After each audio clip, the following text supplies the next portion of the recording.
And from that experience of Devi, we have the manifestation of the Ardhanarishwara deity, the Hindu god, who represents the union of Shiva and Shakti, the male and female divine energies in the same deity form, which is symbolic of Devi attaining the oneness with Paramashiva. It is in Pavalakundra that the whole incident happened. And it is in Pavalakundra that Bhagavan had his enlightenment experiences, deep experience of Nirvikalpa Samadhi at the age of 12.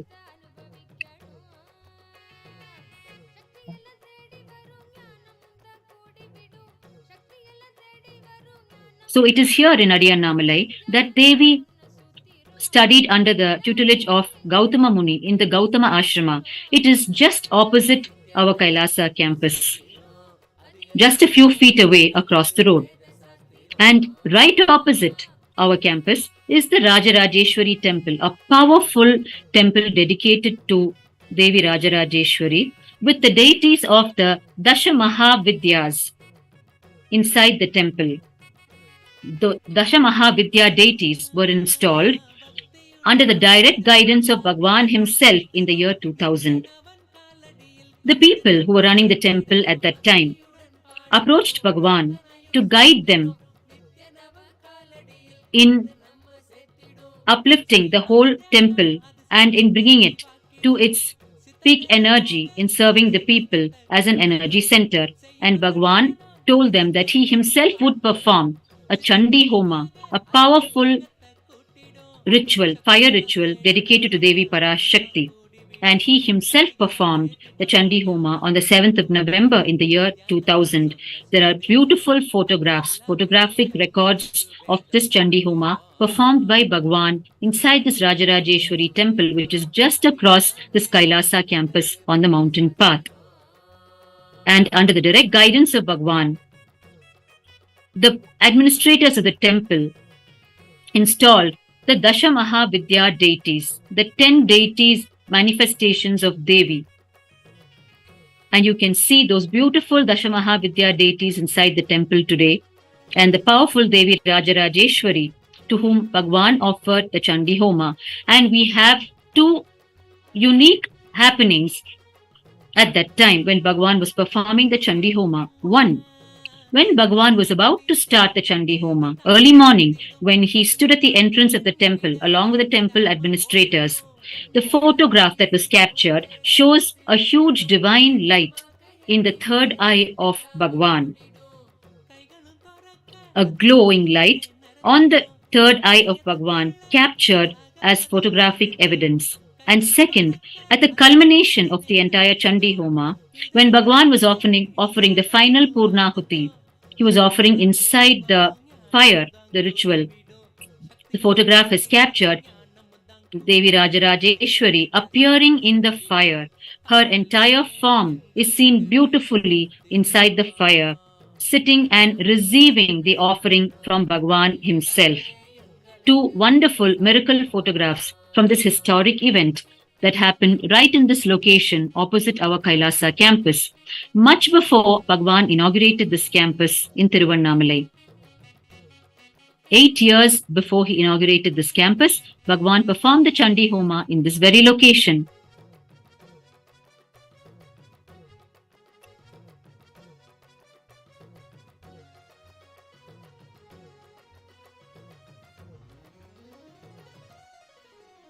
And this Kailasa campus, located on the mountain path, has a unique hill view of Arunachala. While in all other locations in Tiruvannamalai, you have views, darshans of the other phases of the Arunachala hill. The Arunachala hill is actually comprised of 5 phases along with a 6th phase. The 5 phases correspond to Paramashiva's 5 cosmic actions. The Satyojata, Vamadeva, Tatpurusha, Agora and Ishana. Each of the 5 actions of creation, sustenance, rejuvenation, putting into delusion and pulling out of delusion and giving enlightenment. Each of this cosmic task of Paramashiva is represented by a phase of the Arunachala hill. So the 5 phases of the hill make up the Arunachala hill in Tiruvannamalai. There is a 6th phase called the Ajumukha, which is the pure presence phase of Arunachala, Paramashiva. From this Kailasa campus, you have darshan of only the sixth face, the pure presence face of Paramashiva, while the other faces of Arunachala are completely invisible from this location. You have a complete full view of the gigantic sixth face of Paramashiva from this campus, which adds to its uniqueness. Its perfect orchestration of location. In fact, to have a view of any of the five faces, you would have to step out of the campus and walk a few feet to your left or to your right, and you will start having darshan of any of the other five faces. And not only that, Arunachala is hugely significant in the history of Tiruvannamalai itself. One, Devi herself coming to Arunachala in Gautama Ashrama and starting her penance. And second, in the life of Bhagwan, the famous Chandi Homa happening in the Rajarajeshwari temple, just in here in Arunachala.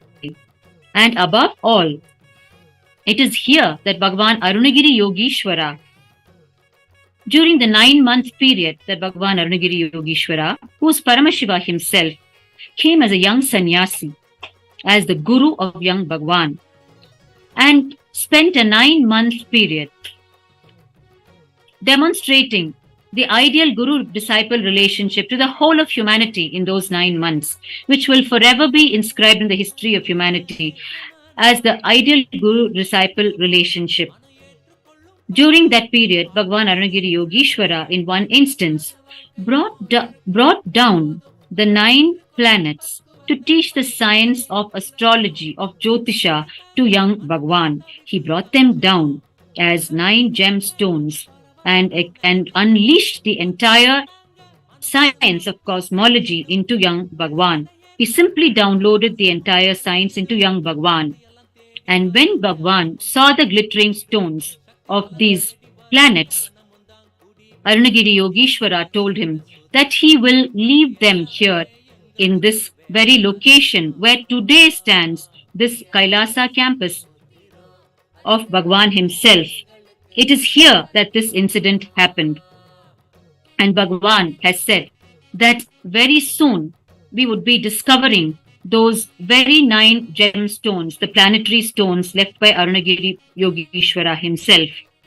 So this location of this Kailasa campus carries many divine leelas in the life history of Bhagwan and in the life history of Devi herself, Paramashiva Shakti, the divine consort of Paramashiva. You can see here as we move on into the Pournima night, the full moon night, which is fast approaching. You can see the thickening of the crowd on the Girivala path, the devotees of Annamalayar. You can see the street slowly getting packed with the devotees of Annamalayar.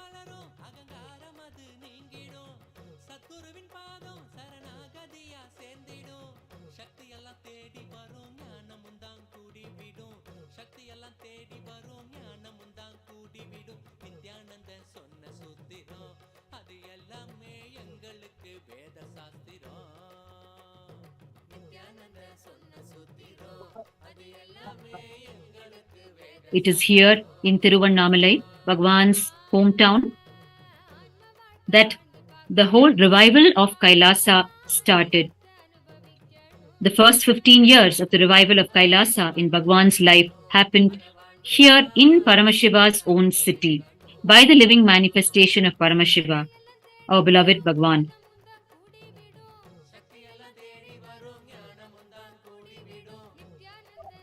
Yes,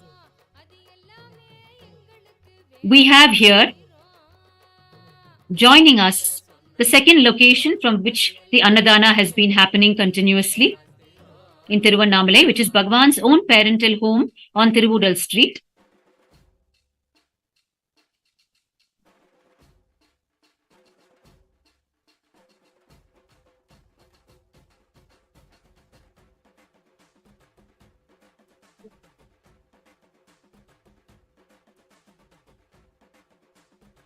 It is in this parental home of Bhagwan that the entire revival of Kailasa started. We are now inside Bhagwan's own parental home, where the Aushadha Annadhana is also happening. Very recently, Bhagwan's parental home was acquired legally by Kailasa, and we celebrated its official inauguration by Bhagwan himself on the Kartika Deepam day, which is the flagship festival of Tiruvannamalai.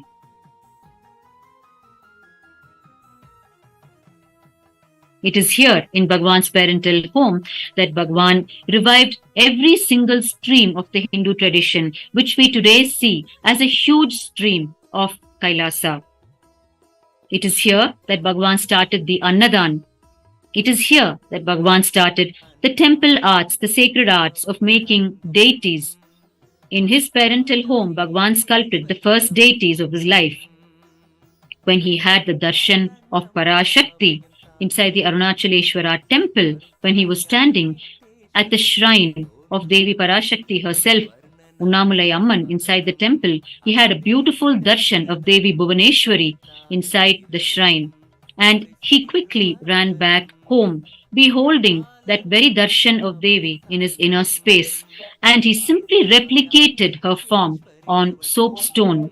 And that Parashakti deity is worshipped today by Bhagwan himself in his personal altar, and she forms part of the sacred sovereign archives of Kailasa.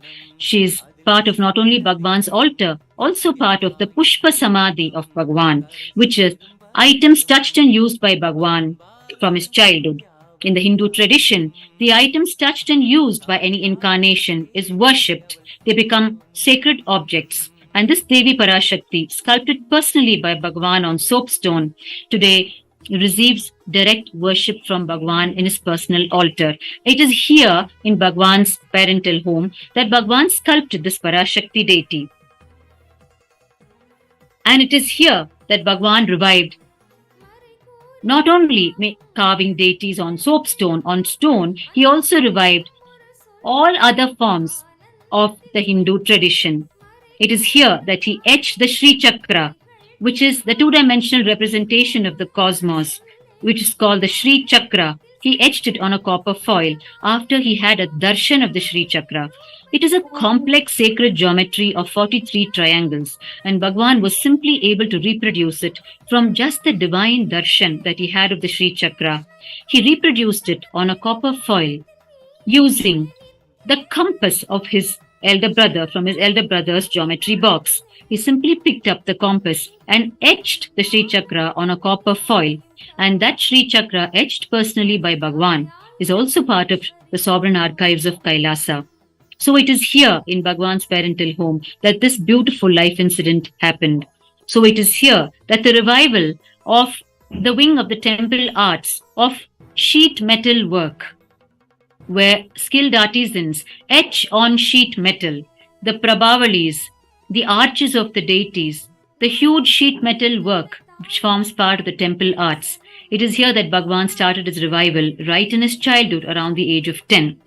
And it is also here that Bhagwan revived the casting of metal deities, where he cast the first deity of goddess Lakshmi. He asked his mother, and Lokanayaki Amma, Bhagwan's biological mother, gave him a few aluminium vessels that she was not using, and he promptly converted them, melted them, and cast his first deity out of metal. It is a Lakshmi deity, the goddess of wealth. And she also forms part of the sovereign archives of Kailasa today. So therefore, here is where Bhagwan revived the whole temple arts wing of casting metal deities. And it is here in Bhagwan's parental home in Tiruvannamalai where Bhagwan revived the science of yoga, where he trained in intense yoga with Yogi Yogananda Puri, the yoga guru, also known as Raghupati Yogi. From the age of 3 until the age of 13, Bhagwan trained in intense yoga with Yogi inside the Arunachaleshwara temple in a small 36-pillared mandapam hall called the Kritika Mandapam. In those days, Bhagwan and Yogi Yogananda Puri would train in yoga along with many others inside the temple. And it is here in Bhagwan's parental home that this entire revival of yoga happened. It is from here that it happened.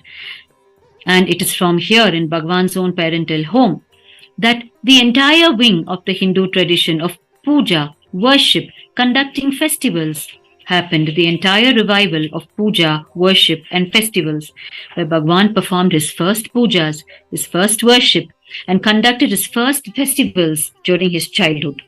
Every festival that is celebrated in the Arunachaleshwara temple, Bhagwan would celebrate in his own parental home, as well as in the streets surrounding the temple, known as the Madavidi, the 4 streets surrounding the temple.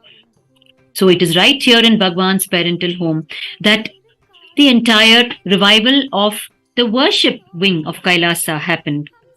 And Bhagwan conducted all the festivals with his own small deities and his own small homemade vehicles for these deities called the Vahanas.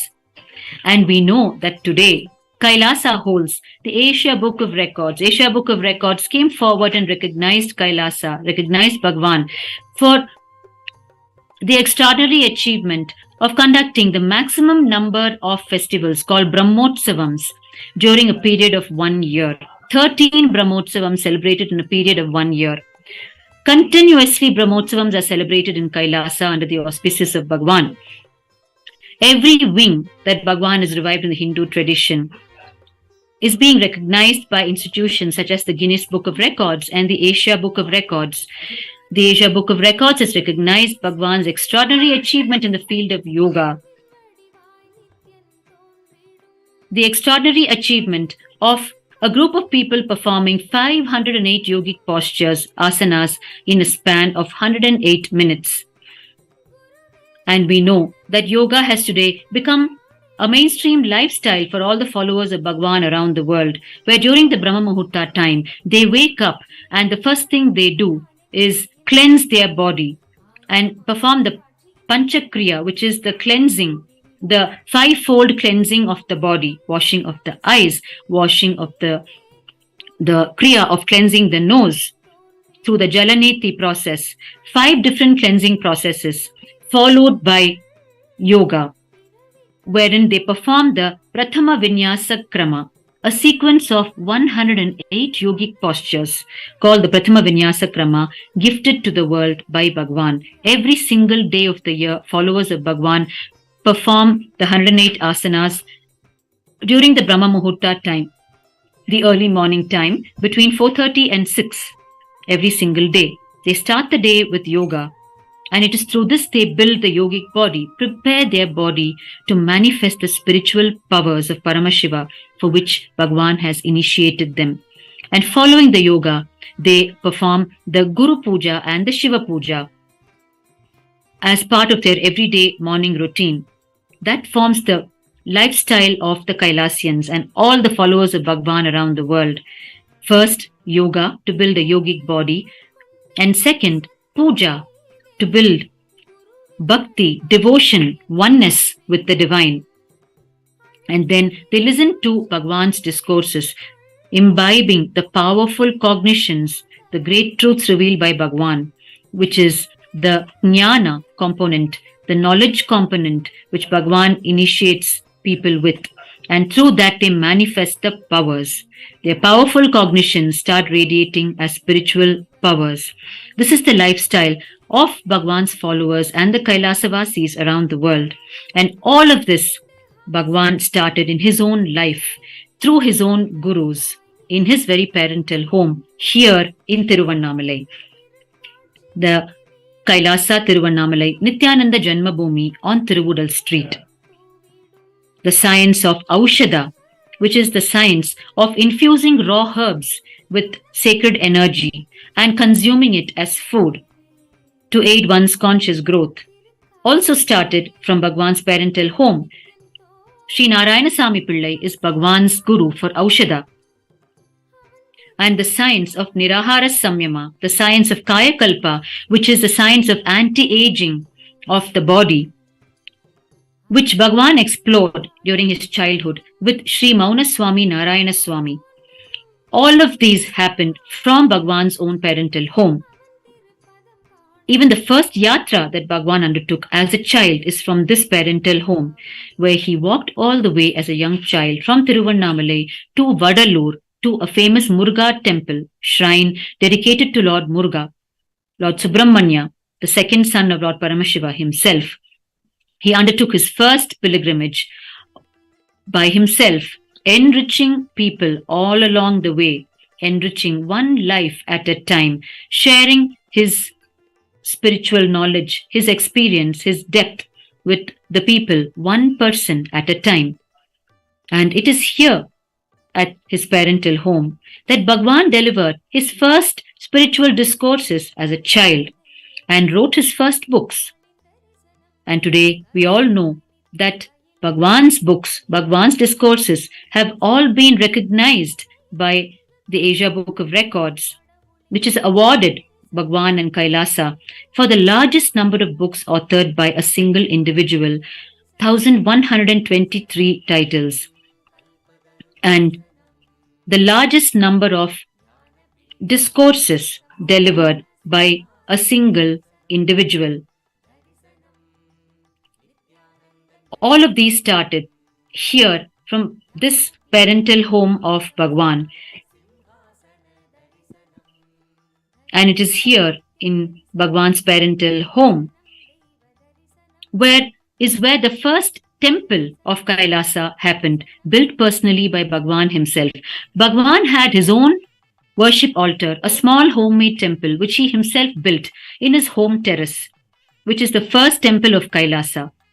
He had his own temple in the home terrace, and he had his own, what you call the Nandavanam. The flower garden in any temple is called the Nandavanam. He had his own flower garden because, as per the Agamas, you should grow your own flowers and offer to Paramashiva. He had his own small home garden in his terrace. And Bhagwan's biological mother, Lokanayaki Ammal, would prepare all the Naivedyams, the food offerings that Bhagwan would require for his worship. And a little later, in the later years, Bhagwan would cook his own food to serve the Lord. So Amma's kitchen, Swami Amma's kitchen, is actually the first Madapalli of Kailasa. Madapalli means the temple kitchen, where food is prepared exclusively for the Lord. So Bhagwan's first Madapalli is his own home kitchen. So every beginning of Kailasa happened here in Bhagwan's parental home. Even the field of music, which Bhagwan has revived. Music is one of the shortest paths to the Lord. Simply immersing yourself in Namasankirtan, in singing the name of the Lord. Mata Vibhutanandapuri, Bhagwan's guru, was the founder of the Apita Kuchambal Tiruppugal Madar Sabai, which she founded as an entity to spread the name of Paramashiva by singing the verses of the famous Tiruppugal compositions, the ancient Tamil compositions dedicated to Lord Paramashiva. And Bhagwan was a part of this Apita Kuchambal Tiruppugal Madar Sabai as a young child. He used to sit alongside Mata Vibhutanandapuri and the group and sing these devotional songs.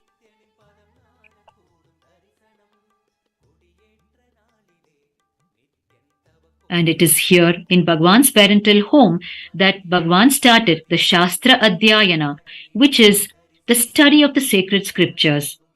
And his first scriptural book was the Atma Purana, the Atma Upanishad book, gifted to him by none other than Isakki Swamigal, his own guru of Vedanta. We have seen Bhagwan holding the Atma Purana in his hand while he delivered the Upanishadic series of discourses in Adi Kailasa, Bangalore, years later. It is through this book that Bhagwan says that he even learned the letters of the alphabet much before his formal education, conventional education through schooling started. He says, everything I had to learn, I needed to learn, I learned only through my gurus. Schooling was merely incidental in my life. Bhagwan hardly went to school. He would live most of the time inside the Arunachaleshwara temple, or he would be meditating in Pavalakundru, where he had his enlightenment experience at the age of 12, or he would be meditating atop the Kundratiladum Kumaran Murugan temple, which is a shrine dedicated to Lord Muruga, again on top of a small hill in Tiruvannamalai, or he would simply be coming in Girivala around his beloved Arunachala, around the mountain path, or he would be exploring the great Hindu sciences with any of his gurus, either in Panchamukham, which is where Isakki Swamigal would be sitting.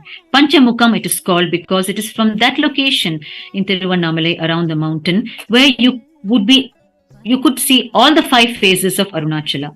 Pancha means 5, Mukham means faces. So it is from that location where the 5 phases of the Arunachala hill would be visible. And also he would be sitting there exploring the great Vedanta, the subject of Vedanta with Isakki Swamigal. Or he would be with Yogi Yogiraj Yogananda Puri in Kritika Mandapam doing his yogic practices. Or he would be with Mata Vibhutananda Puri in Pavalakundru itself, where she later built the first ashram, first Kailasa for him, as her beloved disciple and inheritor in the glorious Arunachala Sampradaya in the Guru Shishya Parampara of Tiruvannamalai. Or Bhagwan would be in the Arunai Nayaki Amman temple doing the decoration, the magnificent alankar for goddess Arunai Nayaki Amman. Bhagwan spent his childhood days in Tiruvannamalai mostly outside his parental home. He would spend his time in his home, only enough time to take care of his home deities, his home temple, to feed them food at the right moments, 3 times in a day, to put them to sleep ceremoniously, like how the main deity in the Arunachaleshwara temple is put to sleep, to wake them up ceremoniously through the Palli Elichi, the early morning ritual of ceremonious waking up of the Lord. He would spend his time in his home only for such ritualistic activities and of course to conduct the elaborate home festivals with his first team of Kailasa volunteers inspired by him as a child. At all other times, he would pursue his deep spiritual activities in Tiruvannamalai in all of these various locations. So much so, you can hear from the entire people of Tiruvannamalai all of Bhagwan's spots in Tiruvannamalai where he could be seen immersed in his various activities or seated with his beloved gurus.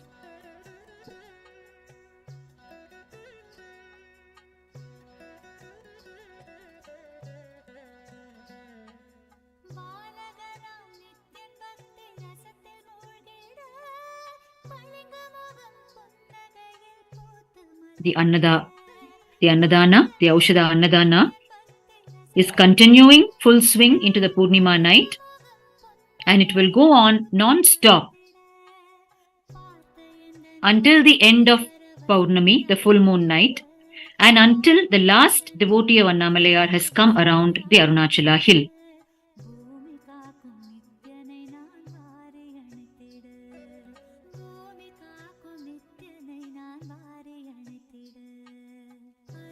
Over 60,000 meals have already been served at Tiruvannamalai.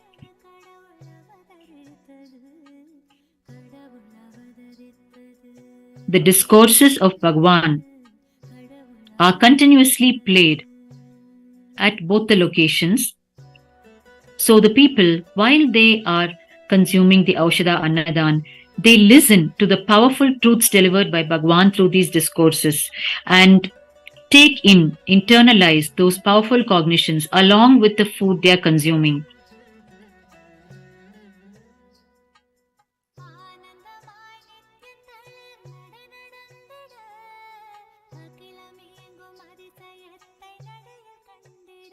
If you look into the life of Bhagwan, even superficially, you can see how beautifully the revival of Kailasa started so obviously right from his birth. Like we just saw, it only became more organized from the year 1994 when Bhagwan entered the international arena. Until then, the revival of Kailasa, Bhagwan was doing in his own way from the time he took birth. Every dimension of the revival of Kailasa happened in his own parental home itself. Nothing waited till Bhagwan attained physical maturity or was able to function independently. Nothing waited for any of it. The revival started right from the time he took birth. A life dedicated to restoring legitimacy to the Hindu science of living enlightenment, of Sanatana Hindu Dharma. It is the hard work of Bhagwan, right from when he was a child, that has culminated as the Kailasa nation today.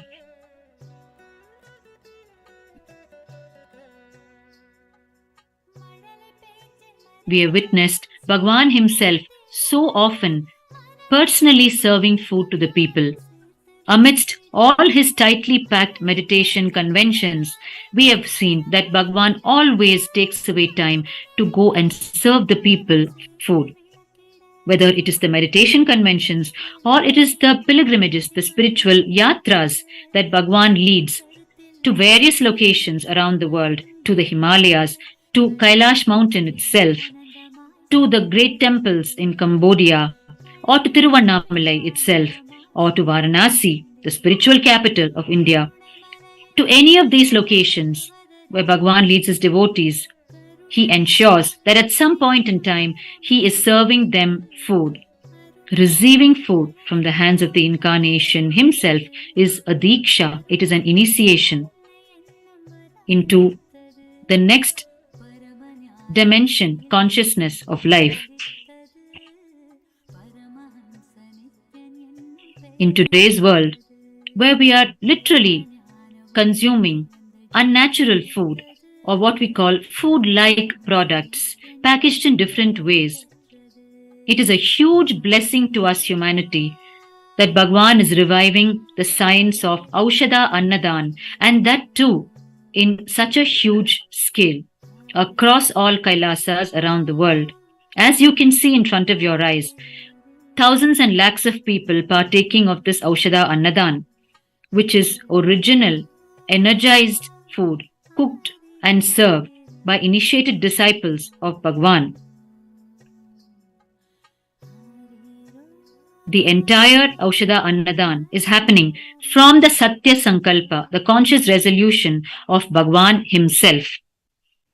And the only conscious resolution, Satya Sankalpa, of the living incarnation is the enlightenment of humanity. Therefore, any action he does, any initiative, any effort of his is always towards the enlightenment of humanity, which is why receiving food in any of the Kailasas is food directly for the consciousness, and food directly that heals the mind and the body to aid in the conscious growth.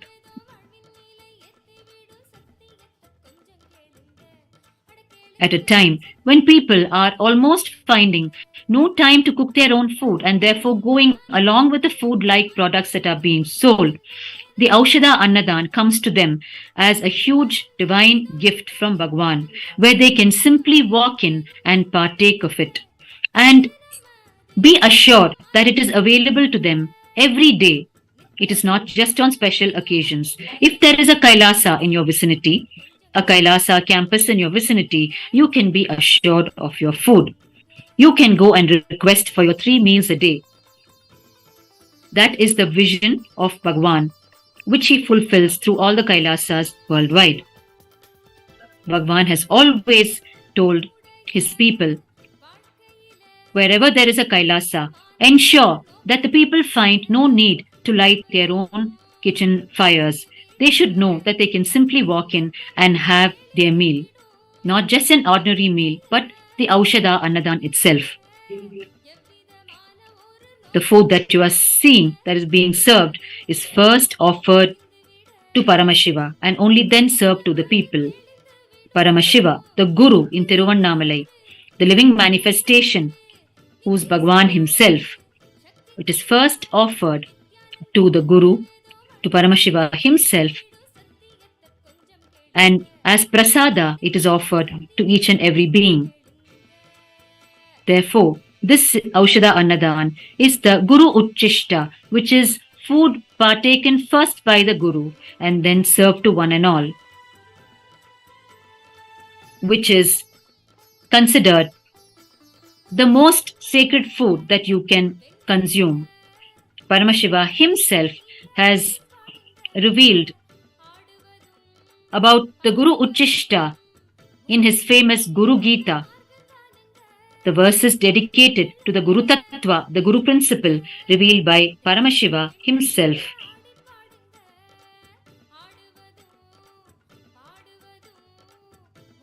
Paramashiva reveals Guru Padoda Kampanam, Guror Uchishta Bhojanam, Guru Murte Sada Dhyanam, Guror Namna Sada Japaha.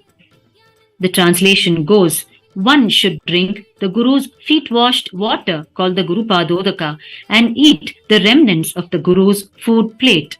One should always chant the name of the Guru and always meditate on the Guru's form, Guru Murti.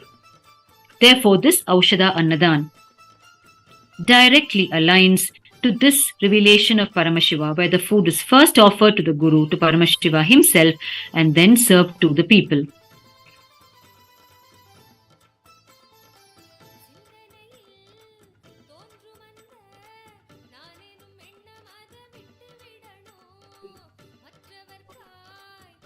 You can see in KAILASA Tiruvannamalai, Nithyananda Jenma Bhoomi, Bhagwan's parental home, the Aushadha Annadhana happening continuously. It has been happening in parallel along with KAILASA Tiruvannamalai on the Girivala path.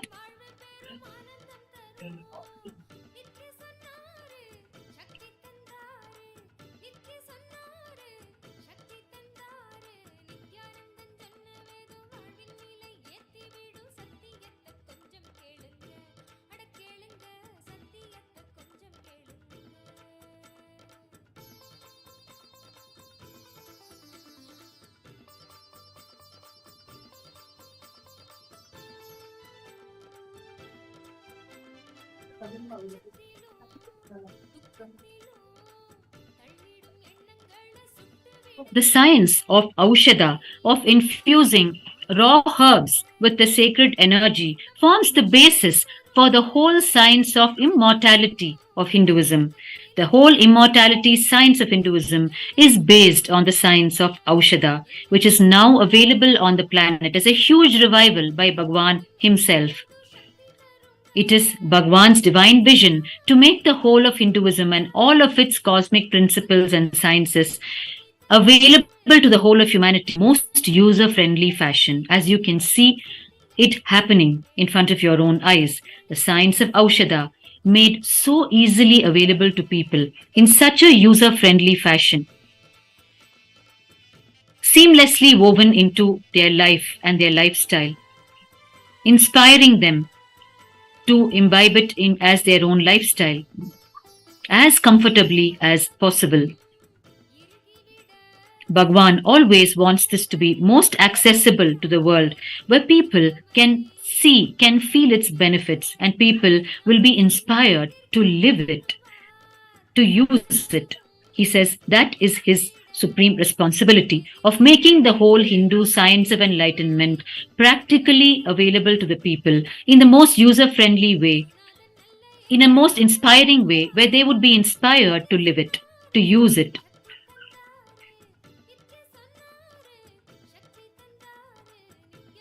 The Aushadha is a highly detoxing element which clears the parasites in your system, the parasites that build in your system due to non-organic or unnatural food. Aushadha works directly on our body. It simply vibrates in our body.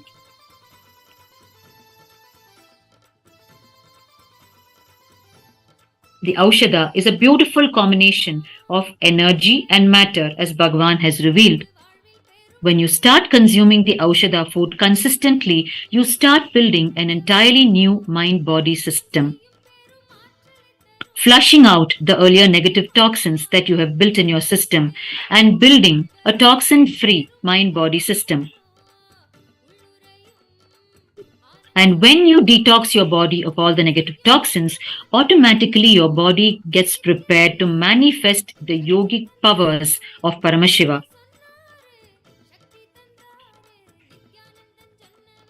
Every single stream of Hinduism, be it yoga or Vedanta or Tantra or Aushadha, any stream of Hinduism is a mere path to the same goal, which is living enlightenment and manifesting the powers of Paramashiva. And Aushadha is one of the shortest paths which works directly on the body, prepares the body, and straight away makes it ready to manifest the powers. Yoga by itself is a straight tool to manifesting the powers of Paramashiva, which is why every day before we start our yoga routine early in the morning during the Brahma Muhurta time, we first chant the Satya Sankalpa, the conscious resolution. And towards the end of the conscious resolution, we come to the declaration part where we declare that this yoga builds the yogic body which radiates the Shaktis of Paramashiva, Shakti Avishkarana. Yoga is a ritual as per the Agamas, as prescribed by Paramashiva. Therefore, before we practice yoga, we do the Achamanam, which is the yogic cleansing. So we go for yoga every day in the morning along with our Panchapatram, the sacred water vessel where we store the water for performing the Achamanam. And we do the Achamanam and we recite the Sankalpa, and only then we start the 108 yogic postures every single day during our morning routine. This is the lifestyle prescribed by Bhagwan for all his followers worldwide to build a yogic body that can manifest the spiritual powers, which builds such high immunity, which builds strength, flexibility, stamina, and above all, which builds a conscious channel to manifest the powers of Paramashiva.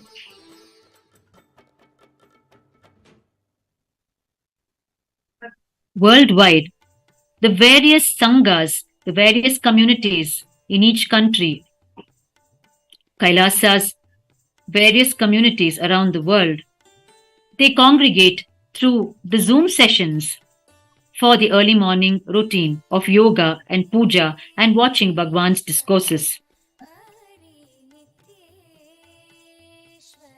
The 108 yogic sequence called the Prathama Vinyasa Krama is available on YouTube, the main YouTube channel, the Nithyananda YouTube channel, Kailasa's Nithyananda YouTube channel, and all of Bhagwan's teachings, whether it is all of his discourses or the various Vinyasa Kramas, the yogic postures, or whether it is the 108 Kriyas personally instructed, demonstrated by Bhagwan himself during his everyday global presidential addresses. All of these are available for free on YouTube because as per Paramashiva's direct mandate, knowledge is free in Sanatana Hindu Dharma. All of Bhagwan's teachings are available for free in YouTube and in the various social media platforms.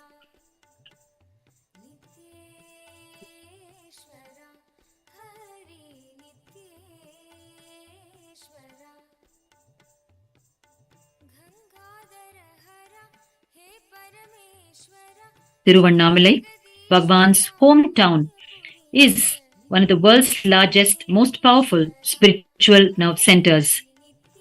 Arunachala, the hill in Tiruvannamalai, is Paramashiva himself, Mahadeva himself. Kailasa, the Mount Kailash, is where Mahadeva resides atop the Kailasa hill. But here in Tiruvannamalai, the very hill is Mahadeva. The very hill is Paramashiva. The hill is not his residence, but his very body, his very form.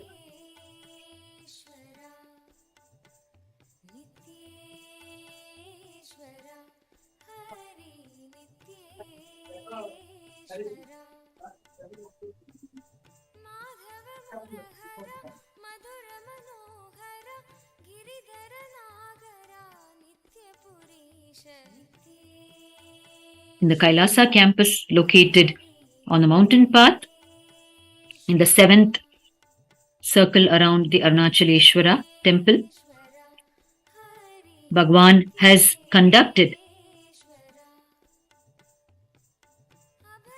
a large number of meditation programs, conventions, huge mass discourses, and mass discourses. There was a period when Bhagwan traveled regularly to Tiruvannamalai on the full moon night, delivered his special global presidential address at Tiruvannamalai during the full moon night, where lakhs of people would gather live and listen to Bhagwan's discourses on every full moon night. Following the discourse, Bhagwan would give individual darshan to each and every person in the gathering, and the darshan would go through the entire night into the wee hours of the morning. And the powerful Rudrabhishekam would happen for Paramashiva, the deity of Paramashiva, right in the middle of the huge gathering for one and all to witness. And the Balasants of the Nithyananda Gurukul, Kailasa's Nithyananda Gurukul, the residential Vedic school founded by Bhagwan, the Balasants, who are the young sannyasis training in the Gurukul, would chant the powerful Rudram Vedic chant as the Rudrabhishekam happens to Paramashiva. And it is here that Bhagwan has conducted so many Kalpataru meditation conventions, which is a one-day powerful meditation convention to initiate the people into being a Kalpataru for themselves and others in their life, which is manifesting the power of possibility to manifest any of their desires into reality. Bhagwan has given the Kalpataru Darshan here in Tiruvannamalai to thousands of people at a stretch through every Kalpataru convention. And it is here in Tiruvannamalai that Bhagwan has given so many instances of Shiva Diksha and Vishesha Diksha to the people. Shiva Diksha is the first step initiation into connecting with Paramashiva through powerful multiple initiations. The first of it is the Gayatri Mantra initiation, which is the first Vedic chant given to any child as initiation to connect to Paramashiva, to kindle the child's inner intelligence, to awaken. That is the powerful Gayatri chant, following which Bhagwan initiates the people into the Samaya Diksha mantra.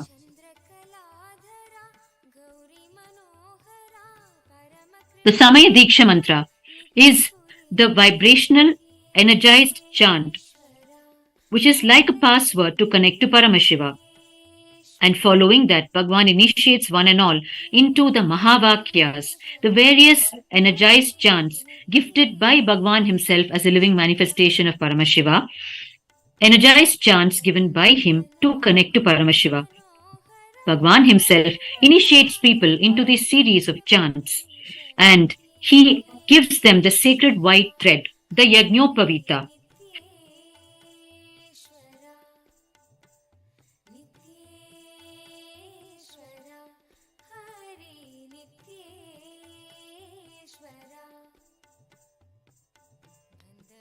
The sacred white thread, the Yajnopavita, symbolically connects the individual self to the cosmic self. It is one of the strong spiritual aids for oneness to happen with Paramashiva.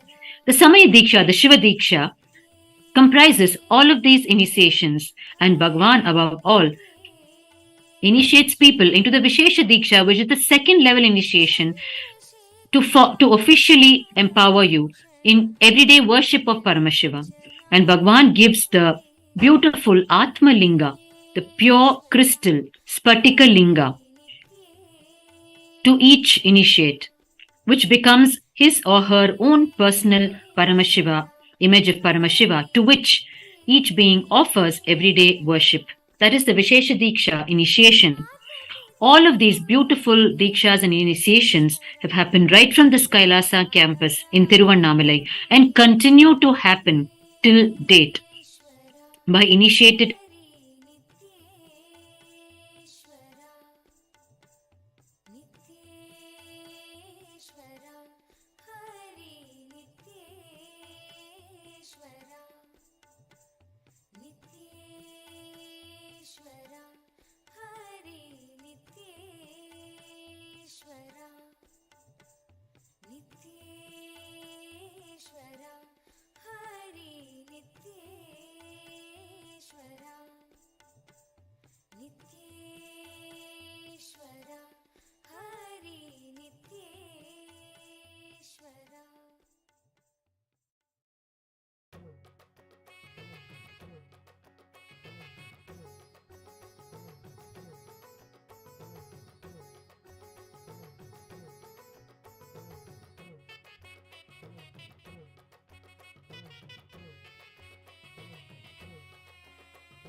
You are now seeing the Aushadha Annadhan happening from Bhagwan's parental home in Tiruvannamalai on the Tiruvudal street.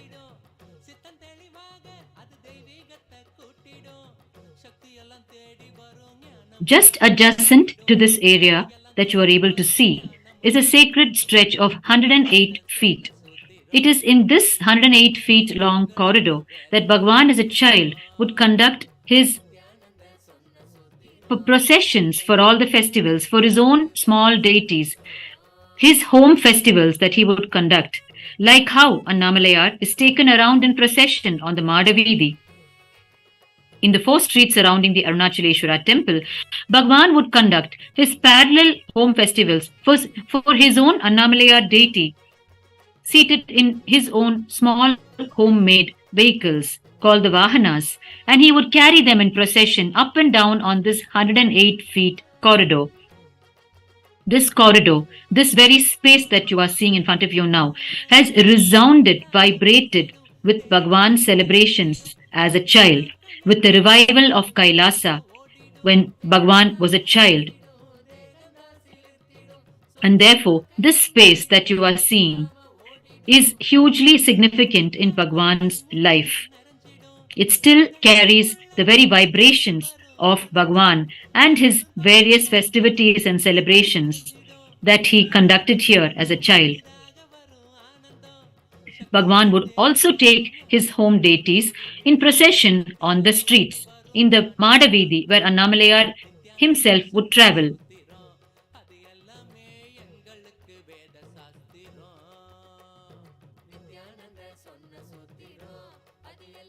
It is here, from Bhagwan's parental home, that Bhagwan would have his first darshan of Arunachala every day in the morning.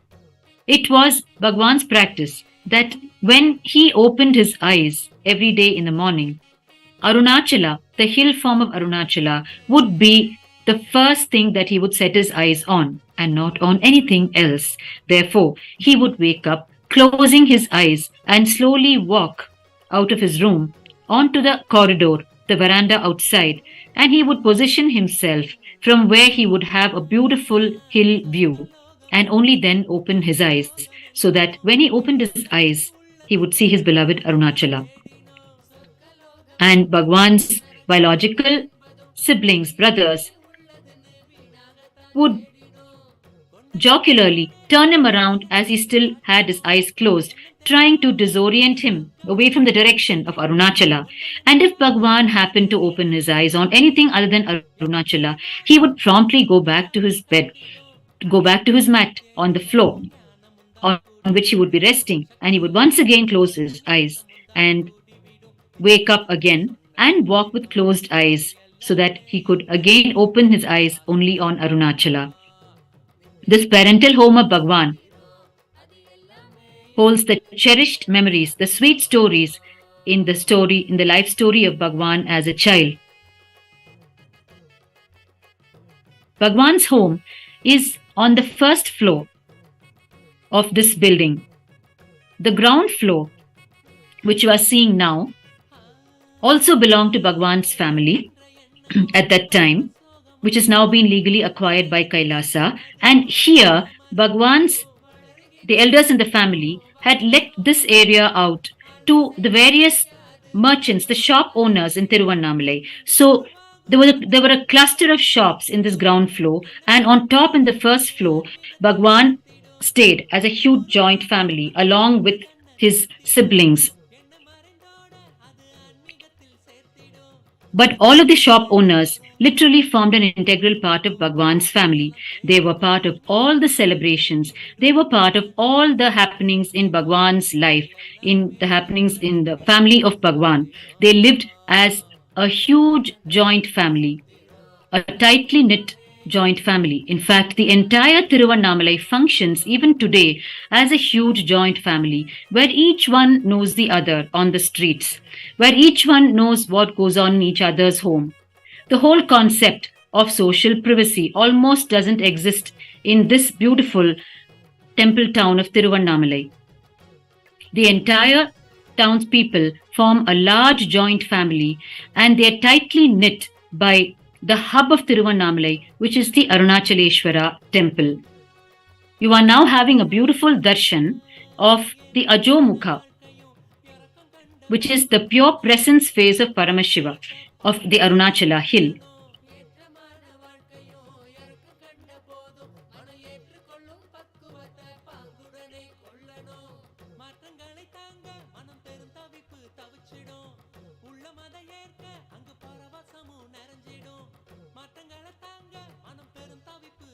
Bhagwan's presence in Tiruvudal street after 27 long years is a huge reassuring divine presence for the people of Tiruvannamalai, especially in and around Tiruvudal street. You can see here the people simply flocking into Bhagwan's parental home to have their meal.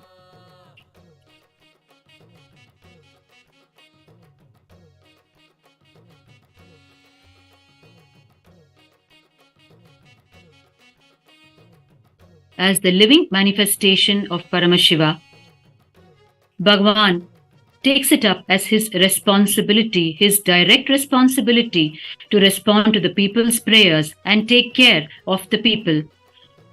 Take care of the millions of people who reach Tiruvannamalai in deep surrender to Annamalayar, to Paramashiva, with no doubt that he will take care of them. Therefore, it becomes the direct responsibility of Bhagwan as the living manifestation of Paramashiva to take care of the people.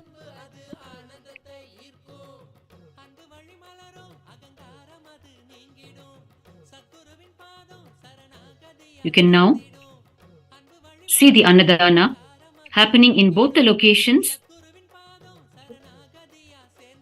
in Adiyannamalai on the mountain path, as well as from Bhagwan's parental home, which is again on the mountain path but closer to the temple.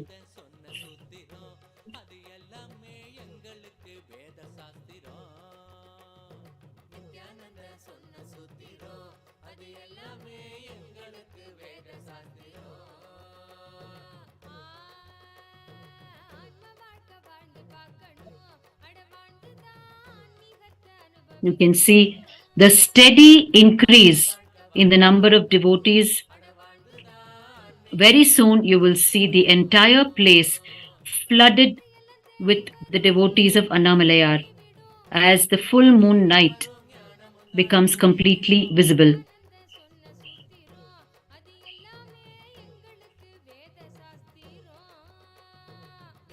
The number of food counters will steadily be increased as we progress into the full moon night.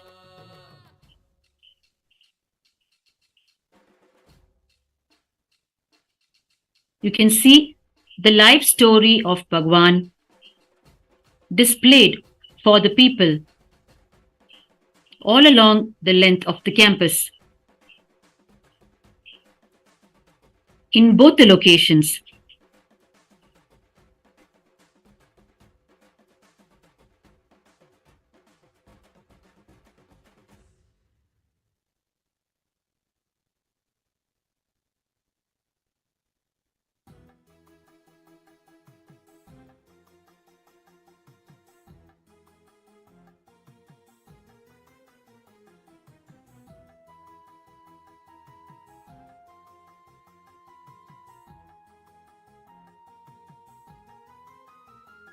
yes, we are now at the entrance of KAILASA Tiruvannamalai, Nithyananda Jenma Bhoomi Kshetra located on the mountain path, the 7th circumambulation path around the Arunachaleshwara Linga.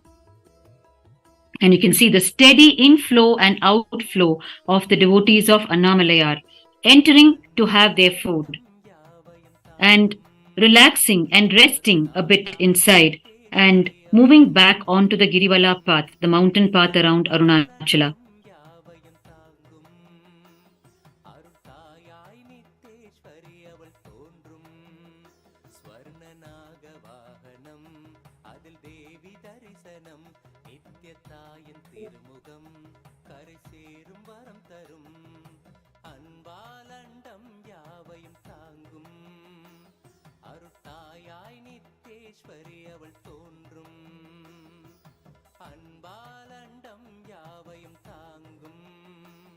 You can see the sudden increase of the number of people partaking of the food in Bhagwan's parental home as we enter into the Pournima night, the full moon night.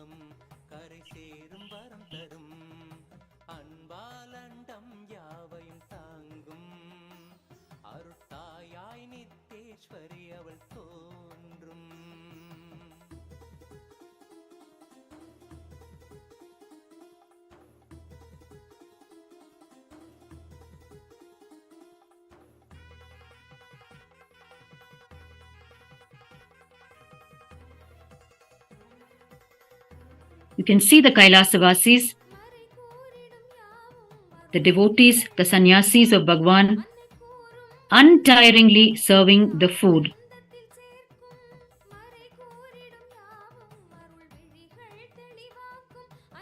We are literally only now entering into the peak of the Pournima night.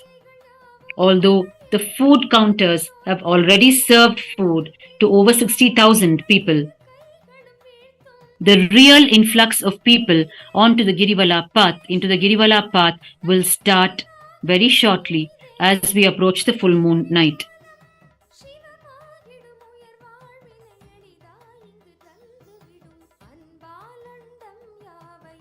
The serial lights are on in Kailasa, Tiruvannamalai, on the mountain path, gloriously lighting Kailasa, Tiruvannamalai.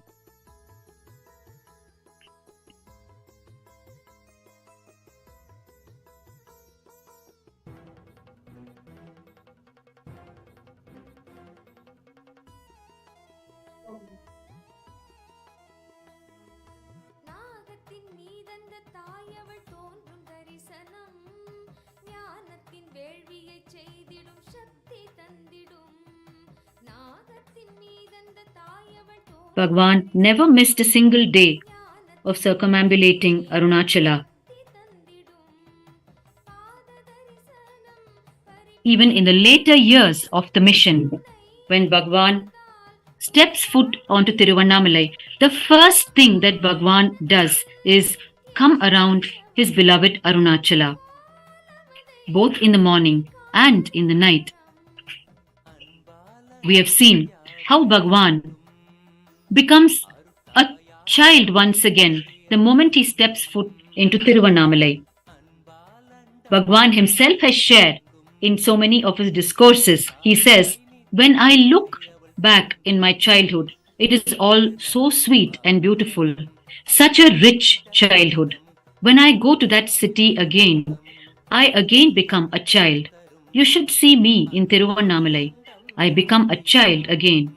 You can never imagine I can run so fast. If you are walking with me going around Arunachala in the night time, that's the usual time I go around the Arunachala hill doing Girivalam. If you walk with me, then you will understand. Oh God, still Swamiji can run this fast."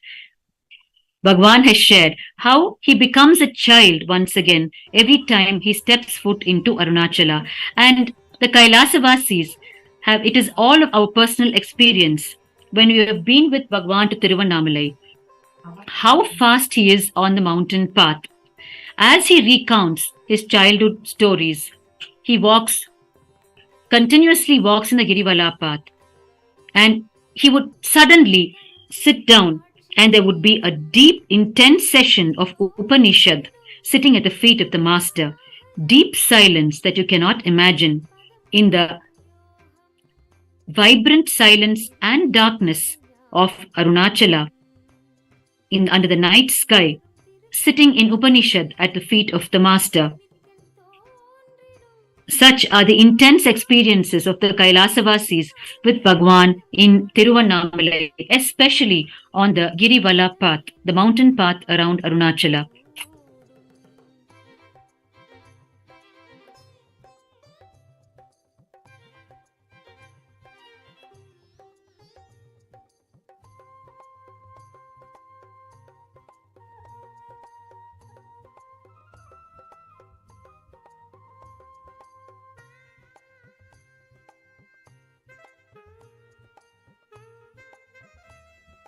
Bhagwan has revealed his vision for the Kailasas in Tiruvannamalai.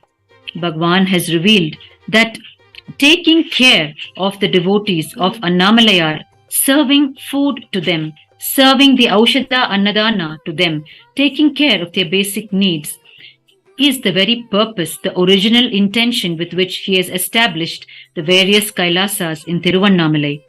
As the living manifestation of Paramashiva in Tiruvannamalai, it becomes his direct responsibility to take care of the people, of the sadhus, of the sannyasis, who leave their homes and surrender at the feet of Annamalayar, with not a doubt that he would take care of them.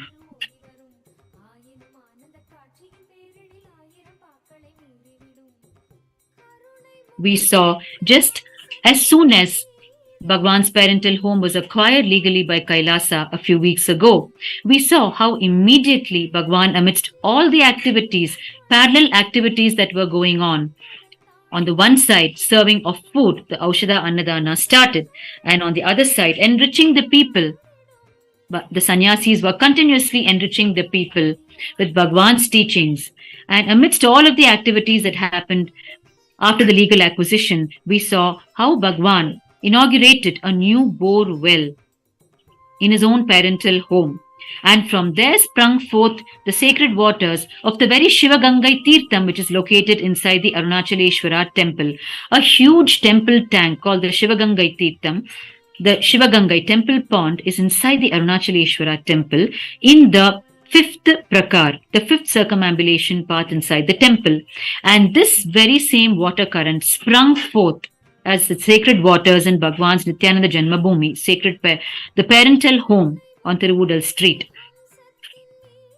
And this bore well Bhagwan inaugurated to be able to continuously serve purified, cool drinking water to the devotees of Annamalayar along with the Aushadha Annadhan. Such care Bhagwan takes to make it as comfortable as possible and user-friendly as possible for the people, his service to the people.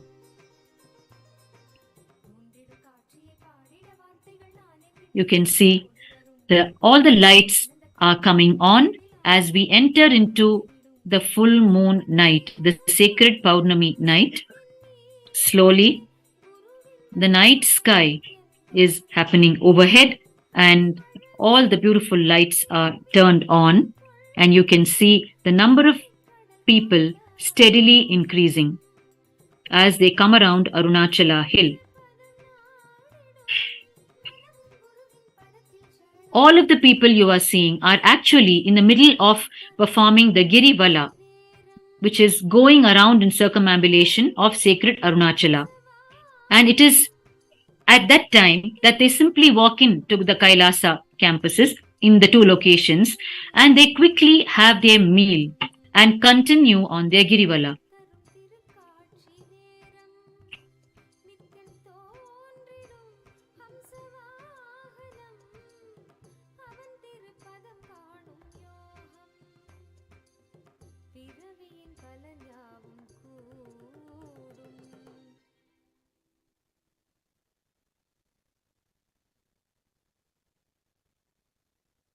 Bhagwan has revealed to us through his innumerable discourses, his global presidential addresses, about the sacred secrets of Aushadha, the science of Aushadha in the Hindu tradition, the science of infusing conscious energy into raw herbs that they become Aushadha and aid you in creating a purified, detoxed mind-body system which can manifest spiritual powers and which can heal your very mind-body system. He says the Aushadha are independent tools for your enlightenment. Just by Aushadha, your very frequency can be raised, your whole conscious frequency. And we have seen Bhagwan himself prepare the sacred Aushadha. Various types of Aushadha we have seen Bhagwan prepare himself in Adi Kailasa, Bangalore. We have amazing, rare recordings of Bhagwan himself sitting and preparing the Aushadha, either in the Kailash courtyard in the Adi Kailasa campus or in the very Nithyanandeshwara Paramashiva Devalaya, the Paramashiva temple in Adi Kailasa.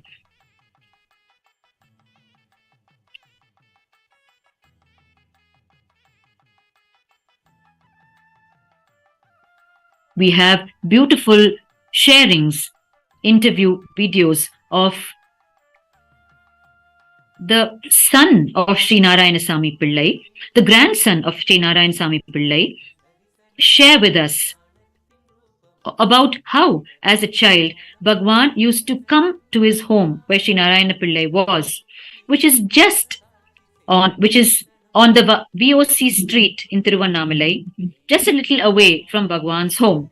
He would diligently come there, and together with Sri Narayanasamy Pillai, both of them would explore the science of Aushadha. They would sit and grind Aushadha together.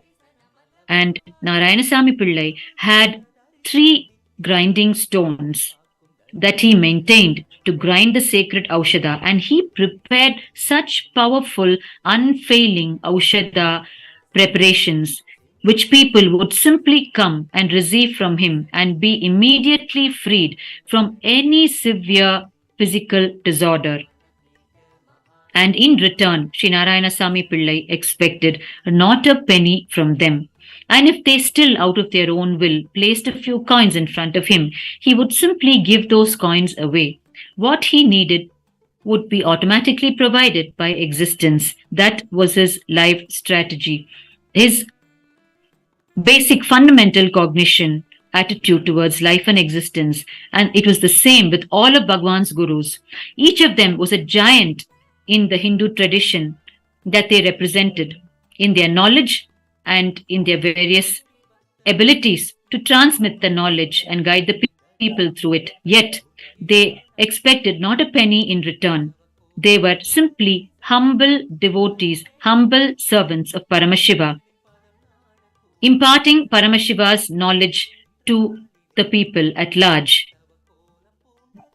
That was the noble life lived. That was the utter sacrificial life that they lived, which Bhagwan holds as a huge inspiration till date, about which he talks endlessly through his global presidential addresses to make us understand the level of sacrifice, the quality of human beings that existed in the glorious Guru Shishya Parampara, who sacrificed their whole lives to keep the Hindu sciences alive and did not have the intention to make their money out of it. Sri Yogananda Puri, Bhagwan's own yoga guru, a giant, a rare yogi in the science of yoga in our modern times, in spite of the giant that he was in the science of yoga, he supported his large family of 12 children just by serving as the cashier in the State Bank of India in Tiruvannamalai. With the nominal sum that he received every month, he would hand over that sum to his wife, who would run the entire family of 12 children.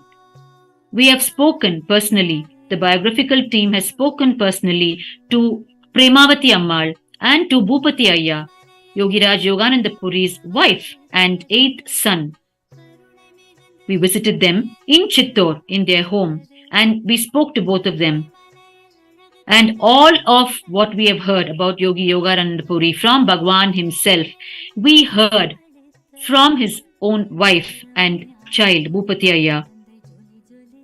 And Premavati Amma was sharing with us how Raghupati Yogi Ayya would forever be imparting the knowledge of yoga to someone or the other.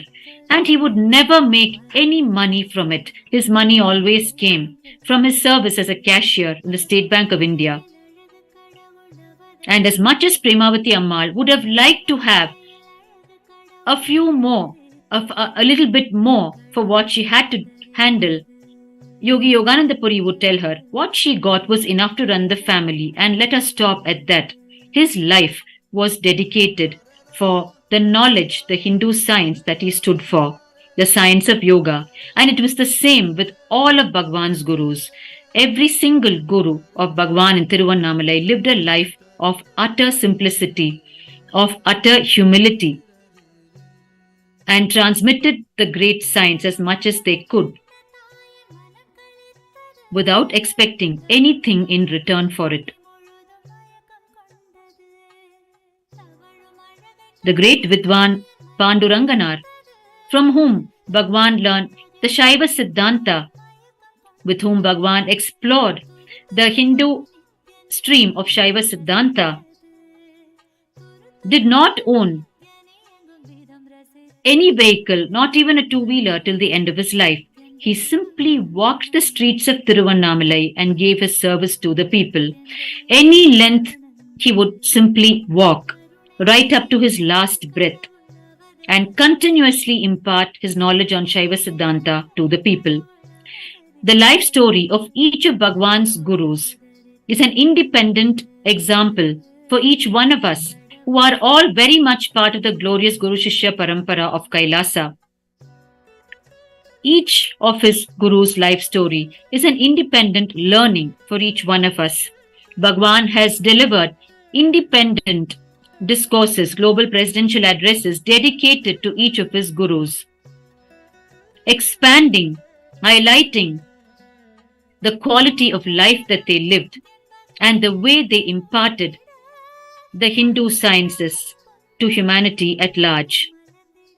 From this temple town of Tiruvannamalai, people from all over the world sought them out for life solutions, for physical healing, and they offered their extreme services to the people, expecting nothing in return.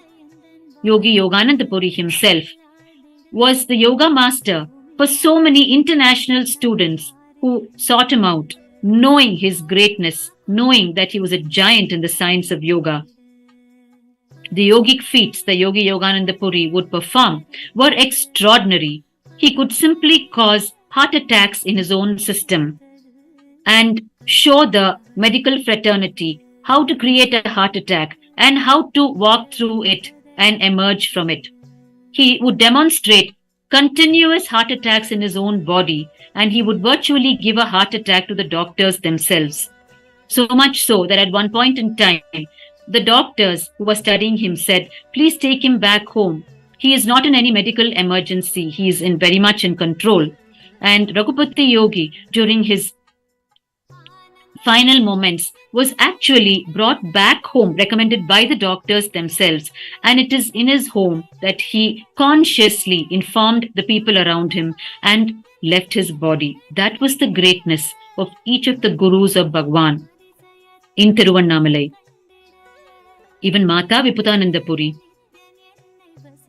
declared to Bhagwan when she would leave her body and what are the things that Bhagwan should do as her spiritual inheritor and direct disciple, and instructed him on all the spiritual things that he must do once she leaves the body. And Bhagwan duly fulfilled all of them when Mata Viputananda Puri left her body. And we have heard from Bhagwan himself and from the people of Tiruvannamalai how Sri Sakki Swamigal, Bhagwan's guru in Vedanta, after leaving his body, while he had already departed from his body and his body was in Jiva Samadhi, his body actually on its own assumed the yogic posture of Padmasana, of sitting cross-legged. It was a huge miracle directly witnessed by Bhagwan, by Mata Viputananda Puri, and a few citizens of Tiruvannamalai.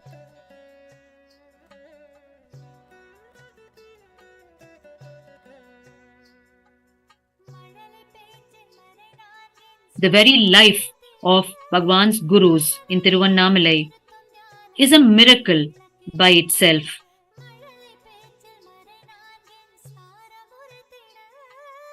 And it is a direct living manifestation of the great Hindu science they represented, that manifested through them as all these miraculous powers, which was a normal lifestyle for them, which is the very lifestyle of the ancient Kailasa that existed once upon a time as a global lifestyle and which degraded over time with continuous attacks from the invaders. And it is this lifestyle of Kailasa that is now revived by Bhagwan, being continuously revived and established successfully as the Kailasa nation, the only Hindu nation today, which is the seed bank of Hinduism, from where all the dimensions of the ancient Kailasa, Bhagwan is reviving back as a mainstream lifestyle across the globe. And all of this started right here in Tiruvannamalai, Bhagwan's parental home.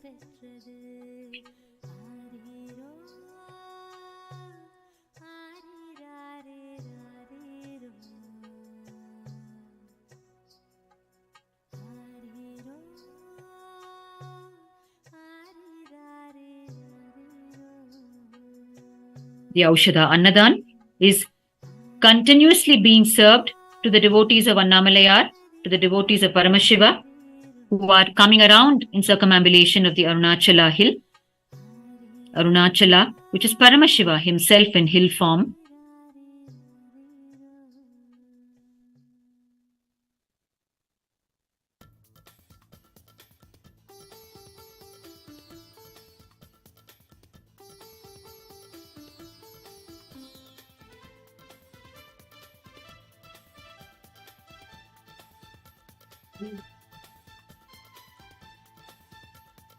The famous Upanishadic verse states, Annam bahukurvita, Annam na nindaya tad vratam, which means, let us create and share food. Let no hungry stomach be denied food.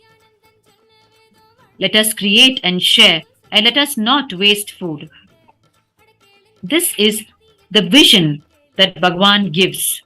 This verse is the very vision that Bhagwan gives to all of Kailasa's Annalayas, the food temples. Bhagwan says, let us create and share food. Let us grow our own food. Let no hungry stomach be denied food. Let all the hungry stomachs be fed. And let us also not waste the food by dropping it in the stomach which is not hungry or in our outside. That is being authentic with food. These are the words of Bhagwan related to food.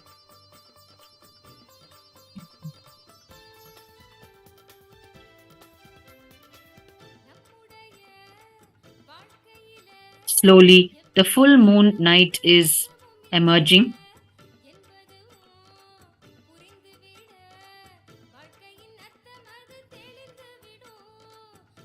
And you can see the Girivala path, the mountain path, becoming more and more and more crowded with devotees of Annamalayar. From what we saw just a couple of hours earlier, you can see the steady increase in the inflow of the people.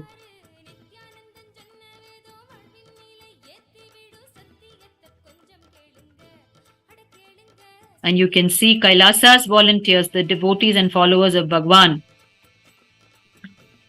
their foreheads smeared with the sacred ash. They're all wearing the sacred energy beads of Paramashiva, the Rudraksha beads.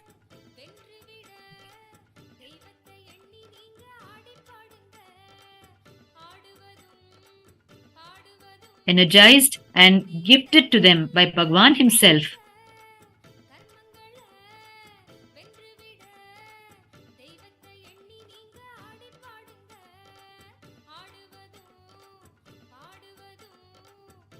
You can see the step up in the momentum of activities in Tiruvannamalai on the mountain path, with the sudden increase in the number of people.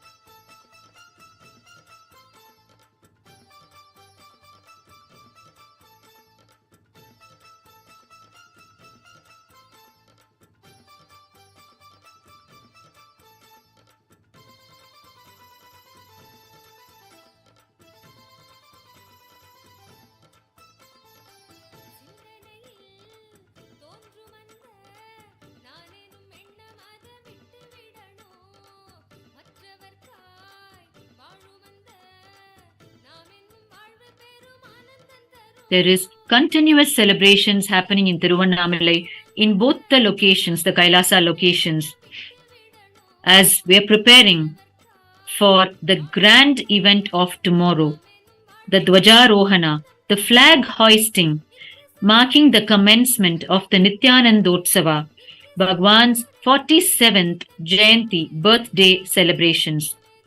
A beautiful 21-day celebration, starting tomorrow with the flag hoisting, the Dwajarohana, for which the flag cloth and the flag rope have already been blessed by Annamalayar in the Arunachaleshwara temple, and it has already reached Adi Kailasa, Bengaluru, where the flag hoisting will happen. Of course, it will also happen in Kailasa Tiruvannamalai on the Girivala path and in all the Kailasas worldwide. Bhagwan's 47th year on the planet is commencing tomorrow. The celebrations for it is commencing tomorrow. The date itself falls on the 5th of January. The 5th of January is the actual birthday of Bhagwan, the birth anniversary as per the Vedic calendar. In the Tamil month of Margali, during the 8th lunar day of the waning moon, during the Chitra Nakshatra, when the Chitra Nakshatra, the Chitra star, ascends in the constellation. The huge preparations for it is happening in parallel to serving this Aushadha Annadhana to the people of Tiruvannamalai. And tomorrow, another most beautiful happening is the commencement of the Pada Yatra, which is a journey by foot by a large group of devotees, which happens every year during the birthday celebrations of Bhagwan. They start walking from Tiruvannamalai, and it is a journey by foot from Tiruvannamalai to Adi Kailasa, Bengaluru, hundreds of kilometers away.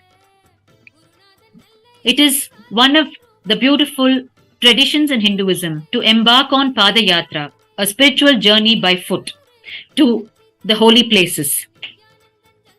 And Bhagwan recommends the Pada Yatra as one of the most life-transforming spiritual practices for his followers worldwide, where as you journey by foot with minimum bare belongings and start interacting with the people, start enriching people's lives, and find your way around, talking to the people, you discover how good the whole of existence is, how good people are, of how existence is actually waiting to support you. Much of your life negativity leaves you, and you build a positive image about life and people. Therefore, the Pada Yatra is a very transforming spiritual practice recommended by Bhagwan, which Bhagwan himself has followed in his life. And it is one of his most dear, ardent spiritual practices. He embarked on his first Pada Yatra as a young child, right from this parental home of Bhagwan, which we are seeing in front of our eyes. It is from this home that Bhagwan embarked on his first Pada Yatra to Vadalur, to a Muruga shrine in Vadalur.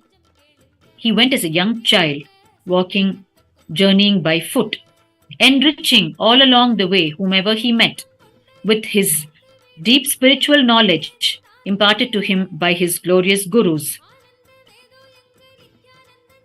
Bhagwan's entire life is a life of enriching humanity, a life of complete dedication to humanity, a life of utter sacrifice, of utter selflessness. Each moment of Bhagwan's life is spent only for the other, only for enriching one life or other. So tomorrow, the Pada Yatris, the ones who are about to start the Pada Yatra, will commence their Pada Yatra from Tiruvannamalai, which is located on the Girivala path, the Kailasa campus located on the Girivala path, and they will start walking. They will walk for 10 days and reach Adi Kailasa, and they will carry with them what is called the Guru Mudi, which again, as part of the Hindu tradition, is carried by Pada Yatris. The Guru Mudi is carried, which carries a coconut and a handful of rice. The coconut in the Hindu tradition symbolically signifies our individual ego that makes us feel separate from the entire existence. So, dropping it at the feet of the Guru at the end of the Padayatra is the significance of carrying the coconut. It is finally surrendered at the feet of the Guru, at the feet of the Dakshinamurti deity installed by Bhagwan in Adi Kailasa, which stands majestically under the banyan tree. And the handful of rice symbolically signifies the karma of each being, the unfulfilled actions performed by each being in his journey in life, actions performed out of incompletion rather than completion. So the handful of rice signifies dropping all of this karma at the feet of the Guru and starting life afresh from a space of deep completion and gratitude. So the Padayatris will be carrying their Guru Mudi, starting from Tiruvannamalai and embarking on their most beautiful 10-day journey by foot. You can see the Aushadha Annadhan continuously being replenished.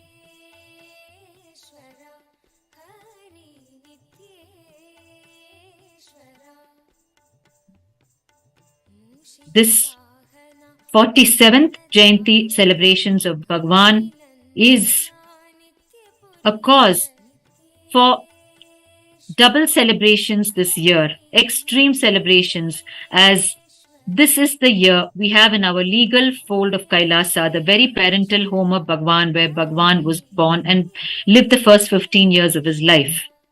Therefore, this 47th birthday celebrations of Bhagwan happening from Bhagwan's own parental home is the highlight of the whole Jayanti celebrations this year.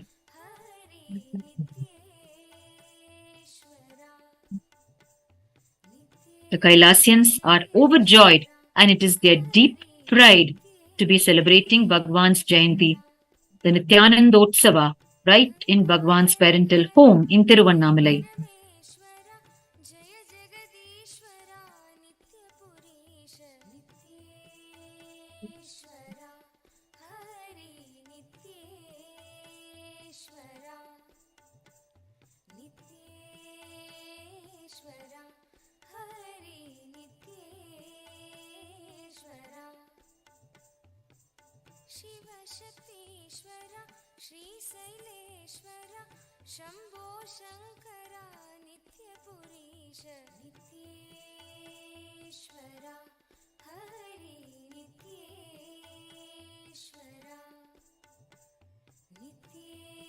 You can see here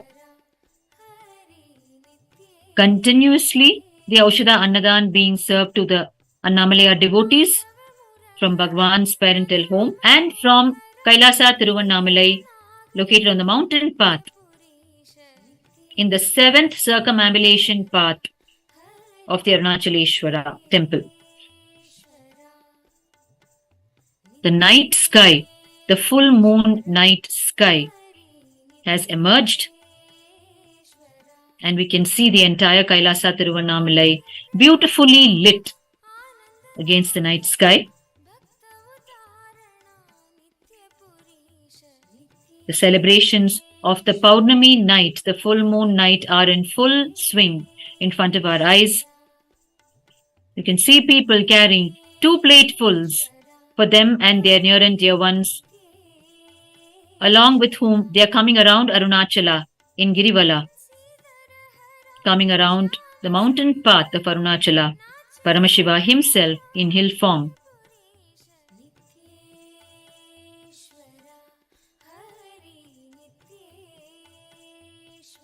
You can see the whole step up in the operations, in the speed of serving of the Aushadha Annadhan.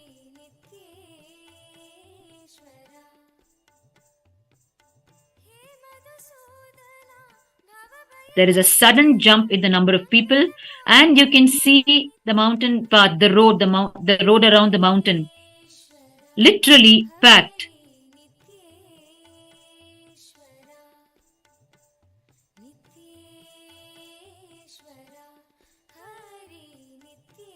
You will see a further steady increase as we move into the night.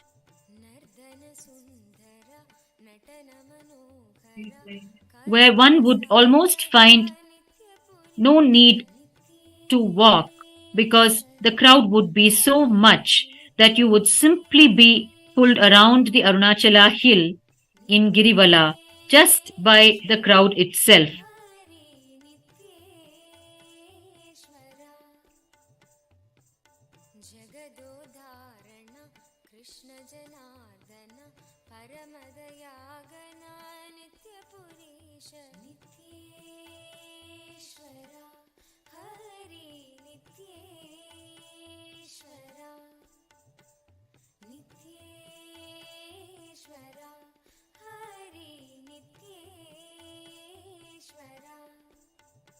Four times in a year, the Padayatris embark on this Padayatra from Tiruvannamalai to Adi Kailasa, Bengaluru. On the occasion of Bhagwan's Jayanti celebrations, his birthday celebrations, which is now at this time of the year, and during the auspicious Mahashivaratri time, which falls in the month of February-March in the Gregorian calendar, and during the auspicious Guru Pournima celebrations, which falls in the month of July-August as per the English calendar, and during the Navaratri time, dedicated to Paramashiva Shakti.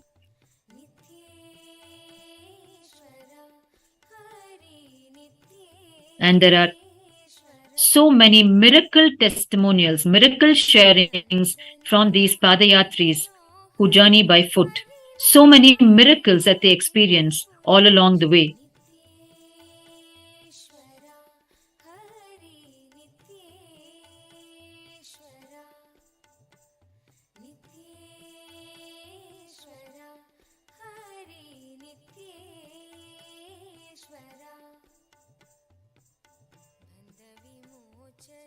On one such occasion, when the Padayatris were journeying by foot from Tiruvannamalai to Adi Kailasa, they were blessed by the presence of Bhagwan himself.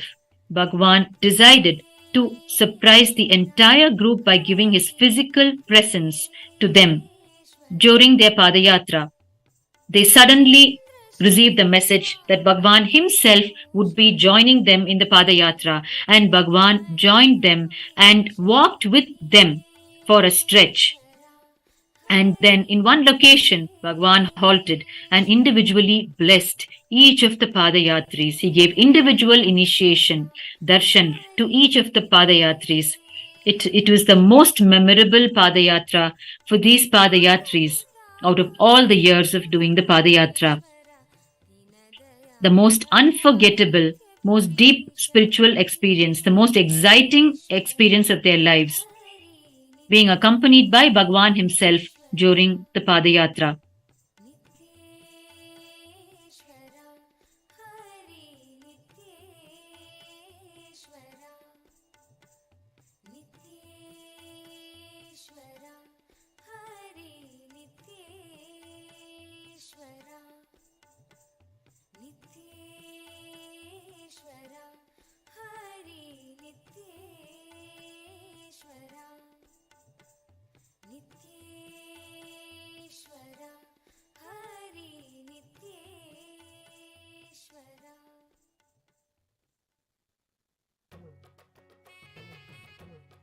You can see in Bhagwan's parental home on Tiruvudal Street, people are continuously walking in.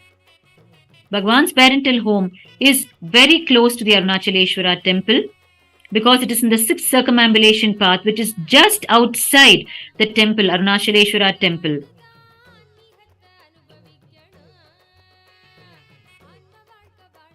And it is from the Arunachaleshwara temple that people start the Girivala, start going around Arunachala.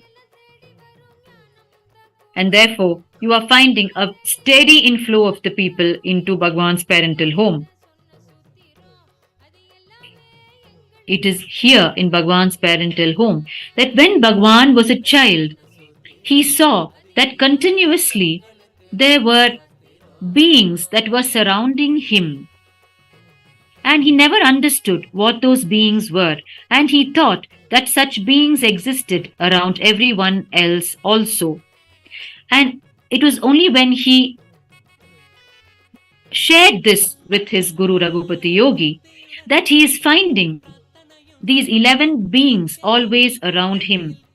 During his childhood, when he shared this with his yoga guru, Raghupati Yogi clarified to him that they are the Ekadasha Rudras, who are the guardian gods, who are the 11 manifestations of Paramashiva himself, who are continuously around protecting Bhagwan as the living manifestation of Paramashiva, and they are invisible to other people's eyes. And they are what Bhagwan is seeing as the other beings. Bhagwan, right from the time he assumed birth, is under the protection of Paramashiva and Mahakala Bhairava and the Ekadasha Rudras, who protect his divine mortal frame until he has accomplished his vision and mission for humanity.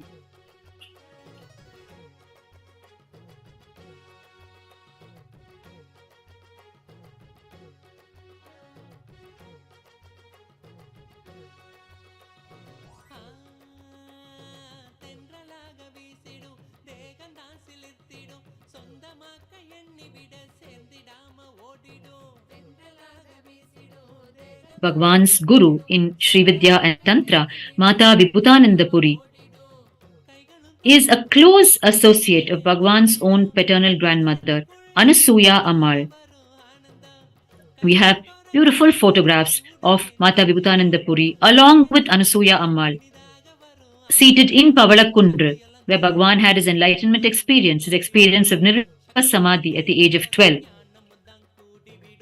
Just like how Sri Rajamudaliyar Tata, Bhagwan's maternal grandfather, played a vital role in the childhood of Bhagwan, taking Bhagwan to the Arunachaleshwara temple every day, keeping Bhagwan on his very shoulders, and narrating all the great Hindu Puranic stories to Bhagwan, the stories of the great Hindu child saints like Markandeya, Bhakta Prahalada, and Dhruva.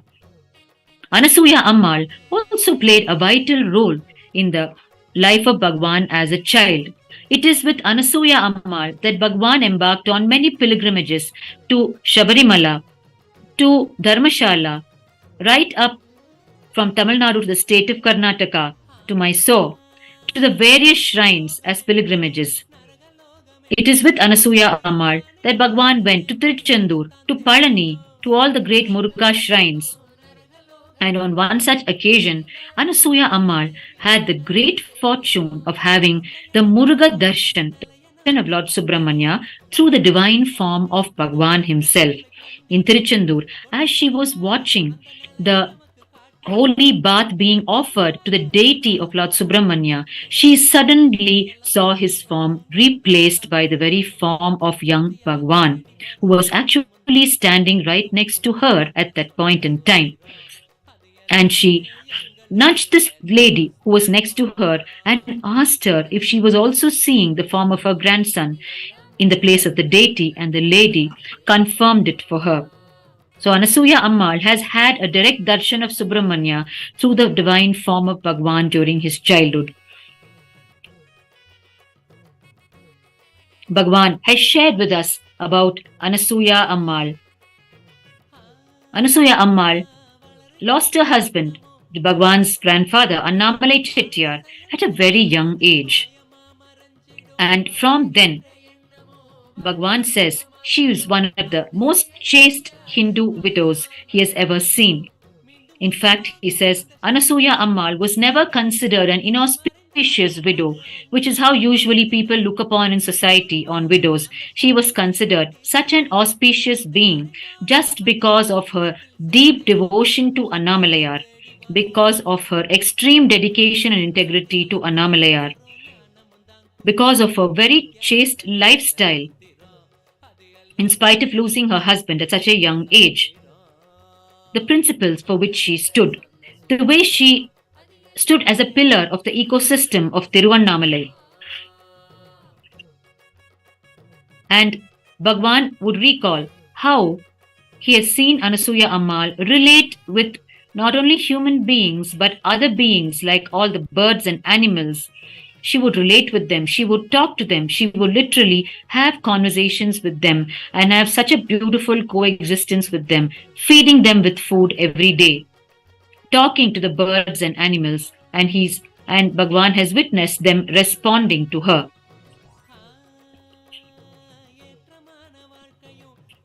In fact, Anasuya Ammal was not considered a widow, but she was considered as an auspicious yogini by the people of Tiruvannamalai. People would tell her, Amma, if you come and touch, everything will go auspicious. Please come and inaugurate our local shops. Even when people are inaugurating their new homes through the Grihapravesha ceremony, they would call Anasuya Ammal. You come and walk into the house first.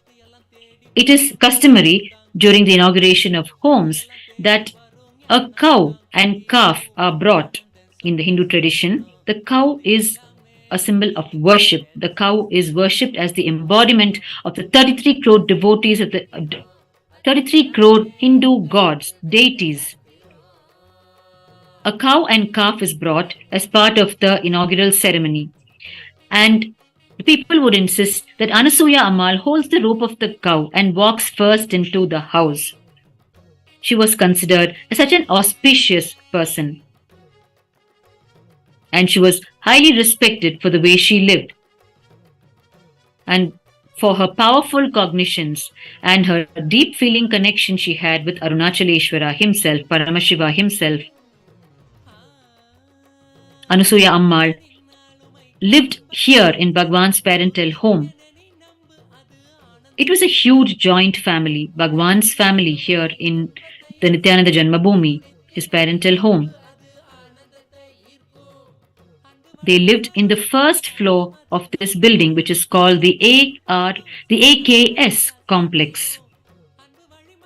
What we are seeing now is the ground floor. Bhagwan's actual residence is on the top floor. The ground floor the family had given away to various shop merchants who had their shops.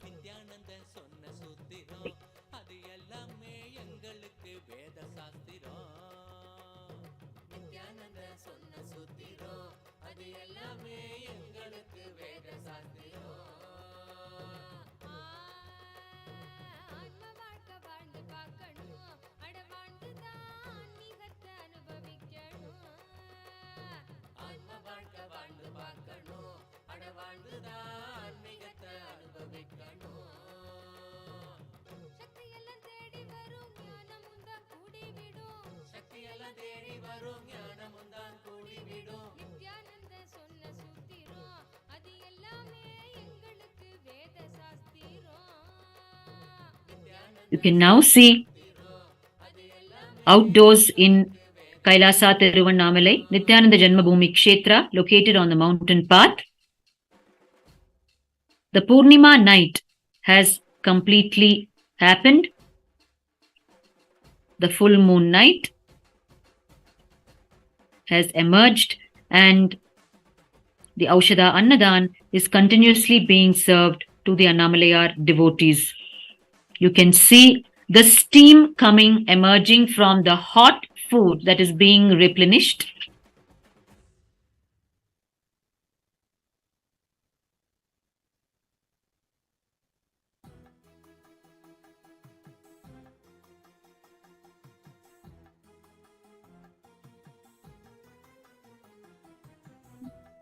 Yes.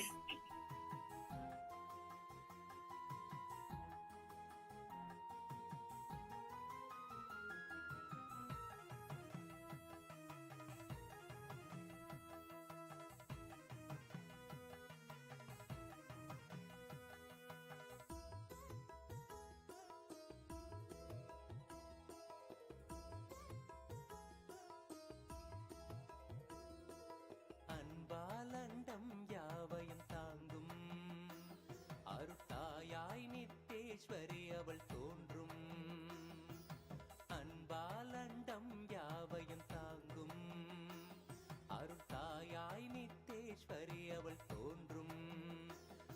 ஸ்வர்ணநாகவாகனம் அதில் தேவி தரிசனம் நித்யத்தாயின் திருமுகம் கரை சேரும் வரம் தரும் அன்பாலண்டம் யாவையும் தாங்கும் அருட்டாயாய் நித்தேஸ்வரி அவள் தோன்றும் அன்பாலண்டம் யாவையும் தாங்கும் அருட்டாயாய் நித்தேஸ்வரி அவள் தோன்றும் ஸ்வர்ணநாகவாகனம் அதில் தேவி தரிசனம் நித்யத்தாயின் திருமுகம் கரை சேரும் வரம் தரும் அன்பாலண்டம் யாவையும் தாங்கும் அருட்டாயாய் நித்தேஸ்வரி அவள் தோன்றும்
வேள்வியை செய்திடும் சக்தி தந்திடும் நாகத்தின் மீதந்த தாயவள் தோன்றும் தரிசனம் ஞானத்தின் வேள்வியை செய்திடும் சக்தி தந்திடும் பாத தரிசனம் பரிபூர்ண அருள் தரும் கருணை விழியதால் உயர் வாழ்வும் நிலை பெறும் நாகவாகனத்தில் நித்யேஸ்வரி அவளும் கொண்ட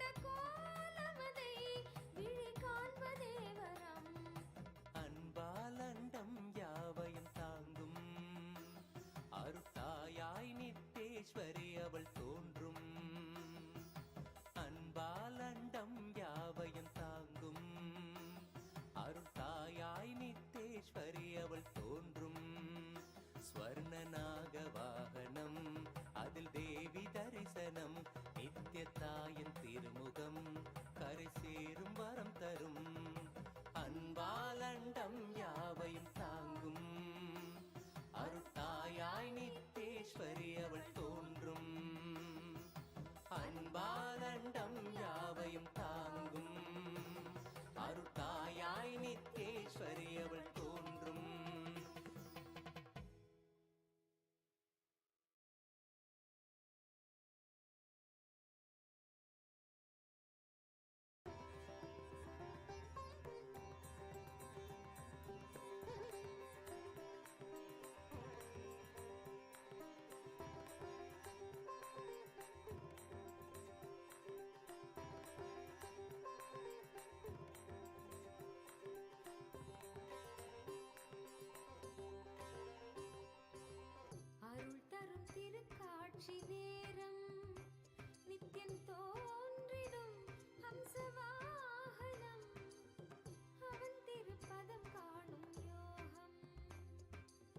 பிறவியின் பலன் யாவும் கூடும் அருள் தரும் திருக்காட்சி நேரம் நித்தியம் தோன்றிடும் ஹம்சவாகனம் அவன் திருப்பதம் காணும் யோகம் பிறவியின் பலன் யாவும் கூடும்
திருக்காட்சியை பாடிட வார்த்தைகள் நான் என்று நீ என்று ஓடி வரும். ஆயினும் ஆனந்த காட்சியின் பேரிடில் ஆயிரம் பாக்களை மீறிவிடும்.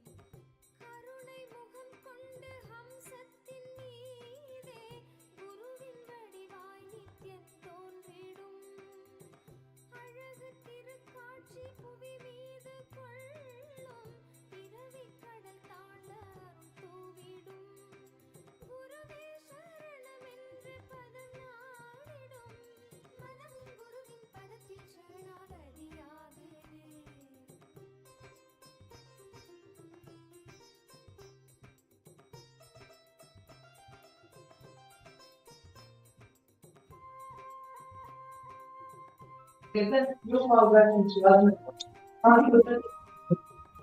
பகவான் நித்யானந்த பரமசிவம் அவர்கள் அவதரித்த சைத்திரமான திருவண்ணாமலையில் பகவான் அவர்கள் பிறந்த இல்லமான ஸ்ரீ நித்யானந்த ஜென்ம பூமியிலிருந்தும் நேரலையில் இப்பொழுது நாம் பார்த்துக் கொண்டிருக்கின்றோம்.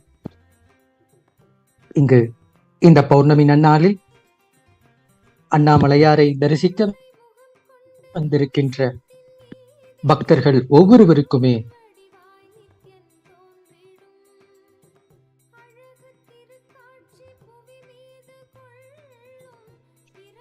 அண்ணாமலையாரை தரிசிக்க வருகின்ற பக்தர்கள் ஒவ்வொருவருக்கும் அவர்களை அண்ணாமலையாரின் வடிவம் என்பதை உணர்ந்து அவர்களை வணங்கி வரவேற்று அவர்கள் ஒவ்வொருவருக்குமே அன்போடு இந்த ஔஷத அன்னதானத்தை வழங்கிக் கொண்டிருக்கும் இந்த அற்புதமான நிகழ்வை நாம் இப்பொழுது நேரலையில் கண்டுகொண்டிருக்கின்றோம். கைலாசா நித்யானந்தா அண்ணாலயாவானது திருவண்ணாமலையில் 2 இடங்களிலும் பகவான் அவதரித்த பிறந்த இல்லமான ஸ்ரீ நித்யானந்த ஜென்மபூமியிலும் மற்றும் பகவான் அவர்கள் உருவாக்கிய கைலாசா திருவண்ணாமலை கிரிவட பாதையில் அமைந்திருக்கும் கைலாசாவிலிருந்தும் இறங்கிய 2 இடங்களிலும் தொடர்ந்து இந்த ஔஷத அன்னதானம் வழங்கிக் கொண்டிருக்கிறார்கள். இந்த பௌர்ணமி தினத்தன்று அண்ணாமலையாரை தரிசிக்க வரும் பக்தர்கள் அனைவருமே அண்ணாமலையாரின் வடிவங்களே என்று அவர்களை வணங்கி வருகின்ற ஒவ்வொரு நபருக்கும் இந்த ஔஷத அன்னதானத்தை வழங்கிக் கொண்டிருக்கிறார்கள். இதில் இதுவரை ஏறத்தாழ 70,000 நபர்களுக்கு மேல் இந்த ஔஷத அன்னதானம் வழங்கப்பட்டிருக்கின்றது. இது இன்னும் தொடர்ந்து அடுத்து வருகின்ற பௌர்ணமி நாள் முழுவதும் இரவு முழுவதும் தொடர்ந்து இந்த ஔஷத அன்னதானம் இன்னும் 1,00,000 நபர்களுக்கு மேல் இந்த ஔஷத அன்னதானம் வழங்குவதற்காகவும் உணவுகளை தயார் நிலையில் வைத்திருக்கின்றனர்.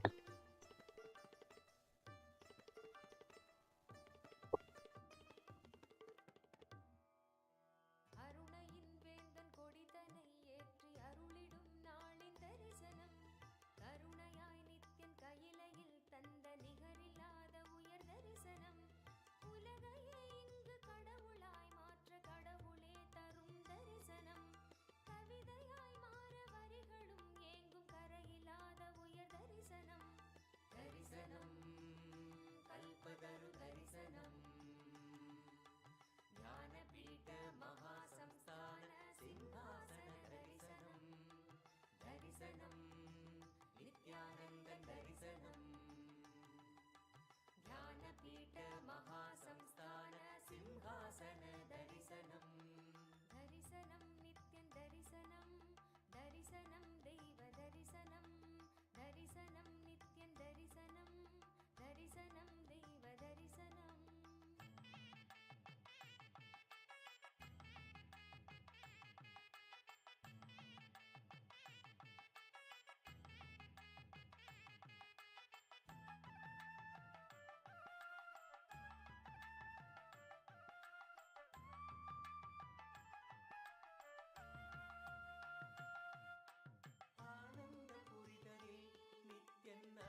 கைலாசா நித்யானந்தா அண்ணாலயாவானது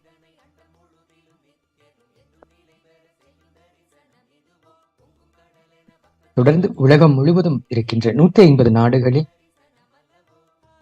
100 கோடி அன்பர்களுக்கு மேல் இந்த நித்திய ஔஷத அன்னதானத்தை வழங்கியிருக்கின்றது. கடந்த 30 வருடங்களாக பகவான் ஸ்ரீ நித்யானந்த பரமசிவம் அவர்களின் தனி பெரும் கடின உழைப்பில் இந்த ஔஷத அன்னதானம் 100 கோடி அன்பர்களுக்கு மேல் வழங்கப்பட்டிருக்கின்றது.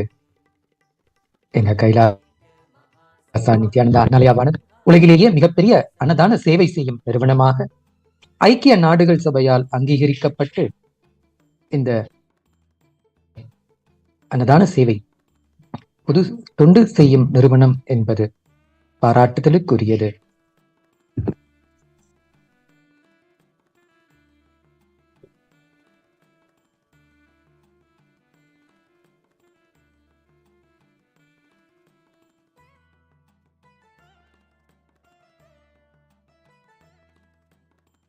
வரவேண்டி பக்தரும் நித்யனின் பதம் நாடக்கூடும் தரிசனம் கொடியேற்ற நாளிலே நித்யன் தவ கோலம் பூண்ட தரிசனம். வரம் வேண்டி பக்தரும் நித்யனின் பதம் நாடக்கூடும் தரிசனம் கொடியேற்ற நாளிலே நித்யன் தவ கோலம் பூண்ட தரிசனம். மண்ணும் மகிழ்ந்திடும் விண்ணும் உறைந்திடும் ஆனந்தத்தின் எல்லை கடந்திடும் திவ்ய தரிசனம் எதுவோ பக்தர்களும் பொங்கும் எண்ணம் கடந்திட தியானம் தனி வையம் தனி சொல்ல வந்த தரிசனம் அல்லவோ. அருள் வாழ்வின் பொருள் இந்த தரிசனம் நித்யானந்தன் யுகம் காக்கும் தரிசனம். தரிசனம் கல்பதரு தரிசனம். உயிர் கொடுக்கும் உண்டி, உயிர் வளர்க்கும் உண்டி, உண்டி கொடுத்தோர் உயிர் கொடுத்தோரே என்ற வாக்கிற்கு ஏற்ப உலக உயிர்கள் உண்ணுவதற்குரிய உணவை கொடுத்தோர் உயிர் கொடுத்தோராகவே கருதப்படுவார்கள். அந்த வகையில் இங்கு கடந்த 30 ஆண்டுகளில் தொடர்ந்து 100 கோடி அன்பர்களுக்கு மேல் இந்த நித்திய ஔஷத அன்னதானத்தை வழங்கி இங்கு 100 கோடி பேருக்கு உணவை கொடுத்ததன் மூலமாக உயிரையே கொடுத்திருக்கின்ற நம்முடைய பகவான் ஸ்ரீ நித்யானந்த பரமசிவம் அவர்களினுடைய தனி பெரும் கடின உழைப்பின் மூலமாகவே இங்கு கைலாயத்தின் மூலம் இங்கு 150 நாடுகளில் இதுவரை 100 கோடி அன்பர்களுக்கு மேல் இந்த நித்திய ஔஷத அன்னதானத்தை வழங்கியிருக்கிறார்கள். இந்த சேவை இன்றும் தொடர்ந்து நடைபெற்றுக் கொண்டிருப்பதை இப்பொழுது நேரிழையில் பார்க்கின்றோம். ஒவ்வொரு மாதந்தோறும் பௌர்ணமி தினத்தன்று குறிப்பாக அண்ணாமலையாரை கிரிவலம் சுற்றி வருகின்ற பக்தர்கள் ஒவ்வொருவருக்குமே மாதந்தோறும் பௌர்ணமி அன்று மட்டும் 1,00,000 நபர்களுக்கு மேல் இந்த ஔஷத அன்னதானத்தை வழங்கிக் கொண்டிருக்கின்றது. இந்த சிறப்பான ஔஷத அன்னதானம் என்று அழைக்கப்படுவதன் காரணம் என்னவென்றால் இங்கு வெறும் உணவை மட்டும் கொடுக்காமல் இது ஒரு மருந்தையே உணவாக கொடுப்பதனால் இது ஔஷத அன்னதானம் என்று அழைக்கப்படுகின்றது. மருத்துவ குணம் என்பது பகவான் நித்யானந்த பரமசிவம் அவர்கள் உணவை சமைக்கும் முறையை பரமசிவ பரம்பொருள் எம்பெருமான் அவர் பாகசாஸ்திரத்தில் அருளிய அந்த முறைப்படியே இங்கு உணவுகளை சமைக்கப்பட்டு பக்தர்கள் எல்லோருக்கும் வழங்குவதனால் இது ஔஷத அன்னதானம் என்று அழைக்கப்படுகின்றது. பாகசாஸ்திரத்திலே பரமசிவ பரம்பொருள் அருளியிருக்கின்ற எந்தெந்த வகை உணவுகள் நாம் உட்கொள்ள வேண்டும், எந்தெந்த முறையில் அது சமைக்கப்பட வேண்டும் என்று அவர் ஆகமத்தில் கூறியிருக்கின்ற அத்துணை முறைகளையும் கடைபிடித்து இங்கு உணவை சமைத்து வழங்கப்படுவதனால் இது ஔஷத அன்னதானம் என்று அழைக்கப்படுகின்றது. இங்கு பாகசாஸ்திரத்தின் முறைப்படி சமைக்கப்பட்ட இந்த உணவை உட்கொள்ளும் போது நமது உடலில் உள்ள ஜடராக்னியானது விழிப்படைந்து ஏற்கனவே ஜீரணிக்காமல் உள்ள உணவை கூட ஜீரணிக்க வைக்கும் சக்தி படைத்ததாக இருக்கிறது. பகவான் அவர்களுடைய இந்த ஔஷத அன்னதானத்தை பற்றி அவருடைய அனுபவத்தை பகிரும் பொழுது நம் எல்லோருக்கும் கூறியிருக்கின்ற இந்த சத்தியத்தை உள்வாங்குவோம். அண்ணாமலையார் பிரசாதத்தை அன்னை மீனாட்சி முந்தானியில் முடிந்து பகவான் நித்யானந்த பரமசிவம் அவர்களுக்கு ஊட்டிவிட, இந்த உணவை எல்லோருக்கும் கொடுக்கலாமா என்று சுவாமிஜி பகவான் நம்முடைய பகவான் கேட்கும் பொழுது, உலக உயிர்கள் எல்லோருக்கும் கொடுக்க சொல்லி அன்னை மீனாட்சி கொடுக்க, அந்த அருட்பிரசாதத்தை எல்லோருக்கும் வழங்க பகவான் ஸ்ரீ நித்யானந்த பரமசிவம் அவர்கள் ஆரம்பித்ததே இந்த ஔஷத அன்னதான சேவை. அன்னை மீனாட்சியின் பேரருளால் இங்கு பகவான் ஸ்ரீ நித்யானந்த பரமசிவம் அவர்கள் நம் எல்லோருக்கும் இங்கு அண்ணாமலையாரின் பிரசாதத்தை இங்கு கிரிவலம் வருகின்ற பக்தர்கள் எல்லோருக்கும் வழங்குவதே இந்த அன்னதான சேவை. இங்கு உணவே மருந்தாக, மருந்தே உணவாக வழங்கப்படுகிறது. இங்கு இந்த ஔஷத அன்னதானத்தை பெற்று செல்கின்ற அன்பர்கள் பக்தர்கள் அவர்கள் ஒவ்வொருவரும் அவர்கள் உடம்பில் உள்ள நோய்களை எல்லாம் தீர்க்கும் சக்தி படைத்ததாக இருப்பதனால் அவர்களுக்கு மருந்து என்று தனியாக அவர்கள் எடுத்துக்கொள்ள வேண்டிய தேவையில்லை. ஏனெனில் இந்த உணவே மருந்தாக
பகவான் நித்யானந்த பரமசிவம் அவர்கள் அவதரித்த சைத்திரமான திருவண்ணாமலையில் அவர் பிறந்த இளம் ஸ்ரீ நித்யானந்த ஜென்ம பூமியில் இருந்தும் நேரடியில் நாம் இப்பொழுது பார்த்து கொண்டிருக்கின்றோம்.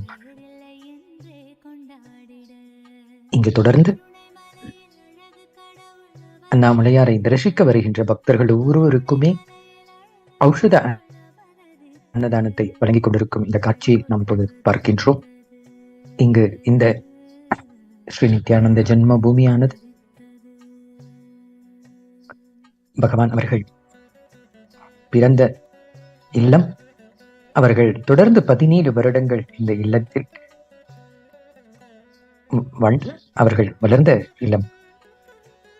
இந்த இடம் முழுவதும் பகவான் அவரினுடைய பாதம் பட்டு சக்தியூட்ட பெற்ற ஸ்தலமாக இன்று கைலாயத்தின் பிரதம கஷேத்திரமாக நம் எல்லோருக்கும் பகவான் அவர்களின் அருளாசியுடன் வழங்கியிருக்கின்றார்கள்.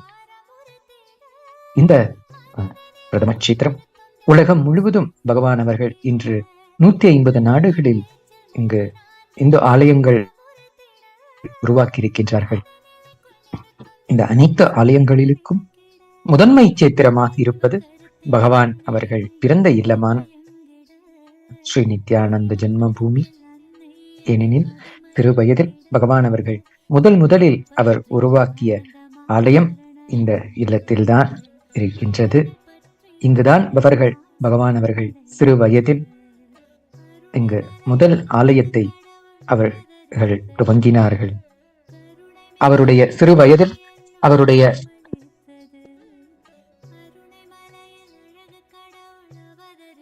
வாழ்க்கையில் முழுவதுமாக விக்கிரகங்களோடு தான் அவர்கள் வாழ்ந்தார்கள். அவர்களுடைய விளையாட்டே விக்கிரகங்களோடு தான். முருகப்பெருமான், விநாயக பெருமான், சிவபெருமான், அன்னை மீனாட்சி தேவி போன்ற எல்லா விக்கிரகங்களையும் பகவான் அவர்கள் வைத்துக் கொண்டு அவர்களுக்கான முதல் சிறு ஆலயத்தை இங்கு இல்லத்தில்தான் தானே கைப்பட அந்த அவருடைய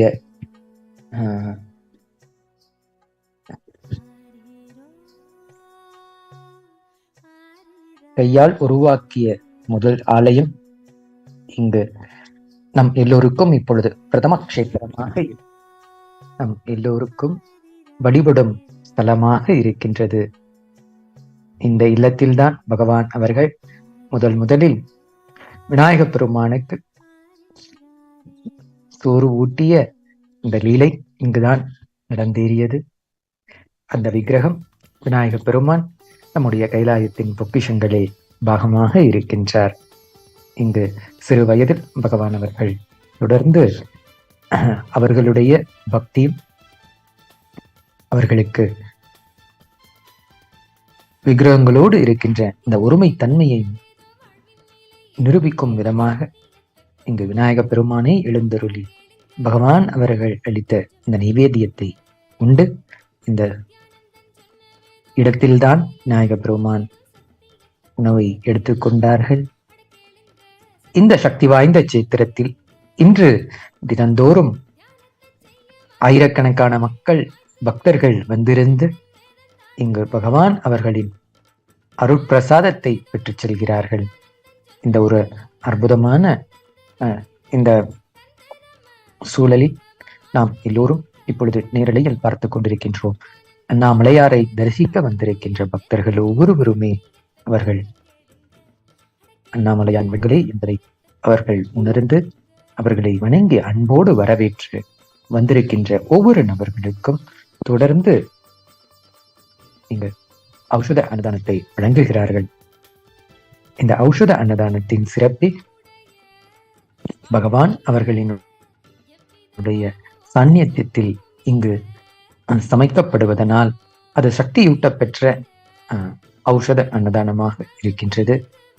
இங்கு பகவானிடம் தீட்சை பெற்ற தியான சிகிச்சையாளர்கள் அவர்கள் அன்போடும் பகவான் மீது கொண்டிருக்கின்ற இந்த பக்தி உணர்வோடும் அவர்கள் சமைத்து அவர்களுடைய கைகளாலே வருகின்ற எல்லோருக்கும் இதை வழங்குவதனால் இது நமக்கு இந்த ஔஷத அன்னதானம் இது அருட்பிரசாதமா பரமசிவ பரம்பொருளின் நேரடி சாநித்தியத்தில் இது உருவாக்கப்படுவதனால் நம் எல்லோருக்கும் இது மருந்தாகவே இருக்கின்றது. இந்த உணவை எடுத்துக்கொள்ளும் பக்தர்களுக்கு எல்லா விதமான நோய்களும் குணமாக்கும் சக்தி படைத்தது. இதனால் இது ஔஷத அன்னதானம் என்று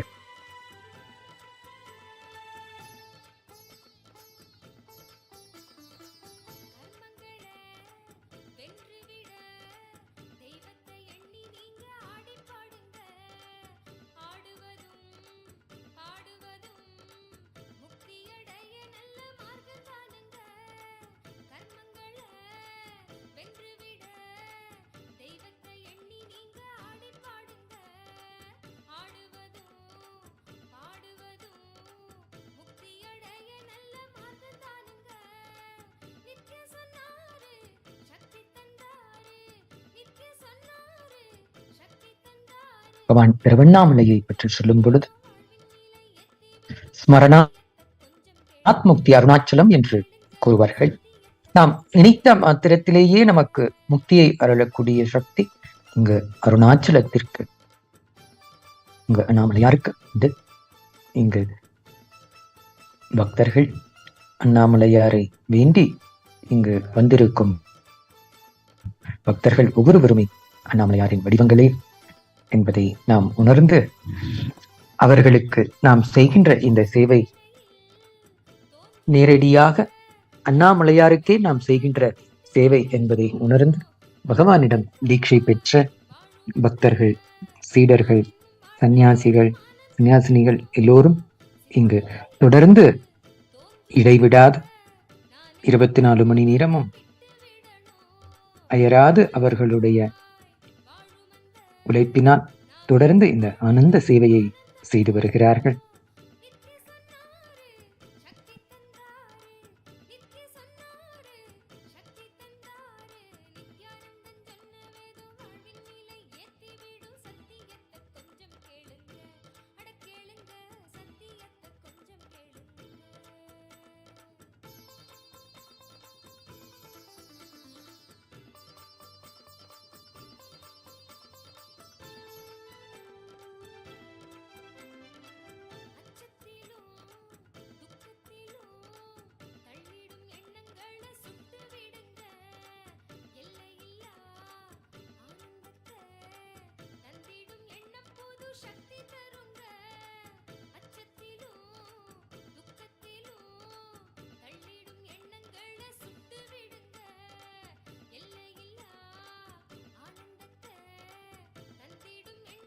பகவான் நித்யானந்த பரமசிவம் அவர்கள் பிறந்த இல்லமான ஸ்ரீ நித்யானந்த ஜென்ம பூமியில் பகவான் அவர்கள் அவதரித்த இந்த சித்திரத்தில்தான் அவருடைய குருமார்கள் அனைவரும் வந்திருந்து நேரிலே தரிசனம் தந்திருக்கிறார்கள்.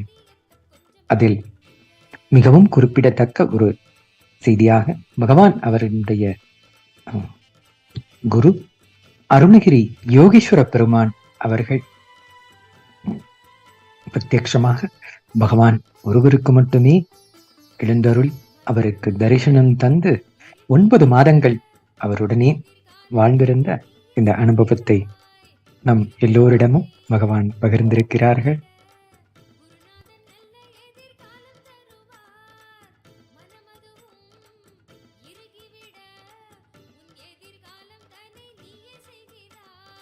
அந்த அனுபவத்தை பகவான் அவர்கள் சொல்லும் பொழுது, இங்கு பகவான் அவர்கள் பிறந்த இல்லமான ஸ்ரீ நித்யானந்த ஜென்ம பூமியில்தான் அருணகிரி யோகீஸ்வர பெருமான் அவர்கள் பாதம் பட்டிருக்கின்ற இந்த இடம். இங்கு பகவான் அவரோடு அந்த சிறு வயதில் அவருடனே வந்து இங்கு அவர்கள் உணவையும் அருந்திவிட்டு இந்த பிரசாதத்தையும் உண்டுவிட்டு சென்றிருக்கிறார்கள். இந்த இடத்தில் பகவான் அவரினுடைய குருவான் அருணகிரி யோகீஸ்வர பெருமானே வந்து இங்கு உணவை எடுத்துக்கொண்ட இந்த இடத்தில் இப்பொழுது லட்சக்கணக்கான பக்தர்கள் வந்திருந்து இந்த இல்லத்திலே அவர்கள் உணவு எடுத்துக்கொள்வது பெரும் பாக்கியமா அவர்கள் கருதுகிறார்கள். இங்கு பிரதம சேத்திரமான ஸ்ரீ நித்யானந்த ஜென்ம பூமியில் தினந்தோறும் இங்கு அண்ணாமலையாரை தரிசிக்க வருகின்ற அன்பர்களுக்கு 3 வேளையும் தொடர்ந்து இங்கு ஔஷத அன்னதானம் வழங்கப்பட்டு கொண்டிருக்கின்றது. இன்றைய சிறப்பு தினமான பௌர்ணமி நன்னாள் அன்று இங்கு லட்சக்கணக்கான பக்தர்கள் இங்கு அண்ணாமலையாரை கிரிவலம் வருகின்ற இந்த வேளையில் அவர்கள் ஒவ்வொருவருக்கும் இங்கு இந்த ஔஷத அன்னதானத்தை சமைத்து வருகின்ற ஒவ்வொருவருக்கும் அன்போடு அவர்களை உபசரித்து அவர்கள் எல்லோருக்கும் தொடர்ந்து பகவான் அருளும் இந்த ஔஷத அன்னதானத்தை நாம் இப்பொழுது நேரலையில் பார்க்க முடிகின்றது.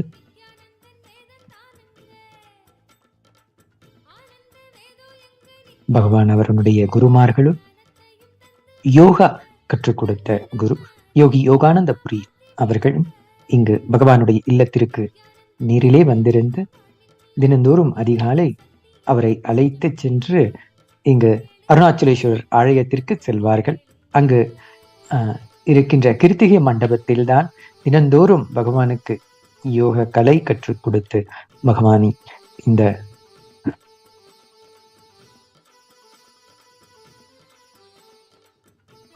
பகவானினுடைய உடலை மிகவும் சீரான முறையில் உருவாக்கி தந்திருக்கின்றார்கள். அங்கு தினந்தோறும் விடியற் காலை இங்கு வந்திருந்து பகவானை அவர்கள் அழைத்து சென்று அங்கு கிருத்திகை மண்டபத்திற்கு சென்று விடுவார்கள். இங்குதான் அங்கு யோக பயிற்சி தொடர்ந்து நடைபெறும். அந்த யோக கலையை கற்ற பகவான் நம் உலகில் உள்ள எல்லோரும் அந்த யோக ஆசனங்களை கற்று பயில வேண்டும் என்பதற்காகவே நித்யானந்த யோக பயிற்சியை வடிவமைத்து பரமசிவ பரம்பொருள் அவர் எம்பெருமானே வழங்கியிருக்கின்ற இந்த ஆகம முறைப்படி வழங்கியிருக்கின்ற இந்த நுட்பங்களை முறைகளை யோகாசன முறைகளை வகுத்து நம் எல்லோருக்கும் வழங்கியிருக்கின்றார். இன்றும் பரமசிவோகம் என்ற இந்த தியான வகுப்பில் இங்கு தினந்தோறும் பகவான் அவர்கள் இந்த நித்யானந்த யோக பயிற்சியை இந்த தியான வகுப்பின் மூலமாகவே இலவசமாக அனைவரும் கிடைக்கும் விதத்தில் அதை அருளிக் கொண்டிருக்கிறார்கள். 1 மணி நேரத்திலேயே 108 ஆசனங்களை நாம் முறையாக கற்றுக்கொள்ள வாய்ப்பாக இந்த நித்யானந்த யோக பயிற்சி ஆனது அமைக்கப்பட்டிருக்கின்றது. 3 மணி நேரத்தில் 508 ஆசனங்களையும் நம்மால் செய்து நம் உடலையும் மனதையும் ஆன்ம சக்தியையும் விழிப்பிக்க செய்யும் ஒரு நுட்பமாக இந்த நித்யானந்த யோக பயிற்சி இங்கு வடிவமைக்கப்பட்டு பகவான் அவர்களின் அருளாசியோடு இங்கு எல்லோருக்கும் வழங்கப்படுகின்றது. இந்த யோக பயிற்சியையும் நீங்கள் கற்றுக்கொள்ள நீங்கள் இணையதளத்தில் இந்த தியான வகுப்பில் இன்று நடைபெற்றுக் கொண்டிருக்கும் இந்த பரமசிவோகம் தியான வகுப்பிலும் கலந்து கொண்டு இந்த பலனை நீங்களும் அனுபவிக்கலாம்.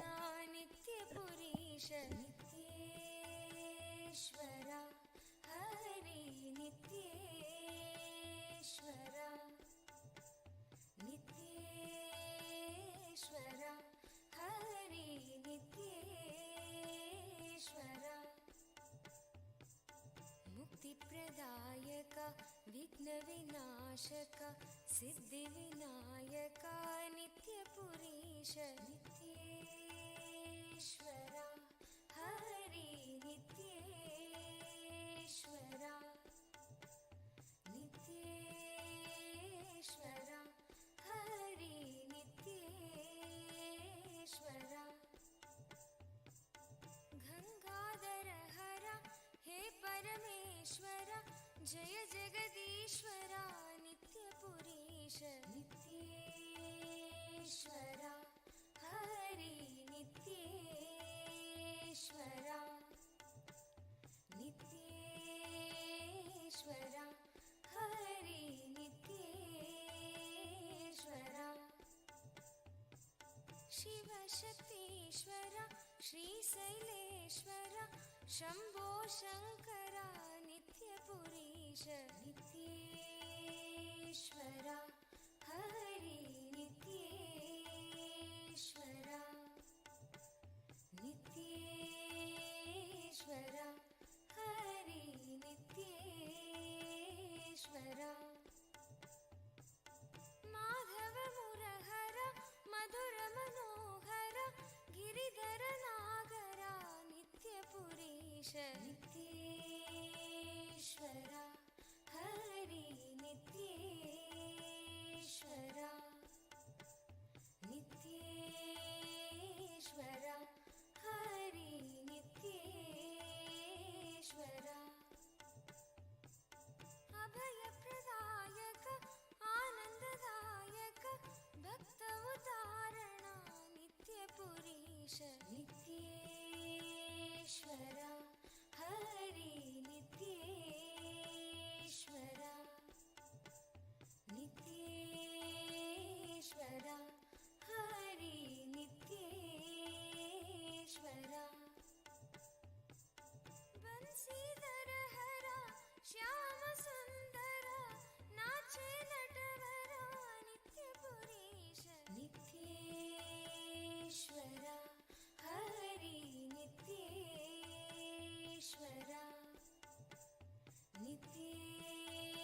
கைலாசா திருவண்ணாமலை அதனை தொடர்ந்து 2 இடங்களிலும் திருவண்ணாமலையில் பகவான் அவதரித்து அவர்கள் சித்திரமான ஸ்ரீ நித்யானந்த ஜென்ம பூமியிலும் பகவான் அவர்கள் உருவாக்கிய கைலாசம் கிரிவலப்பாதையில் அமைந்திருக்கும் கைலாசா திருவண்ணாமலையிலிருந்தும் தொடர்ந்து இந்த ஔஷத அன்னதானம் வருகின்ற பக்தர்கள் ஒவ்வொரு நபருக்கும் இங்கு வழங்கப்பட்டுக் கொண்டிருக்கின்றது. இந்த பௌர்ணமி நன்னாளில் இதுவரை ஏறத்தாழ 80,000 நபர்களுக்கு மேல் இந்த ஔஷத அன்னதானம் ஆனது வழங்கப்பட்டிருக்கின்றது. இன்னும் தொடர்ந்து அடுத்து வருகின்ற 24 மணி நேரமும் இந்த சேவையை செய்வதற்காகவே பகவான் அவர்களின் அருளாசியோடு இந்த ஔஷத அன்னதானத்தை சமைத்து தயாராக வைத்திருக்கின்றார்கள். ஒவ்வொரு நபருக்கும் இந்த ஔஷத அன்னதானத்தை வழங்கும் போது அவர்கள் அண்ணாமலையாரின் வடிவமாகவே அவர்களை நினைந்து அவர்களை வரவேற்று அவர்கள் ஒவ்வொருவருக்கும் இந்த ஔஷத அன்னதானத்தை வழங்குகிறார்கள்.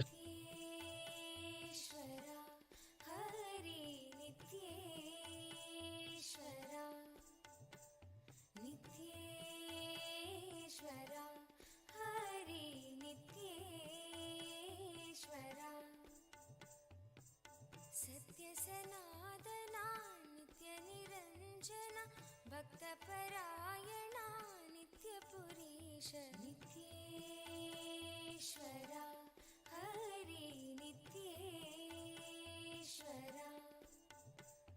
नित्येश्वरा हरि नित्येश्वरा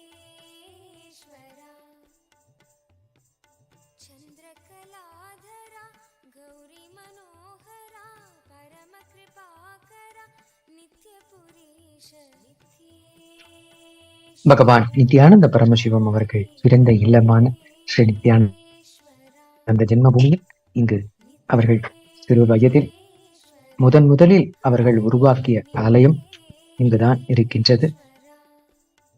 அவர் சிறு விக்கிரகங்களை வைத்துக் கொண்டு உருவாக்கிய முதல் ஆலயம் பகவான் ஸ்ரீ நித்யானந்த ஜென்ம பூமியில் முதலாவதாக உருவாக்கினார்கள்.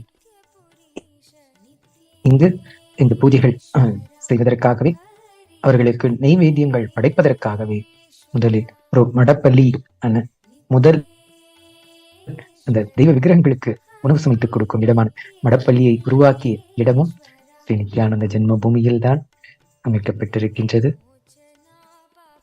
அதேபோல் இந்த பூஜைக்கு அலங்கரிப்பதற்கு தேவையான பூக்கள் அவைகளை அவரே இங்கு உருவாக்கிய பூந்தோட்டம் அமைத்து அங்கு வருகின்ற அந்த பூக்களை மாலையாக தொடுத்து தெய்வ விக்கிரகங்களுக்கு பகவான் அவர்கள் பூஜை செய்வார்கள்.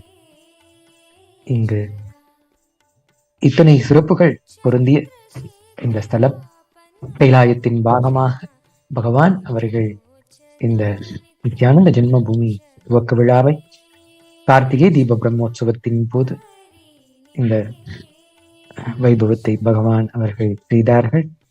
அன்றிலிருந்து கைலாயத்தின் பாகமாக இருந்து திருவண்ணாமலையில் வருகின்ற பக்தர்கள் ஒவ்வொரு நபருக்கும் இந்த ஔஷத அன்னதானம் ஆனது இந்த சேவை தொடர்ந்து நடைபெற்றுக் கொண்டிருக்கின்றது.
பகவான்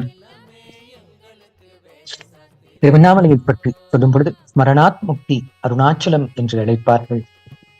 நாம் நினைத்த மாத்திரத்திலேயே நமக்கு முக்தியை அளிக்கக்கூடிய ஒரு சித்திரமாக திருவண்ணாமலை விளங்குகின்றது. இது இந்த திருவண்ணாமலை ஒவ்வொரு முறையும் ஞான தபோதனரை உலகிற்கு அழைத்து வரக்கூடிய சக்தி படைத்தது. ஞான தபோதனரை ஈன்றெடுக்கும் மலை, வாவென அழைக்கும் அண்ணாமலை என்று இங்கு புகழிற்கு ஏற்ப வாழையடி வாழையென தொடர்ந்து மனித உருவம் தாங்கி இந்த பரமசிவ பரம்பொருளின் அவதாரமாகவே இங்கு ஞானிகள் தொடர்ந்து அவதரித்துக் கொண்டிருக்கின்றார்கள். அந்த வரிசையில் பகவான் ரமண மகரிஷி, சேஷாத்ரி சுவாமிகள், யோகி ராம் சரத்குமார், இசக்கி சுவாமிகள் என்று இவர்கள் அனைவருமே அண்ணாமலை அவர் இன்றெடுத்த அவதார புருஷர்கள் இங்கு வந்திருந்து உலக மக்கள் அனைவருக்கும் இந்த பரமசிவ விஞ்ஞானத்தையும் பரமசிவ மெய்ஞானத்தையும் நம் உலக மக்கள் அனைவரும் பெறும் வகையில் தொடர்ந்து எல்லா விதமான சேவைகளையும் செய்து கொண்டிருக்கிறார்கள். இந்த அற்புதமான இந்த சேவை இப்பொழுது பகவான் அவர்கள் ஸ்ரீ நித்யானந்த பரமசிவம் அவர்கள் அவதரித்த இந்த 1978 ஆண்டு பகவான் அவர்கள் இந்த பூமிக்கு அவதரித்த தினம்.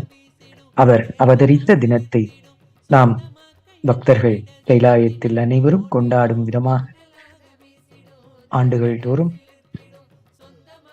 பகவான் அவர்களின் அவதார பெருநாள் விழாவை நாம் கொண்டாடி கொண்டிருக்கின்றோம்.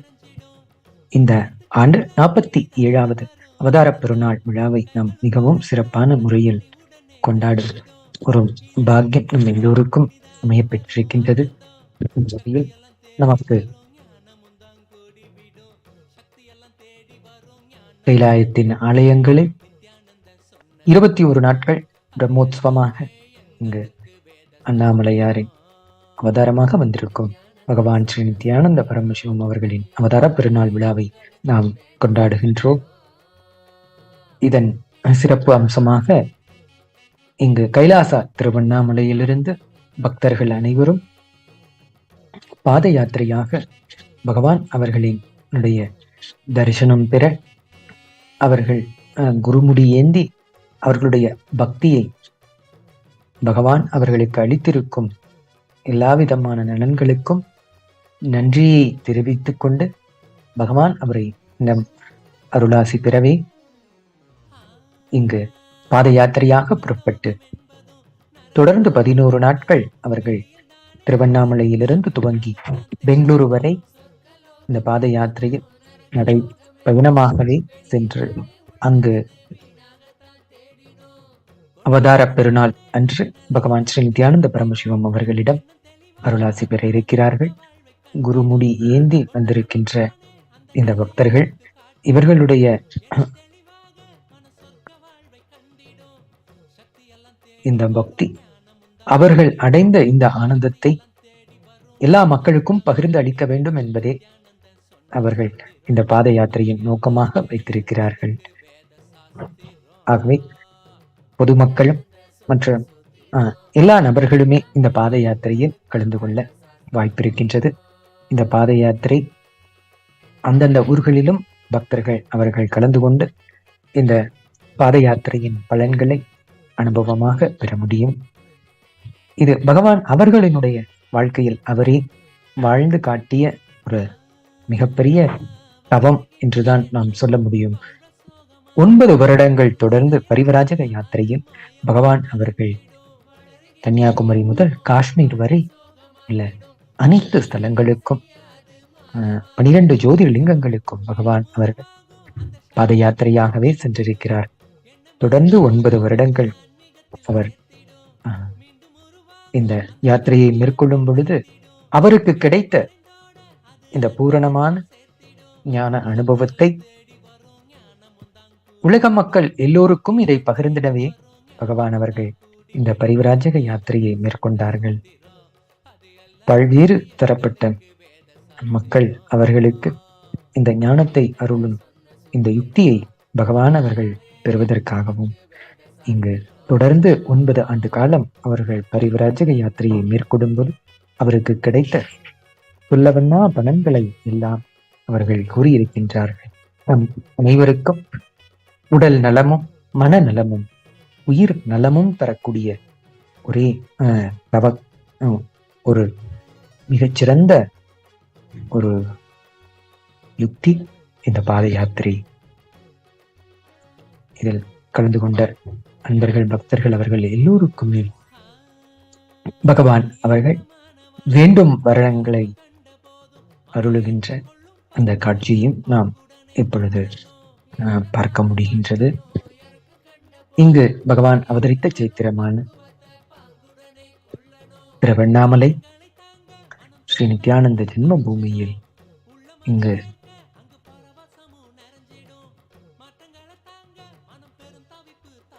தொடர்ந்து பக்தர்கள் இங்கு வந்திருந்து பகவானின் அருளாசியம் பெற்று அவர் அருள் பிரசாதத்தையும் பெற்றுச் செல்கிறார்கள்.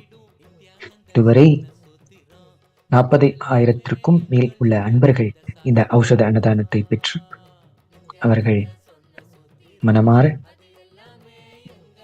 பகவான் அவர்களுக்கு நன்றி கூறி இங்கு சென்று கொண்டிருப்பதை நேரலை காட்சியில் பார்க்கின்றோம்.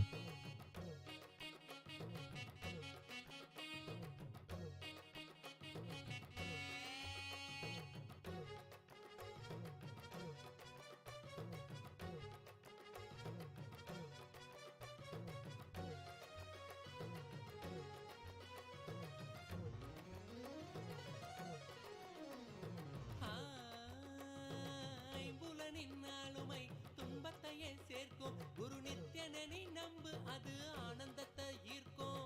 ஐம்புலனின்னாலுமை துன்பத்தையே சேர்க்கும் குரு நித்யனனை நம்பு அது ஆனந்தத்தை ஈர்க்கும். அன்பு வழி மலரும் அகங்காரம் அது நீங்கிடும். சத்குருவின் பாதம் சரணாகதியா சேர்ந்திடும். அன்பு வழி மலரும் அகங்காரம் அது நீங்கிடும். பகவான் நித்யானந்த பரமசிவம் அவர்கள் இந்த பூமிக்கு அவதரிக்கும் முன்பே இங்கு அண்ணாமலையாரின் வாரிசாக இந்த பூமிக்கு வர இருப்பதை, அவர் வரும் முன்பே இங்கே ஞான குருமார்கள் அவதார புருஷர்கள் அவர் இந்த பூமிக்கு வர இருப்பதை அவருடைய தாத்தா ராஜு முதலியார் அவர்களுக்கு முன்பே தெரிவித்திருக்கின்றார்கள். அதில் பகவான் நித்யானந்த பரமசிவம் அவர்கள் அண்ணாமலையாரின் வாரிசாக இங்கு வந்து துதிக்கப் போகின்றார் என்பதை உலகுக்கெல்லாம் அறிவித்திருக்கின்றார்கள். ஒரு முறை பகவான் ரமண மகரிஷியிடம் தரிசனம் செய்வதற்காக நம்முடைய பகவான் நித்யானந்த பரமசிவம் அவர்களினுடைய தாத்தா ராஜு முதலியார் அவர்கள் சென்றிருந்த போது அவர், உங்களுடைய பேரனாக இங்கு அண்ணாமலையாரே வந்து பிறப்பார் என்று அவர்கள் அருளாசி செய்த பொழுது நம் எல்லோருக்கும் அந்த சத்தியத்தை பகவான் அவர்களினுடைய தாத்தா அவர்கள் கூறும் பொழுதுதான் நமக்கு அறிய பெற்றோம். அவர் இந்த பூமிக்கு வந்து உதிக்கும் முன்பே இந்த பரமசிவ பரம்பொருளின் இந்த மனித உருவம் தாங்கி வருகின்ற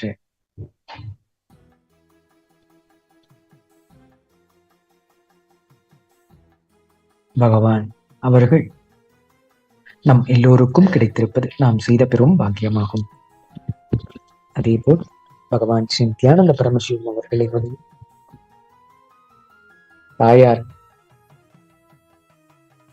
லோகநாயகி அம்மாள் அவர்கள் பகவான் அவர்கள் அவதரிக்கும் முன்பாக இங்கு திருவண்ணாமலையில் பூண்டி மகான் சுவாமியிடம் அவர்கள் சென்று தரிசனம் செய்ய போயிருந்தார்கள். அப்பொழுது அங்கு பூண்டி மகான் சுவாமிகள் லோகநாயகி அம்மாள் அவர்களுக்கு ஆசீர்வதித்து, அப்பொழுது அவர்கள் கர்ப்பம் தரித்திருந்த வேளை அங்கு பூண்டி மகான் சுவாமிகள் ஒரு மிகப்பெரிய மகான் இங்கு திருவண்ணாமலை அருகாமையில் பூண்டி என்ற இடத்தில் அந்த ஞானி அவதார புருஷர்கள் வாழ்ந்த சேத்திரம். அங்கு அவர் தரிசனம் செய்யும் பொழுதே லோகநாயகி அம்மாள் அவர்களிடம், அப்பனே வந்து உங்க வயிற்றில பிறப்பார் என்று அருளாசி செய்திருக்கின்றார். இப்ப அவங்களுக்கு அந்த வார்த்தை, அவர் சொன்ன அந்த வார்த்தையினுடைய அர்த்தம் சரியாக புரியாததால் மீண்டும் என்ன சொல்லுகிறீர்கள் என்று கேட்டபோது அவருடைய தாத்தா ராஜு முதலியார் அவர்கள் உடன் சென்றிருந்தார்கள். அப்போது அவர் கேட்ட பொழுது அங்கு மலை வடிவமாக இருக்கின்ற அருணாச்சலத்தை அங்கு காட்டி, அப்பன் அவரே வந்து உங்க வயிற்றில பிறப்பான் என்று அந்த அருளாசி செய்தார்கள். அவர் இந்த பூமிக்கு வரப்போகின்றார், அண்ணாமலையாரின் வாரிசாக இருந்து இந்த உலகத்திற்கே இந்த பரமசிவ ஞானத்தையும் பரமசிவ சக்தியும் வழங்கப் போகின்றார் என்பதை அவர் அவதரிக்கும் முன்பே ஞானிகள் இதை அறிந்திருக்கின்றார்கள். அவர்கள் முன்கூட்டியே அவர்களுடைய பெற்றோர்கள், அவர்களுடைய குடும்பத்தவர்களுக்கு இதையும் தெரிவித்திருக்கின்றார்கள். இதற்கான சான்றுதான் பகவான் ஸ்ரீ நித்யானந்த பரமசிவம் அவர்கள் அவதரித்த இந்த நன்னாளை நாம் எல்லோரும் வருடந்தோறும் அவதார பெருநாள் விழாவா நாம் கொண்டாடுகின்றோம். இந்த உற்சவங்கள் தொடர்ந்து 21 நாட்கள் நடைபெறும். இந்த பிரம்மோற்சவம் கைலாயத்தின் உள்ள எல்லா ஆலயங்களிலும் கொண்டாடப்படுகின்றது. இந்த பிரம்மோற்சவத்தின் துவக்கமாக இன்றைய தினம் விடியற்காலை நாம் துவஜாரோகணத்தை துவக்கி வைத்து இந்த பிரம்மோற்சவத்தை கொண்டாட இருக்கின்றோம். பகவான் ஸ்ரீ நித்யானந்த பரமசிவம் அவர்களே எழுந்தருளி இந்த பிரம்மோற்சவத்தின் பொழுது நம் எல்லோருக்கும் அருளாசி வழங்க இருக்கிறார்கள்.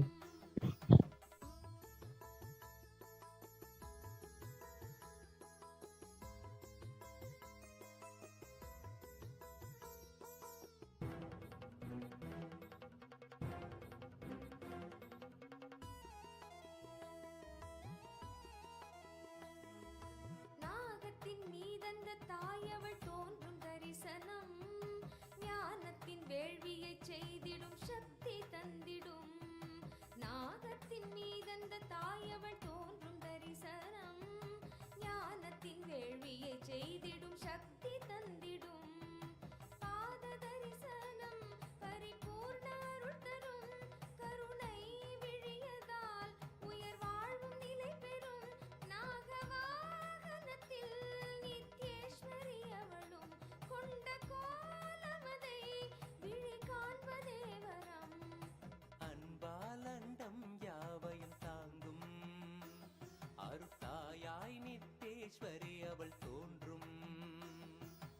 அன்பாலண்டம் யாவையும் தாங்கும் அருத்தாயாய் நித்தேஸ்வரி அவள் தோன்றும்.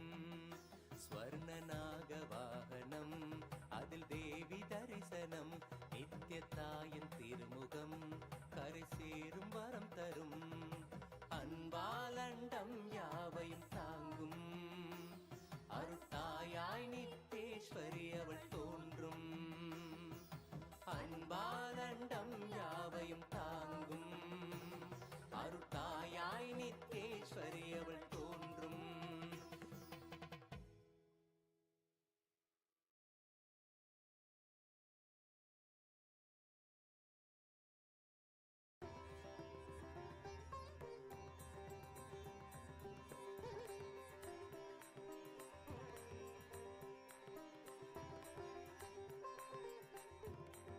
பகவான் நித்யானந்த பரமசிவம் அவர்கள் பிறந்த இல்லமான ஸ்ரீ நித்யானந்த ஜென்ம பூமியில் பகவான் அவர்களினுடைய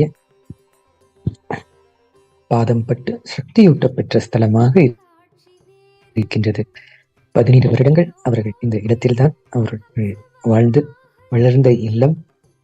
இந்த இல்லத்தில் பகவான் அவர்கள் தினந்தோறும் அவர்களுக்கு என்று வழிபடுவதற்காக ஒரு முதல் ஆலயத்தை சிறு விக்கிரகங்களை வைத்து துவங்கி இருக்கின்றார்கள்.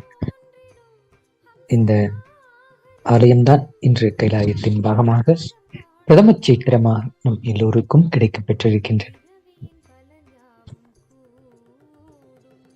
அண்ணாமலையார் ஆலயத்தின் 6ஆம் பிரகாரத்தில் அமைந்திருக்கும் திருவூடல் தெருவில் இருக்கின்ற பகவான் அவர்களினுடைய இல்லம் ஸ்ரீ நித்யானந்த ஜென்ம பூமியானது வருடத்தில் குறைந்தது 300 நாட்களுக்கு மேல் உற்சவ குளங்களாக அமைக்கப்பட்டிருக்கின்றது.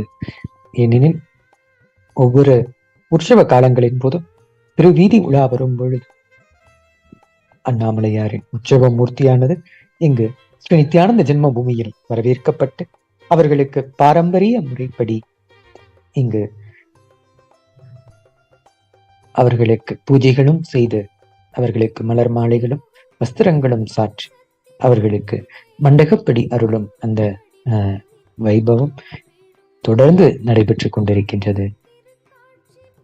நடந்து கார்த்திகை தீப பிரம்மோற்சவத்தின் பொழுது நாம் எல்லோரும் நேரலையில் கண்டுகளித்தோம். பஞ்சமூர்த்திகளின் புறப்பாட்டில் தினந்தோறும் பகவானை அவர்களே இழந்தருளி இங்கு பஞ்சமூர்த்திகளையும் வரவேற்று அவர்களுக்கு பாரம்பரிய முறைப்படி பூஜைகளும் செய்து அவர்களுக்கு மண்டகப்படி அருளிய அந்த காட்சியை நாம் எல்லோரும் தரிசனம் செய்தோம். அந்த வகையில் வருடத்தில் 300 நாட்களுக்கு மேலும் இங்கு உற்சவங்களாகவே தொடர்ந்து நடந்து கொண்டிருக்கும் இடம்தான் இந்த திருவூடல் தெருவில் அமைந்திருக்கும் பகவான் ஸ்ரீ நித்யானந்த பரமசிவம் அவர்களின் இல்லம் ஸ்ரீ நித்யானந்த ஜென்ம பூமி ஆனது அமைந்திருக்கின்றது. பகவான் அவர்களுடைய சிறு வயதிலே அதிக நாட்கள், அதிக நேரங்கள் அவர்கள் இருந்தது அண்ணாமலையார் ஆலயத்தில் தான்.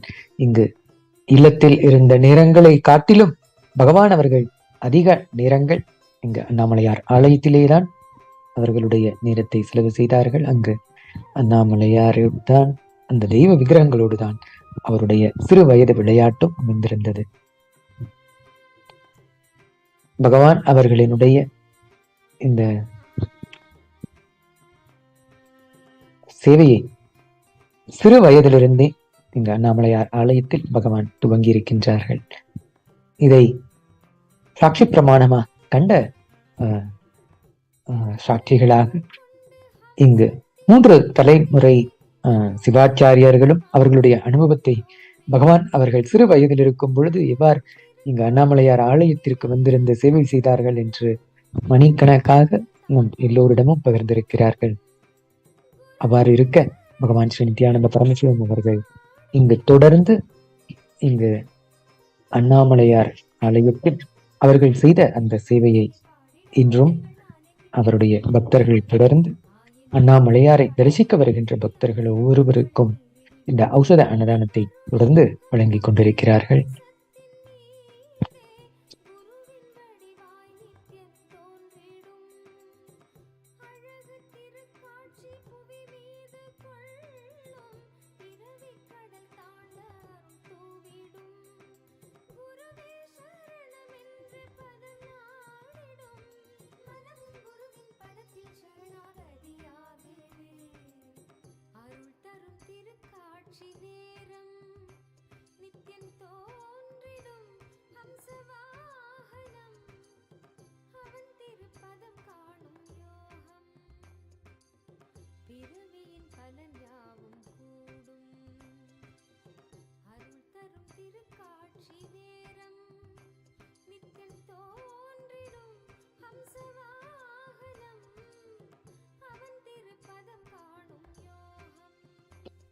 இதுவரை 41,000 நபர்களுக்கு மேல் இந்த ஔஷத அன்னதானத்தை பெற்று அவர்கள் பகவானிடம் தரிசனமும் பெற்று செல்வதை நாம் இப்பொழுது தொடர்ந்து நேரலையில் பார்த்து கொண்டிருக்கின்றோம். இங்கு பகவான் அவர்கள் பிரத்யக்ஷ மூர்த்தியின் வடிவா அங்கு வந்திருக்கின்ற பக்தர்கள் எல்லோருக்கும் வேண்டும் வரங்களை எல்லாம் அளிக்கும் கல்ப தருவாக இருந்து அருளாசி வழங்குகின்றார்கள்.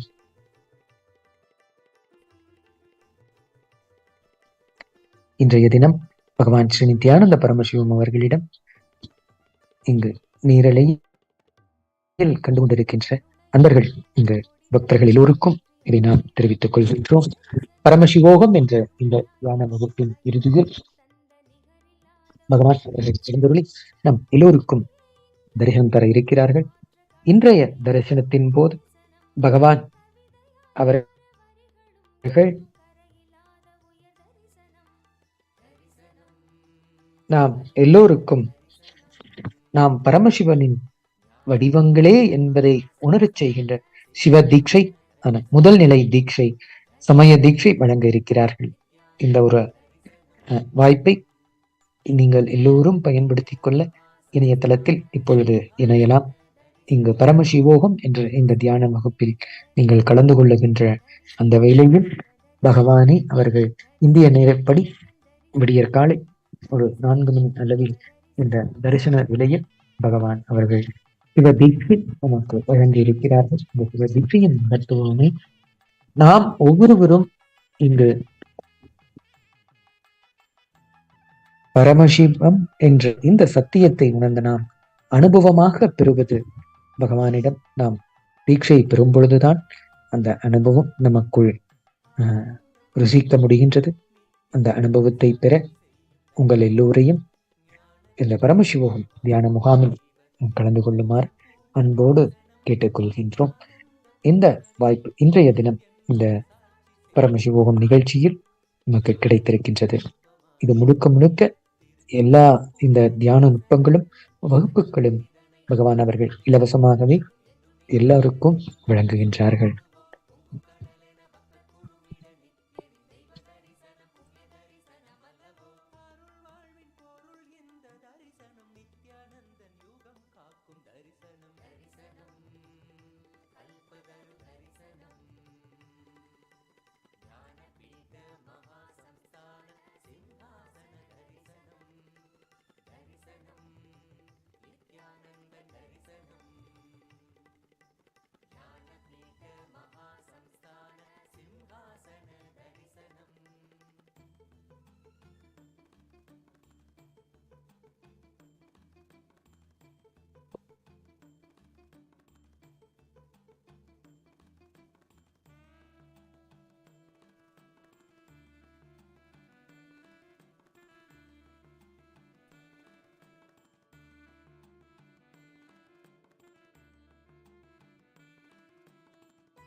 பகவான் ஸ்ரீ நித்யானந்த பரமசிவம் அவர்கள் பிறந்த இல்லமான ஸ்ரீ நித்யானந்த ஜென்ம பூமியில்தான் இங்கு அவருடைய குருமார்கள் ஒவ்வொருவருமே இங்கு வந்திருந்து அவருக்கு நேரடியாக தரிசனம் தந்திருக்கிறார்கள். அந்த வரிசையில் பரமசிவ பரம்பொருளின் வடிவான அருணகிரி யோகீஸ்வர பெருமான் அவர்கள் எழுந்தருள் பகவானுக்கு தரிசனம் தந்த இல்லம் நித்யானந்த ஜென்ம பூமி. இங்கு பகவானுக்கு தரிசனம் தந்ததோடு அவரோடு வந்திருந்து இங்கு உணவையும் அறிந்துவிட்டு சென்றிருக்கிறார்கள். அருணகிரி யோகீஸ்வர பெருமானி உணவு அருட்பிரசாதத்தை எடுத்துச் சென்ற இந்த இல்லம் இங்கு லட்சக்கணக்கான அன்பர்கள் இன்று தினந்தோறும் வந்திருந்து இந்த அருள் பிரசாதத்தை பகவானின் அருளாசியுடன் பெற்றுச் செல்வதை நாம் எல்லோரும் பார்க்கின்றோம்.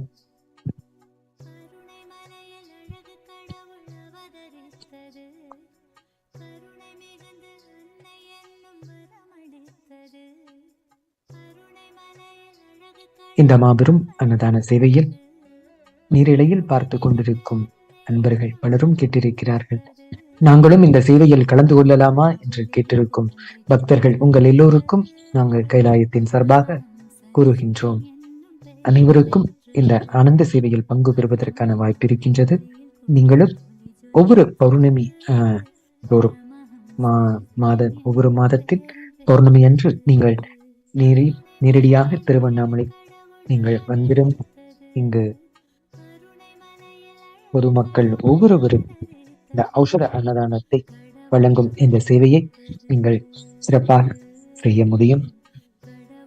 ஒருவேளை இந்த தருணத்தில் நேரில் வர இயலாதவர்களும் உங்களுக்கும் இந்த சேவையின் பாகமாக மாறுவதற்கான வாய்ப்பாக இந்த ஔஷத அன்னதானத்தை இன்னும் லட்சக்கணக்கான நபர்களுக்கு மேலும் வழங்கச் செய்ய நன்கொடை நீங்கள் அளித்தும் இந்த ஔஷத அன்னதான சேவையில் நீங்களும் பாகமாக மாறலாம். இந்த சேவைக்கு ஒவ்வொருவரையும் அன்போடு ஆனந்தத்தோடும் நாங்கள் நீங்கி வரவேற்கின்றோம்.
அன்பர்கள் பலரும் அவர்களுடைய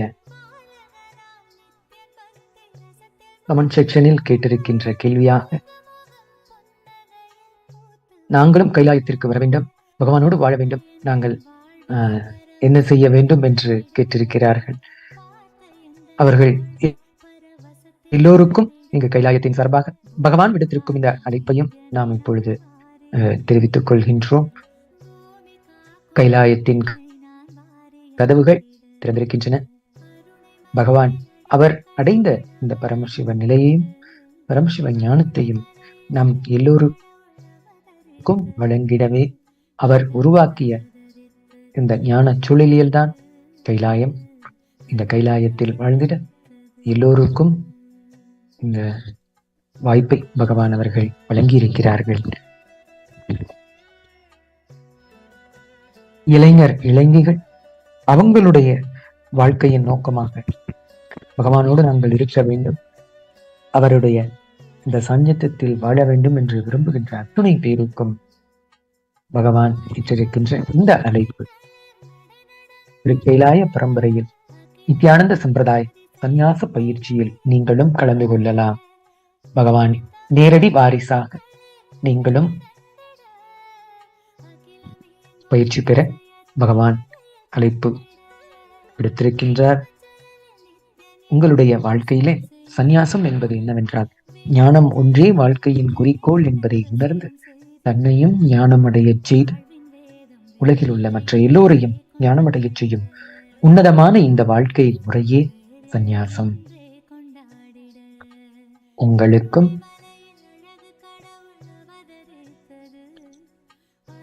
இந்து மதத்தை வாழ்ந்து உங்களை சுற்றி இருக்கின்ற எல்லோரையும் இந்து மதத்தை வாழச் செய்வதற்கான ஒரு அற்புதமான வாழ்க்கை முறையாக இந்த சந்நியாச பயிற்சியானது இருந்திருக்கின்றது.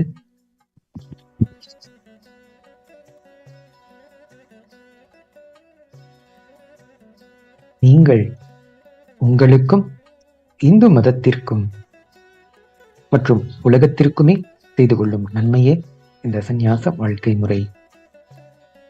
ஏனெனில் பகவான் அவர் ஒரு நபர், அவரினுடைய இந்த சந்நியாச வாழ்க்கையின் பலனாக, அவர் செய்த தியாகத்தின் பலனாக இன்று உலகம் முழுவதும் இருக்கின்ற 200 கோடி இந்துக்களுக்கு ஒரு தனி பெரும் முதல் இந்து தேசத்தை உருவாக்கி இருக்கிறார்கள். இது அவரினுடைய தியாகத்திற்கு கிடைத்த வெற்றிதான். அவர் ஒருவர் சந்நியாசம் ஏற்று அவருடைய வாழ்க்கையை மற்றவர்களுக்காக தியாகம் செய்ததன் பலனாக இன்று இந்த கைலாயத்தில் வசிக்கின்ற அன்பர்கள், பக்தர்கள் எல்லோரும் இந்த பலனை நாம் அனுபவிக்கின்றோம். அதேபோல் இன்னும் எத்தனை ஆயிரம் இளைஞர்களுக்குள் இது போன்ற ஒரு உலகத்திற்கு தாங்கள் வந்திருக்கின்ற இந்த வேளையில் ஒரு மிகப்பெரிய சாதனையை சாதிக்க வேண்டும் என்று விரும்புகின்ற எல்லோருக்கும் ஆன ஒரு வாழ்க்கை முறை இந்த சந்நியாச பயிற்சி. நித்யானந்த சம்பிரதாய இந்த சந்நியாச பயிற்சியில் நீங்களும் கலந்து கொள்ள நேரடியாக கைலாயத்தின் அலுவலகத்திற்கு நீங்கள் தொடர்பு கொள்ளலாம். பகவானின் வாரிசுகளாகவே நீங்களும் பயிற்சி பெற்று அவரினுடைய கைலாய பரம்பரையில் சந்நியாச வாரிசாக நீங்களும் வளரலாம். நண்பர்கள் பலரும் கேட்டிருக்காங்க, ஏன் நாங்க சந்நியாசம் எடுக்கணும், சந்நியாசம் எடுக்கிறதுடைய நோக்கம் என்ன அப்படின்னு கேட்டிருக்காங்க. அதாவது அவங்க எல்லோருக்குமே பகவான் அருள் இருக்கும் இந்த சத்தியத்தை நாம் நேரடியாக பகிர்ந்து கொள்கின்றோம். நம்ம எல்லாருமே ஒரு செல் அமீபாவிலிருந்து தான் நாம் பிறந்திருக்கின்றோம். அதாவது ஒரு செல் அமீபாவிலிருந்து மீன் வரை உடல் வளர்ந்தது, மீனிலிருந்து குரங்கு வரை உடலும் மனமும் வளர்ந்தது, குரங்கிலிருந்து மனிதன் வரை உடல் மனம் புத்தி மூன்றும் சேர்ந்து வளர்ந்தது. இப்போது மனிதனிலிருந்து தெய்வ நிலை வளர்வதற்கான அடுத்த பரிணாம வளர்ச்சிக்கான காலம் வந்துவிட்டது. இதைத்தான் பகவான் அவர்கள் தன்னுடைய அறைகூவலா விடுக்கின்றார்கள். மனித இனமே, உங்களுக்கு அடுத்த பரிணாம வளர்ச்சிக்கான காலம் வந்துவிட்டது.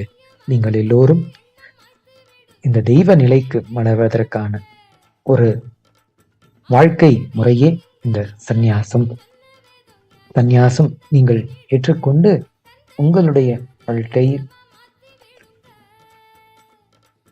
தெய்வ நிலையை உயர்த்துவதற்கான சாத்தியக்கூறாக இந்த வாழ்க்கை முறை பகவான் அவர்கள் வடிவமைத்து தந்திருக்கின்றார்கள். அதேபோல் இந்து மதத்திற்கான அவசர தேவை இதுவே. இந்த பரமசிவ ஞானத்தையும் பரமசிவ சக்திகளையும் தன் உயிரில் வாங்கி தன்னையும் வளர்த்தி கொண்டு உலகையும் வளர்த்தக்கூடிய 10 லட்சம் பேர் கொண்ட ஒரு சந்நியாச படையை இந்து மதத்திற்கான அவசர தேவை. இந்த இந்து மதத்தை மீண்டும் புனரமைக்கும் ஒரு மாபெரும் பொறுப்பை ஏற்றுக்கொண்ட பகவான் ஸ்ரீ நித்யானந்த பரமசிவம் அவர்கள் தங்களுடைய வாழ்க்கையை இந்த சந்நியாசத்தை மேற்கொண்டதோடு மட்டுமல்லாமல் எண்ணற்ற இளைஞர்கள் அவர்களுடைய வாழ்க்கையிலும் அவர்களுக்கு அவதார புருஷராக ஞான குருவாக இருந்து இதுவரை 1200க்கும் மேல் சந்நியாசிகளையும் பகவான் அவர்கள் உருவாக்கி இந்து மதத்திற்காக வழங்கியிருக்கின்றார்கள். இந்த இளைஞர்கள் ஆக இருக்கின்ற ஒவ்வொரு நபருக்கும் கைலாய திருப்பரம்பரை பகவான் ஸ்ரீ நித்யானந்த பரமசிவம் அவர்களினுடைய சந்நியாச வாரிசுகளாகிய நாங்கள் அழைக்கின்றோம். இளைஞர்களே, இளைஞர்களே, நீங்கள் எல்லோரும் இங்கு பகவான் நித்யானந்த பரமசிவம் அவர்களினுடைய வாரிசாக நீங்கள் வளர்வதற்கான வாய்ப்புத்தான் இந்த சந்நியாச பயிற்சி. இங்கு பகவான் அளிக்கும் இந்த சந்நியாச பயிற்சியில் இணைந்து இந்த பரமசிவ சேனைக்கு தோள் கொடுக்க வாருங்கள். பரமசிவ சேனையாக வீறு கொண்டு எழுங்கள். பரமசிவ ஞானத்தை உலகெங்கும் கொண்டு செல்வோம் என்று பகவான் இந்த அறைகூவல் விடுத்திருக்கும் இந்த வார்த்தைகள் உங்களுக்குள் இப்பொழுது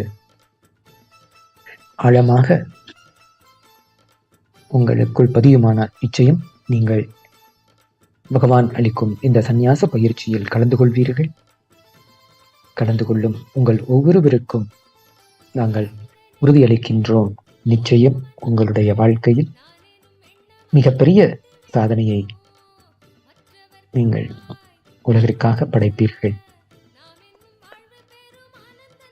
நாம் வாழும் பொழுதும் ஜீவன் முக்தராக வாழ்ந்து நாம் வாழும் பொழுதே இன்னும் பல ஆயிரக்கணக்கான மக்களுக்கு இந்த ஜீவன் முக்த ஞானத்தை அருளச் செய்வதற்கான ஒரு வாழ்க்கை முறையே இந்த சந்நியாசம்.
பரமசிவ பரம்பொருள் பூமிக்கு வந்துவிட்டார்.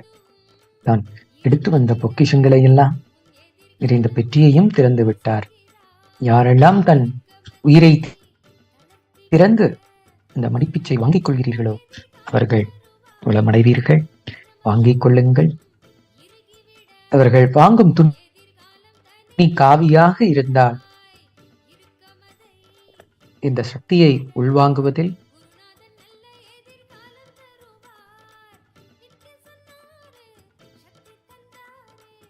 இந்த சக்தியை உள்வாங்குவதில் 90% நிற்கும். அதே வண்ண நிறமாக இருந்தால் 10% தான் நிற்கும். சந்நியாசம் என்பது உயிரையே உயிர்ப்பிக்கும் அக்னிக்குள் நுழைவது. நம்மை நாமே இந்த மிகப்பெரிய அக்னிக்குள் ஆகுதியாய் அழித்துக் கொள்வதே சந்நியாசம். வாருங்கள் என் சந்நியாச வாரிசுகளே, இந்து மதம் காத்திட, சந்நியாச பாரம்பரியத்தை உயிர்த்தெழச் செய்திட இந்த சந்நியாச பயிற்சியில் கலந்து கொள்ளுங்கள் என்று பகவான் அளித்திருக்கும் இந்த அழைப்பை ஏற்றுக்கொண்ட இளைஞர் இளைஞிகளே, உங்களுக்கு இந்த அற்புதமான வாய்ப்பாக பகவான் ஸ்ரீ நித்யானந்த பரமசிவம் அவர்களே நேரடியாக பயிற்சி அளிக்கும் இந்த சந்நியாச பயிற்சியில் கலந்து கொள்ளுங்கள். மேலும் விவரங்கள் நீங்கள் அறிந்து கொள்ள பகவான் அளித்திருக்கும்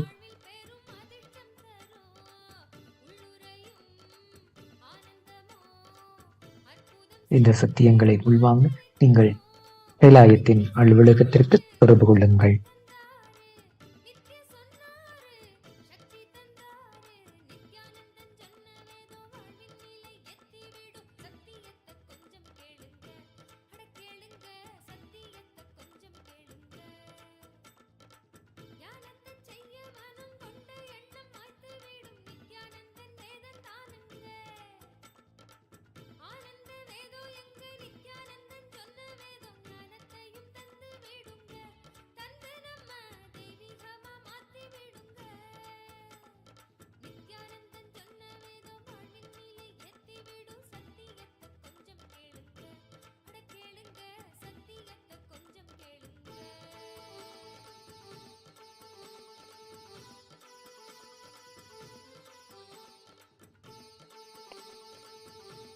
இன்றைய நன்னாளாம் பௌர்ணமி தினத்தன்று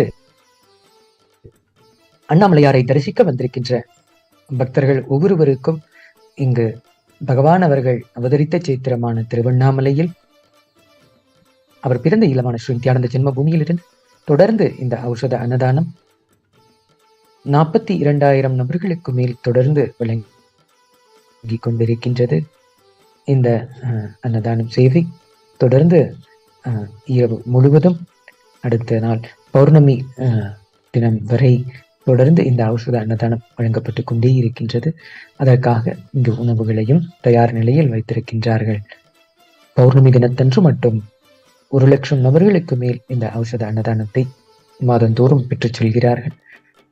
அதே போன்று தினந்தோறும் இங்கு 3 வேளைகளுமே இங்கு அண்ணாமலையாரின் ஆலயத்திற்கு தரிசனம் செய்ய வருகின்ற பக்தர்கள் ஒவ்வொருவருக்குமே இந்த பகவான் பிறந்த இல்லமான ஸ்ரீ நித்யானந்த ஜென்ம பூமியில் தொடர்ந்து இந்த ஔஷத அன்னதானத்தை பகவான் அவர்கள் வழங்கிக் கொண்டிருக்கிறார்கள். அவர்கள் ஒருவரினுடைய தனி பெரும் கடின உழைப்பின் வெளிப்பாடே இன்று இதுவரை கடந்த 30 ஆண்டுகள் ஆக 100 கோடி அன்பர்களுக்கு மேல் இந்த ஔஷத அன்னதானத்தை வழங்கியிருக்கிறார்கள்.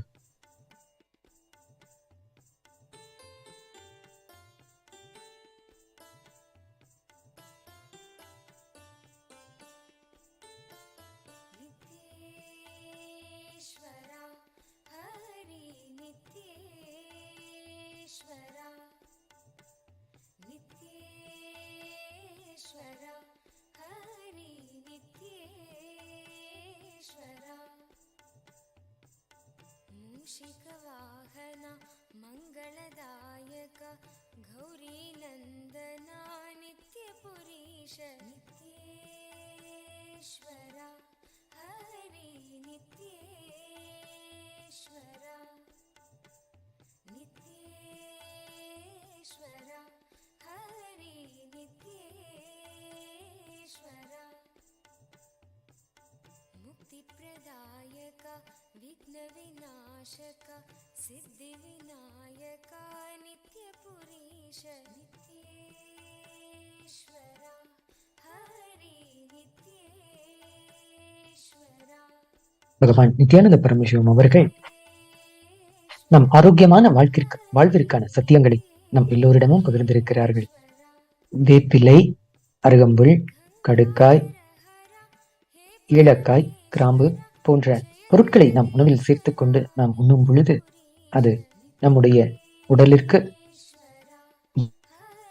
வாத, பித்த, கபம் இந்த 3ஐயும் சமநிலைக்கு எடுத்து வரும் இந்த ஆரோக்கியத்தை அளிக்கின்றது என்பதை பகவான் அவர்கள் குறிப்பிட்டிருக்கிறார்கள்.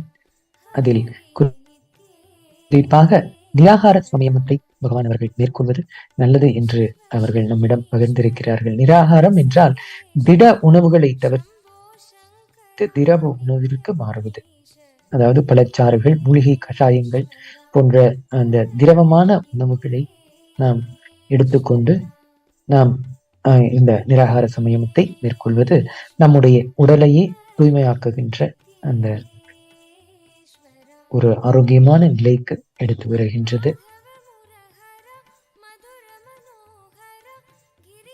இந்த நிராகார சமயத்தின் பலன்களை பற்றி சொல்லும் போது சாதாரணமாக இப்பொழுது நிறைய நபர்கள் சர்க்கரை நோயாலும் இரத்த அழுத்தத்தாலும் போன்ற நோய்களால் பாதிக்கப்பட்டு கொண்டிருக்கிறார்கள். இந்த போன்ற வியாதிகளிலிருந்து நிரந்தரமாக வெளிவர இந்த நிராகார சமயமும் அவர்களுக்கு ஒரு மிகச்சிறந்த வாழ்க்கை முறையாக அமைத்திருக்கின்றார். இதை கைலாசவாசியான அன்பர்கள், பக்தர்கள் எல்லோரும் இதை பயிற்சி செய்து அதனுடைய பலன்களையும் தொடர்ந்து அனுபவித்துக் கொண்டிருக்கின்றோம். பகவான் அவர்கள் தினந்தோறும் அந்த இரவு தூங்குவதற்கு முன்பு கடுக்காய் பொடி என்று அந்த ஆயுர்வேத இந்த மருந்தை எடுத்துக்கொள்வது நம்ம வாழ்க்கையில அது உணவாகவே நாம் எடுத்துக்கொள்ளலாம். தினந்தோறும் 1 டீஸ்பூன் அளவிற்கு இந்த கடுக்காய் பொடியை நாம் தூங்குவதற்கு முன்பு எடுத்துக்கொண்டால் போதுமானது. இது நம்முடைய உடலையே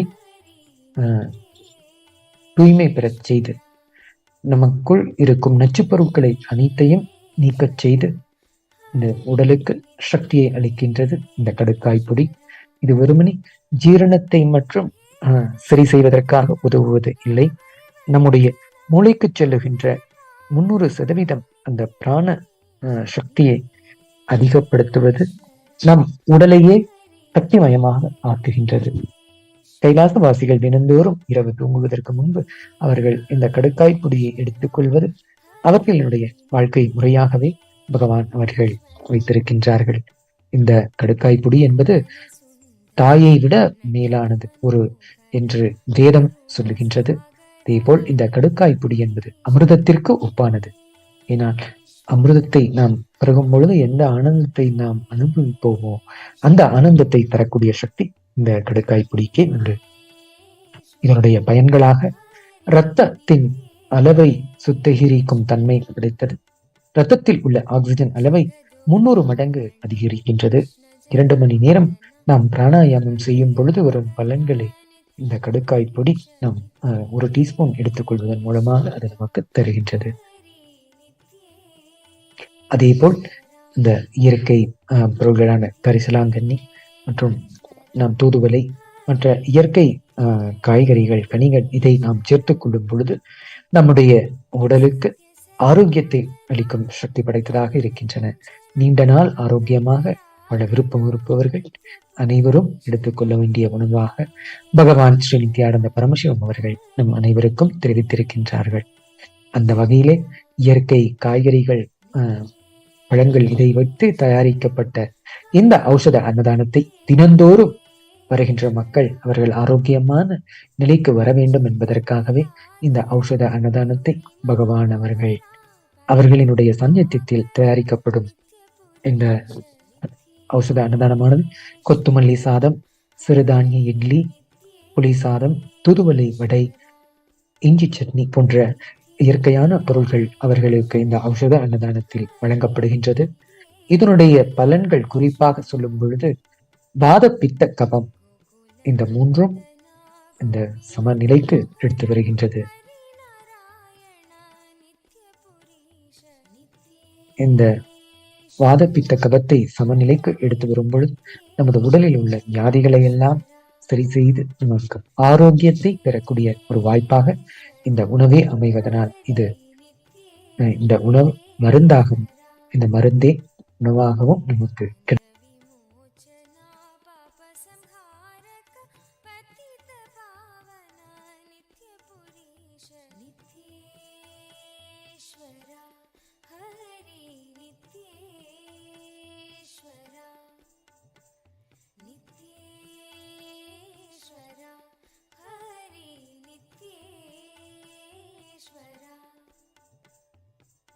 चंद्रशेखरा पन्नगभूषण निखिल लोचना नित्यपुरीश नित्येश्वरा हरि नित्येश्वरा नित्येश्वरा हरि नित्येश्वरा माता पिता गुरु देव महेश्वर दीनदयाभरा नित्यपुरीश नित्येश्वरा हरि नित्येश्वरा नित्येश्वरा हरि नित्येश्वरा नित्येश्वरा हरि नित्येश्वरा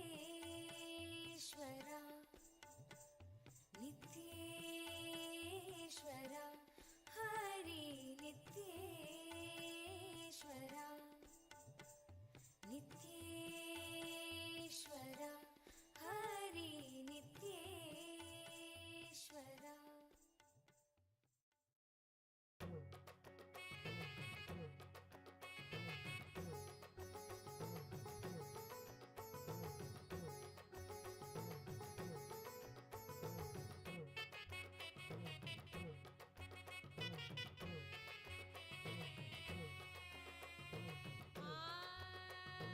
ஆன்ம வாழ்க்கை வாழ்ந்து பார்க்கணும் அட வாழ்ந்துதான் ஆன்மீகத்தை அனுபவிக்கணும் ஆன்ம வாழ்க்கை வாழ்ந்து பார்க்கணும் அட வாழ்ந்துதான் ஆன்மீகத்தை அனுபவிக்கணும் சக்தி எல்லாம் தேடி வரும் ஞானம் முந்தான் கூடி விடும் சக்தி எல்லாம் தேடி வரும் ஞானம் முந்தான் கூடி விடும் நித்யானந்த சொன்ன சூத்திரம் அது எல்லாமே எங்களுக்கு வேத சாஸ்திரம் நித்யானந்த சொன்ன சூத்திரம் அது எல்லாமே எங்களுக்கு வேத சாஸ்திரம்.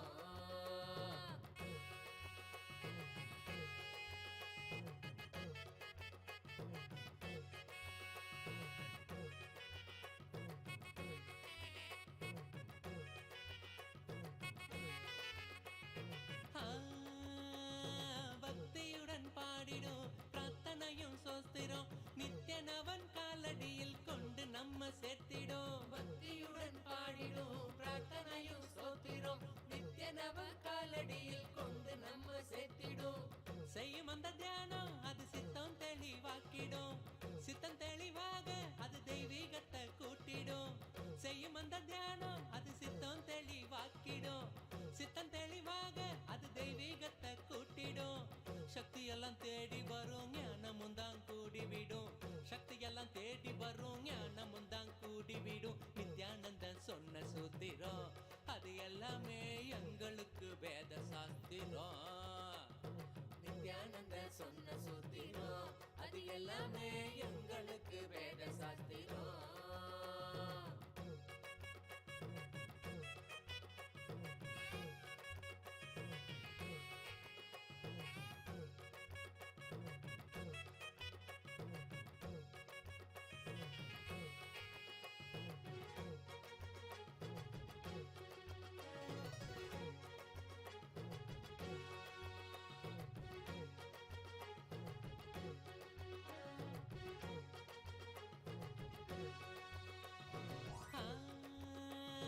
தென்றலாக வீசிடும் தேகந்தான் சிலிர்த்திடும். சொந்தமாக்க எண்ணி விட சேர்ந்திடாம ஓடிடும். தென்றலாக வீசிடும் தேகந்தான் சிலிர்த்திடும். சொந்தமாக்க எண்ணி விட சேர்ந்திடாம ஓடிடும். கைகளும் துறக்க அது கனிவுடனே நிறைஞ்சிடும். இதயத்துக்குள்ள இனிதாக வரும் ஆனந்தம். கைகளும் துறக்க அது கனிவுடனே நிறைஞ்சிடும். இதயத்துக்குள்ள இனிதாக வரும் ஆனந்தம். சக்தி எல்லாம் தேடி வரும் ஞானமும் தான் கூடிவிடும். சக்தி எல்லாம் தேடி வரும் ஞானமும் தான் கூடிவிடும். நித்யானந்த சொன்ன சூத்திரம் அது எல்லாமே எங்களுக்கு வேத சாஸ்திரம். நித்யானந்த சொன்ன சூத்திரம் அது எல்லாமே எங்களுக்கு வேத சாஸ்திரம்.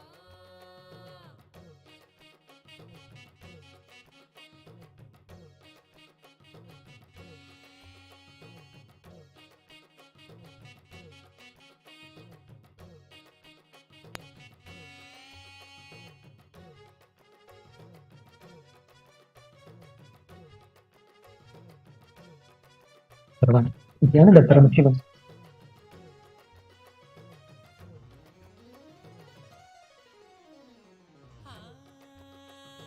சொர்க்கலோகம் என்பதும் நரகலோகம் என்பதும் வெளியில் தானே உள்ளதுன்னு வீணாகத்தான் தேடினோம். சொர்க்கலோகம் என்பதும் நரகலோகம் என்பதும் வெளியில் தானே உள்ளதுன்னு வீணாகத்தான் தேடினோம். கொண்ட எண்ணம் தானே அந்த நிலைய நமக்கு காட்டிடும். எண்ணம் தெளிவாக மனம் சொர்க்க வாழ்வை கண்டிடும். கொண்ட எண்ணம் தானே அந்த நிலைய நமக்கு காட்டிடும். எண்ணம் பகவான் நித்யானந்த பரமசிவம் அவர்கள் அவதரித்த சேத்திரமான திருவண்ணாமலையில் அவர் பிறந்த இல்லமான ஸ்ரீ நித்யானந்த ஜென்ம பூமியிலிருந்து இப்பொழுது நேரலையில் நாம் கண்டுகொண்டிருக்கின்றோம். இதுவரை இந்த பௌர்ணமி தினத்தன்று மற்றும் 43,000 நபர்களுக்கு மேல் இந்த ஔஷத அன்னதானத்தை பெற்று பகவானின் அருளாசியை பெற்று சென்றிருக்கிறார்கள். இது இன்னும் தொடர்ந்து இரவு முழுவதும் அடுத்த பௌர்ணமி வேலை வரும் வரை இந்த ஔஷத அன்னதானம் தொடர்ந்து நடைபெற்றுக் கொண்டே இருக்கின்றது. இன்னும் 1,00,000 நபர்களுக்கு மேல் இந்த ஔஷத அன்னதானத்தை பெற இருக்கிறார்கள். மற்றும் தொடர்ந்து தினந்தோறும் 3 வேளைகளும் இங்கு பகவான் ஸ்ரீ நித்யானந்த பரமசிவம் அவர்களின் இல்லத்திற்கு வருகின்ற பக்தர்கள் எல்லோருக்குமே தொடர்ந்து இந்த ஔஷத அன்னதானமானது வழங்கப்பட்டு கொண்டே இருக்கின்றது. இது பகவான் அவர் பிறந்த இல்லமான இந்த சேத்திரத்தில்தான் அவருடைய குருமார்கள் ஒவ்வொருவரும் வந்திருந்து அவருக்கு தரிசனமும் தந்து இந்த இடத்தில் இந்த பகவான் அளித்திருக்கும் இந்த பிரசாதத்தையும் பெற்று சென்றிருக்கிறார்கள். அதில் முதன்மையானவராக அருணகிரி யோகேஸ்வர பெருமான் அவர்களே பகவானோடு இங்கு வந்திருந்து இங்கு இந்த அருள் பிரசாதத்தை பெற்று சென்றிருக்கின்ற இந்த சேத்திரம் பகவான் ஸ்ரீ நித்யானந்த பரமசிவம் அவர்களே ஸ்ரீ நித்யானந்த ஜென்ம பூமியில் இன்று அருணகிரி யோகேஸ்வர பெருமான் அவர்கள் எழுந்தருளிய இந்த இடத்தில் நம் எல்லோருக்குமே இந்த அதே அன்னதானத்தை நாம் பெறும் பாக்கியத்தை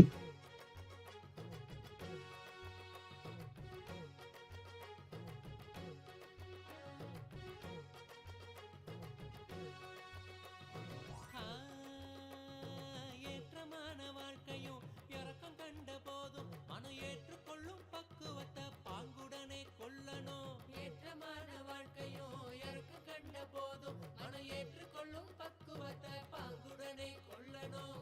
மாற்றங்களை தாங்க மனம் பெருந்தவிப்பு தவிச்சிடும். உள்ள மத ஏற்க அங்கு பரவசமும் நிறைஞ்சிடும். மாற்றங்களை தாங்க மனம் பெருந்தவிப்பு தவிச்சிடும். உள்ள மத ஏற்க அங்கு பரவசமும் நிறைஞ்சிடும். சக்தி எல்லாம் தேடி வரும் ஞானமும் தான் கூடி விடும். சக்தி எல்லாம் தேடி வரும் ஞானமும் தான் கூடி விடும். நித்யானந்தன் சொன்ன சூத்திரம் அது எல்லாமே எங்களுக்கு வேத சாஸ்திரம்.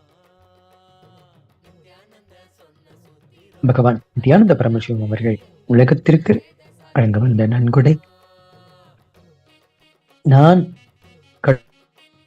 கடவுள் என்று நிரூபிப்பதற்காக இங்கு வரவில்லை. நீங்கள் ஒவ்வொருவருமே கடவுள் என்பதை நிரூபிப்பதற்காகவே இந்த பூமிக்கு வந்திருக்கின்றேன் என்று அவர்களினுடைய அவதார நோக்கத்தை நம் எல்லோரிடமும் பகிர்ந்திருக்கிறார்கள். அந்த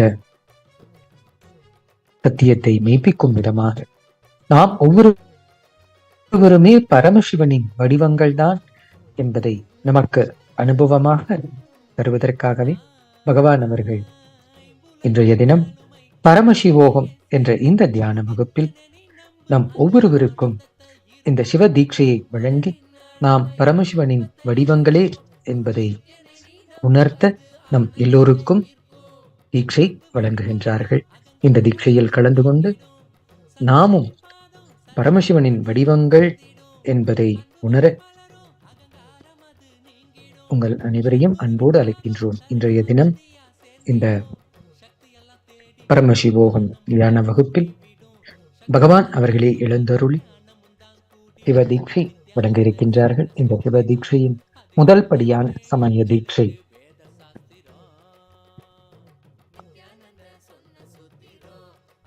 இந்த சமய தீட்சை இப்பொழுது நான் என்ற இந்த அகந்தையை விட்டு நாம் ஒவ்வொருவரும் நான் என்பதே பரமசிவம் என்பதை உணர்வதற்கான ஒரு தீட்சையே சமய தீட்சை. இந்த சமய தீட்சையை பெற உலகம் முழுவதும் இருக்கின்ற அன்பர்கள் அனைவரையும் அழைக்கின்றோம். இந்த பரமசிவோகம் தியான வகுப்பில் பகவான் அவர்களே இந்திய நேரப்படி விடியற் காலை 4 மணி அளவில் எழுந்தருளி நம் அனைவருக்கும் அருளாசி வழங்க இருக்கின்றார்கள்.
இந்த பௌர்ணமி தினத்தன்று கைலாசா திருவண்ணாமலையானது 2 இடங்களிலும் பகவான் அவர்கள் பிறந்த இல்லமான ஸ்ரீ நித்யானந்த ஜென்ம பூமியிலும் பகவான் அவர்கள் உருவாக்கி கிரிவலப்பாதையில் அமைந்திருக்கின்ற இந்த கைலாயத்திலிருந்தும் 2 இடங்களிலும் தொடர்ந்து இந்த ஔஷத அன்னதான சேவையை செய்து கொண்டிருக்கின்றது. இந்த சேவையானது இங்கு ஸ்ரீ நித்யானந்த ஜென்ம பூமியில்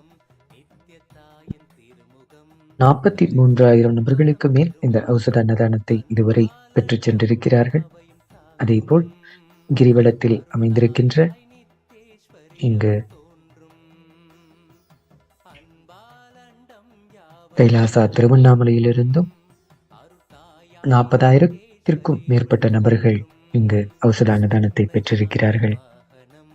இது இரவு தொடர்ந்து நடைபெற்றுக் கொண்டிருக்கும் இந்த சேவையானது பௌர்ணமி அன்றும் மிக சிறப்பான முறையில் இங்கு லட்சக்கணக்கான நபர்களுக்கு வழங்குவதோடு தினந்தோறும் 3 வேளையுமே இந்த ஔஷத அன்னதானத்தை அங்கு திருவண்ணாமலையில் வந்து கொண்டிருக்கின்ற அண்ணாமலையாரின் பக்தர்களுக்கு தொடர்ந்து வழங்கி கொண்டிருக்கின்றது.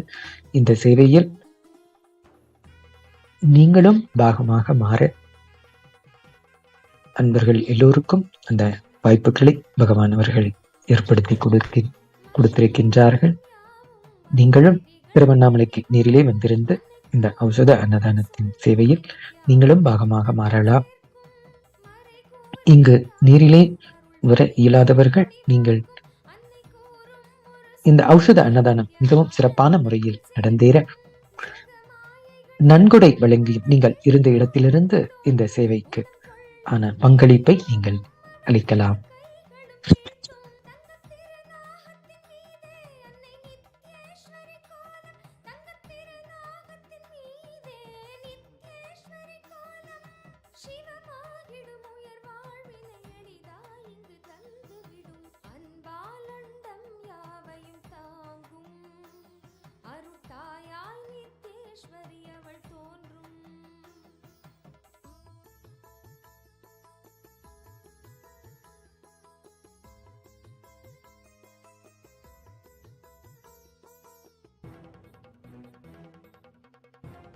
பகவான் அவர்கள் பிறந்த இல்லமான ஸ்ரீ நித்யானந்த ஜென்மபூமியில் தான் தொடர்ந்து 17 வருடங்கள் பகவான் வாழ்ந்திருந்த இந்த இல்லம் அவருடைய பாதங்கள் பட்டு இந்த இடம் முழுவதும் சக்தியூட்டப்பெற்ற ஸ்தலமாக இங்கு பகவான் அவர்கள் அருளியுள்ளபடி நம்முடைய கைலாயத்திற்கே பிரதம சேத்திரமாக நம் எல்லோருக்கும் கிடைத்திருக்கின்றது. இந்த சேத்திரத்தில் வந்திருந்து இங்கு பகவான் அவர்களின் அருளாசியையும் பெற்று அவர் வழங்கும் இந்த அருட்பிரசாதத்தையும் பெற்று செல்வதை இப்பொழுது நேரலையில் நாம் பார்த்து கொண்டிருக்கின்றோம். அன்பாலண்டம் யாவையும் தாங்கும் அருட்டாயாய் நித்தேஸ்வரி அவள் தோன்றும். அன்பாலண்டம் யாவையும் தாங்கும் அருட்டாயாய் நித்தேஸ்வரி அவள் தோன்றும். ஸ்வர்ணநாக வாகனம் அதில் தேவி தரிசனம் நித்திய தாயின் திருமுகம். திருவண்ணாமலையில் வாழும் சாதுக்கள், சந்நியாசிகள் அவர்கள் எல்லோருக்குமான தாய் வீடாக இங்கு பகவான் பிறந்த இல்லமான ஸ்ரீ நித்யானந்த ஜென்ம பூமி தொடர்ந்து அவர்களுக்கு 3 வேளையும் இந்த ஔஷத அன்னதானத்தை வழங்கும் இந்த சேவையை செய்து கொண்டிருக்கின்றது.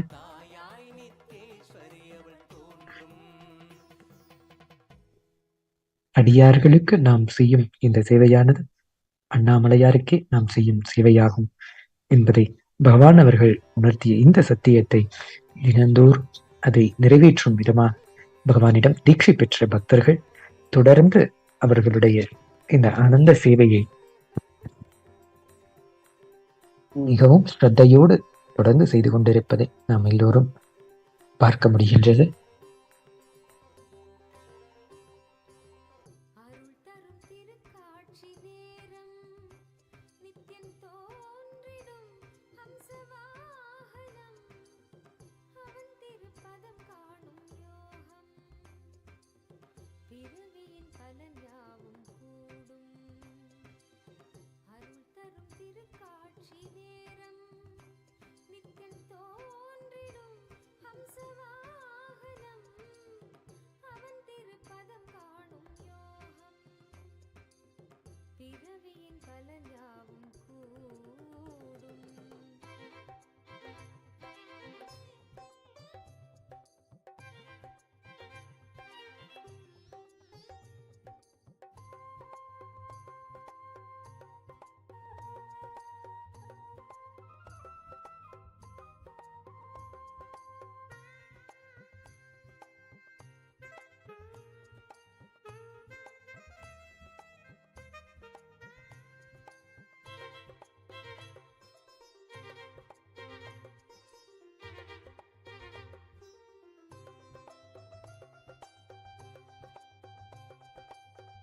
கருணை முகம் கொண்டு ஹம்சத்தின் மீதே குருவின் வடிவாய் நித்யன் தோன்றிடும். அழகு திருக்காட்சி புவி மீது கொள்ளும் பிறவி கடல் தாண்ட அருள் தூவிடும். குருவே சரணமென்று பதம் நாடிடும்.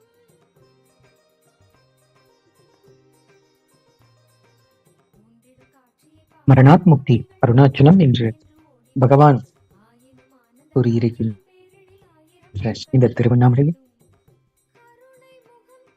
அண்ணாமலையாரை நினைக்கும் பொழுதே நமக்கு அந்த முக்தியை அளிக்கக்கூடிய சக்தி இங்கு அருணாச்சலம் மலைக்கு உண்டு. பகவான் அவர்கள் சிறு வயதிலிருந்தே அவர்கள் இங்கு தினந்தோறும் அண்ணாமலையாரை வலம் வந்து கிரிவலம் வருவது அவரினுடைய வாழ்க்கை முறையாகவே வைத்திருந்தார்கள். இது இப்பொழுது லட்சக்கணக்கான அன்பர்கள் அவர்களுடைய வேண்டுதல்கள் நிறைவேற இங்கு அண்ணாமலையாரை நினைந்து வலம் வருகின்ற பக்தர்கள் அவர்கள் அனைவருக்கும் வேண்டும் வரங்களை எல்லாம் அளிக்கக்கூடிய கல்பத்தருவாக இருந்து பகவான் நித்யானந்த பரமசிவம் அவர்கள் இங்கு பரமசிவ நீ நிஜ அவதாரமாக இருந்து வேண்டும் வரங்களை எல்லாம் அளித்துக் கொண்டிருக்கின்ற இந்த காட்சியையும் நாம் இப்பொழுது நேரலையில் பார்த்து கொண்டிருக்கின்றோம்.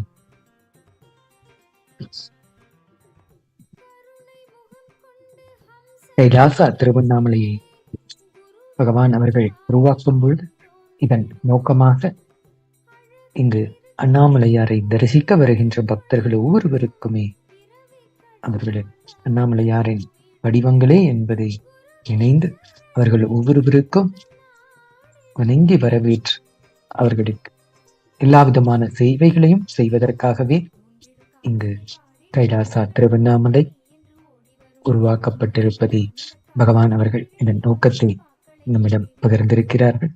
அந்த நோக்கத்தை நிறைவேற்றும் விதமாக இங்கு இந்த பௌர்ணமி நன்னாளில் வருகின்ற லட்சக்கணக்கான பக்தர்கள், அண்ணாமலையாரின் பக்தர்களை, அவர்களை அன்போடு வணங்கி வரவேற்று அவர்கள் ஒவ்வொருவருக்கும் இந்த ஔஷத அன்னதானத்தை வழங்கிக் கொண்டிருக்கும் இந்த காட்சியை நேரலையில் நாம் இப்பொழுது தரிசனம் செய்கின்றோம்.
பகவான் நித்யானந்த பரமசிவம் அவர்கள் சிறு வயதில் அவர்கள் இங்கு திருவண்ணாமலையில் அவருடைய குருமார்கள் அவர்களுக்கு வழங்கிய இந்த நன்கொடைகளை நம் எல்லோருக்கும் வழங்கும் விதமாக அவர் பெற்ற இந்த திருவண்ணாமலையின் ஞான சூழலியலை நம் எல்லோருக்கும் வழங்கிடவே பகவான் அவர்கள் உருவாக்கியிருப்பது கைலாயம் எனும் தனிப்பெரும் தேசமாகும். இங்கு பகவான் அவர் அடைந்த இந்த பரமசிவ நிலையை, பரமசிவ ஞானத்தையும், இந்த பரமசிவ சக்தியையும் நம் எல்லோருக்கும் வாழ்க்கை முறையாகவே வழங்குவதற்கு பகவான் அவர்கள் தினந்தோறும் அவர்கள் நடத்துகின்ற இந்த பரமசிவோகம் என்ற இந்த தியான வகுப்பில் கலந்து கொள்ளும் பொழுது அவர் அளித்திருக்கின்ற இந்த ஞான அறிவியலை நாமும் பெற முடியும். இந்த இடத்திலிருந்தே நீங்களும் இந்த தியான வகுப்பில் கலந்து கொள்ள இணையதளத்தில் பரமசிவோகம் தியான வகுப்பில் நீங்கள் இணைந்து கொண்டால் அங்கு பகவான் அவர்கள் தினந்தோறும் இந்த தியான வகுப்பில், இந்த வகுப்பின் இறுதியில் எழுந்தருளி நம் எல்லோருக்கும் தரிசன வேளையின் போது ஒவ்வொரு தனி நபருக்கும் அவர்களுடைய வேண்டுதல்களை நிறைவேற்றும் விதமாக பகவான் அவர்களே அருளாசி வழங்குகின்றார்கள். இந்த அருளாசியை வழங்குவதற்காகவே இந்த பரமசிவோகம் தியான வகுப்பில் நாம் எல்லோரும் கலந்து கொள்ள அந்த வாய்ப்பை பகவான் அவர்கள் உருவாக்கி இருக்கிறார்கள்.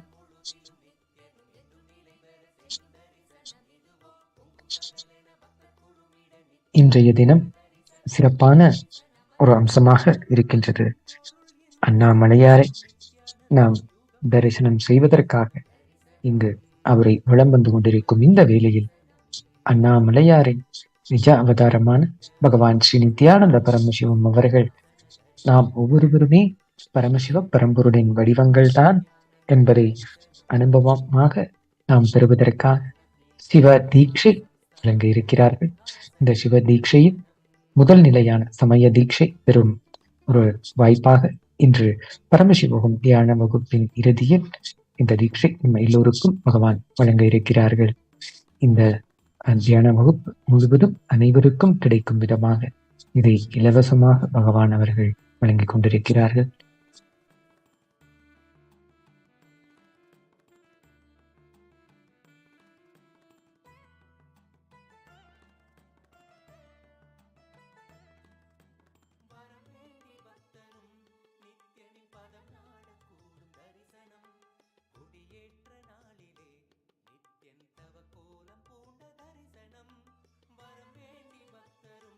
நித்யனின் பதம் நாட கூடும் தரிசனம், குடியே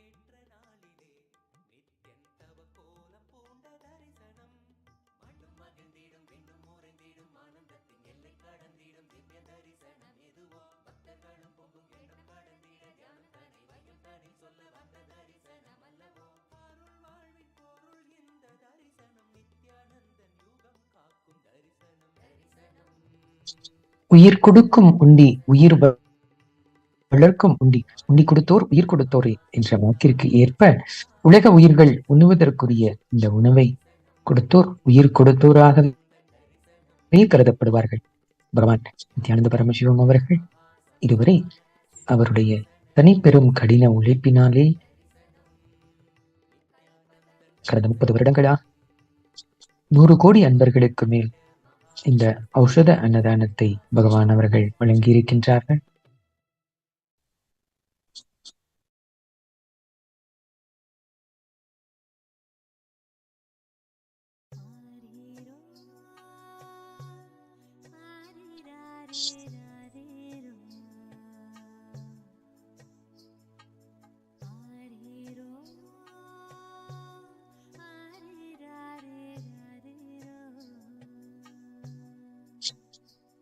பகவான் அவர்களின் அருளாசியை பெற வந்திருக்கும் பக்தர்கள் அத்துணை பேருக்கும் அவர்களுடைய அன்பை தெரிவிக்கும் விதமாக இங்கு அவர்களுடைய உயிரையே வளர்க்கும் விதமாக இந்த நித்திய ஔஷத அன்னதானத்தை பகவான் அவர்கள் வழங்குவதை, பகவான் அவர்களுடைய அன்பை வெளிப்படுத்துவதை நாம் எல்லோரும் நேரலையில் பார்க்க முடிகின்றது.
ரசித்தது தங்கமகன் நித்யன் தெய்வம் என்றுணர்ந்தது, தங்கமகன் நித்யன் தெய்வம் என்றுணர்ந்தது.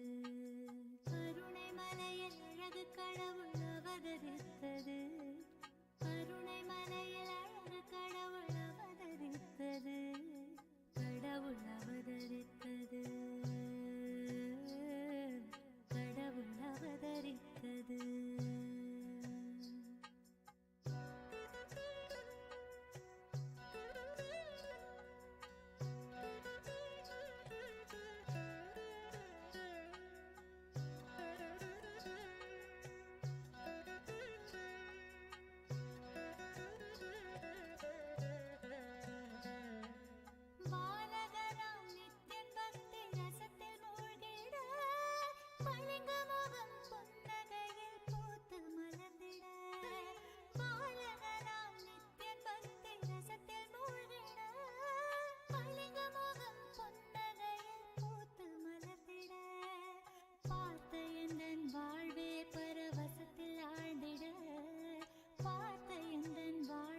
பரவசத்தில் ஆழ்ந்திட பூமி காக்கும் நித்யனை நான் வாரி அணைத்திட, பூமி காக்கும் நித்யனை நான் வாரி அணைத்திட. கருணை மலையில் அழகு கடவுள் அவதரித்தது, கருணை மலையில் அழகு கடவுள் அவதரித்தது, கடவுள் அவதரித்தது, கடவுள் அவதரித்தது.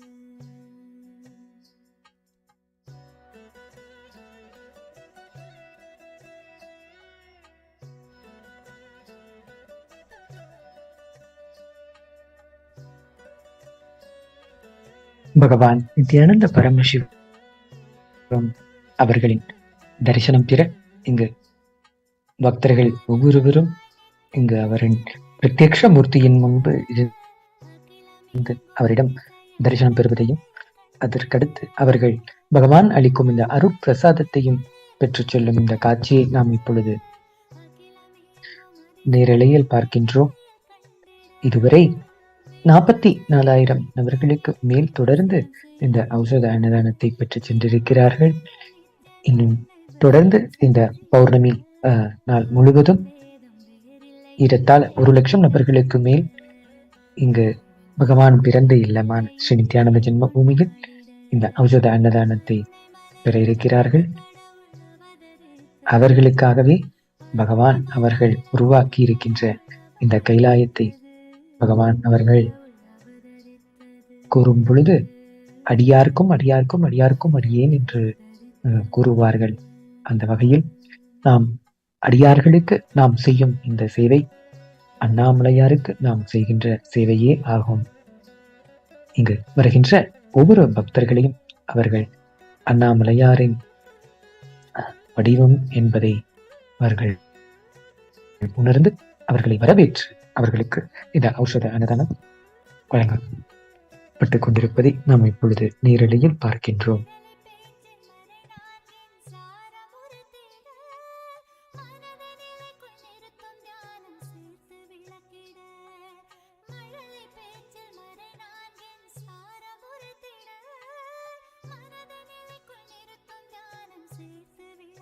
பகவான் பிறந்த இல்லமான இந்த நித்யானந்த ஜென்மபூமியில் அவருடைய குருமார்கள் அனைவருமே இங்கு வந்திருந்து அவருக்கு தரிசனம் தந்திருக்கின்றார்கள். அதில் குறிப்பிடத்தக்க ஒரு விஷயமாக பகவான் அவரின் குருமார்களான அருணகிரி யோகீஸ்வர பெருமானி இங்கு அவருக்கு காட்சி தந்திருக்கின்றார். நேரிலே வந்து அவர் பிறந்த இல்லமான ஸ்ரீ நித்யானந்த ஜென்ம பூமியில் பகவான் அவர் சிறு வயதில் இருக்கும் பொழுது அவர் அளித்த இந்த நைவேத்தியம் பிரசாதத்தையும் உண்டு இந்த இடத்தையும் சக்தியூட்டப்பட்டு ஒரு ஸ்தலமாக மாற்றி சென்றிருக்கின்றார். அந்த இடத்திலே அருணகிரி யோகீஸ்வர பெருமான்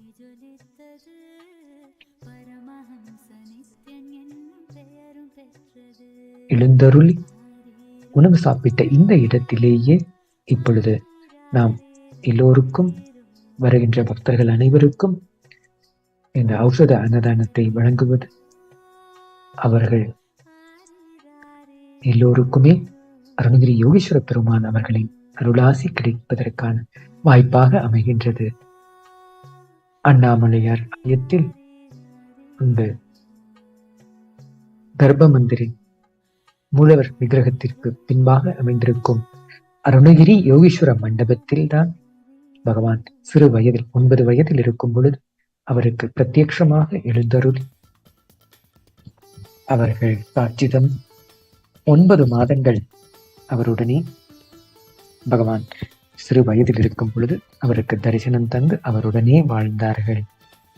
9 மாதங்களும் பகவான் அவர்கள் அருணகிரி யோகீஸ்வர பெருமானோடு அவர் வாழ்ந்திருந்த அத்துணை அனுபவங்களையும் நம்மிடம் தியான சத்சங்கங்கள் மூலமாக பகவான் அவர்கள் பகிர்ந்திருக்கின்றார்கள். அதில்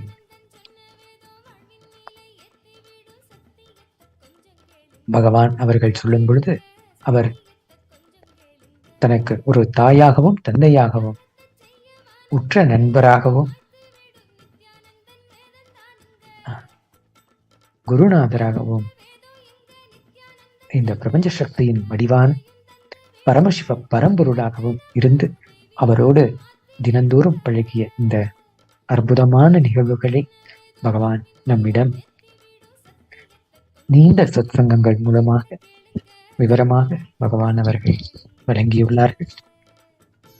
இந்த துணை சத்சங்கத்திலும் பகவான் அவர் அருணகிரி யோகீஸ்வர பெருமானிடமிருந்து பெற்ற அந்த ஞானத்தை நம் எல்லோருக்கும் இந்த தியான வகுப்பின் மூலமாகவே நமக்கு இப்பொழுதும் வழங்கிக் கொண்டிருக்கிறார்கள். பரமசிவோகம் என்ற இந்த தியான வகுப்பு பகவான் அவர் தன்னுடைய குருமார்களிடமிருந்து பெற்ற இந்த ஞானத்தை நம் எல்லோருக்கும் வழங்குவதற்காகவே 21 நாட்கள் தொடர்ந்து நடைபெறும் இந்த தியான வகுப்பை நம் எல்லோருக்கும் வழங்குகின்றார்கள். இந்த தியான வகுப்பில் மிக முக்கியமான பாகமாக இன்றைய தினம் பரமசிவ பரம்பொருளின் நிஜ அவதாரமாக வந்திருக்கும் நம்முடைய பகவான் நம் எல்லோருக்கும் சிவ தீட்சை வழங்க இருக்கிறார்கள். இந்த சிவ தீட்சையில் பெறுகின்ற நீங்கள் எல்லோருமே பரமசிவனின் வடிவங்கள் தான் என்பதை அனுபவ ரீதியாக அதை உணர்வதற்கான வாய்ப்பாக அமைந்திருக்கின்றது. இன்றைய தினம் இந்த சிவ தீட்சையில் முதல் நிலையான சமய தீட்சை பெறப்போகிறீர்கள். இந்த சமய தீட்சை என்பது நான் என்று நம் உள்ளுக்குள் வைத்திருக்கும் இந்த மமகாரத்தை வேறறுத்து நாம் என்பதே அந்த பரமசிவனின் வடிவம்தான் என்பதை உணரச் செய்கின்ற ஆழமான சத்தியமாகும். இன்றைய தினம் பகவான் அவர்களிடமிருந்து மந்திர தீட்சை ஆன மகா வாக்கியத்தை நாம் அஜபா ஜபமாக செய்வதற்கான மந்திர தீட்சை நம் எல்லோருக்கும் கிடைக்க இருக்கின்றது.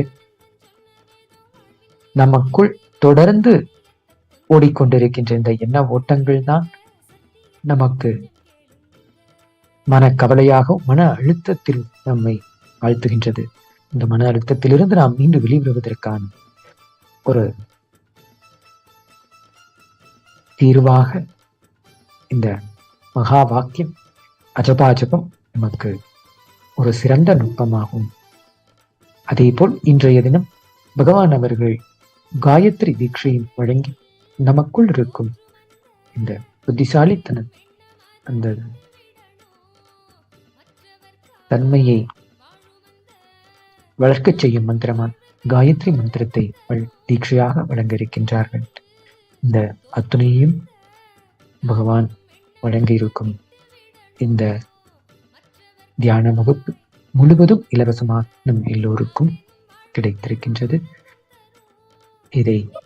இந்த அரிய ஒரு வாய்ப்பை நாம் எல்லோரும் பயன்படுத்திக் கொள்ள உலகம் முழுவதும் இருக்கின்ற பக்தர்களை நண்பர்களையும் அன்போடு அழைக்கின்றோம்.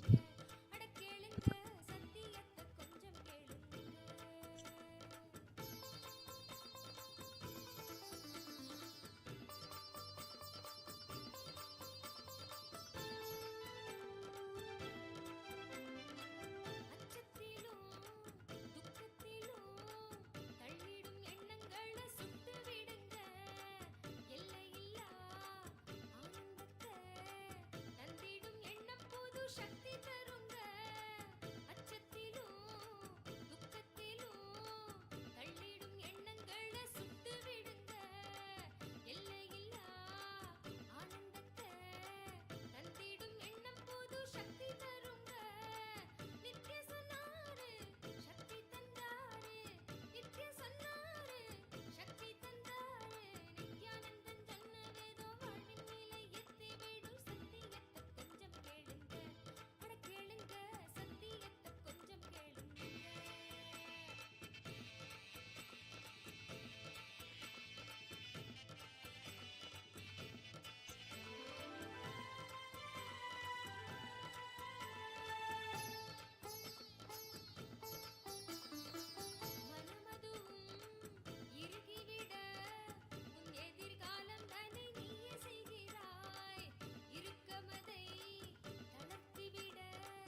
கைலாசா நித்யானந்தா அண்ணாலயமானது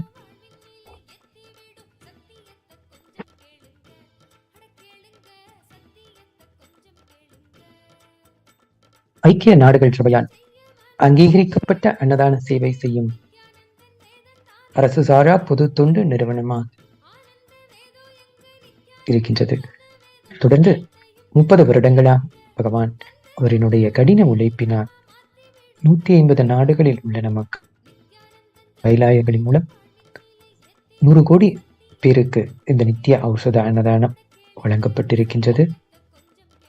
இந்த நித்யானந்த அண்ணாலயாவானது உலகிலேயே மிகப்பெரிய அன்னதான சேவை செய்யும் நிறுவனமாக இங்கு போற்றப்பட்டு ஐநா சபை, ஐக்கிய நாடுகள் சபையில் அங்கீகரிக்கப்பட்டுள்ளதை நாம் எல்லோரும் பாராட்டுகின்ற ஒரு செய்தியாக இருக்கின்றது.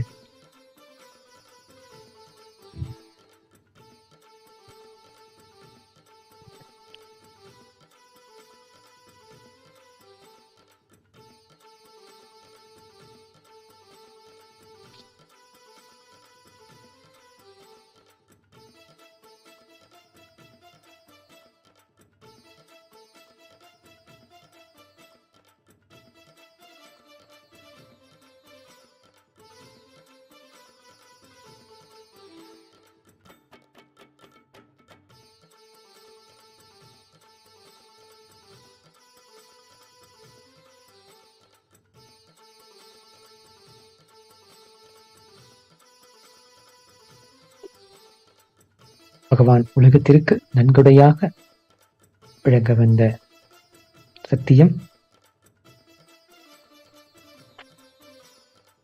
நாம் ஒவ்வொருவருமே பரமசிவனின் வடிவங்கள் தான் என்பதை அனுபவமாக நமக்குள் உணர்த்துவதற்கே பகவான் அவர்கள் இங்கு மனித உருவம் தாங்கி இந்த பூமிக்கு அவதரித்திருக்கின்றார்கள். அந்த வகையிலே இன்று பகவான் அவர்களிடம் நேரடியாக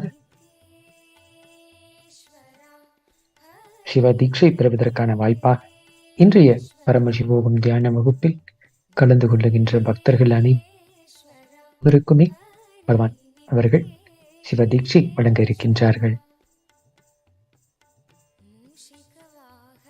சிவ தீட்சையை பெறும் பக்தர்கள் அவர்களுடைய வாழ்க்கையில் அனுபவமாக தான் பரமசிவனின் வடிவம்தான் என்பதை உணர்வதற்கான வாய்ப்பாக அமைந்திருக்கின்றது.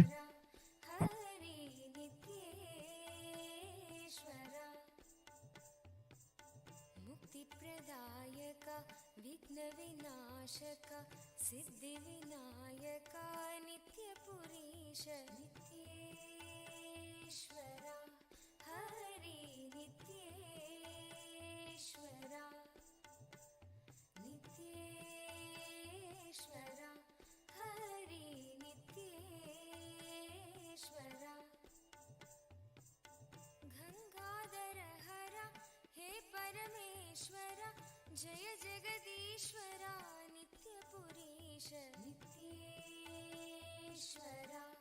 हरि नित्येश्वरा नित्येश्वरा हरि नित्येश्वरा शिव शक्तीश्वरा श्रीशैलेश्वरा शम्भो शङ्करा नित्यपुरीश नित्येश्वरा हरि नित्येश्वरा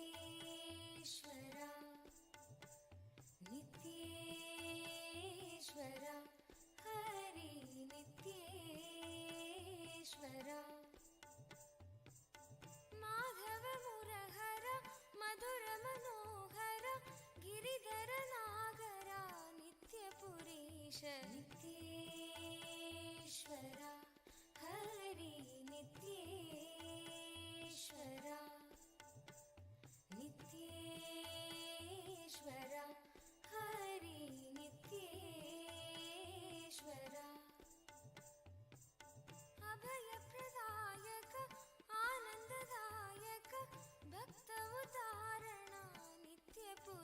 नित्येश्वरा हरि नित्येश्वरा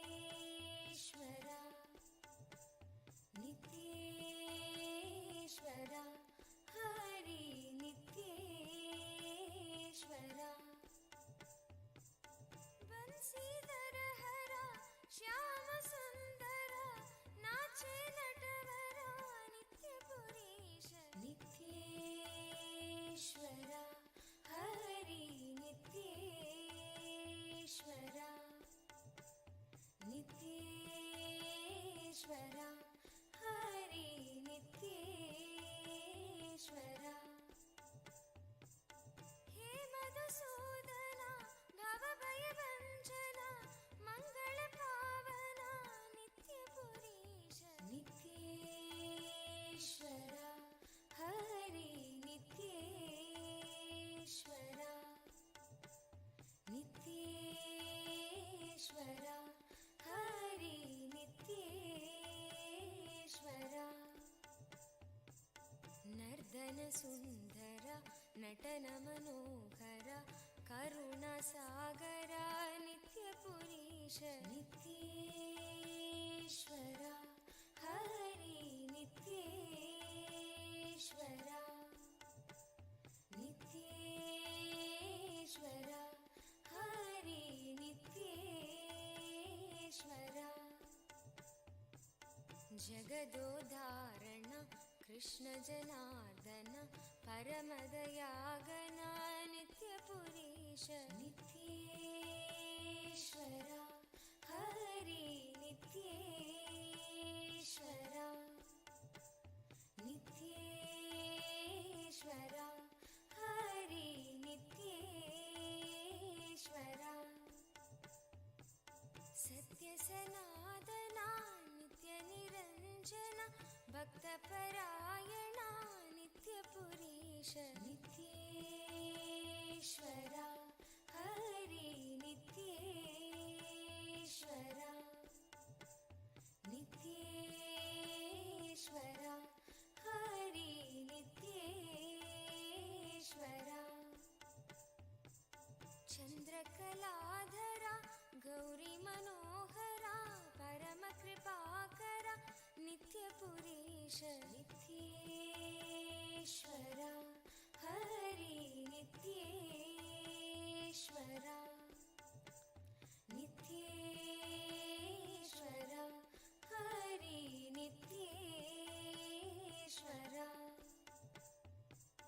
गोकुलनन्दना गोपी मनोहर हरि नारायण नित्यपुरीश नित्येश्वरा हरि नित्येश्वरा नित्येश्वरा हरि नित्येश्वरा बन्धविमोचना पापसंहारक पतित पावना नित्यपुरीश नित्येश्वरा हरि பகவான் நித்யானந்த பரமசிவம் அவர்களின் பிறந்த இல்லமான ஸ்ரீ நித்யானந்த ஜென்ம பூமியிலிருந்து இப்பொழுது நீரலையில் நாம் பார்த்து கொண்டிருக்கின்றோம். அங்கு அண்ணாமலையாரை தரிசிக்க வந்திருக்கின்ற பக்தர்கள் ஒவ்வொருவரும் இங்கு பகவான் பிறந்த இடமான ஸ்ரீ நித்யானந்த ஜென்ம பூமிக்கு வந்திருந்து பகவானிடம் தரிசனம் பெற்றுவிட்டு இங்கு ஔஷத அன்னதானத்தை பெற்று செல்லும் இந்த நேரலை காட்சியை இப்பொழுது பார்த்து கொண்டிருக்கின்றோம். தொடர்ந்து இதுவரை 46,000 நபர்களுக்கு மேல் இந்த ஔஷத அன்னதானத்தை இன்று ஒரு நாளில் இந்த பௌர்ணமி நன்னாளில் வழங்கியிருக்கின்றது. இது இன்னும் தொடர்ந்து அந்த பௌர்ணமி நாள் முழுவதும் இந்த ஔஷத அன்னதானம் எல்லா மக்களுக்கும் வழங்க இங்கு உணவும் சமைத்து தயார் நிலையில் வைத்திருக்கின்றனர். இது தினந்தோறும் இந்த ஔஷத அன்னதானமானது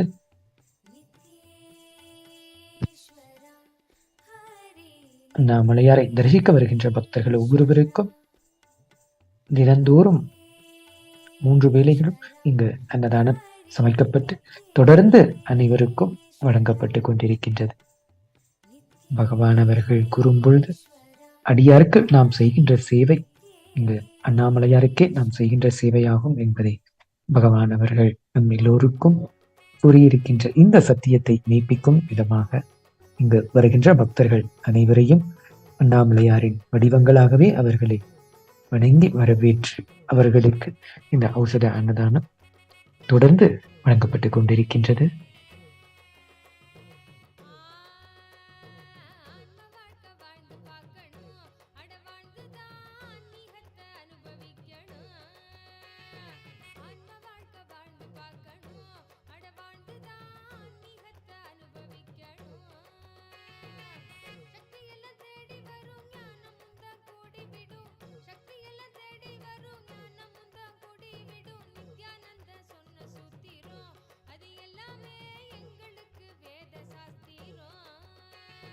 நித்யானந்த சொன்ன சூத்திரம் அது எல்லாமே எங்களுக்கு வேத சாஸ்திரம்.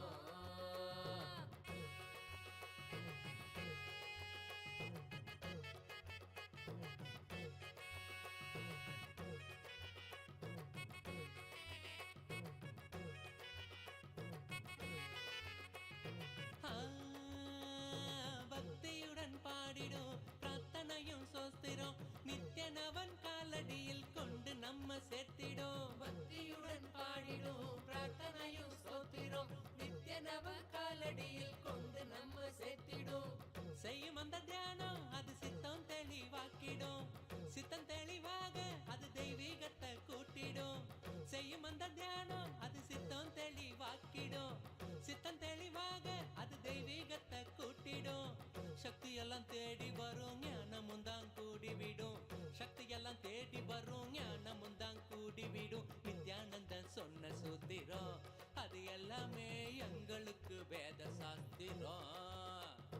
நித்யானந்தன் சொன்ன சூத்திரம் அது எல்லாமே எங்களுக்கு வேத சாஸ்திரம்.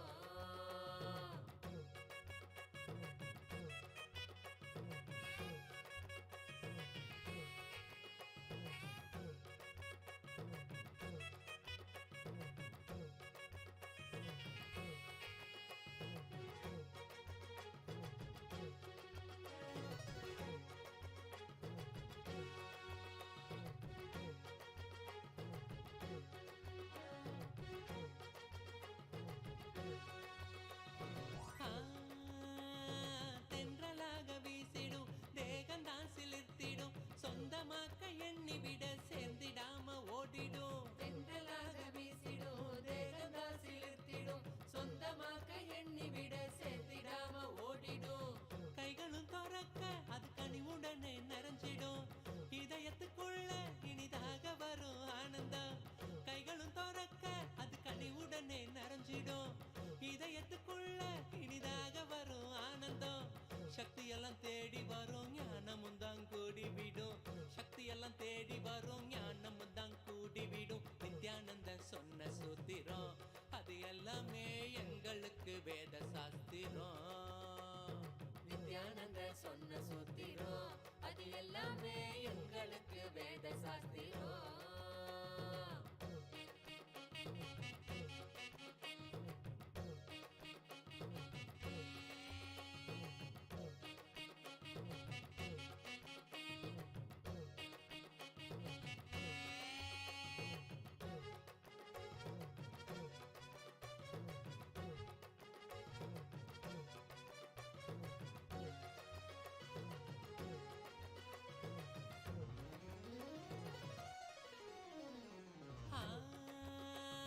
சொர்க்கலோகம் என்பதும் நரகலோகம் என்பதும் வெளியில் தானே உள்ளதுன்னு வீணாகத்தான் தேடினோம். சொர்க்கலோகம் என்பதும் நரகலோகம் என்பதும் வெளியில் தானே உள்ளதுன்னு வீணாகத்தான் தேடினோம். கொண்ட எண்ணம் தானே அந்த நிலைய நமக்கு காட்டிடும். எண்ணம் தெளிவாக மனம் சொர்க்க வாழ்வை கண்டிடும். கொண்ட எண்ணம் தானே அந்த நிலைய நமக்கு காட்டிடும். எண்ணம் தெளிவாக மனம் சொர்க்க வாழ்வை கண்டிடும். சக்தி எல்லாம் தேடி வரும் ஞானமும் தான் கூடிவிடும். சக்தி எல்லாம் தேடி வரும் ஞானமும் தான் கூடிவிடும். நித்யானந்தன் சொன்ன சூத்திரம் அது எல்லாமே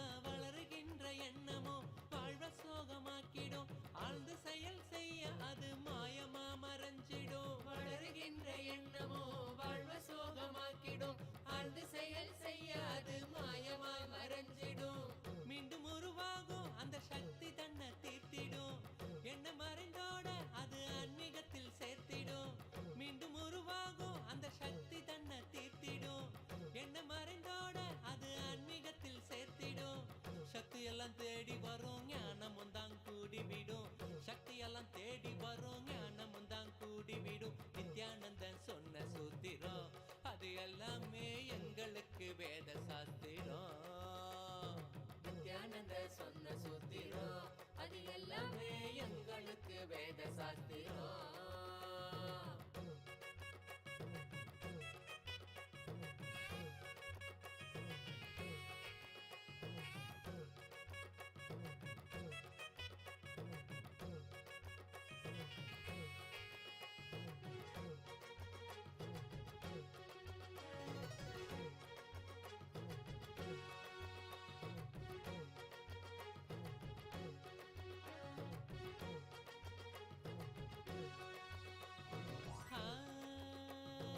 ஏற்றமான வாழ்க்கையும் இறக்கம் கண்ட போதும் மனம் ஏற்றுக்கொள்ளும் பக்குவத்தை பாங்குடனே கொள்ளணும் ஏற்றமான வாழ்க்கையும் இறக்கம் கண்ட போதும் மனம் ஏற்றுக்கொள்ளும் பக்குவத்தை பாங்குடனே கொள்ளணும் மாற்றங்களை தாங்க மனம் பெருந்தவிப்பு தவிச்சிடும் உள்ள மத ஏற்க அங்கு பரவசமும் நிறைஞ்சிடும் மாற்றங்களை தாங்க மனம் பெருந்தவிப்பு தவிச்சிடும் உள்ள மத ஏற்க அங்கு பரவசமும் நிறைஞ்சிடும் சக்தி எல்லாம் தேடி வரும் ஞானமும் தான் கூடிவிடும் சக்தி எல்லாம் தேடி வரும் ஞானமும் தான் கூடிவிடும் நித்யானந்தன் சொன்ன சூத்திரம் அது எல்லாமே எங்களுக்கு வேத சாஸ்திரம் நித்யானந்தன் சொன்ன சூத்திரம் அது எல்லாமே எங்களுக்கு வேத சாஸ்திரம்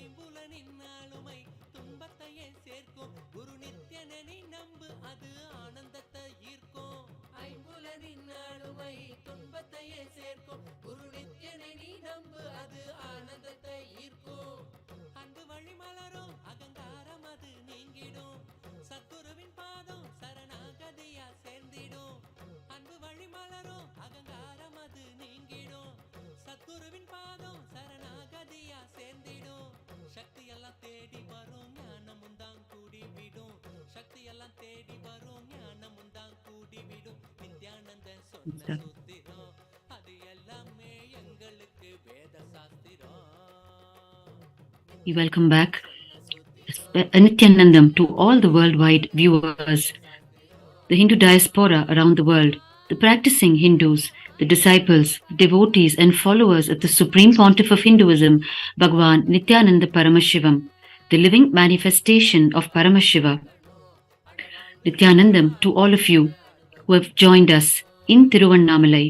You are continuing to watch the live relay from Tiruvannamalai from two locations, from Bhagwan's parental home in Tiruvannamalai, which has legally come into the fold of KAILASA just a few weeks earlier, as well as the live relay from KAILASA and Tiruvannamalai, the Nithyananda Jenma Bhoomi Kshetra located on the mountain path around the sacred Arunachala hill. From both these locations, on this sacred full moon night, the Pournami night, the Aushadha Annadhan is being served to the millions of devotees of Annamalayar, of Paramashiva himself, who come in circumambulation around the Arunachala hill.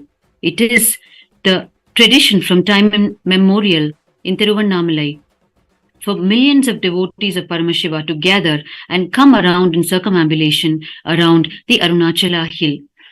The Arunachala hill is Paramashiva himself in hill form. Paramashiva graces humanity from the spiritual nerve center of Tiruvannamalai in three forms. One, as the sacred hill Arunachala. Second, as the Arunachaleshwara Linga in the Arunachaleshwara temple, worshipped as Annamalayar. And third, as a living incarnation through a stream of unbroken lineage of living incarnations of Paramashiva. the current living incarnation, manifestation of Paramashiva, being the Supreme Pontiff of Hinduism, Bhagwan Nithyananda Paramashivam. Every full moon night, the Aushadha Annadhan is served from Kailasa and Tiruvannamalai to the millions of Annamalaya devotees who come in circumambulation. Tiruvannamalai is the very hometown of the Supreme Pontiff of Hinduism. It is here that the Supreme Pontiff of Hinduism lived the first 15 years of his life on the planet. And we are seeing the Aushadha Annadhan being served from his own parental home, which has been legally acquired by Kailasa just a few weeks earlier, which Bhagwan himself officially inaugurated on the auspicious occasion of Kartikai Deepam, the flagship festival of Tiruvannamalai.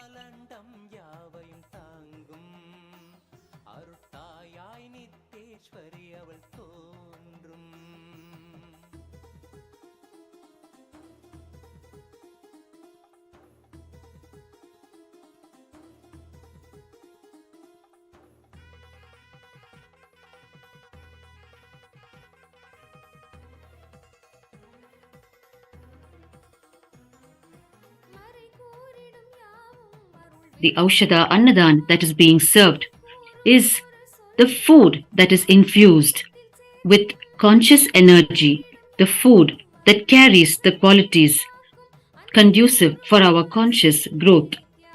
Aushadha refers to raw herbs in the Hindu tradition, which when infused with conscious energy and prepared through specific processes, lend themselves as conscious tools for the conscious growth of human beings. And this Aushadha Annadhan is being served continuously from the two locations in Tiruvannamalai, from Bhagwan's parental home on Tiruvudal Street, which is just near the Arunachaleshwara temple, and from Kailasa and Tiruvannamalai located on the mountain path, which is around 7 kilometers away from the Arunachaleshwara temple, which is midway on the mountain path from the temple, which is a 14-kilometer circle around the sacred Arunachala hill. The science of Aushadha is one of the most ancient sciences in Hindu tradition. Bhagwan's Guru, Sri Narayana Sami Pillai, who hails from Tiruvannamalai, it is with him that Bhagwan explored the science of Aushadha during his childhood in Tiruvannamalai. Sri Narayana Sami Pillai was a master in the sciences of Aushadhas, mantras and yantras. The traditions which use the sacred chants is a science of mantras, and the Hindu tradition, the science that uses sacred geometric shapes representing the very cosmic energy, is the science of yantras. And the science of employing medicinal herbs infused with conscious energy is the science of Aushadha. And Aushadha is used to effectively sustain the experience of superconsciousness in one's body. Aushadha works directly on one's body. Preserved and revered in the sovereign archives of Kailasa today are two of the yantras and books which Sri Narayana Sami Pillai gave to the Supreme Pontiff of Hinduism during his childhood years in Tiruvannamalai, along with several documented records of the initiations given to the Supreme Pontiff of Hinduism by Sri Narayana Sami Pillai. These initiations include the mantras to manifest any reality you wish to manifest, and the mantras for energizing and preparing the sacred Aushadha. Today, the Supreme Pontiff of Hinduism has taken the science of Aushadha to humanity at large. Through this Aushadha Annadhan, the Supreme Pontiff of Hinduism, our beloved Bhagwan, is serving the sacred Aushadha through the very food that he is serving to the people in the most user-friendly and comfortable way for people to consume it and make it an integral part of their life. Among the immense contributions of the Supreme Pontiff of Hinduism to the whole world, the most unique is the revival of the science of power manifestation. The science of Aushadha directly leads one into the science of power manifestation. The revival of this science alone has initiated the superconscious breakthrough of humanity and made the possibility of living a life absolutely free from any fear or suffering into a reality. The experiences shared by the Supreme Pontiff of Hinduism with his Aushadha Guru, Sri Narayanasamy Pillai, mark the beginning of the proliferation of this science on planet Earth once again as a mainstream lifestyle. The Supreme Pontiff of Hinduism has revived the enlightened civilization of KAILASA and established the global movement called the KAILASA Uniting Nations for Yogic Sciences in order to protect the sacred knowledge from being lost forever. With this science, the 2 billion Hindus all over the world and the whole of humanity can continue to serve the world with the best of the spiritual and transformative fields of Hinduism for eternity.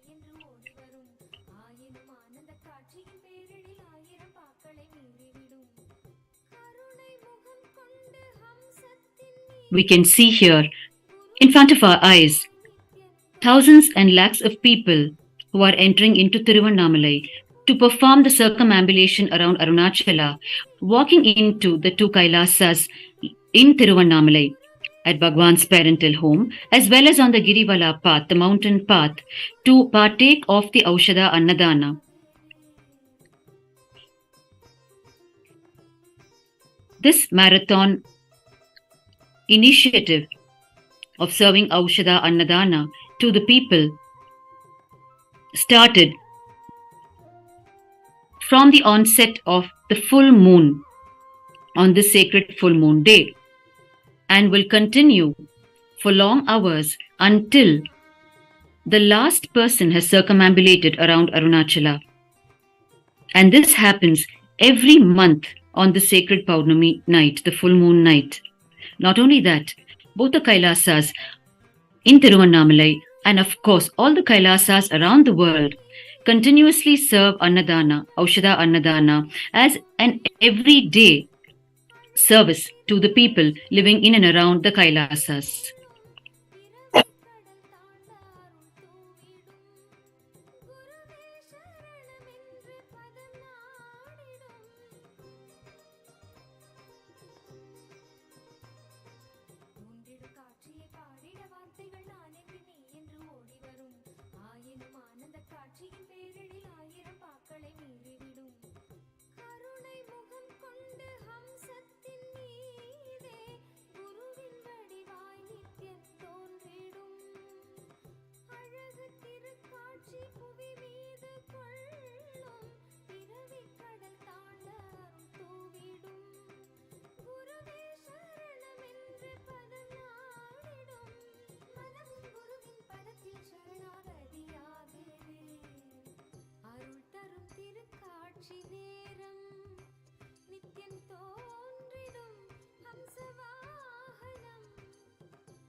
while the Aushadha Annadhan is being served to the devotees of Annamalayar here in Tiruvannamalai from Bhagwan's parental home on Tiruvudal Street, as well as from the Girivala path, the mountain path around the Arunachala hill. Preparations are on for the grand event, the commencement of the Nithyananda, the 21-day celebrations of the happening of the Supreme Pontiff of Hinduism on the planet, the birthday celebrations of the Supreme Pontiff of Hinduism, which falls on the 5th of January. The commencement of this Brahmotsava, the Nithyananda, happens tomorrow with the Dwajarohana, the hoisting of the flag.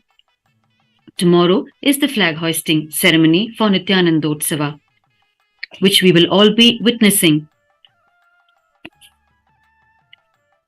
And starting with that, the grand celebrations will happen in Adi KAILASA, the spiritual hub of KAILASA, in Bangalore, as well as in all the Kailasas worldwide, in all the temples, the monasteries, centers, the Paduka Mandirs, the Satsang centers, and in all of the devotees' homes around the world.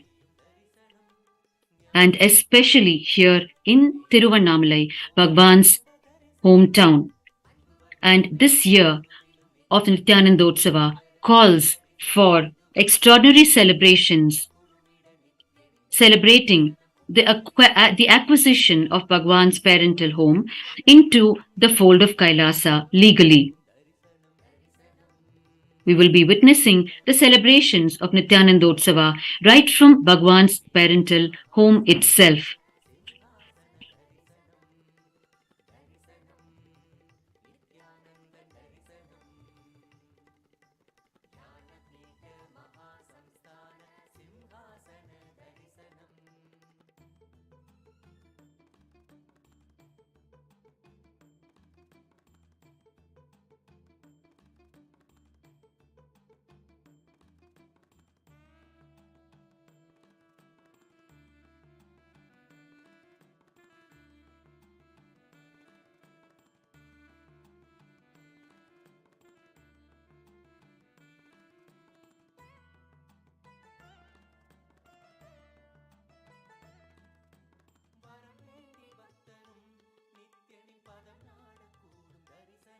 It is here in Tiruvannamalai, Bhagwan's hometown, that Bhagwan lived the first 15 years of his divine life on the planet, amidst, in the domain of the human beings.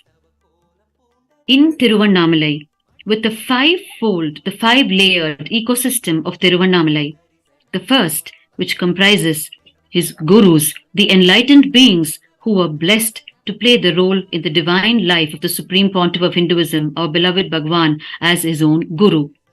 The second, his own acharyas, the esteemed teachers with whom the Supreme Pontiff of Hinduism explored many spiritual subjects right from his childhood. The third layer of the ecosystem of Tiruvannamalai is Bhagwan's own biological family. And the fourth layer are the friends, the extended family, the relatives who were born around the same time as Bhagwan assumed the human form, and were the very first cycle, the first circle of disciples of the Supreme Pontiff of Hinduism to be blessed with the darshan of Paramashiva himself as the young incarnation, the Supreme Pontiff of Hinduism. And the fifth layer is the whole town of Tiruvannamalai, the townspeople, right from the person who holds the torch during the grand processions of the Arunachaleshwara, through the town, to the players of the Tirkailaya Vadyam, the band of traditional Hindu instruments. Thus, in this fivefold ecosystem, Bhagwan lived the first 15 years of his life on the planet. Throughout his divine childhood, the Supreme Pontiff of Hinduism interacted with these individual beings who made up each of these five layers through multivarious leelas, divine happenings which will be forever told and retold again and again for eternity, as the grand Purana, the grand story of Paramashiva himself in Tiruvannamalai.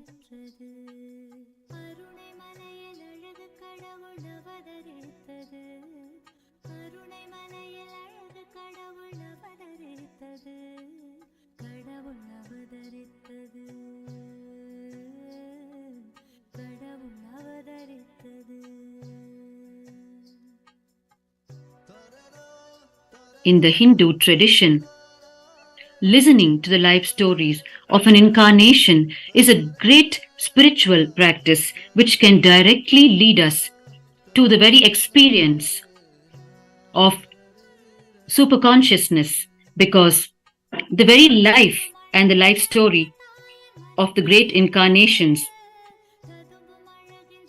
itself carries the the core of the superconscious energy itself, and therefore continuously listening to it will immerse us in that very experience.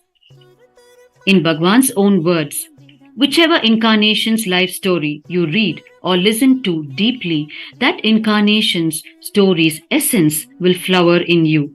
The essence of my life story is intensity. Whatever is done will be intense. That is the essence. The side effect of this essence is bliss.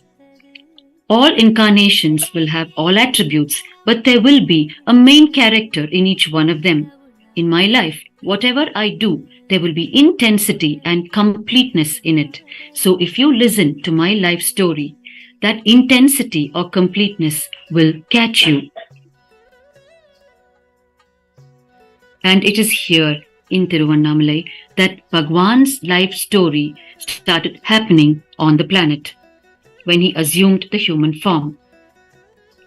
From 1978 to 1995, Bhagwan lived in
the commencement of the 47th year of the happening of the Supreme Pontiff of Hinduism on the planet, the birthday celebrations of the Supreme Pontiff of Hinduism, Bhagwan Nithyananda Paramashivam, along with the Dvajarohana, we will also be witnessing the commencement of the Padayatra, which is the journey by foot of a large group of followers of the Supreme Pontiff of Hinduism who have already gathered in Tiruvannamalai, here in KAILASA in Tiruvannamalai, and who are ready to embark on their 10-day Padayatra journey by foot from Tiruvannamalai to Adi Kailasa, the spiritual hub of Kailasa in Bangalore.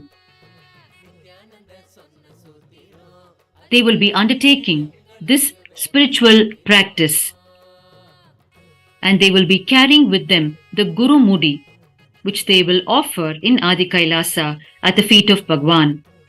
The Guru Mudi comprises and symbolizes the karma and ego of each individual, which pose as obstacles to them realizing the oneness with Paramashiva. Therefore, they carry this with them during the spiritual practice with great awareness and drop it at the feet of Paramashiva himself at the end of their journey.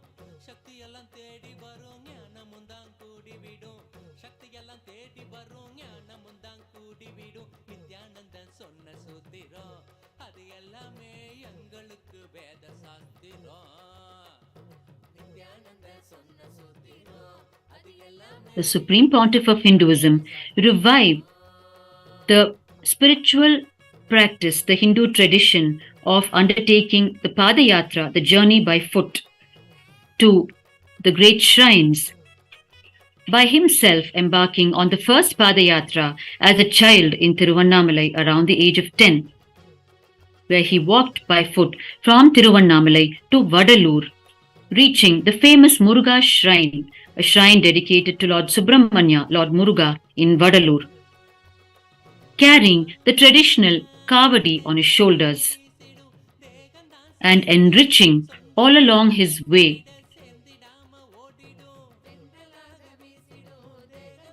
lives that he encountered during his journey by foot.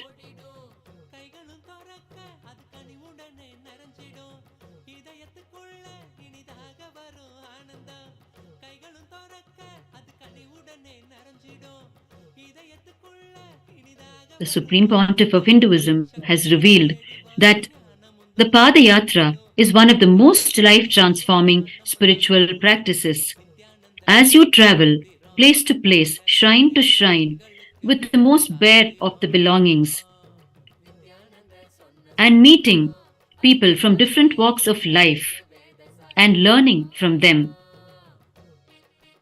you will realize how supportive the whole of existence is, the whole of cosmos is, and you will realize the goodness of people. And much of our negative ideas will leave us during the spiritual practice, and we will be able to embrace the whole of existence with all of its beings in the most positive way, shedding our own negative thought currents that we carry in us. And therefore, it is one of the primary teachings of the Supreme Pontiff of Hinduism to practice the Padayatra at some point in time in our lives. Greatly inspired by this teaching of the Supreme Pontiff of Hinduism, his followers worldwide embark on this Padayatra on all of the major celebrations of Kailasa around the year. And therefore, as we are about to start the Nithyanandotsava celebrations, the celebrations of the very happening of Bhagwan on the planet, the Padayatra is going to commence tomorrow. And the Padayatris will be received ceremoniously at Adi Kailasa, Bangalore, just the day prior to the Jayanti celebrations, the actual birthday celebrations of the Supreme Pontiff of Hinduism.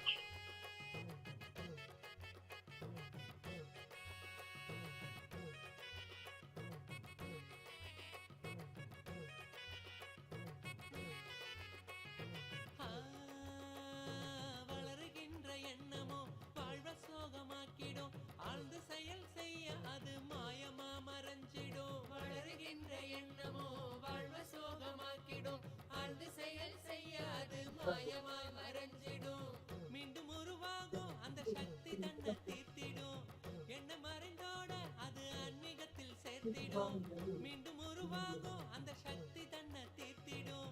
என்ன மறைந்தோட அது ஆன்மீகத்தில் சேர்த்திடும். சக்தி எல்லாம் தேடி வரும் ஞானமும் தான் கூடிவிடும். சக்தி எல்லாம் தேடி வரும் ஞானமும் தான் கூடிவிடும். நித்யானந்தன் சொன்ன சூத்திரம் அது எல்லாமே எங்களுக்கு வேத சாஸ்திரம்.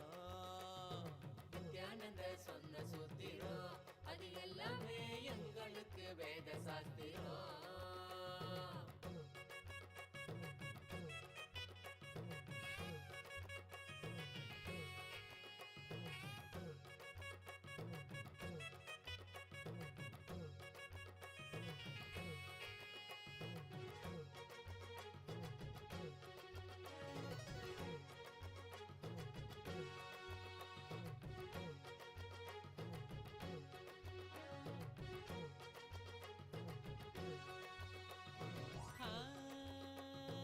ஏற்றமான வாழ்க்கையும் இறக்கம் கண்ட போதும் மனம் ஏற்றுக்கொள்ளும் பக்குவத்தை பாங்குடனே கொள்ளணும். ஏற்றமான வாழ்க்கையும் இறக்கம் கண்ட போதும் மனம் ஏற்றுக்கொள்ளும் பக்குவத்தை பாங்குடனே கொள்ளணும். மாற்றங்களை தாங்க மனம் பெருந்தவிப்பு தவிச்சிடும். உள்ள மத ஏற்க அங்கு பரவசமும் நிறைஞ்சிடும். மாற்றங்களை தாங்க மனம் பெருந்தவிப்பு தவிச்சிடும். உள்ள மத ஏற்க அங்கு பரவசமும் நிறைஞ்சிடும். சக்தி எல்லாம் தேடி வரும் ஞானமும் தான் கூடிவிடும். சக்தி எல்லாம் தேடி வரும் ஞானமும் தான் கூடிவிடும். நித்யானந்தன் சொன்ன சூத்திரம் அது எல்லாமே எங்களுக்கு வேத சாஸ்திரம். நித்யானந்த சொன்ன சூத்திரம் அது எல்லாமே எங்களுக்கு வேத சாஸ்திரம்.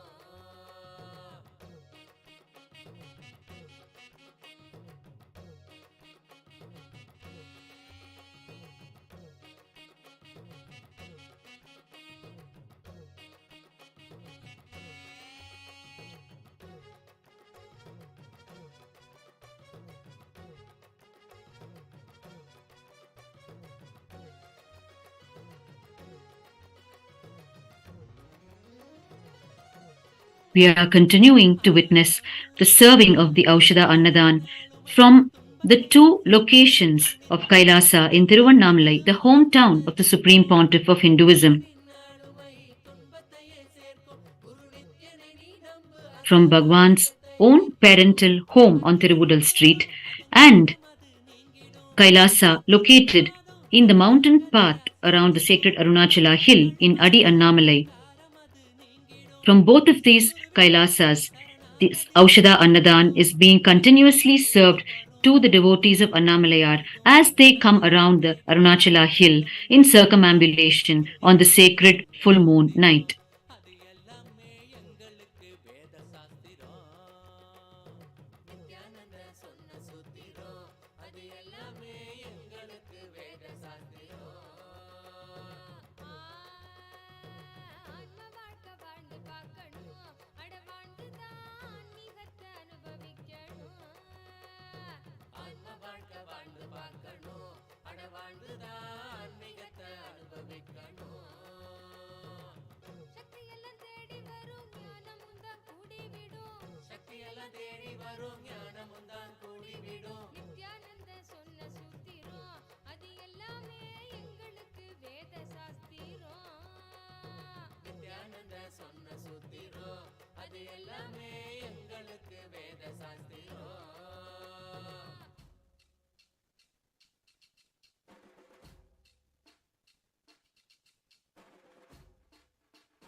Unbroken from the time of the establishment of the Arunachala Sarvajna Pita in Tiruvannamalai, Paramashiva upheld his promise to humanity through the sacred lineage of incarnations of Paramashiva. These incarnations were not only worshipped by the people of Tiruvannamalai but also recognized around the world. After Bhagwan Ramana Maharishi, the successor was Yogi Ram Suratkumar Swamigal. Yogi Ram Suratkumar Swamigal was integral in maintaining the enlightenment ecosystem for the Supreme Pontiff of Hinduism to manifest superconsciousness as the world entered into the 20th century. Sri Yogiram Suratkumar Swamigal declared to his intimate circle of devotees before attaining Mahasamadhi that the Supreme Pontiff of Hinduism, Bhagwan Nithyananda Paramashivam, is the next incarnation in the lineage of Arunagiri Yogishwaras, Arunachala Sarvagnya Pitha of Tiruvannamalai. அருட்டாயாய் நித்தேஸ்வரி அவள் தோன்றும் அன்பாலண்டம் யாவையும் தாங்கும் அருட்டாயாய் நித்தேஸ்வரி அவள் தோன்றும் ஸ்வர்ணநாக வாகனம் The Supreme Pontiff of Hinduism, Bhagwan Nithyananda Paramashivam, has revealed that Kailasa is nothing but Tiruvannamalai gone right. The entire ecosystem of Tiruvannamalai, with its Guru Shishya Parampara, its Guru disciple lineage of Paramashiva himself, with all its glorious traditions of Sanatana Hindu Dharma, the ecosystem of Tiruvannamalai, replicated at the global level, is Kailasa, as revealed by the Supreme Pontiff of Hinduism. Today, the Hindu diaspora around the world, the practicing Hindus, the followers of the Supreme Pontiff of Hinduism, adopt as their mainstream lifestyle the very core principles of Sanatana Hindu Dharma as revealed by the Supreme Pontiff of Hinduism. The lifestyle of waking up during the auspicious Brahma Muhurta time early in the morning between 4:30 and 6, 1.5 hours before the sunrise, and practicing the science of yoga, followed by the science of puja, followed by the science of imbibing powerful cognitions through the direct revelations of the Supreme Pontiff of Hinduism, his very discourses.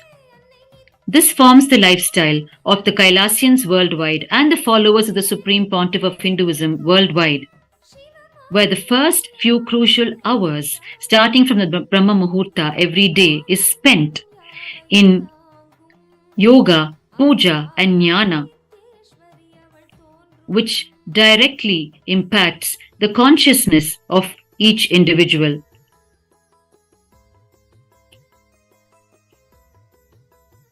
The lifestyle of Kailasa.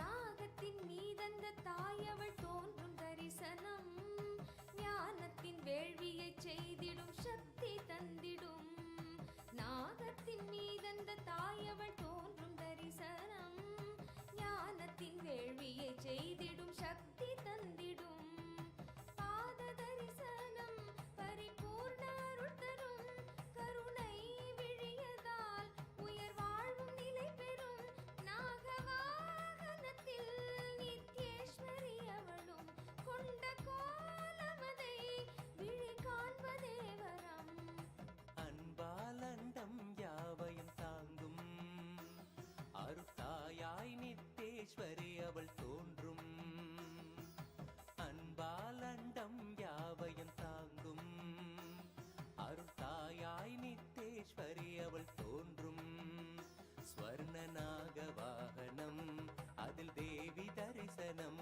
நித்தியத்தாயின் திருமுகம் கரை சேரும் வரம் தரும் அன்பாலண்டம் யாவையும் தாங்கும் அருட்டாயாய் நித்தேஸ்வரி அவள் தோன்றும் அன்பாலண்டம் யாவையும் தாங்கும் அருட்டாயாய் நித்தேஸ்வரி அவள் தோன்றும்.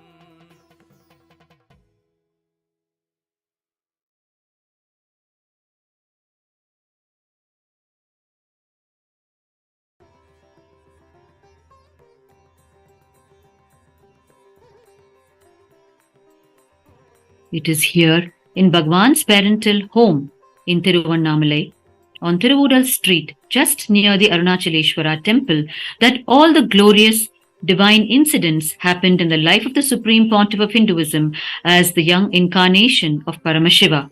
காட்சி நேரம் நித்யம் தோன்றிடும் ஹம்சவாகனம் In the divine life of the Supreme Pontiff of Hinduism, there was a single period of 9 months that demonstrated to the world the easiest and most beautiful way to achieve enlightenment. The Leela, the divine play, the Supreme Pontiff of Hinduism himself experienced when having the darshan of Arunagiri Yogeshwara. Bhagwan Arunagiri Yogeshwara is the most perfect manifestation of Paramashiva, a timeless manifestation with no birth or death, appearing at will for the disciples who deeply yearn for his presence. For a period of 9 months in around 1988, when Bhagwan was 10 years of age, Bhagwan Arunagiri Yogeshwara gave darshan to young Bhagwan, the Supreme Pontiff of Hinduism, and initiated him into the Paramashiva Jnana and Vijnana, the extreme, powerful, and sacred teaching that the Supreme Pontiff of Hinduism would subsequently revive for humanity at large. During this period, the Supreme Pontiff of Hinduism, our beloved Bhagwan, spent countless hours with Bhagwan Arunagiri Yogeshwara, receiving this knowledge in ways that are incomprehensible to normal human logic. At the culmination of this period, Bhagwan Arunagiri Yogeshwara blessed the Supreme Pontiff of Hinduism, the young incarnation, with the experience of Advaita Anubhuti, a profound experience of oneness with him.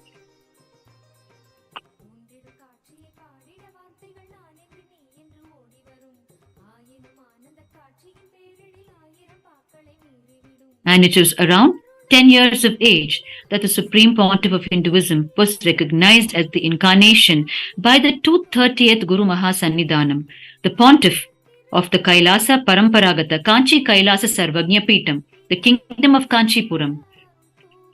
The respected Pontiff was the 230th in the lineage from Paramashiva himself. Being a part of the same community, the Adishaiva Velalar community, the Supreme Pontiff of Hinduism and his spiritual achievements at such a young age became well known to the 230th Pontiff of the Kingdom of Kanchipuram. Thus, he selected the Supreme Pontiff of Hinduism to be his successor. He performed the Acharya Abhishekam for the Supreme Pontiff of Hinduism as per the instructions of the Kamika Agama, the sacred Hindu scriptures, which are the direct revelations of Paramashiva himself, and he declared that the Supreme Pontiff of Hinduism would be his successor, taking up the responsibilities of the Kingdom of Kanchipuram at a mature age. And after the year of 2001, after the avataric realization, Supreme Pontiff of Hinduism officially assumed the responsibilities as the head of the Mutt and began by reviving Kailasa, by constructing the Adhinam of Kailasa in the Tondai Mandalam region, where this kingdom is located.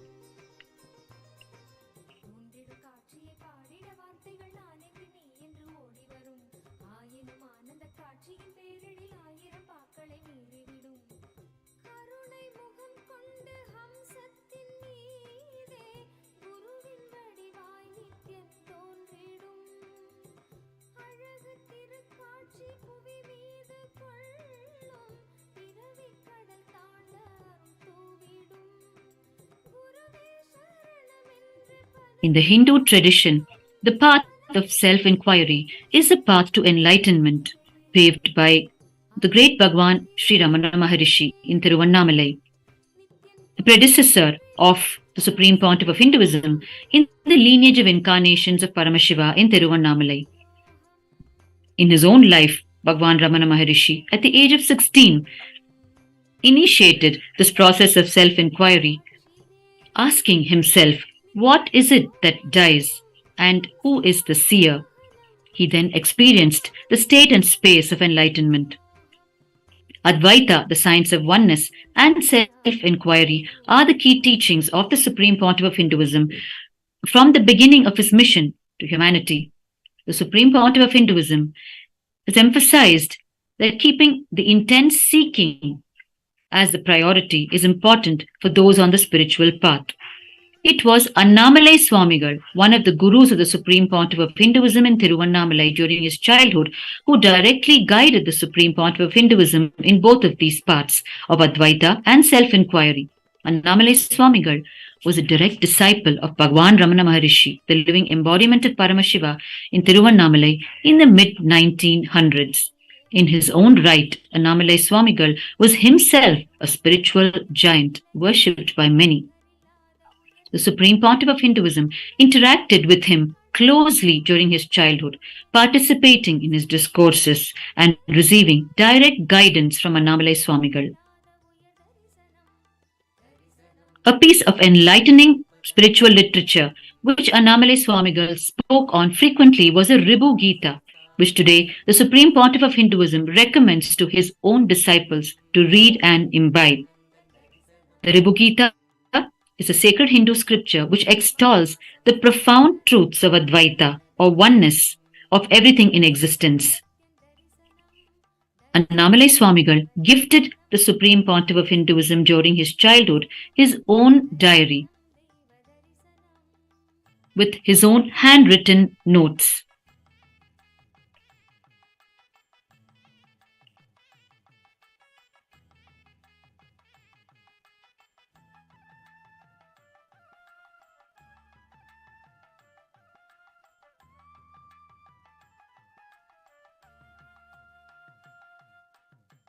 This land of Tiruvannamalai and its people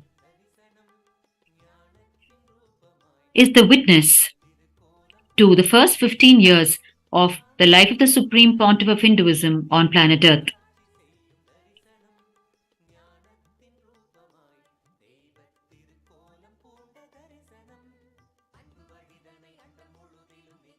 It was Mata Viputanandapuri, also called Mataji Kuppammal, who taught the Supreme Pontiff of Hinduism the entire Shakta and Vedanta and Srividya Sampradayas.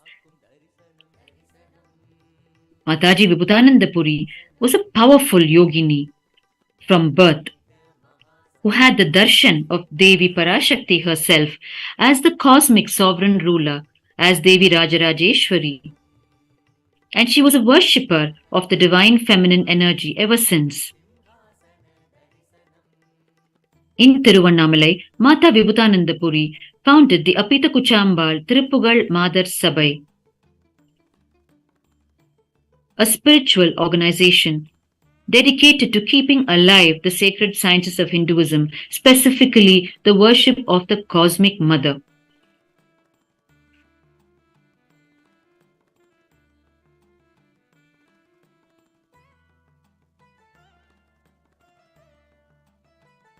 It is here in Tiruvannamalai that the Supreme Pontiff of Hinduism started training in the Yoga Sampradaya from the tender age of 3, with the great yogi, Yogiraj Yoganandapuri, also known as Raghupati Yogi.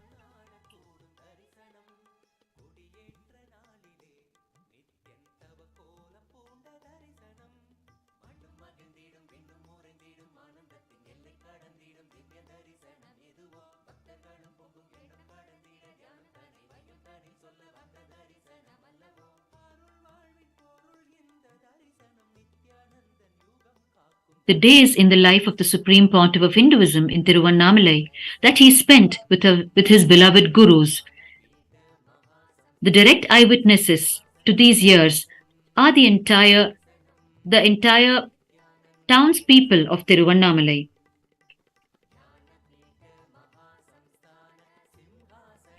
Who have directly seen the Supreme Pontiff of Hinduism with his gurus exploring these great Hindu sciences.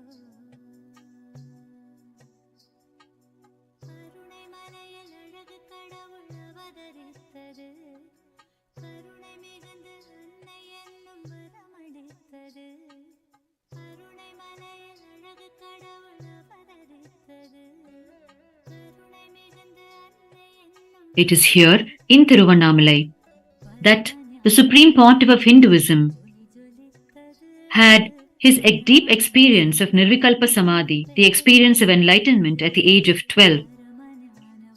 In Pavalakundru, the Coral Hill, located in Tiruvannamalai. It is in Pavalakundru that the Guru of the Supreme Pontiff of Hinduism, Mataji Vibhutananda Puri, constructed the first temple monastery complex for him when the Supreme Pontiff of Hinduism was barely 10 years of age. And after performing the Yoga Pattabhishekam, the coronation ceremony for the Supreme Pontiff of Hinduism, officially empowering him to start guiding humanity in its path to enlightenment, Mata Vibhutananda Puri, along with the other gurus of the Supreme Pontiff of Hinduism, placed this first temple monastery complex at the divine feet of the Supreme Pontiff of Hinduism.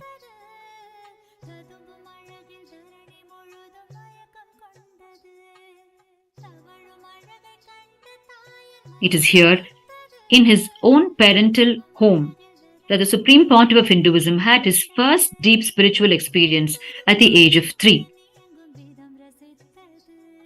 It was a deep spiritual experience of Samprajñata Samadhi, which is the experience of oneness with the whole through a chosen deity form. The Supreme Pontiff of Hinduism had his own small Ganesha deity, the deity of the Hindu god Ganesha, gifted to him by his biological father, Sri Arunachalananda Swami. And he literally lived with this Ganesha deity, feeding the deity, taking care of the deity as the living god, not just as a stone deity. And it was during one of his attempts to feed his Ganesha deity and persist with all his will persistence to see Lord Ganesha actually partake of the food physically, that he had his first deep spiritual experience in this very home where the Aushadha Annadhana is happening, where Lord Ganesha appeared and physically partook of the food offered by the Supreme Pontiff of Hinduism, while the Supreme Pontiff of Hinduism was himself immersed in deep Samprajñata Samadhi, in deep oneness with Lord Ganesha.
வசியம் செய்திட விடமச்சையில் நித்யன் என்னை வசியம் செய்திட வாழ்வின் வேதம் வேறில்லை என்றே கொண்டாடிட வாழ்வின் வேதம் வேறில்லை என்றே கொண்டாடிட அருணை மலையில் அழகு கடவுள் அவதரித்தது அருணை மலையில் அழகு கடவுள் அவதரித்தது கடவுள் அவதரித்தது கடவுள் அவதரித்தது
we can see the millions of Annamalaya devotees gathered in Tiruvannamalai performing the Girivala, walking around the mountain path of the sacred Arunachala hill on this full moon night.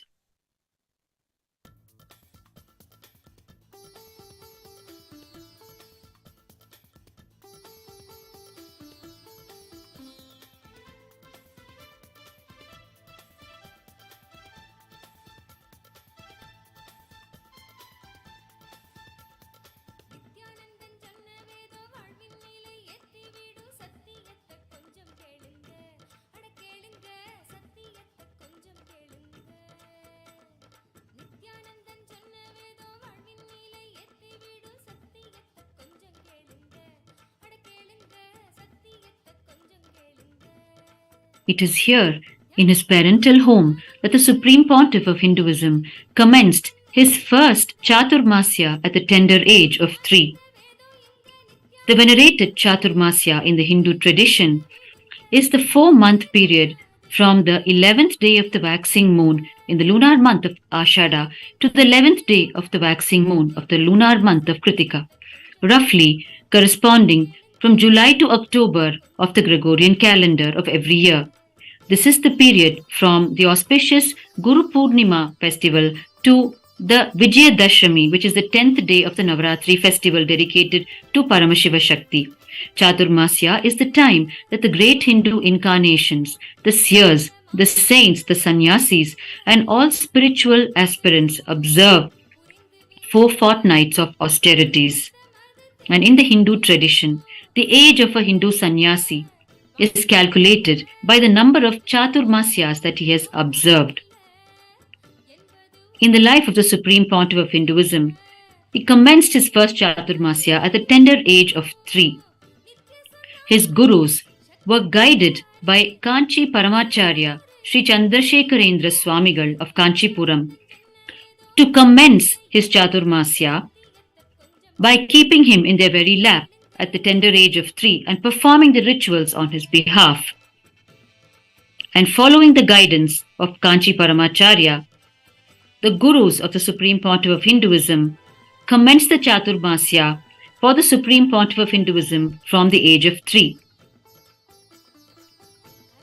The first Chaturmasya Vratam for the Supreme Pontiff of Hinduism commenced on the auspicious occasion of the Guru Pournima on the 17th of July 1981, when the gurus of the Supreme Pontiff of Hinduism took them in their own lap and began offering the rituals on his behalf. This also marked the beginning of the Shastra Adhyayanam, the intense study of the sacred Hindu scriptures, and other spiritual austerities for the Supreme Pontiff of Hinduism.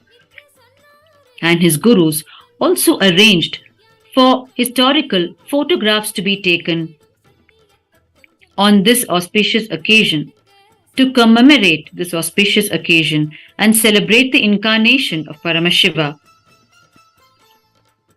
who has happened in the human domain on planet Earth. During his childhood, the royal curriculum of the Supreme Pontiff of Hinduism with his guru covered the entire gamut of Hinduism and all of its sacred sciences, with exposure to the most elite, most mysterious and powerful enlightened beings who lived at that time in Tiruvannamalai, the own gurus of the Supreme Pontiff of Hinduism. In turn, these very gurus recognized that Paramashiva himself, the Supreme One who exceeded all of them in spiritual prowess, was once again on planet Earth among them as their own disciple. With the initiation into the Chaturmasya at the age of 3, the Supreme Pontiff of Hinduism began the deep study of Vedanta and Tantra through the Shastra Adhyayana, reading of the sacred scriptures. Before touching any other conventional book, it is with this scripture, the Atma Puranam, with the scripture of the Atma Puranam, which was gifted to the Supreme Pontiff of Hinduism by his guru, Sri Sakki Swamigal, that the Supreme Pontiff of Hinduism was introduced to the letters of the alphabet. It is through this book, Atma Puranam, that the Supreme Pontiff of Hinduism even learned the Tamil language. Through the sheer love of his gurus, Mataji Viputananda Puri and Sri Sakki Swamigal, Sri Yogi Yogananda Puri, and all of his gurus, the Supreme Pontiff of Hinduism commenced and continued the exploration of the great Hindu sciences before taking it to the whole of humanity.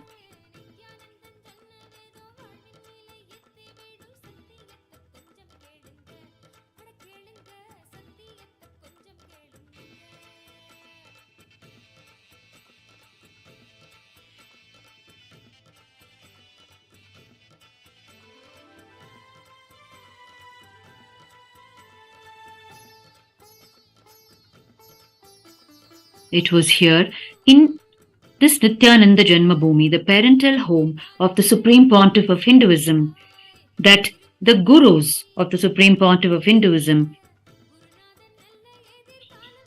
recognized him as the incarnation in multifold ways. Within the first 3 years of his advent, his gurus recognized him as the incarnation of Paramashiva through several indicators that are mentioned in the ancient science of reincarnation. His gurus carried out an ancient process for the young incarnation, placing different types of objects in front of him. They placed in front of the Supreme Pontiff of Hinduism a box full of dazzling jewelry belonging to one of his grandmothers. And without hesitation, the Supreme Pontiff of Hinduism at that young age of 2 immediately selected the sacred Rudraksha Mala, the sacred string of beads that are the symbol of Paramashiva himself. The Rudraksha beads are the bliss tears of Paramashiva himself. And the very Rudraksha Mala picked by the Supreme Pontiff of Hinduism from the jewelry box is today revered as part of the sovereign archives of KAILASA.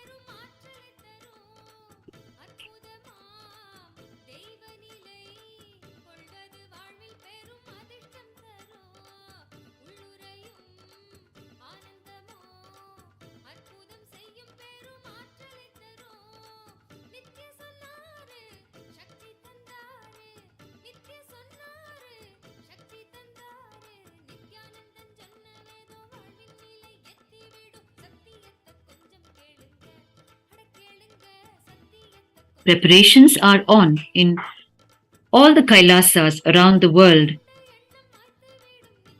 to celebrate the Nithyanandotsava, which is commencing tomorrow with the flag hoisting, the Dvajarohana, celebrations of the happening of the Supreme Pontiff of Hinduism on the planet Earth, the birthday celebrations of the Supreme Pontiff of Hinduism.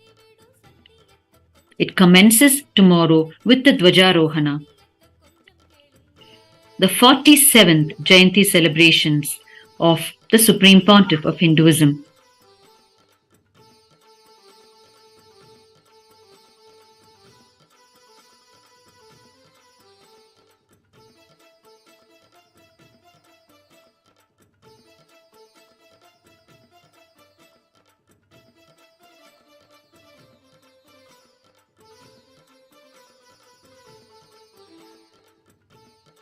It was on the 3rd of January in the year 1978 that the Supreme Pontiff of Hinduism assumed the human form on the planet.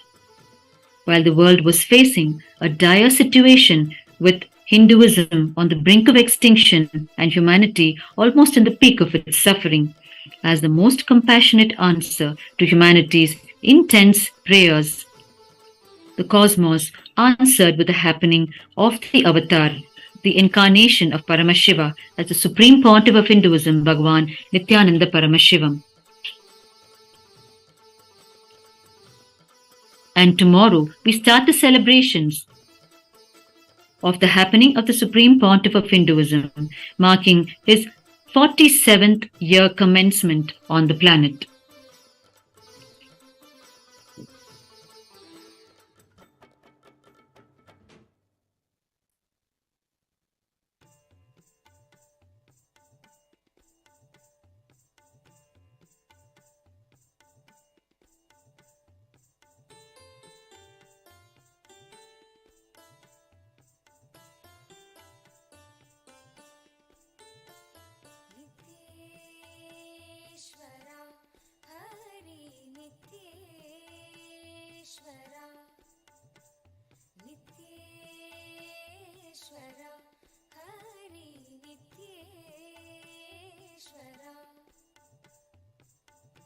मूषिकवाहन मङ्गलदायक Gaurinandana नित्यपुरीश नित्येश्वरा Hari नित्येश्वरा नित्येश्वरा Hari नित्येश्वरा मुक्तिप्रदायक विघ्नविनाशक Siddhivinayak नित्यपुरीश नित्येश्वरा Hari नित्येश्वरा नित्येश्वरा Hari During his innumerable global presidential addresses, the Supreme Pontiff of Hinduism has again and again reiterated to humanity the importance of keeping the Guru Shishya Parampara, the Guru disciple lineage, alive, because it is this Guru disciple lineage that has preserved the great Hindu science of living enlightenment and transmitted it from generation to generation, with its source being the primordial Guru, the Adi Guru, Paramashiva himself.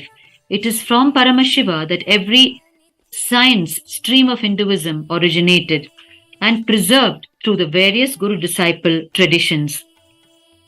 In his own words, the Supreme Pontiff of Hinduism has revealed, if still the method of enlightenment, the science of living enlightenment, the science of completion, and science of the enlightened lifestyle is still available to planet Earth, if it is still alive, if we are still able to enjoy it, it is just because of the Guru Parampara. It is just because of the Guru Parampara, the Guru Shishya Parampara, and thousands of our sannyasis, gurus, who have given their life. They even died, gave up their body, many times just to protect our traditions, the knowledge, the values. Thousands and thousands of our sannyasis were killed during the invasions. Thousands and thousands fought to protect our values, our traditions. These are the very words of the Supreme Pontiff of Hinduism, while reiterating to humanity the importance of keeping the Guru Parampara alive.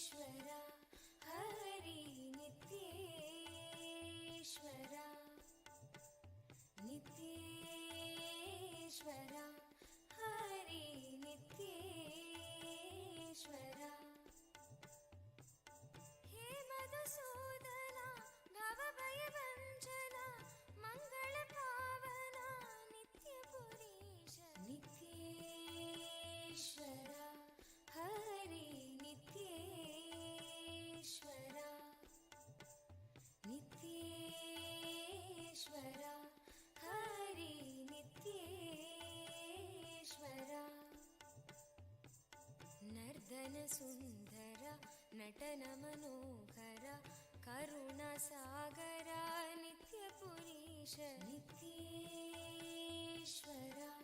Hari नित्येश्वरा नित्येश्वरा Hari नित्येश्वरा जगदोधारण Krishna Janardan परमदयागन नित्यपुरीश नित्येश्वरा Hari नित्येश्वरा नित्येश्वरा Hari नित्येश्वरा सत्य सनातना नित्य निरंजन भक्तपरायणा नित्यपुरीश नित्येश्वरा हरि नित्येश्वरा नित्येश्वरा हरि नित्येश्वरा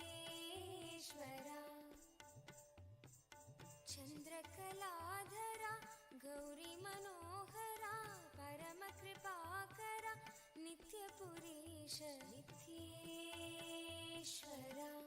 हरि नित्येश्वरा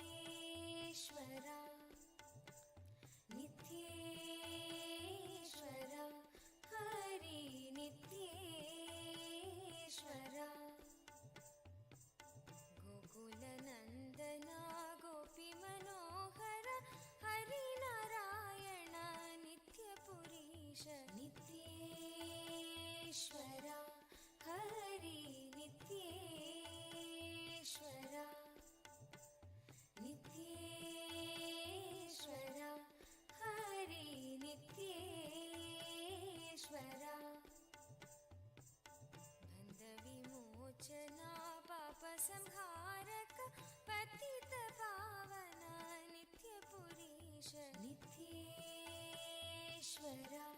हरि नित्येश्वरा नित्येश्वरा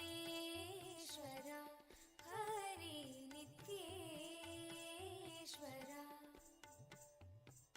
चन्द्रशेखरा पन्नगभूषण निखिललोचना नित्यपुरीश नित्येश्वरा हरि नित्येश्वरा नित्येश्वरा हरि नित्येश्वरा मातपिता गुरुदेव Maheshwar दीनदयाभर नित्यपुरीश नित्येश्वरा Hari नित्येश्वरा नित्येश्वरा Hari नित्येश्वरा नित्येश्वरा Hari नित्येश्वरा नित्येश्वरा Hari नित्येश्वरा नित्येश्वरा Hari नित्येश्वरा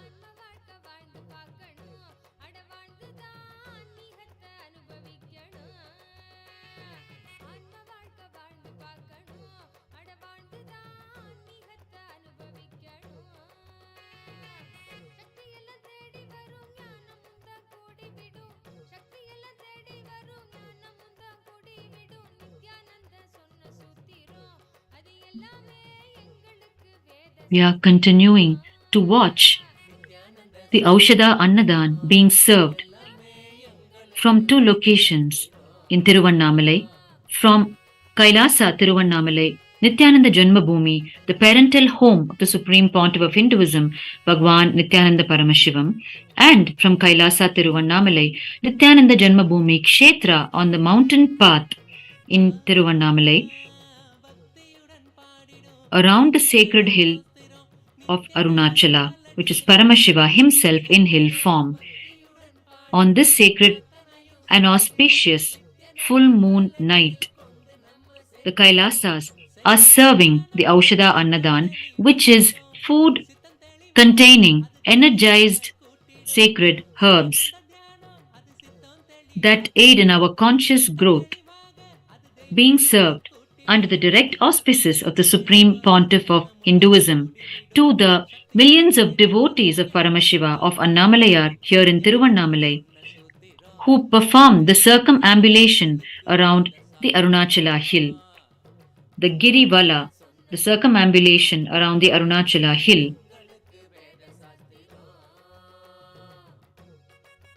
Through the serving of this Aushadha Annadhan, the Supreme Pontiff of Hinduism is reaching out to the people through one of the 5 main pillars of Kailasa, the only Hindu nation in the world today, established by the Supreme Pontiff of Hinduism.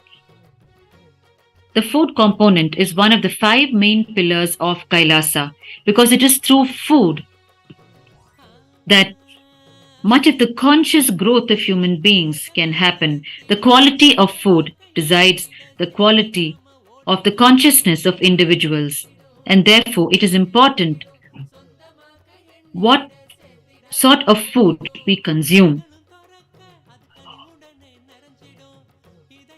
The Aushadha Annadhan is food that carries energized sacred herbs prepared specifically for the conscious growth of individuals.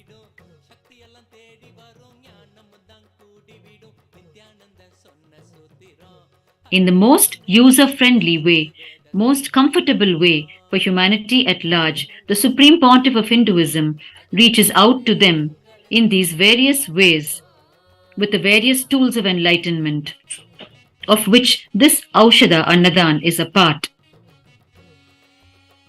The Agamas are the sacred Hindu scriptures revealed directly by Paramashiva himself. It consists of everything that Paramashiva has revealed, from the science of enlightenment to the lifestyle guidance that he himself has dictated. Bhagwan Paramashiva revealed the Agamas first to his divine consort Devi Paramashiva Shakti, from whom it reached the entire humanity. The Agamas consist of 4 crucial parts: the Charyapada, the Kriyapada, the Yogapada, and the Jnanapada. The Charyapada is the daily lifestyle instructions that Paramashiva has given. The Kriyapada is the instructions for ritual and worship. The Yogapada is the methodology revealed by Paramashiva to achieve union with his eternal state. And finally, the Jnanapada is the powerful cognitions of Paramashiva, the cosmic truths, the cosmic principles, which is Paramashiva himself.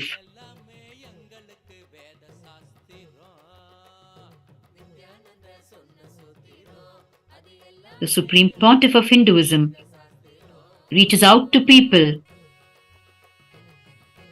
reaches the very Agamas, the sacred Hindu scriptures, to the people. And today, the large following of the Supreme Pontiff of Hinduism around the world follows, as per the Agamic teachings of Paramashiva, a lifestyle that includes these 4 crucial parts of the Agamas: the Charyapada, the Kriyapada, the Yogapada, and the Jnanapada. And the food component forms part of the Charyapada, the very lifestyle instructions given directly by Paramashiva. And this Aushadha Annadhan makes this Charyapada revealed by Paramashiva himself an integral part of the lifestyle of the people as they partake of the Aushadha Annadhan. The people of Tiruvannamalai have regularly started coming to the 2 Kailasa locations in Tiruvannamalai to have their everyday meals, to partake of the Aushadha Annadhan, thus consistently consuming the sacred Aushadha Annadhan and evolving in their spiritual path. The Aushadha works directly on the human body.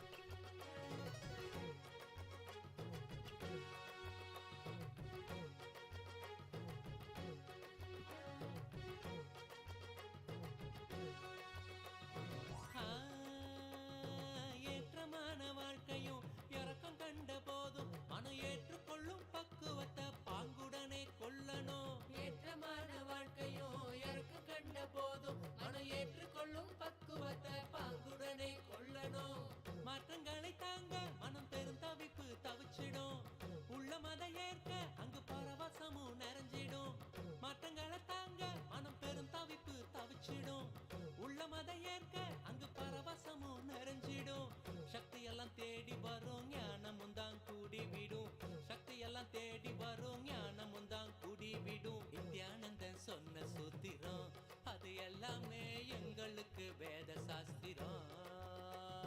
Nityananda சொன்ன சூத்திரம் அது எல்லாமே எங்களுக்கு வேத சாஸ்திரம்.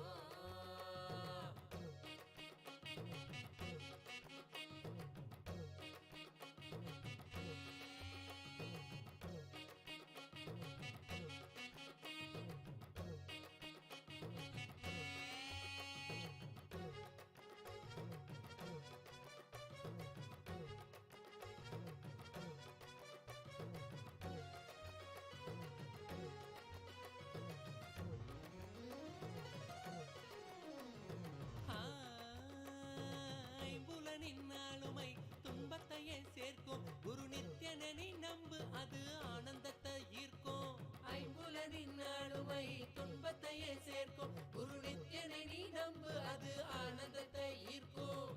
அன்பு வழி மலரும், அகங்காரம் அது நீங்கிடும். சத்குருவின் பாதம் சரணாகதியா சேர்ந்திடும். அன்பு வழி மலரும், அகங்காரம் அது நீங்கிடும். சத்குருவின் பாதம் சரணாகதியா சேர்ந்திடும். சக்தி எல்லாம் தேடி வரும், ஞானமும் தான் கூடிவிடும். சக்தி எல்லாம் தேடி வரும், ஞானமும் தான் கூடிவிடும். நித்யானந்தன் சொன்ன சூத்திரம், அது எல்லாமே எங்களுக்கு வேத சாஸ்திரம்.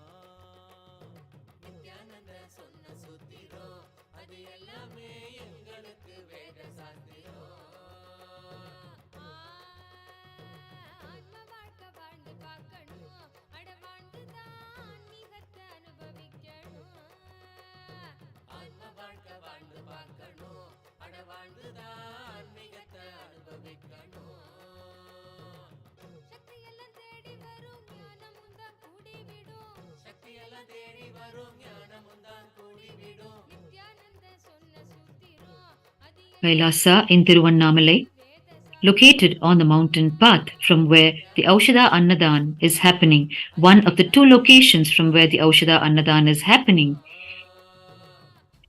was inaugurated by the Supreme Pontiff of Hinduism on the 19th of April 2008 on the auspicious full moon night of Chitra Pournama. The ancestral land of a biological relative of the Supreme Pontiff of Hinduism offered to the mission of Kailasa, this very land on which stands Kailasa today.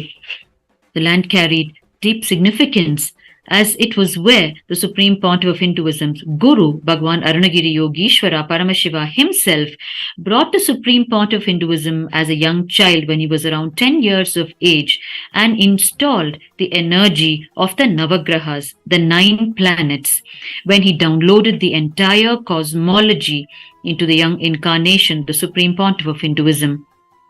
And in the year 2000, this land was also where the Supreme Pontiff of Hinduism uncovered a Shiva Linga that he worships till date. And finally, in the year 2008, the land was officially offered to the mission of Kailasa. Therefore, the place carries multiple lines of historical significance from the very history books of Hinduism. It is where Devi Parashakti herself attains oneness with Paramashiva and manifests as Rajarajeshwari. And this is also the place where only one sacred face or hillock of the Arunachala hill, which is Paramashiva himself, representing Devi, is viewable, which is the Ajomukha face of Paramashiva, which is his pure presence face. And finally, this is the very location, the very place of the Gautama Ashrama, the sacred place of Sri Gautama Muni, the great sage, under whose tutelage Devi Paramashiva Shakti herself ventured to achieve the space of oneness with Paramashiva once again. And merely within 2 weeks from the time the Supreme Pontiff of Hinduism was offered this land, the planning, the construction, and the inauguration happened on the 19th of April 2008. The inauguration took place through a ceremonious function. It was a celebration for the entire town of Tiruvannamalai, where the entire townspeople joyously joined in this inauguration and welcomed this Kailasa campus here on the Girivala path, from where they could enjoy the presence of their beloved avatar, their beloved incarnation once again in their own native town.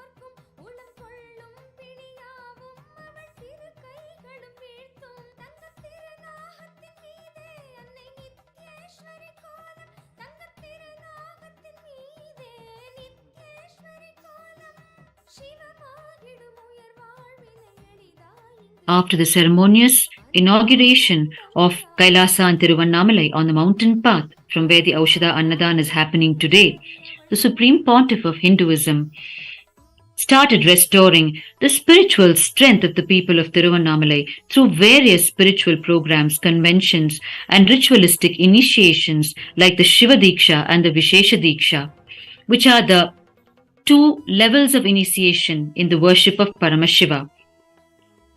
These initiations are given to all the devotees of Paramashiva from a very young age.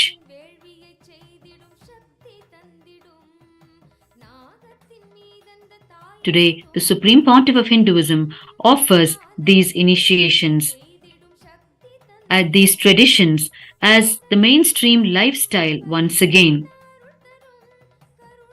giving the right context of these traditions and why they are needed to better our lives. நித்யேஸ்வரி அவளும் கொண்ட கோலமதை விழி காண்பதே வரம் அன்பாலண்டம் யாவையும் தாங்கும் அருத்தாயாய் நித்தேஸ்வரி அவள் தோன்றும் அன்பாலண்டம் யாவையும் தாங்கும் அருத்தாயாய் நித்தேஸ்வரி அவள் தோன்றும் ஸ்வர்ணநாக வாகனம் அதில் தேவி தரிசனம் It is here from Kailasa in Tiruvannamalai, located on the mountain path, that the immense effort for the revival of this ancient ecosystem continued by the Supreme Pontiff of Hinduism.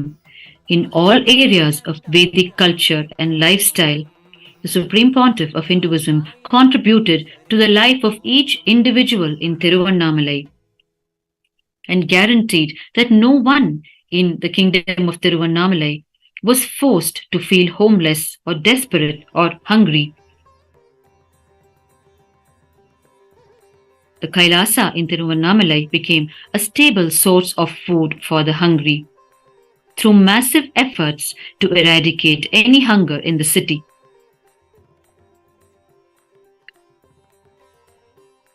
The Supreme Pontiff of Hinduism also began offering free medical camps where the subjects of the Tiruvannamalai kingdom would be able to attend to their medical requirements. He commenced free yoga classes to promote the active and healthy lifestyle of Kailasa.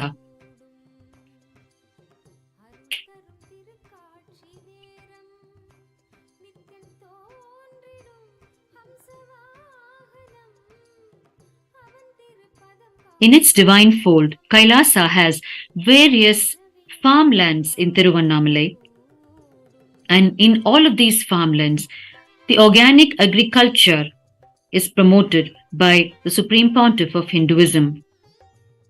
The very community from which the Supreme Pontiff of Hinduism hails, the Tondai Mandalam Adi Shaiva Velalar community, they are traditionally known as the people of the land.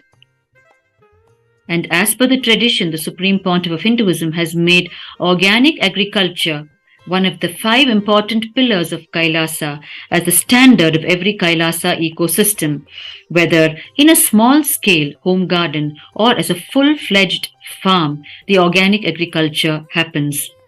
The Tiruvannamalai ecosystem has multiple farms operated by the sannyasis. The organic food grown here is used for the massive food charity services to feed the people of Tiruvannamalai.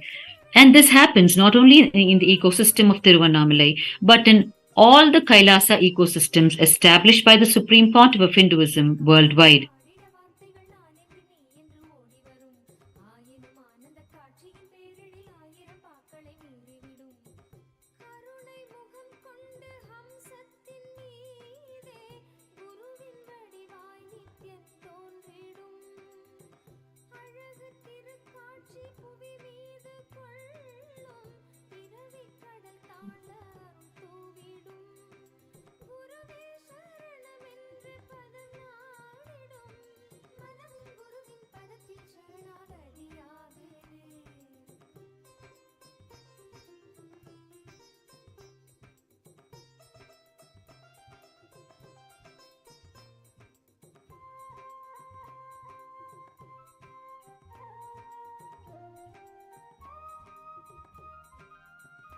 Being the home of the Avatar, Tiruvannamalai is an extremely important heritage for the revival of Hinduism itself.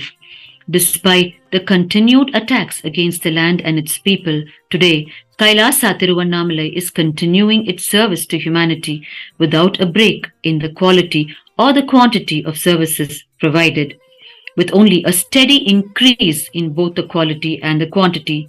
And the Supreme Pontiff of Hinduism personally oversees the Aushadha Annadhan and all of the spiritual services offered by Kailasa Tiruvannamalai.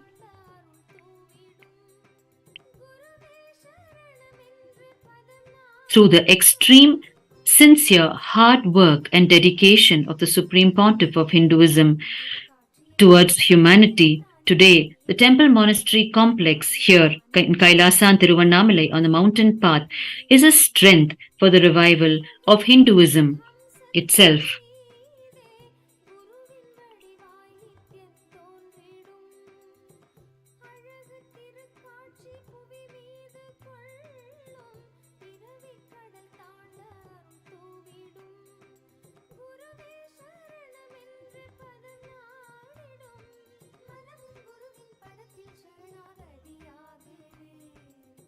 அருள் தரும் திருக்காட்சி நேரம் நித்யம் தோன்றிடும் ஹம்சவாகனம் அவன் திருப்பதம் காணும் யோகம் பிறவியின் பலன் யாவும் கூடும் அருள் தரும் திருக்காட்சி நேரம் நித்யம் தோன்றிடும் ஹம்சவாகனம் அவன் திருப்பதம் காணும் யோகம் பிறவியின் பலன் யாவும் கூடும்.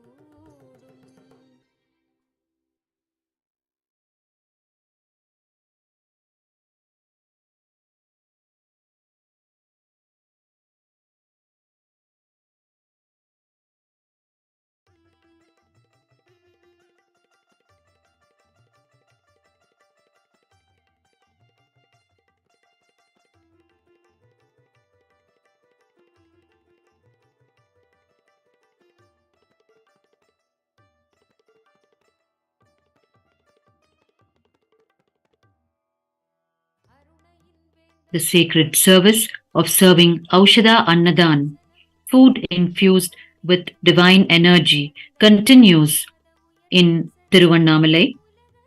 From both the locations, the Kailasa Tiruvannamalai, Nithyananda Jenma Bhoomi, the parental home of the Supreme Pontiff of Hinduism, Bhagwan Nithyananda Paramashivam, as well as Kailasa Tiruvannamalai, the Nithyananda Jenma Bhoomi Kshetra located on the mountain path at Adi Annamalai.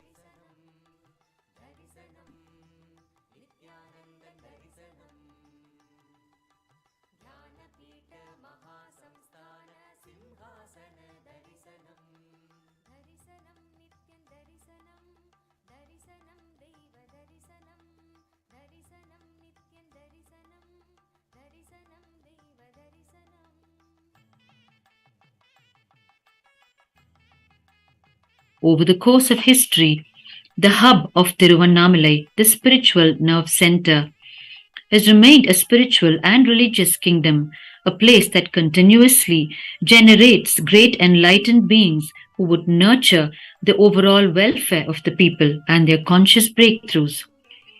Through the 21st century, this ecosystem never failed to produce the next successor in the unbroken lineage of incarnations of Paramashiva, each one of them being capable of defending Hinduism and carrying it forward into the next era.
பெற்றது.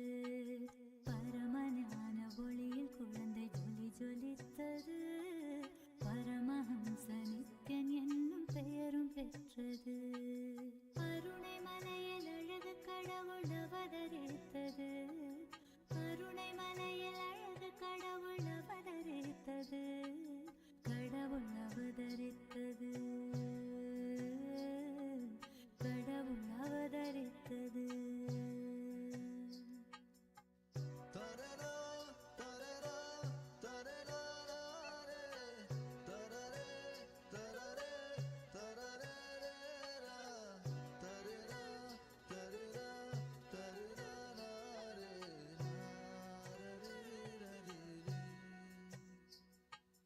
தவழும் அழகை கண்ட தாயின் மனக்களித்தது. ததும்பும் அழகில் தரணி முழுதும் மயக்கம் கொண்டது. தவழும் அழகை கண்ட தாயின் மனக்களித்தது. ததும்பும் அழகில் தரணி முழுதும் மயக்கம் கொண்டது. துரு துருப்பாய் நித்யன் இயங்கும் விதம் ரசித்தது. துரு துருப்பாய் நித்யன் இயங்கும் விதம் ரசித்தது. தங்க மகன் நித்யன் தெய்வம் என்றுணர்ந்தது. தங்க மகன் நித்யன் தெய்வம் என்றுணர்ந்தது. கருணை மலையில் அழகு கடவுள் அவதரித்தது. கருணை மலையில் அழகு கடவுள் அவதரித்தது. கடவுள் அவதரித்தது. கடவுள் அவதரித்தது.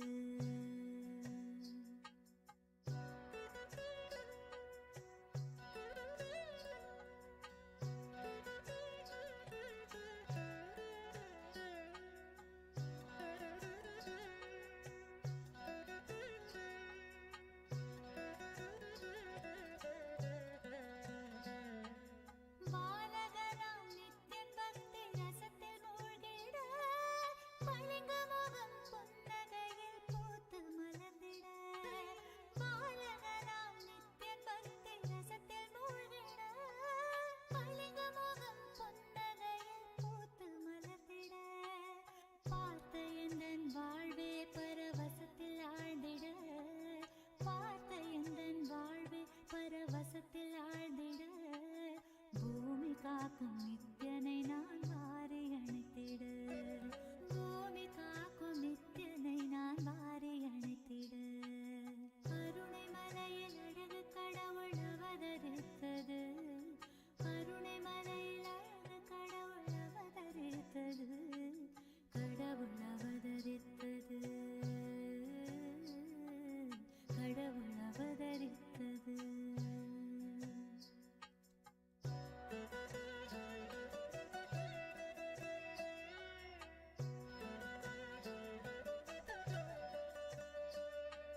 For viewers who have joined us just now, you are watching the Aushadha Annadhan being served in Tiruvannamalai to the devotees of Paramashiva of Annamalayar who are circumambulating around the sacred Arunachala hill on this full moon night.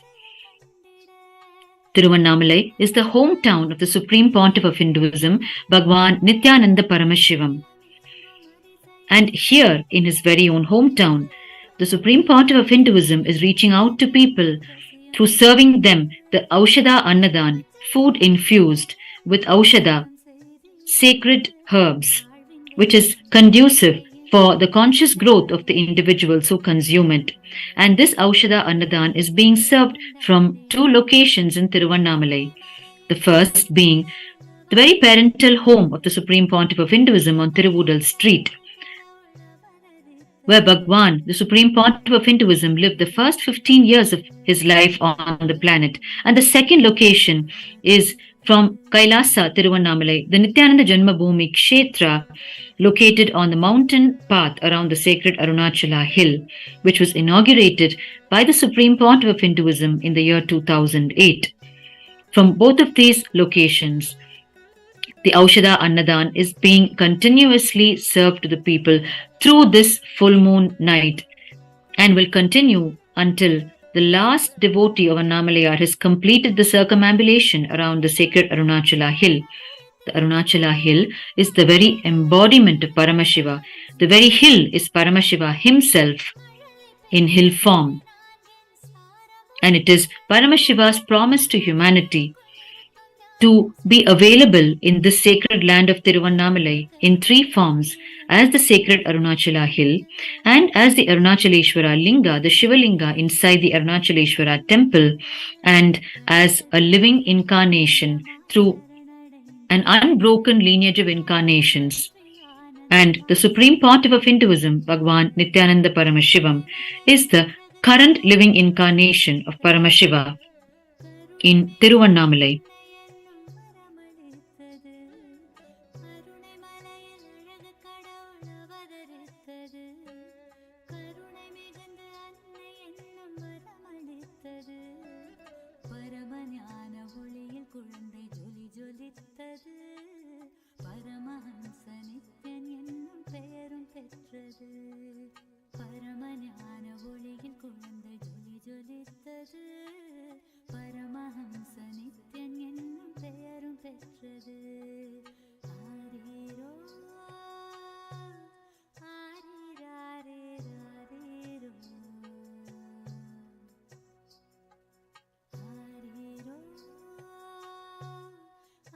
The serving of the Aushadha Annadhan started several hours ago and has completed serving for over 70,000 people, while the peak of the Pournami night has just commenced. And we are still several hours away from its completion.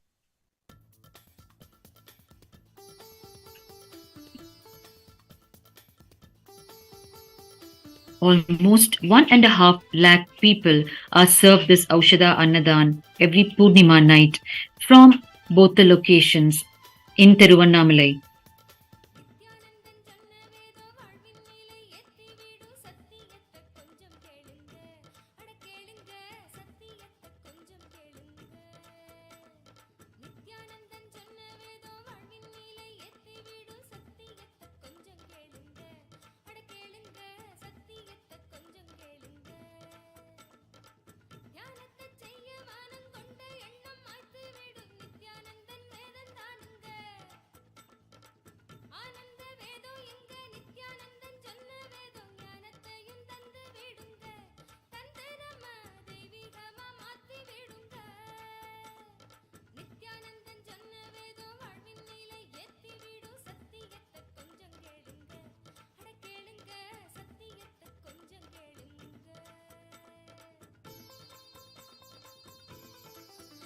Through this Aushadha Annadhan that is being served to the people at large, the Supreme Pontiff of Hinduism is awakening the potential energy in each individual who consumes this Aushadha Annadhan, as the Aushadha has the property of awakening the superconscious energy in each individual. In the words of the Supreme Pontiff of Hinduism, KAILASA is a civilizational nation built on enlightenment-centric principles from Hinduism. As the only existing ancient civilization, KAILASA is established on the very foundation of giving the ultimate fulfillment for every human being, the experience of Paramashivatva. Paramashivatva is experiencing in each one of us the very state, space, powers, superconsciousness of Paramashiva himself. And it is the divine mission of the living incarnation of Paramashiva, the Supreme Pontiff of Hinduism, to help every individual experience the Paramashivatva in him.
this sacred land of Tiruvannamalai, where the Aushadha Annadhan is being served, is filled with places carrying the beautiful memories of the Supreme Pontiff of Hinduism from his divine childhood. Each place in Tiruvannamalai is destined to be a temple in its own right, where the presence of the Supreme Pontiff of Hinduism is celebrated and worshipped. And above all, the most sacred site in Tiruvannamalai as of today is the very KAILASA Tiruvannamalai, Nithyananda Jenma Bhoomi, the parental home of the Supreme Pontiff of Hinduism, which KAILASA has legally acquired into its divine fold recently, and which is being celebrated ever since the acquisition happened through its undaunted services to the people of Tiruvannamalai, the beloved citizens of Tiruvannamalai, for the Supreme Pontiff of Hinduism.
As the living manifestation of Paramashiva, the Supreme Pontiff of Hinduism commenced the revival of Kailasa right here in Tiruvannamalai, his hometown, where he assumed the human form in the year 1978 and lived the first 15 years of his life on planet Earth.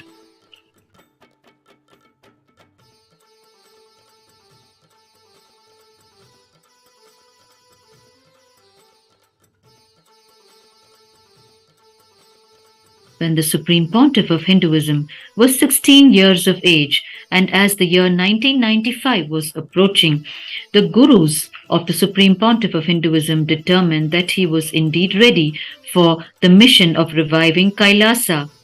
At the global level, this also meant that their time on planet Earth was coming to a close, and their own purpose to bring down the superconsciousness into form and ensure its perfect expression in the form of the Supreme Pontiff of Hinduism was fulfilled.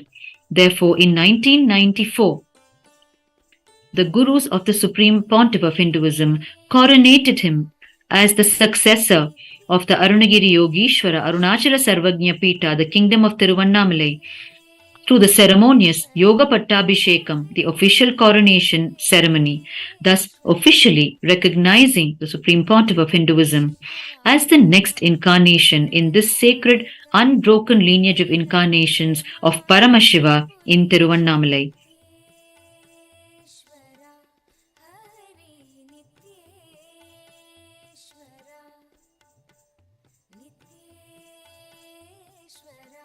Hare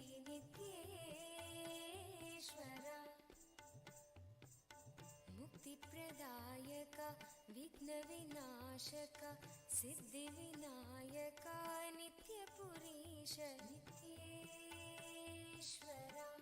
Hari नित्येश्वरा नित्येश्वरा Hari नित्येश्वरा. In the words of the Supreme Pontiff of Hinduism, regarding the Yoga Pattabhishekam performed by his gurus for him in the year 1994. The Supreme Pontiff of Hinduism reveals, when I was given Yoga Pattabhishekam by my gurus, it is not that I immediately started looking for a territory. I started working intensely for reviving the enlightened civilization. The most ancient enlightened Hindu civilization. I was all out working day in and day out intensely. Simple, hard work, reaching out one person at a time, sharpening myself, and my gurus gave me tremendous spiritual knowledge and powers.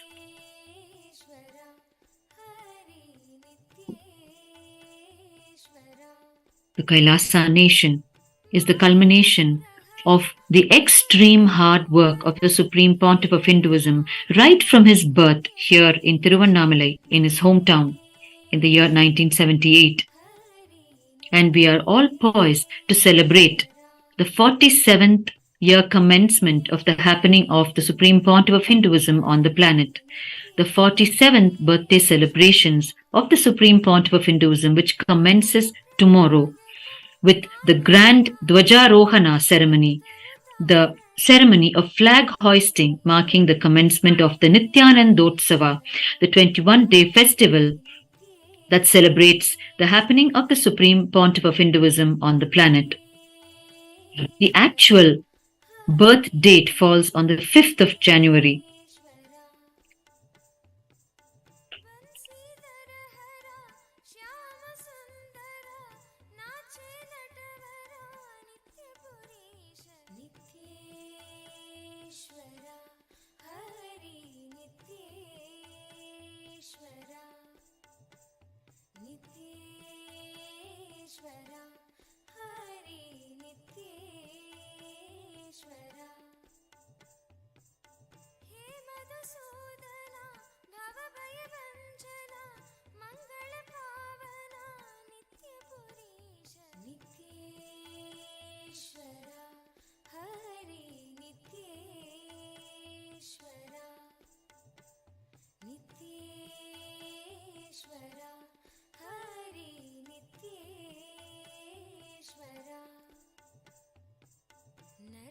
सुंदर नटन मनोहर करुण सागर नित्यपुरीश नित्येश्वरा हरि नित्येश्वरा नित्येश्वरा हरि नित्येश्वरा जगदोधारण कृष्ण जनार्दन परमदयागन नित्यपुरीश नित्येश्वरा हरि नित्येश्वरा नित्येश्वरा हरि नित्येश्वरा सत्य सनातना नित्य निरंजन भक्तपरायणा नित्यपुरीश नित्येश्वरा हरि नित्येश्वरा नित्येश्वरा हरि नित्येश्वरा चंद्रकलाधरा गौरी मनोहरा परम कृपाकरा नित्यपुरीश नित्येश्वरा हरि नित्येश्वरा नित्येश्वरा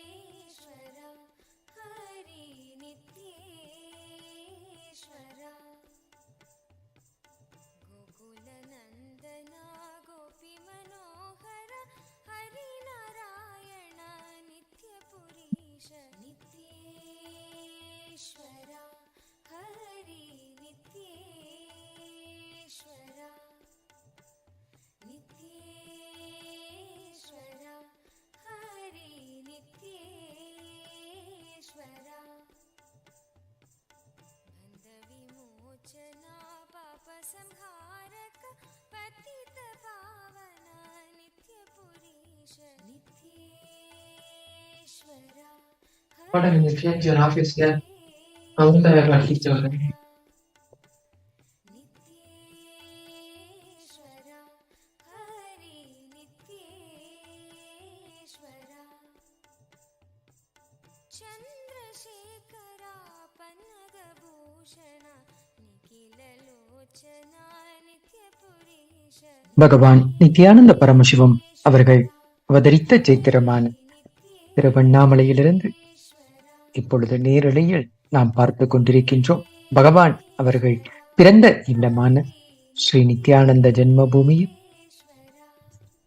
மற்றும் பகவான் உருவாக்கி இருக்கின்ற கைலாசா திருவண்ணாமலையில் இருந்தும் நேரலையில் இந்த பௌர்ணமி நன்னாள் அன்று அண்ணாமலையாரை தரிசிக்க வந்து கொண்டிருக்கும் பக்தர்கள் ஒவ்வொருவருக்கும் அவர்களுக்கு அண்ணாமலையாரின் வடிவமாகவே அவர்களை வணங்கி அவர்களை அன்போடு வரவேற்று தொடர்ந்து இந்த ஔஷத அன்னதானத்தை வழங்கிக் கொண்டிருக்கும் இந்த அற்புதமான சேவையை நாம் நேரலையில் கண்டு கொண்டிருக்கின்றோம். नित्येश्वरा हरि नित्येश्वरा नित्येश्वरा हरि नित्येश्वरा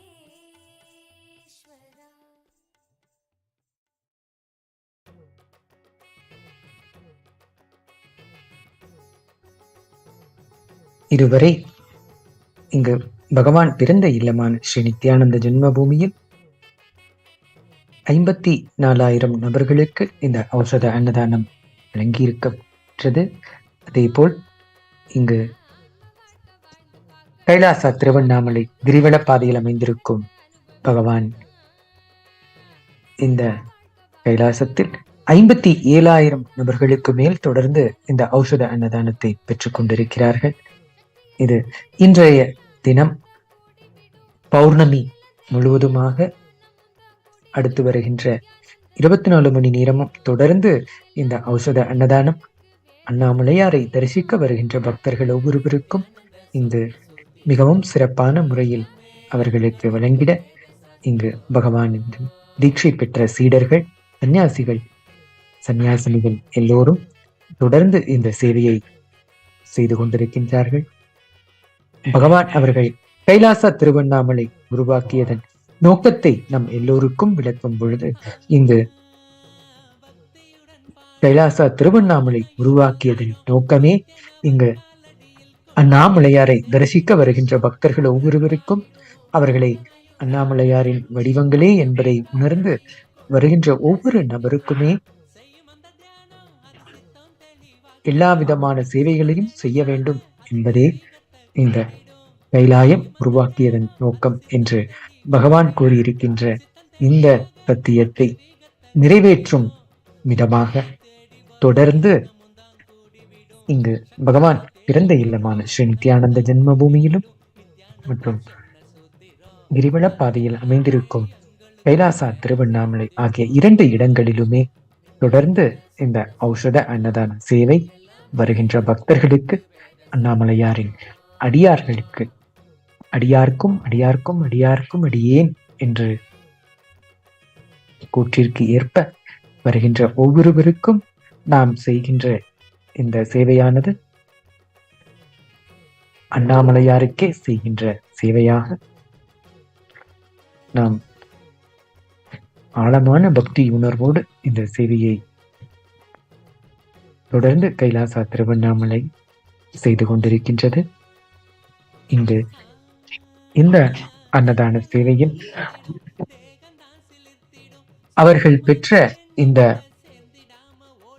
பகவானிடமிருந்து பெற்ற இந்த ஆனந்த அனுபவத்தை தாங்கள் அடைந்த இந்த ஆனந்தத்தை உலகம் முழுவதும் இருக்கின்ற பக்தர்கள் அனைவரும் பெற வேண்டும் என்பதற்காகவே அவர்கள் தொடர்ந்து இந்த சேவையை செய்து கொண்டிருக்கின்றனர். கைகளும் துறக்க அது கனிவுடனே நிறைஞ்சிடும். இதயத்துக்குள்ள இனிதாக வரும் ஆனந்தம். சக்தி எல்லாம் தேடி வரும் ஞானமும் தான் கூடி விடும். சக்தி எல்லாம் தேடி வரும் ஞானமும் தான் கூடி விடும். நித்யானந்த சொன்ன சூத்திரம் அது எல்லாமே எங்களுக்கு வேத சாஸ்திரம். நித்யானந்த சொன்ன சூத்திரம் அது எல்லாமே எங்களுக்கு வேத சாஸ்திரம்.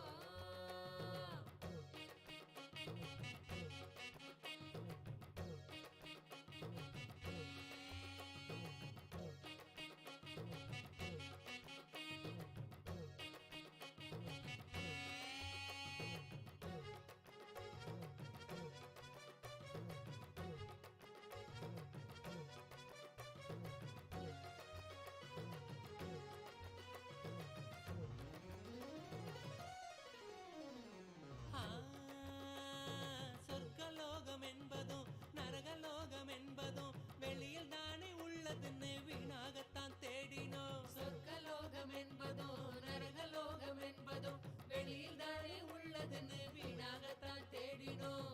கொண்ட எண்ணம் தானே அந்த நிலைய நமக்கு காட்டிடும். எண்ணம் தெளிவாக மன சொர்க்க வாழ்வை கண்டிடும். கொண்ட எண்ணம் தானே அந்த நிலைய நமக்கு காட்டிடும். பகவான் பிறந்த இல்லமான திருவண்ணாமலை ஸ்ரீ நித்யானந்த ஜென்ம பூமி ஆனது மிகவும் சக்தி வாய்ந்த ஸ்தலமாக இன்று உலகம் முழுவதும் இருக்கின்ற நம்முடைய கைலாயத்தின் பக்தர்களுக்கு இது பிரதம சேத்திரமாக விளங்கிக் கொண்டிருக்கின்றது. ஏனெனில் இந்த பகவான் பிறந்த இல்லத்தில்தான் முதல் அவருடைய ஆலயத்தை இங்குதான் பகவான் அவர்கள் உருவாக்கினார்கள். அவர்களுடைய சிறு வயதிலே விக்கிரகங்களை வைத்து அவர் உருவாக்கிய முதல் ஆலயம் இங்குதான். முருகப்பெருமான் மற்றும் விநாயக பெருமான், சிவபெருமான் மற்றும் அன்னை தேவி பராசக்தி இவர்களுடைய விக்கிரகங்களை வைத்து தினந்தோறும் பகவான் அவர்கள் இங்கு அவர்களுக்கு அபிஷேகம் செய்து அலங்காரம் செய்வித்து அவர்களுக்கு மலர் மாலைகளையும் சாற்றி நைவேத்தியங்கள் படைத்து அவர்களுக்கு தினந்தோறும் பூஜை செய்வார்கள். இந்த பூஜைக்கு தேவையான பூக்களை அவர்களுடைய இந்த இல்லத்திலேயே அவர்களுடைய பூந்தோட்டத்தில் அந்த பூக்களை பறித்து இந்த பூஜைகளுக்கு அவர் தொடர்ந்து பயன்படுத்துவார்கள். முதலில் பகவான் அவர்கள் உருவாக்கிய இந்த ஆலயம் இன்று உலகம் முழுவதும் இருக்கின்ற கைலாயத்தின் ஆலயங்களுக்கான பிரதம சேத்திரமாக விளங்குகின்றது.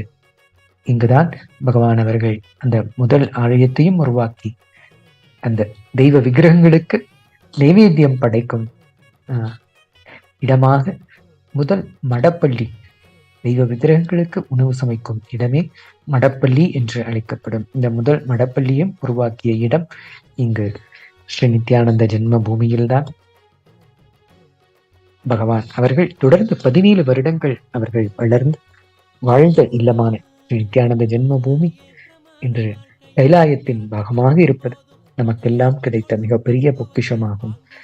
அவருடைய பாதம் பட்டு இந்த இடம் முழுவதும் சக்தியூட்டப்பட்ட ஸ்தலமாக இருக்கின்றது. இங்கு பகவான் அவர்களுடைய குருமார்கள் ஒவ்வொருவரும் இங்கு வந்திருந்து பகவானுக்கு தரிசனம் தந்திருக்கின்றார்கள். அதில் முதன்மையாக அருணகிரி யோகீஸ்வர பெருமான் அவர்களும்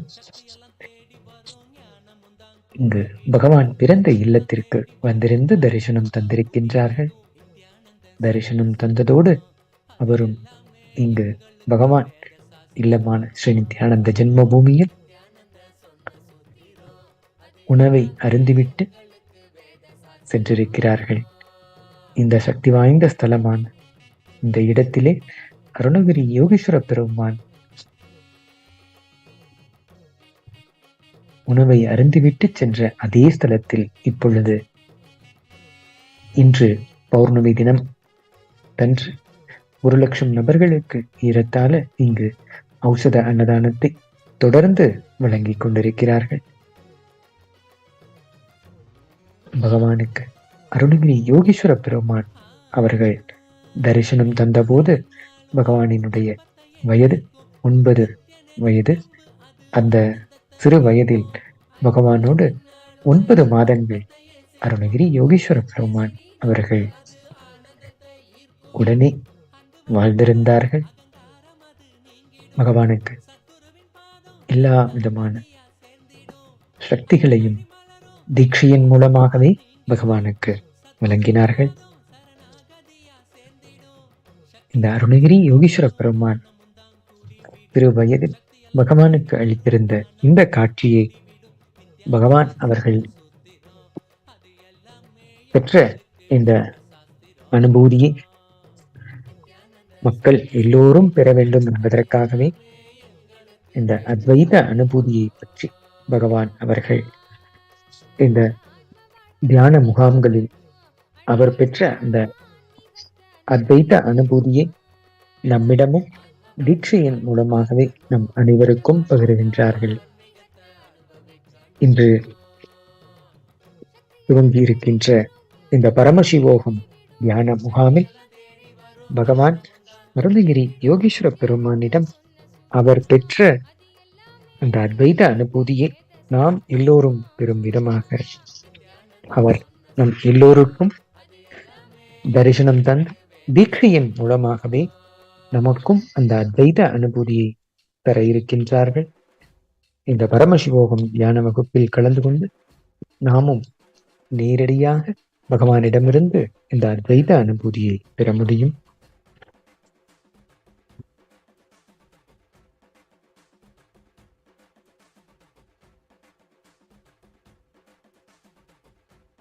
பகவான் அவர்கள் சிறு வயதில் இருக்கும் பொழுது தன்னுடைய 9வது வயதில் அண்ணாமலையார் ஆலயத்தில் பகவான் அவர்கள் இருந்த பொழுது அவருக்கு அருணகிரி யோகீஸ்வர பெருமான் அங்கு அருணகிரி யோகீஸ்வரர் சமாதியிலிருந்து வெளிப்பட்டு இங்கு பகவானுக்கு சிறு வயதிலேயே பிரத்யட்சமாக தோன்றி அவருக்கு தரிசனம் தந்தார்கள்.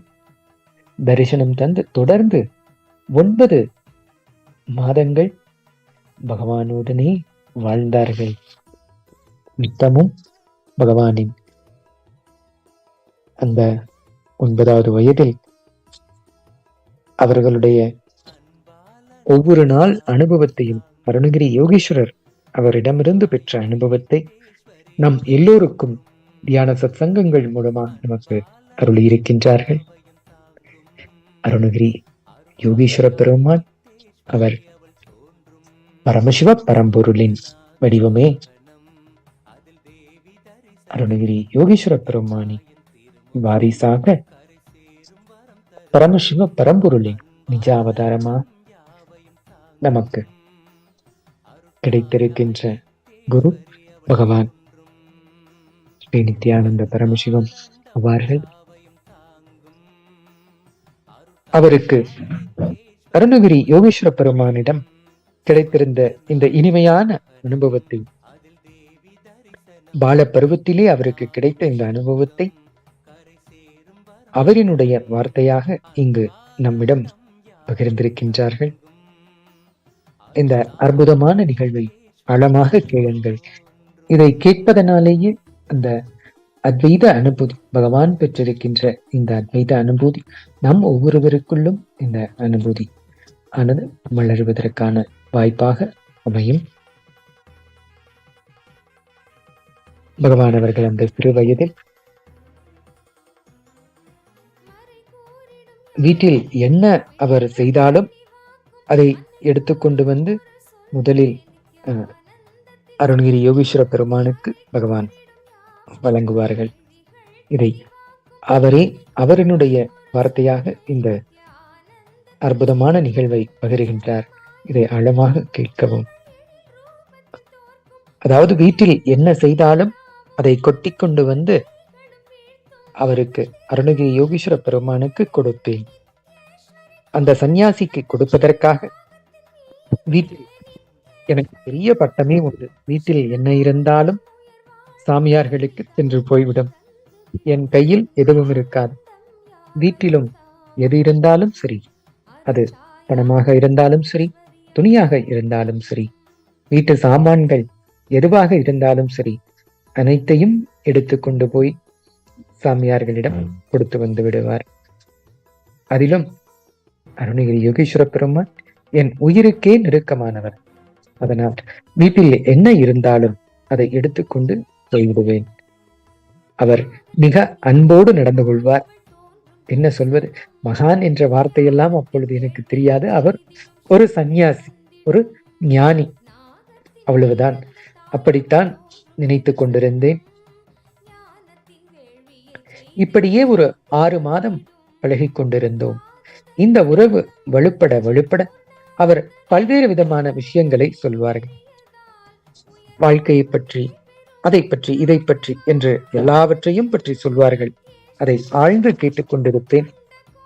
ஒரு நாள் அவர், நான் இருக்கின்ற இடத்திற்கு வருகிறாயா என்று அழைத்தார். நான் அவரிடம், அந்த குகைக்குள்ளே தானே என்று கேட்டேன். இந்த குகை தானே சுவாமி, வருகிறேனே, போகலாம் என்று சொன்னேன். அன்றைக்கு ஜனவரி 1ஆம் தேதி. எப்படி எனக்கு தேதி ஞாபகம் இருக்கிறது என்றால், அந்த கோயிலை கழுவி விட்டார்கள் என்றால் தரையிலே தண்ணீராக தேங்கி இருக்கும். அன்று இரவெல்லாம் உட்கார்ந்து கழுவி விட்டு கொண்டிருந்தோம். அந்த கோவில்காரர் காவல்காரர்களுடன் நானும் சேர்ந்து கழுவி விட்டிருந்ததனாலேயே இரவெல்லாம் ரொம்ப அழுப்பாக இருந்தது. அதனால் சன்னியாசின் இல்லத்திற்கு சென்று கொஞ்ச நேரம் படுத்துக் கொள்ளலாம் என்று நினைத்தேன். அவர் என்னை அந்த குகைக்குள் அழைத்துச் சென்றார்கள். அந்த குகையினுள் நுழைந்த உடனேயே உடலினுள் ஏதோ ஒரு விதமான மாற்றம் தோன்றிய மாதிரி இருந்தது. அதன் பிறகு திடீரென்று ஒரு கதவு திறந்தது. திறந்தால் அதற்குள் ஒரு மலை மாதிரி தெரிந்தது. அதில் தடதடவென நடந்து மலைக்குள்ளேயே போய்விடலாம் என்பது மாதிரி இருந்தது. நான் ரொம்ப சின்ன பையன். அந்த குகைக்குள்ளே மலைக்கு போகிற வழி இருக்குமோ என்று நினைத்தேன். ஏனென்றால் கோவிலுக்குள்ளே குகைக்குள் போகும் வழிகளும் நிறைய உண்டு. என்னை அழைத்து கொண்டு குகைக்குள்ளே போனார். அங்கே போனால் பெரிய மலை இருந்தது. மலைக்கு மேலே ஒரு பெரிய ஆலமரம் இருந்தது. ஆலமரத்திற்கு கீழே சன்னியாசிகள் கூட்டமாக அமர்ந்திருந்தார்கள். இவர் நேரே சென்று அவருடைய இடத்தில் உட்கார்ந்தார். அருணகிரி யோகீஸ்வர பெருமான் அவர் மத்தியில் உட்கார்ந்த பிறகு அந்த சூழலே தெரிந்தது, அவர்தான் குரு என்று. அவர் சென்று உட்கார்ந்த தோரணையிலேயே எனக்கு அவர்தான் குரு என்பது தெளிவாக தெரிந்தது. நன்கு புரிந்து கொள்ளுங்கள். இது போன்ற அனுபவத்தை ரமண மகரிஷியும் சொல்கிறார். அவரும் இந்த ஆலமரத்தையும் அந்த குருவையும் பார்த்திருக்கின்றார். அவர்தான் குரு என்று தெரிந்தவுடனேயே அவருடைய காலில் விழுந்து கும்பிட்டேன். அந்த ஆலமரத்தின் கீழ் அமர்ந்திருப்பவர்களை பார்த்தால் அங்கு எல்லோருமே காவி போட்டிருந்தார்கள். அதில் நான் மட்டும்தான் காவி இல்லாமல் வெள்ளையாடையில் இருந்தேன். அப்போதெல்லாம் சிறுவர்கள் எல்லோரும் பள்ளிக்கு போகாவிட்டாலும் பெரும்பாலான நேரம் பள்ளி சீருடையில் தான் போட்டிருப்பார்கள். பள்ளிக்கு போகாத நாளில் கூட அதே உடைதான் அணிந்திருப்போம். வண்ண வண்ண நிறங்களில் எல்லாம் போடுவது கிடையாது. அந்த நிலையிலே நான் மட்டும்தான் காவி உடை போடாமல் பளிச்சென்று வெள்ளை சீருடையிலேயே நின்றிருந்தேன். எனக்கு எப்போதும் நான் ஒரு சந்நியாசி என்ற உணர்வு இருந்து கொண்டே இருக்கும். காரணம் தெரியாது. அருணகிரி யோகீஸ்வரர் என்னை அழைத்து சென்றிருந்த போது நான் சாதாரண உடையில் இருந்தேன். என்னை தவிர அங்கு இருந்தவர்கள் எல்லோருமே காவி உடையில் இருந்தார்கள். உயர்ந்த தியான உணர்வில் குருவையே பார்த்து கொண்டிருந்தார்கள். அவர்களை பார்த்த மாத்திரத்திலேயே இவர்கள் சாதாரணமான மனிதர்கள் அல்ல என்பது சந்தேகமில்லாமல் தெளிவாக புரிந்தது. அங்கிருந்த சூழலும் சூழ்நிலையும் நான் அதுவரை பார்த்திராதது, அனுபவித்திராதது. அப்போது அவர்கள் தங்களுக்குள் சந்நியாசி அல்லாத இந்த ஒரு சின்ன பையன் யார் என்று பேசிக்கொண்டார். இதை கேட்டதும் சந்நியாசிக்கு குறைவாக அவர்கள் என்னை மதிப்பிடுவதாக எண்ணினேன். திரு வயதினருக்கே உரிய சிற்றத்தோடு, நான் சந்நியாசிதான், எனக்கு நீங்களே சந்நியாசம் கொடுங்கள் என்று அருணகிரி யோகீஸ்வரரிடம் கேட்டேன். அருணகிரி யோகீஸ்வரர், அப்பா, நீ சந்நியாசி இல்லை என்று அவர்கள் சொல்லவில்லை, உனக்கு காவி இல்லையா என்றுதான் பேசிக்கொள்கிறார்கள் என்று சொன்னார்கள். சொல்லிவிட்டு அந்த சந்நியாசிகளை பார்த்தார். என்னை அருகில் அழைத்தார். அருகில் சென்றேன். அங்கு புதிய காவி இல்லை. உடனே தன் தோளில் போட்டிருந்த காவியை அப்படியே எடுத்து எனக்கு போர்த்தி விட்டார். அப்போது என்ன நிகழ்ந்ததோ அதை அப்படியே சொல்லுகின்றேன். சிறு வயது பிள்ளைக்கு மற்றவர்களுக்கு முன்னால் ஆடை இல்லாமல் இருக்கவே முடியாது. ஆனால் அருணகிரி யோகீஸ்வரர் எனக்கு காவி அளித்த போது அந்த காவியை அவர்கள் முன்னிலையிலேயே மாற்றிக்கொண்டேன். பிறகுதான் தெரிந்தது, நமது பாரம்பரியத்தில் பூரண சந்நியாச தீட்சை இவ்வாறுதான் நடக்கும் என்று. நானும் பழைய துணியை கழற்றிவிட்டு காவியை ஆனந்தமாய் அணிந்து கொண்டேன். ரொம்ப நேரம் ஆகிவிட்டது. மீண்டும் அழைத்துக் கொண்டு குகைக்கு வெளியே வந்து விட்டார்கள். இந்த விஷயத்தை பகிர்ந்து கொள்ள மாதாஜி விபுதானந்த தேவியை பார்க்க கிளம்பினேன். அவரை மாதாஜி குப்பம்மாள் என்று சிலரும் சொல்லுவார்கள்.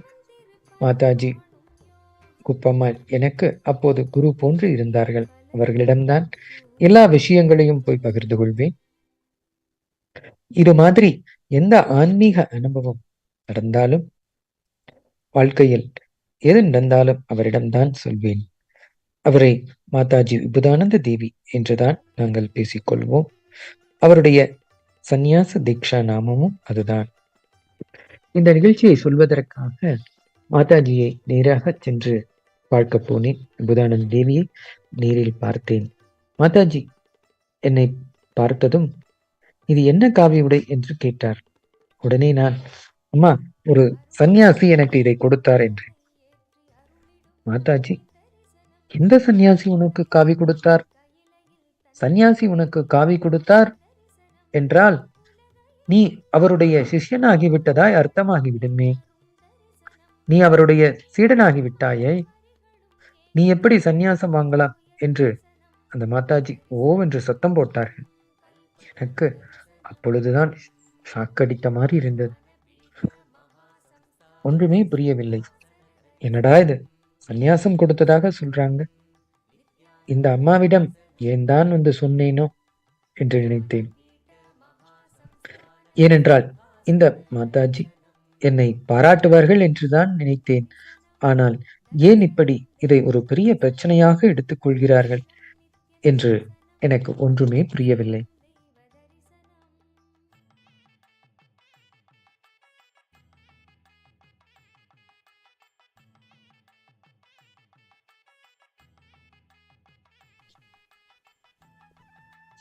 உடனே அந்த மாதாஜி, எந்த சந்நியாசி என்று சொல்லு, எனக்கு அவரை காட்டு என்றார்கள். நான் அதற்கென்ன, வாங்க காட்டுகிறேன் என்று சொல்லி நேரே அந்த குகைக்கு அருகில் அழைத்துச் சென்றேன். மாதாஜியை அழைத்து வந்து எந்த குகைக்குள்ளிருந்து அவர் தினமும் வந்து போவாரோ அதே குகைக்கு முன்னே எப்பொழுதும் கூப்பிடுவது போல், சாமி சாமி என்று கூப்பிட்டேன். வழக்கமாக அங்கு நின்று அவரை கூப்பிட்டாலே வெளியே வந்து விடுவார்.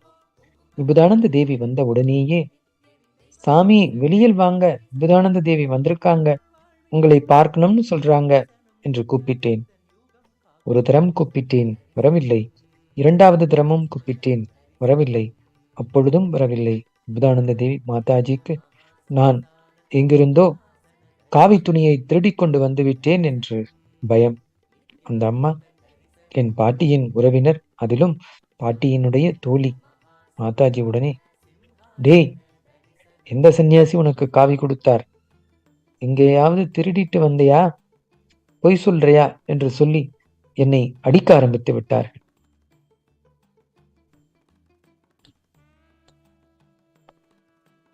நான் சொன்னேன், இல்லை, இங்குதான் அந்த சன்னியாசி இருந்தார், அவர்தான் வந்து கொடுத்தார் என்று சொன்னேன். உடனே மாதாஜி எங்கிருந்து வந்தாங்க என்று கேட்டார்.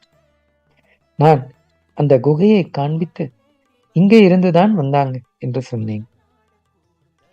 உடனே மாதாஜி, ஓ, இந்த குகையா, வா என்று குகையில் கை வைத்து தள்ளினார். அப்பொழுதுதான் தெரிந்தது அது குகையே கிடையாது, அது ஒரு சமாதி என்று. எனக்கு ஷாக்காகிவிட்டது. ஏனென்றால் அதுவரை நான் சொன்னதெல்லாம் பொய் சொன்ன மாதிரி ஆகிவிட்டது அல்லவா? குகையே இல்லை என்கின்ற போது அந்த குகையிலிருந்து எப்படி சந்நியாசி வெளியே வர முடியும்? எப்படி காவி கொடுக்க முடியும்? ஆனால் இது அத்தனையும் நடந்திருக்கின்றது. மாதாஜிக்கும் பயங்கரமான ஷாக், எனக்கும் ஷாக். அந்த மாதாஜி தெளிவாக முடிவெடுத்து விட்டார்கள். நான் எங்கிருந்தோ இந்த காவியை தேடிக்கொண்டுதான் வந்திருக்கிறேன் என்று, அதை மறைப்பதற்காகத்தான் இந்த மாதிரி சன்னியாசி வந்தார், கொடுத்தார் என்று பொய் சொல்வதாகவே விபுதானந்த தேவி முடிவு செய்து விட்டார்கள். திருடிவிட்டு அதை மறைப்பதற்கு பொய்யும் சொல்கிறேன் என்று நினைத்து கோபத்தில் மாதாஜி அங்கேயே பளிச்சென்று 4 அறை கொடுத்தார்கள். நான் என்ன சொன்னாலும் அதை விபுதானந்த தேவி ஏற்றுக்கொள்ள தயாராக இல்லை. நீ எங்கிருந்தோ திருடி இருக்கிறாய், எங்கிருந்தோ எடுத்தாய் என்று ரொம்ப கடுமையாக கேட்டார்கள். ஒருவர் மீது சந்தேகம் வந்துவிட்டால் அதை மாற்றுவது அவ்வளவு லேசுப்பட்ட காரியமில்லை. என்ன சொன்னாலும் அவர்கள் ஏற்றுக்கொள்ள தயாராக இல்லாத போது நாம் என்ன சொன்னாலும் அது மேலும் மேலும் சந்தேகத்தையே வெளிப்படுத்தும். ராமகிருஷ்ண பரமஹம்சர் சீடர்களின் சந்தேகங்களுக்கு எப்பொழுதும் பொறுமையாக பதிலளித்துக் கொண்டே வருவார். சீடர்களின் சந்தேகங்களும் மறைந்து கொண்டே வரும். ஆனால் அந்த பதிலை பொருட்படுத்தால் சிலர் விதண்டாவாதமாக கேட்கும் பொழுது கேள்விகளுக்கு என்ன செய்வாராம்? ஒன்றும் பேசாமல் சாந்தமாக அவர்களுடைய கையை பிடித்துக் கொள்வாராம். அதுவரை பேசிக்கொண்டே இருந்தவர்கள் அமைதியாவது மட்டுமல்லாமல் அவர்களுக்கு அந்த கேள்வி மீண்டும் எழவே எழாது. சக்தி பாய்ந்ததும் கேள்விகள் கரைந்து விட்டிருக்கும். விபுதானந்த தேவியின் சந்தேகம் அதிகமாகிக் கொண்டே வந்தது. பளீரென்று அடித்த பிறகு மேலும் மேலும் விளக்கம் அளிப்பதை நிறுத்தினேன். அப்போது அவரிடம் சொன்னேன், பாட்டி, உன்மேல் சத்தியம், என்மேல் சத்தியம், நம்மை ஆளும் இந்த அண்ணாமலையார் மீது சத்தியம், அவர்தான் வந்தார், அவர்தான் இந்த காவியை பொருத்திவிட்டார் என்று விபுதானந்த தேவியின் தலை மீது என் கையால் அடித்து சத்தியம் செய்தேன். பின் அவரது கையிலும் சத்தியம் செய்தேன். சத்தியத்தை செய்துவிட்டு விபுதானந்த தேவியின் கண்களை பார்த்தேன். கரகரவென்று கண்ணீர் வழிந்து கொண்டிருந்தது. அருணகிரி யோகீஸ்வரர் சந்நியாசம் அளித்த பிறகு எனக்குள் என்ன அனுபவம் பொங்கிக் கொண்டிருந்ததோ அதே அனுபவம் அவருக்குள்ளும் நிகழ்ந்தது. சக்தி பாய்ந்ததும் அவருக்குள் இருந்த சந்தேகம் கரைந்து விட்டது. உடனே மாதாஜி கேட்டார்கள், நீ உண்மையாகவா சொல்ற? அவர் எப்படிடா இருந்தார் என்று கேட்டார்கள். நான் சொன்னேன், ஒரு 30 to 35 வயது வரை இருக்கலாம். நீளமான முடியிருந்தது. விபூதி வைத்திருந்தார், குங்குமம் வைத்திருந்தார். கண்கள் பளபளவென மிளர்ந்தன. உடம்பில் ருத்ராட்சம் போட்டிருந்தார் என்று அவரை பற்றி விளக்கினேன். உடனே மாதாஜி, வேறு ஏதாவது அவர் சொன்னாரடா என்று, எத்தனை நாட்களாக அவரை பார்க்கிறாய் என்று கேட்டார்கள். ஒரு 7-8 மாதமாக கூட இருக்கலாம். நான் வந்து கூப்பிடும் போதெல்லாம் வெளியே வருவார். 2 பேரும் உட்கார்ந்து பேசுவோம் என்றேன். சரி, அவர் பெயர் ஏதாவது சொன்னாரா என்று கேட்டார்கள். நான் சொன்னேன், ஆமாம், அவர் பெயர் சொன்னார். என்ன பெயர் சொன்னார் என்றார். உடனே நான் அருணகிரி யோகேஸ்வரர் என்றேன்.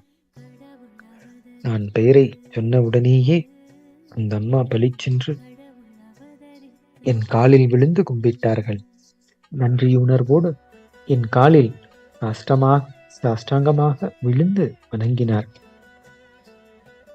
அருணகிரி யோகேஸ்வரரே உனக்கு சந்நியாசம் கொடுத்திருக்கின்றார் என்று பூரித்து போனார்கள்.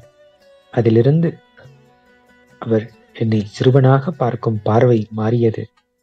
நன்கு புரிந்து கொள்ளுங்கள், அப்போது அந்த அம்மாவை பொறுத்தளவிற்கு அவர் எனது குரு. அவர் என் காலிலே விழுந்து கும்பிட்டார்கள் என்றால் அவர்கள் கையை பிடித்ததும் அவர்களுக்குள்ளும் இந்த ஆழ்ந்த அனுபவம் அந்த வினாடி நிகழ்ந்ததால் தான். விபுதானந்த தேவி தாரை தாரையாக கண்ணீர் விட்டு அழ ஆரம்பித்து விட்டார்கள். அதுவரைக்கும் நான் தான் அழுது கொண்டிருந்தேன். இப்போது சூழ்நிலை மாறி மாதாஜி அழ ஆரம்பித்து விட்டார்கள். நான் புரியாமல் கேட்டேன், ஏன் ஏன் நீங்க அழுறீங்க மாதாஜி?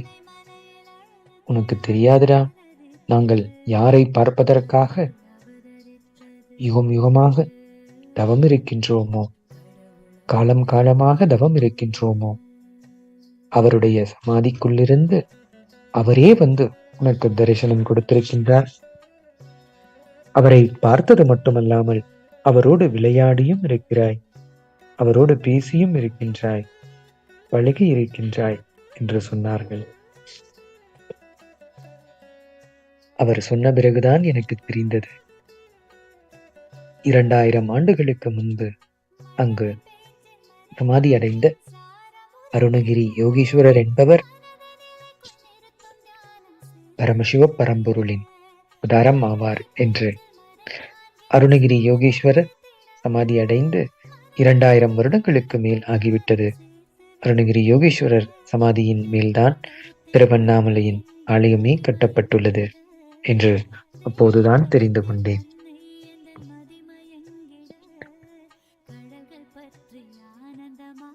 தரிசனம் கொடுத்தது அருணகிரி யோகீஸ்வரர் தான் என்பதை அப்போதுதான் தெரிந்து கொண்டேன்.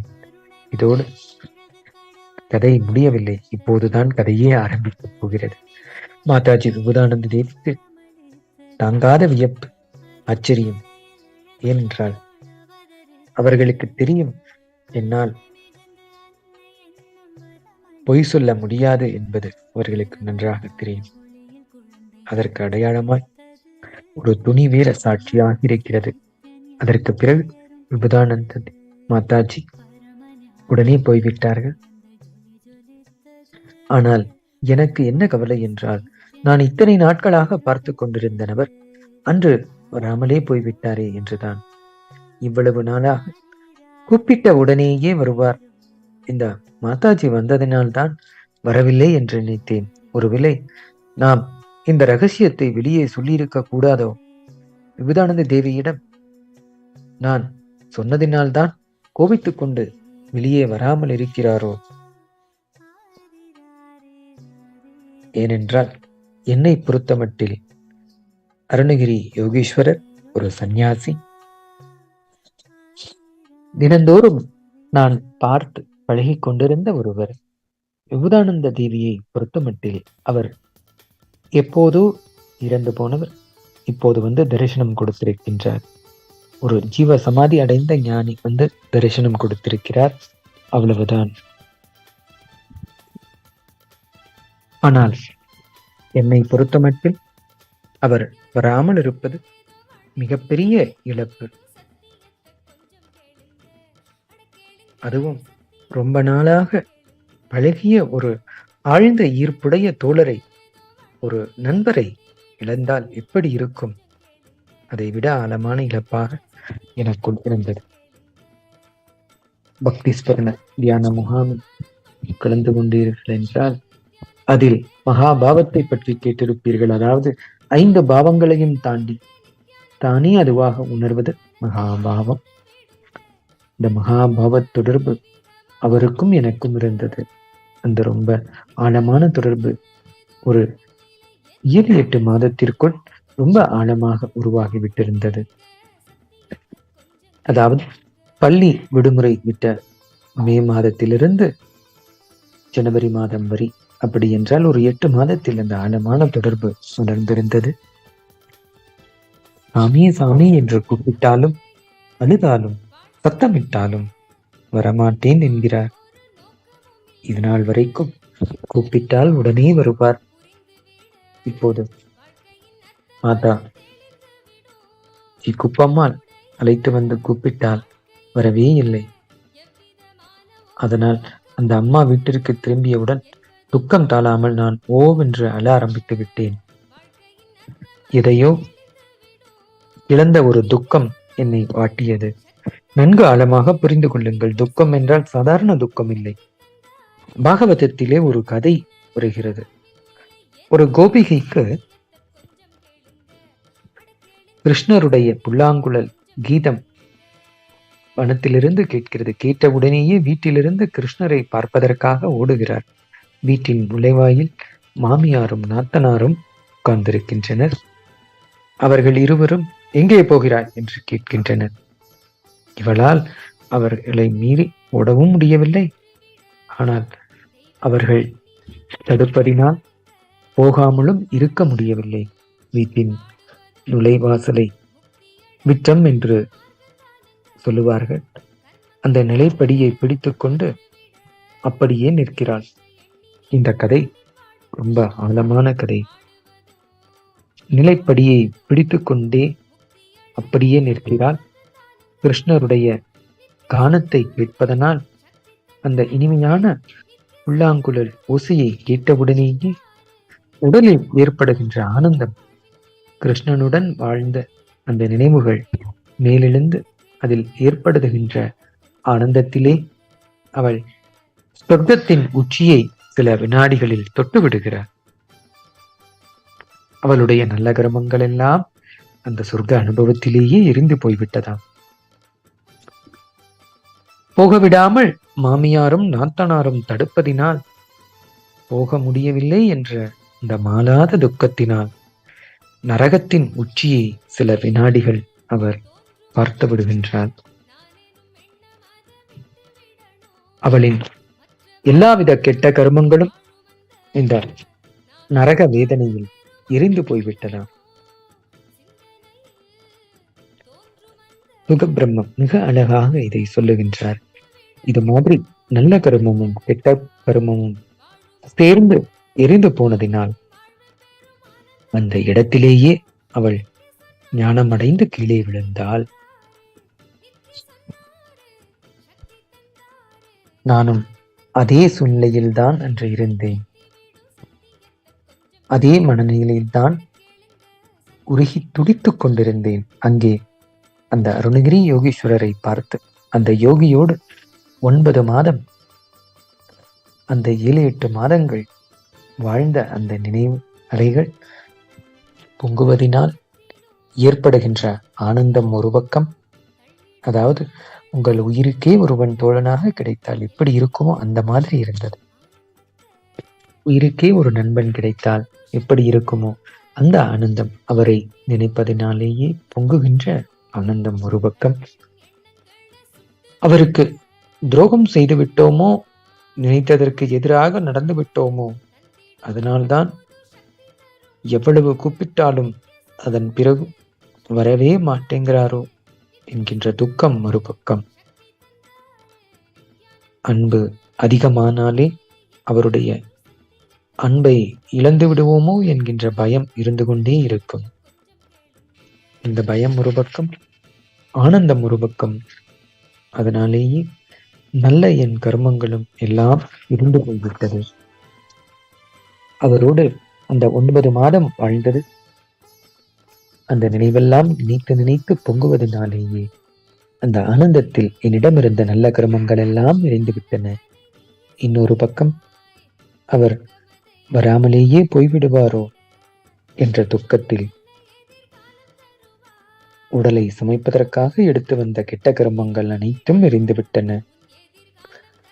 எப்படி அந்த கோபிகை இரண்டிற்கும் இடையில் கஷ்டப்பட்டு கொண்டிருந்தாளோ அதே போன்றே நானும் இரண்டிற்கும் இடையில் உழன்று கொண்டிருந்தேன். இந்த இரண்டிற்கும் இடையில் விளையாடி கொண்டிருந்தேன். இறுதியில் இரவு 10 மணி இருக்கும். மணி 10 ஆகிவிட்டது. 10 ஆகிவிட்டால் கோவில் நடை மூடுவதற்குள் எல்லோரும் சேர்ந்து பிரகாரத்தை சுத்தம் செய்வார்கள். அந்த கோவில் பாதுகாவலர்கள் பக்தர்கள் எல்லோரையும் வெளியில் அனுப்பிவிட்டு சுத்தம் செய்து கொண்டிருக்கின்றனர். அந்த காவல்காரர் எனக்கு மிகவும் நெருக்கமான நண்பர். அதனால் என்னை மட்டும் அனுப்பவில்லை. ஏனென்றால் நான் அவர்களுக்கு சுத்தம் செய்வதற்கு பைப்பிடித்தாக வேண்டும். அதனால் நான் மட்டும் அங்கு உட்கார்ந்திருந்தேன். கொஞ்ச நேரம் கழித்து கோவில் நடை சாத்துகின்ற நேரம் வந்தது. இறுதியில் பள்ளியறை வைத்து நடை சாத்துகின்ற நேரம் வந்ததும் அங்கிருந்த காவல்காரர்கள் சொன்னார்கள், ஏன்பா நடை சாத்துறாங்க, பள்ளியறை எல்லாம் வச்சுட்டாங்க, கோவிலுக்குள்ளே சென்று தரிசனம் செய்துவிட்டு வந்துடேன். நானும் இங்கு அழுது கொண்டு இருக்கின்றேன். அதுவும் துக்கம் தாழாமல் அழுது கொண்டே இருக்கிறேன். உள்ளே சென்று தரிசனம் செய்துவிட்டு வந்துடலாம் இல்லையா? கோவில் மூட போறாங்க என்று சொன்ன உடனே எழுந்து வேக வேகமாக ஓடினேன். இந்த சாமி இவ்வளவு கூப்பிட்டும் வரவில்லையே என்ற துக்கம் தொண்டையை அடைத்தது. இருந்தாலும் உணர்வில்லாமல் ஓடினேன். என் கண்களில் தாரை தாரையாக தன்னால் நீர் வந்து கொண்டிருந்தது. அதை துடைக்க வேண்டும் என்ற எண்ணம் கூட அப்போது எனக்கு எழவில்லை. கனமான இதயத்தோடு இதைவிட ஒரு பெரிய துக்கம் இருக்காது என்ற நிலையில் உடல் தன்னால் கோயிலுக்குள் நுழைந்தது. பள்ளியறை பூஜை நேரமாதலால் பூஜாரிகள் எல்லோரும் வெளியே சென்றிருந்தார்கள். அப்போதெல்லாம் 24 மணி நேரமும் அங்கேயேதான் இருக்க மாட்டார்கள். மேலும் நான் அங்குதான் பெரும்பாலும் இருப்பேன் என்பதால் அங்கிருந்தவர்களும் என்னை பெரிதாக பொருட்படுத்தவில்லை. நேராக உள் பிரகாரத்திற்கு சென்றேன். என் உள்ளமெல்லாம் சாமி சாமி சாமி என்று துடித்துக் கொண்டிருந்தது. அந்த நேரத்தில் அங்கு வேறு யாருமே இல்லை. நேராக கர்ப்ப கிரகத்திற்குள்ளும் ஓடினேன். எப்பவும் கும்பிடுவது போல கைகளை தூப்பி சாமியை கும்பிடுவதற்கு கண்களை மூடும் தருவாயில்தான் சட்டென்று உரைத்தது. இங்கு ஏற்கனவே யாரோ இருக்கிறார்கள், யாராக இருக்கும் என்று பார்ப்பதற்கு கண்களை திறந்து பார்த்தேன். திகைத்து நின்றேன். புல்லரித்து போனேன். நரம்பெல்லாம் உருகி போனது. அங்கு லிங்கத்தின் மீது அமர்ந்து என்னை பார்த்த அருணகிரி யோகீஸ்வரர் சிரித்துக் கொண்டிருந்தார். அவரை பார்த்ததும் இழந்ததை பெற்ற அந்த ஆனந்தம் பொங்கியது. சாமி, இங்கேயா இருக்கிறீங்க? நான் உங்களை எங்கெல்லாம் தேடிக்கொண்டிருக்கிறேன் என்று சப்தமாக சொல்லிக்கொண்டே சாமி என்று பெருங்குரல் எடுத்து கதறியபடியே உள்ளே ஓடினேன். உயிருக்கும் உயிரான உயிரை பிரிந்து அந்த சோகம் போக்க கைகளை நீட்டி அவரை தொட்டேன். அதற்குள் அவரும் தன் கைகளை என் மீது வைத்தார். என் கைகளும் அவருடைய கைகளும் இருவரின் உடலையும் ஒரே நேரத்தில் தொட்டுக்கொண்டன. அந்த வினாடியில்தான் எனக்குள் மகா பேர் அனுபவம். இந்த நித்திய நிர்விகல்ப சமாதி நிலை என்னுள் நிகழ்ந்தது. அதை வார்த்தைகளால் என்னால் விவரிக்க முடியவில்லை. வேண்டுமானால் இப்படி சொல்லலாம், நான் அவருக்குள் நான் இருப்பதையும் அவர் எனக்குள் இருப்பதையும் அனுபவமாக உணர்ந்தேன். அன்றிலிருந்து நான் வேறு அவர் வேறு இல்லை என்ற விதம் இல்லாமல் பொங்கிக் கொண்டே இருக்கின்ற இந்த அனுபவம் இன்று வரை உடலையே இயக்கிக் கொண்டிருக்கின்றது. அந்த சக்திதான் இந்த எல்லா வேலைகளையும், எல்லா அற்புதங்களையும், எல்லா சாதனைகளையும் செய்து கொண்டிருக்கின்றது. எப்படி அந்த சிறிய இந்த ஒரு பையனாக நான் இருக்கும் பொழுது அந்த அனுபவம் பகவான் ஸ்ரீ நித்யானந்த பரமசிவம் அவர்களினுடைய வார்த்தைகளாக நம்மிடம் இங்கு தியான சத்சங்கத்தில் பகிர்ந்து கொண்டதைத்தான் நாம் இப்பொழுது கேட்டோம். அவர் பெற்ற அருணகிரி யோகீஸ்வரிடமிருந்து பெற்ற இந்த அத்வைத அனுபூதி என்னவென்றால், தான் வேறு அவர் வேறு இல்லை என்ற ஒருமை நிலையை பகவான் அவர்கள் அந்த சிறு வயது 9 வயது பால பருவத்திலேயே பகவான் அவர்கள் பெற்றார்கள். அன்றிலிருந்து தான் வேறு அருணகிரி யோகீஸ்வர பெருமான் வேறு இல்லை என்ற அந்த அத்வைத அனுபூதி பகவானுக்குள் நிகழ்ந்தது.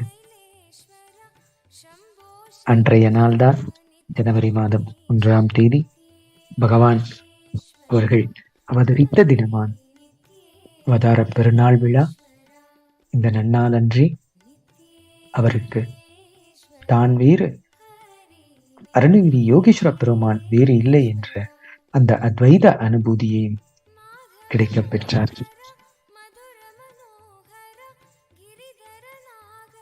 இந்த அத்வைத அனுபூதியை நாமும் நம்முடைய பகவானிடமிருந்து அனுபவமாக பெற வேண்டும் என்பதற்காகவே பகவான் பரமசிவோகம் என்ற இந்த தியான வகுப்பில் நித்திய நிர்விகல்ப சமாதி நிலையில் நாம் எல்லோரும் வாழ்வதற்கான தீட்சையை நம் எல்லோருக்கும் வழங்குகிறார்கள். இது இந்த தியான முகாமில் கலந்து கொள்ள இப்பொழுதே இணையதளத்தில் நீங்கள் இணைந்து இந்த பரமசிவோகம் பகவான் பெற்றிருக்கின்ற இந்த அத்வைத அனுபூதியை நாம் எல்லோரும் பெற அற்புதமான வாய்ப்பாக பகவான் இந்த தியான வகுப்பை முழுவதும் இலவசமாகவே வழங்கியிருக்கின்றார்கள். இந்த தியான வகுப்பில் கலந்து கொண்டு பகவான் அருணகிரி யோகீஸ்வரரிடமிருந்து அவர் பெற்ற இந்த ஆனந்த அத்வைத அனுபவத்தை நாம் எல்லோரும் பெற இங்கு பகவானே வழங்கியிருக்கும் இந்த பரமசிவோகம் தியான வகுப்பிற்கு இணையுங்கள். நீங்களும் பகவானிடம் இந்த அத்வைத அனுபூதியை பெற்று தான் வேறு பகவான் வேறு இல்லை என்ற இந்த ஆனந்த அனுபவத்தை பெறுங்கள்.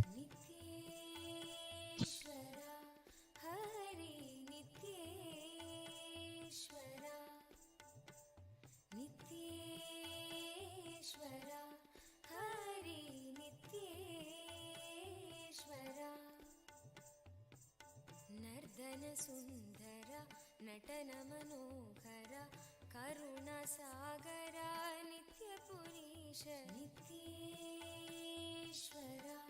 ಹರಿ ನಿತ್ಯೇಶ್ವರ ನಿತ್ಯೇಶ್ವರ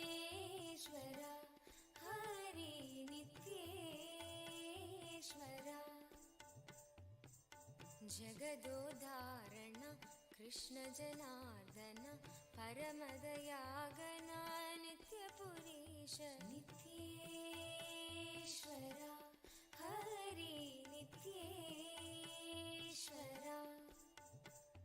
ನಿತ್ಯೇಶ್ವರ ಹರಿ ನಿತ್ಯೇಶ್ವರ ಸತ್ಯ ಸನಾತನ ನಿತ್ಯ ನಿರಂಜನ ಭಕ್ತ ಪರಾಯಣ ನಿತ್ಯ ಪುರೀಶ ನಿತ್ಯೇಶ್ವರ ಹರಿ ನಿತ್ಯೇಶ್ವರ ನಿತ್ಯೇಶ್ವರ ಹರಿ ನಿತ್ಯೇಶ್ವರ ಚಂದ್ರಕಲಾಧರ ಗೌರಿ ಮನೋಹರ ಪರಮ ಕೃಪಾಕರ ನಿತ್ಯ ಪುರೀಶ ನಿತ್ಯೇಶ್ವರ ಹರಿ ನಿತ್ಯೇಶ್ವರ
चन्द्रशेखरा पन्नगभूषण निखिललोचना नित्यपुरीश नित्येश्वरा हरि नित्येश्वरा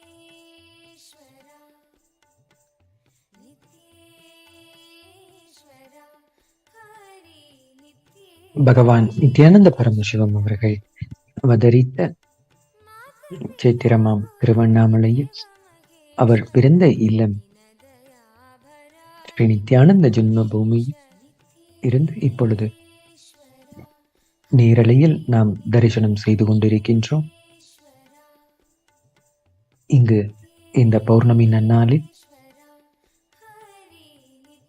அண்ணாமலையாரை தரிசிக்க வருகின்ற பக்தர்கள் அனைவருக்குமே அவர்கள் அண்ணாமலையாரின் வடிவங்களே என்பதை வணங்கி வரவேற்று அவர்கள் ஒவ்வொருவருக்கும்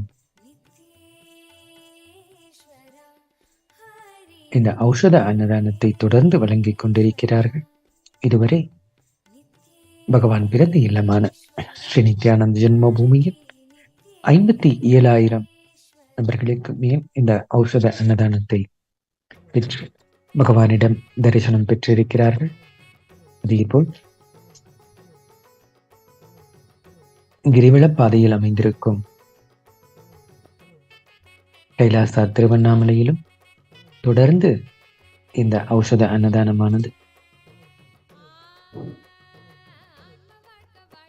61,000 நபர்களுக்கு மேல் இந்த ஔஷத அன்னதானம் வழங்கப்பட்டு கொண்டிருக்கின்றது. இங்கு தொடர்ந்து அண்ணாமலையாரை வலம் வந்து கொண்டிருக்கும் பக்தர்கள் ஒவ்வொருவருமே இங்கு வந்திருந்து பகவானின் இந்த அருட்பிரசாதத்தை பெற்று பகவானிடம் அருளாசியும் பெற்று இங்கு சில மணி நேரங்கள் கிளப்பாரி விட்டு அவர்கள் ஓய்வெடுத்து விட்டுத்தான் செல்கிறார்கள்.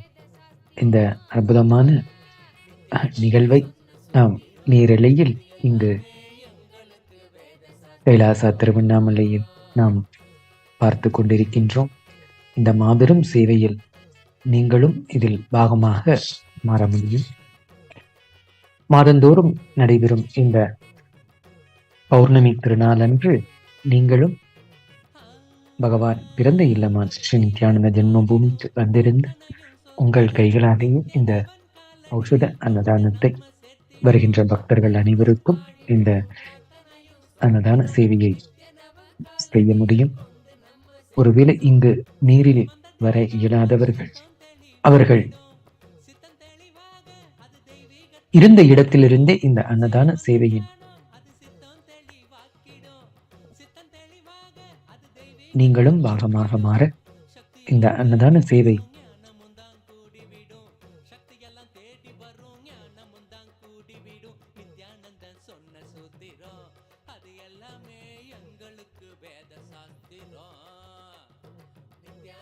இன்னும் பல லட்சக்கணக்கான மக்களுக்கு கொண்டு போய் சேர்க்கும் விதமா நன்கொடை வழங்கியும் இந்த ஔஷத அன்னதானத்தின் பாகமாக நீங்களும் இந்த சேவையில் கலந்து கொள்ளலாம்.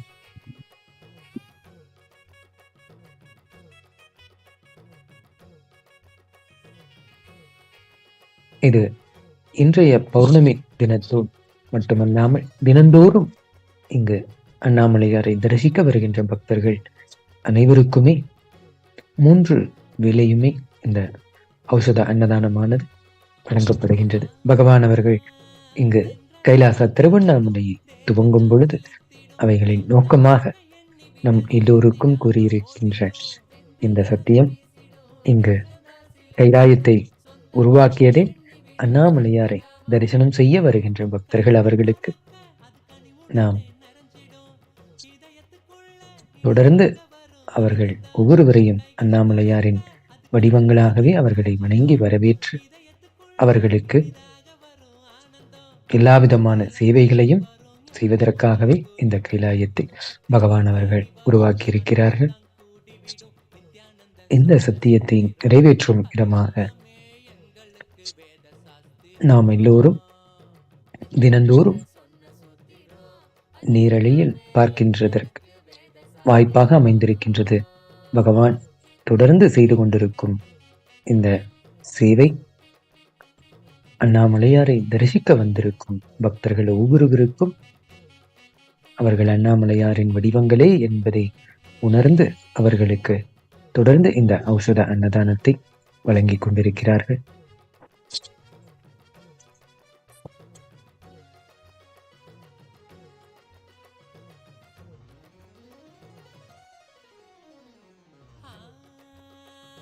சொர்க்கலோகம் என்பதும் நரகலோகம் என்பதும் வெளியில் தானே உள்ளதுன்னு வீணாகத்தான் தேடினோம். சொர்க்கலோகம் என்பதும் நரகலோகம் என்பதும் வெளியில் தானே உள்ளதுன்னு வீணாகத்தான் தேடினோம். கொண்ட எண்ணம் தானே அந்த நிலைய நமக்கு காட்டிடும். எண்ணம் தெளிவாக மன சொர்க்க வாழ்வை கண்டிடும். கொண்ட எண்ணம் தானே அந்த நிலைய நமக்கு காட்டிடும். எண்ணம் தெளிவாக மன சொர்க்க வாழ்வை கண்டிடும். சக்தி எல்லாம் தேடி வரும் ஞானமும் தான் கூடிவிடும். சக்தி எல்லாம் தேடி வரும் ஞானமும் தான் கூடிவிடும். நித்யானந்தன் சொன்ன சூத்திரம் அது எல்லாமே எங்களுக்கு வேத சாஸ்திரம். நித்யானந்தன் சொன்ன சூத்திரம் அது எல்லாமே எங்களுக்கு வேத சாஸ்திரம்.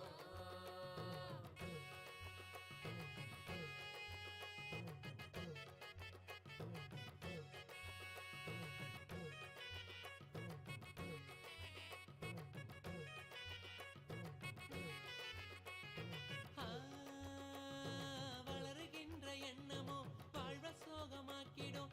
ஆழ்ந்து செயல் செய்ய அது மாயமா மறைஞ்சிடும். வளருகின்ற எண்ணமோ வாழ்வ சோகமாக்கிடும். ஆழ்ந்து செயல் செய்ய அது மாயமா மறைஞ்சிடும். மீண்டும் உருவாகும் அந்த சக்தி தன்னை தீர்த்திடும். என்ன மறைந்தோட அது ஆன்மீகத்தில் சேர்த்திடும். மீண்டும் உருவாகும் அந்த சக்தி தன்னை தீர்த்திடும். என்ன மறைந்தோட அது ஆன்மீகத்தில் சேர்த்திடும். சக்தி எல்லாம் தேடி வரும் ஞானமும் தான் கூடிவிடும். சக்தி எல்லாம் தேடி வரும் ஞானமும் தான். பகவான் அவர்கள் அவதரித்த சித்திரமான திருவண்ணாமலையில் அவர் பிறந்த இல்லமான ஸ்ரீ நித்யானந்த ஜென்ம பூமியிலிருந்து இப்பொழுது நேரலையில் நாம் பார்த்து கொண்டிருக்கின்றோம். தொடர்ந்து இங்கு அண்ணாமலையாரை தரிசிக்க வந்திருக்கும் பக்தர்கள் ஒவ்வொருவருக்கும் இங்கு ஔஷத அன்னதானத்தை மிகவும் சிறப்பான முறையில் தொடர்ந்து வழங்கிக் கொண்டிருப்பதை நாம் நேரலையில் பார்க்கின்றோம்.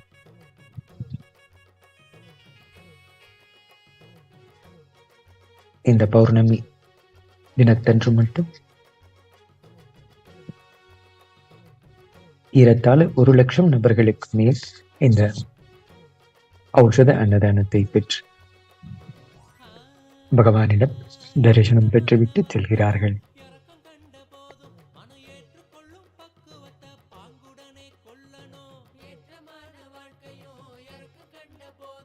பகவான் பிறந்த இல்லமான இந்த ஸ்ரீ நித்யானந்த ஜென்ம பூமியில் அவர் சிறு வயதில் அவருடைய குருமார்கள் ஒவ்வொருவரும் வந்திருந்து இந்த இடத்தில்தான் பகவானுக்கு தரிசனமும் தந்து பகவான் அவர்களுக்கு எல்லா விதமான தீட்சைகளையும் அளித்திருக்கிறார்கள். இந்த இடம் பகவான் அவர்களே 17 வருடங்கள் வாழ்ந்திருந்த இந்த இல்லத்தில் அவருடைய பாதம் பட்டிருக்கின்ற இந்த இடம் நம் கைலாயத்திற்கு கிடைத்திருக்கின்ற முதன்மை சித்திரமாக இருக்கின்றது. இது பகவான் அவர்கள் கூறும் பொழுது இந்த ஸ்ரீ நித்யானந்த ஜென்மபூமி பிரதம கஷேத்திரம் என்று பகவான் அவர்கள் அருளாசி விளங்கியிருக்கின்றார்கள். இங்குதான் பகவான் அவர்கள் முதலில் அவர் முதல் ஆலயத்தை தனக்காகவே உருவாக்கினார்கள். விக்கிரகங்கள் வைத்து தினந்தோறும் பகவான் அவர்கள் பூஜை செய்வார்கள். விநாயக பெருமான் அந்த விக்கிரகத்திற்கு பகவான் அவர்கள் பூஜை செய்து அவர்களோடு உறவாடி தினந்தோறும் விளையாடுவார்கள். அங்கு ஒரு முறை விநாயக பெருமான் பகவான் அபிஷேகம் செய்து அவர்களுக்கு அலங்காரம் செய்துவிட்டு நைவேத்தியம் படைத்து அவருக்கு உண்ணுவதற்காக அவருக்கு நைவேத்தியம் வைத்தார்கள். அப்பொழுது விநாயக பெருமான் அந்த நேரிலே அந்த அருட்பிரசாதத்தை சாப்பிடும் வரை அந்த இடத்திலேயே பகவான் அவர்கள் தொடர்ந்து காத்து கொண்டிருந்தார்கள். விநாயகப் பெருமான் சாப்பிட வேண்டும் என்பதற்காக அவருடைய எல்லா விதமான நுட்பங்களையும் அங்கு தொடர்ந்து செய்தார்கள். இந்த ஒரு அற்புதமான நிகழ்வில் விநாயகப் பெருமான்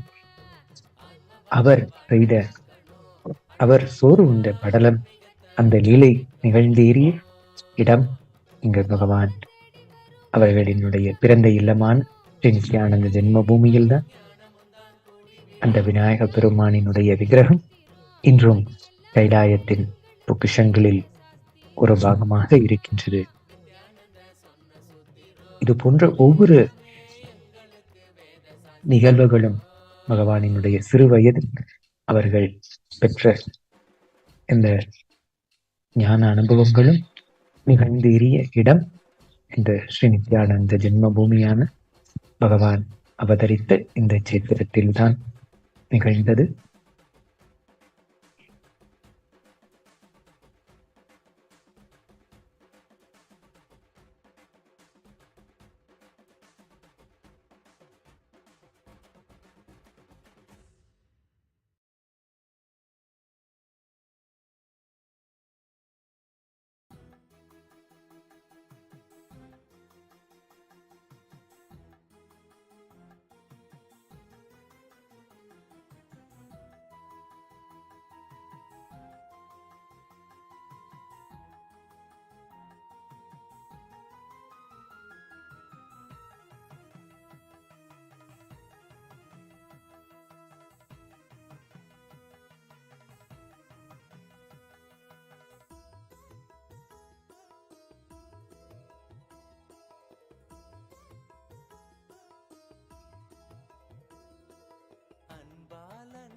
பகவான் பிறந்த இல்லமான இந்த ஸ்ரீ நித்யானந்த ஜென்ம பூமியில் அவருடைய சிறு வயதில் அவருக்கு நிகழ்ந்த ஒரு அற்புதமான அனுபவத்தை அவரே திருவாய் மலர்ந்து அருளி இருக்கின்ற இந்த அற்புதமான நிகழ்வை நாம் இப்பொழுது ஆழமாக கேட்டல் என்ற உணர்விலிருந்து உள்வாங்குவோம்.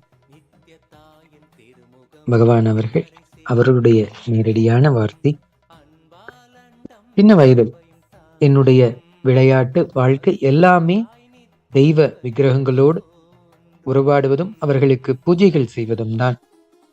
அதுதான் என்னுடைய விளையாட்டு, அதுதான் வாழ்க்கையுமாக இருந்தது. இதுவரை தமிழ்நாட்டில் இருக்கிற சிறு பிள்ளைகள் விளையாடுகின்ற கோலி அடித்தல், குண்டு அடித்தல், பம்பரமிடுதல் போன்ற விளையாட்டுகளில் எல்லாம் சிறு வயது முதலே ஈடுபட்டது கிடையாது. அப்போதிருந்த என் வாழ்க்கையில் அதற்கு பாகமே ஒதுக்கியதில்லை.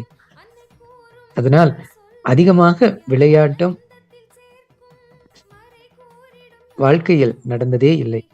நான் விளையாடியதெல்லாம் இந்த விநாயகரை வைத்தும், முருகரை வைத்தும், சிவனை வைத்தும், தேவியை வைத்தும் செய்கின்ற பூஜைகள் தான். இதில் விளையாட்டு என்றால் சடங்குகளும் தியானங்களும் தான். அதுதான் விளையாட்டு, அதுதான் என்னுடைய வாழ்க்கை. சின்ன வயதில் பெற்றோர் எனக்கு ஒரு பிள்ளையார் வாங்கி கொடுத்தார்கள். பிறந்தநாள் பரிசாக அப்பா வாங்கி கொடுத்தார். அதுதான் என்னுடைய முதல் விளையாட்டு விக்கிரகம். காலையிலிருந்து மாலை வரை அந்த விநாயகரோடு வைத்து விளையாடுவதுதான் என் வாழ்க்கையாக இருந்தது. அவர் குளிப்பதற்கு தண்ணீர் ஊற்றி, சுத்த சந்தனம் அரைத்து பொட்டு வைத்தல், சாப்பாடு வைத்தல், நாம் இந்த உடலுக்கு என்னென்ன செய்வோமோ அத்தனையும் அந்த உடலுக்கும் செய்து பார்ப்பது. இதில் முக்கியமான ஒன்று, அந்த விக்கிரகங்களை நான் வெறும் விக்கிரகங்களாக பார்ப்பதில்லை, உயிருள்ள சக்தியாகவே உணர்ந்தேன்.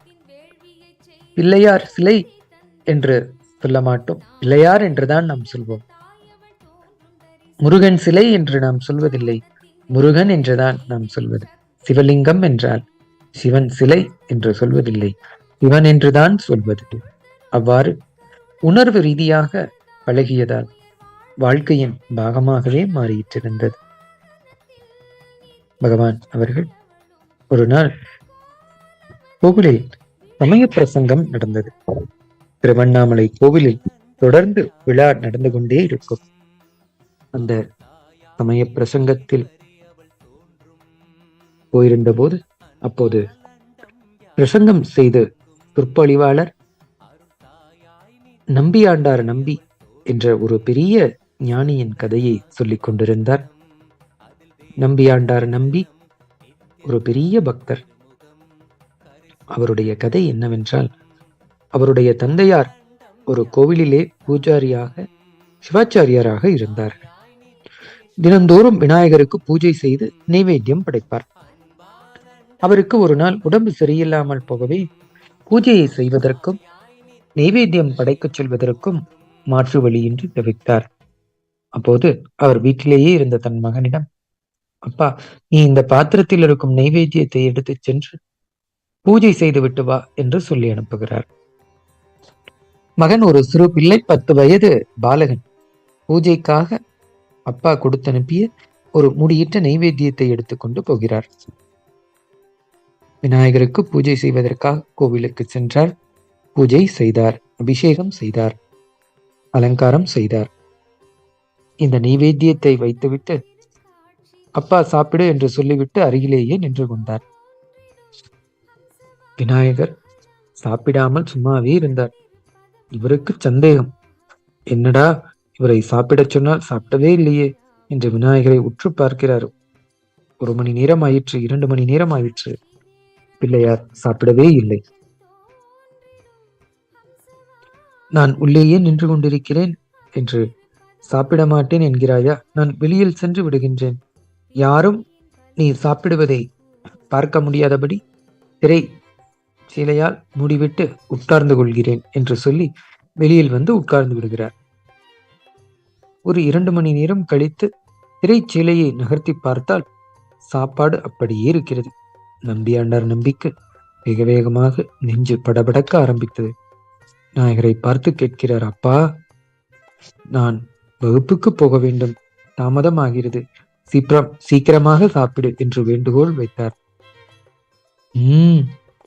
அப்போதும் அவர் சாப்பிடவில்லை. இவருக்கு பயம் வந்துவிட்டது, ஏதோ தவறு செய்து விட்டேன், அதனால்தான் விநாயகர் கோபித்துக் கொண்டு சாப்பிட மாட்டேன் என்கிறார் என்று நினைத்தார். சின்ன பிள்ளைகளுக்கு கோபம் வந்தால் அவர்களால் அந்த கோபத்தை சாப்பாட்டில் மட்டும்தான் காட்டத் தெரியும். வயதான பின் இதுபோல் கோபத்தை காட்டினால் யாரும் கண்டுகொள்வதில்லை. சாப்பிடவில்லை என்றால் போ, நல்லாயிற்று, மிச்சம் என்று விட்டு விடுவார்கள். பெரியவர்கள் தங்கள் கோபத்தை உணவில் காண்பிப்பதில்லை. ஆனால் சின்ன பிள்ளைகளுக்கு தெரிந்ததெல்லாம் வாழ்க்கையே உணவுதான். அதனால்தான் ஆனந்தமாக இருந்தால் நிறைய சாப்பிடுவார்கள், ஆனந்தமாக இல்லை என்றால் சாப்பிடுவதையே நிறுத்திவிடுவார்கள். அவ்வளவுதான். அதனால் அதே மனமைப்போடுதான் அவர் விநாயகரையும் பார்க்கிறார். விநாயகரை பார்த்து, ஒருவேளை நாம் ஏதாவது தப்பு செய்து விட்டோமோ, அதுதான் சாப்பிடவில்லையோ என்று என்று அழ ஆரம்பித்து விட்டார். அப்போதும் சாப்பிடவில்லை. உடனே இவர் சொல்கிறார், அப்பா, நம்பியாண்டார் நம்பி அவர்கள், அப்பா என்னை சும்மா விடமாட்டார்கள் என பயத்தோடு சொன்னார். அந்த பையனுக்கு தெரியாது, தினந்தோறும் அப்பா விநாயகருக்கு உணவை காண்பித்து விட்டு அதே வாளியை எடுத்து கொண்டு வந்து வீட்டில் சாப்பாடாக போடுகிறார் என்று. நீ சாப்பிடாமல் போனால், நான் வீட்டுக்கு சென்றால் அப்பா என்னை விடமாட்டார் என்று என்று தேம்பி தேம்பி அழ ஆரம்பித்தார். விநாயகர் அப்போதும் சாப்பிடவில்லை. உடனே அவர் சொல்கிறார், நான் என்னவோ தப்பு செய்து விட்டேன், அதனால் தான் நீ சாப்பிடவில்லை. ஆனால் அந்த தப்புக்கு பரிகாரம் தேடி நீ சாப்பிடும் வரைக்கும் விடுவதில்லை. நீ சாப்பிடவில்லை என்றால் இங்கேயே இந்த படியிலேயே தவம் கிடந்து நானும் பட்னி கிடந்து சாவேன் என்று அங்கேயே உட்கார்ந்து விடுகிறார். உறுதியாக சொன்ன பின்னும் விநாயகர் சாப்பிடவில்லை. முதலில்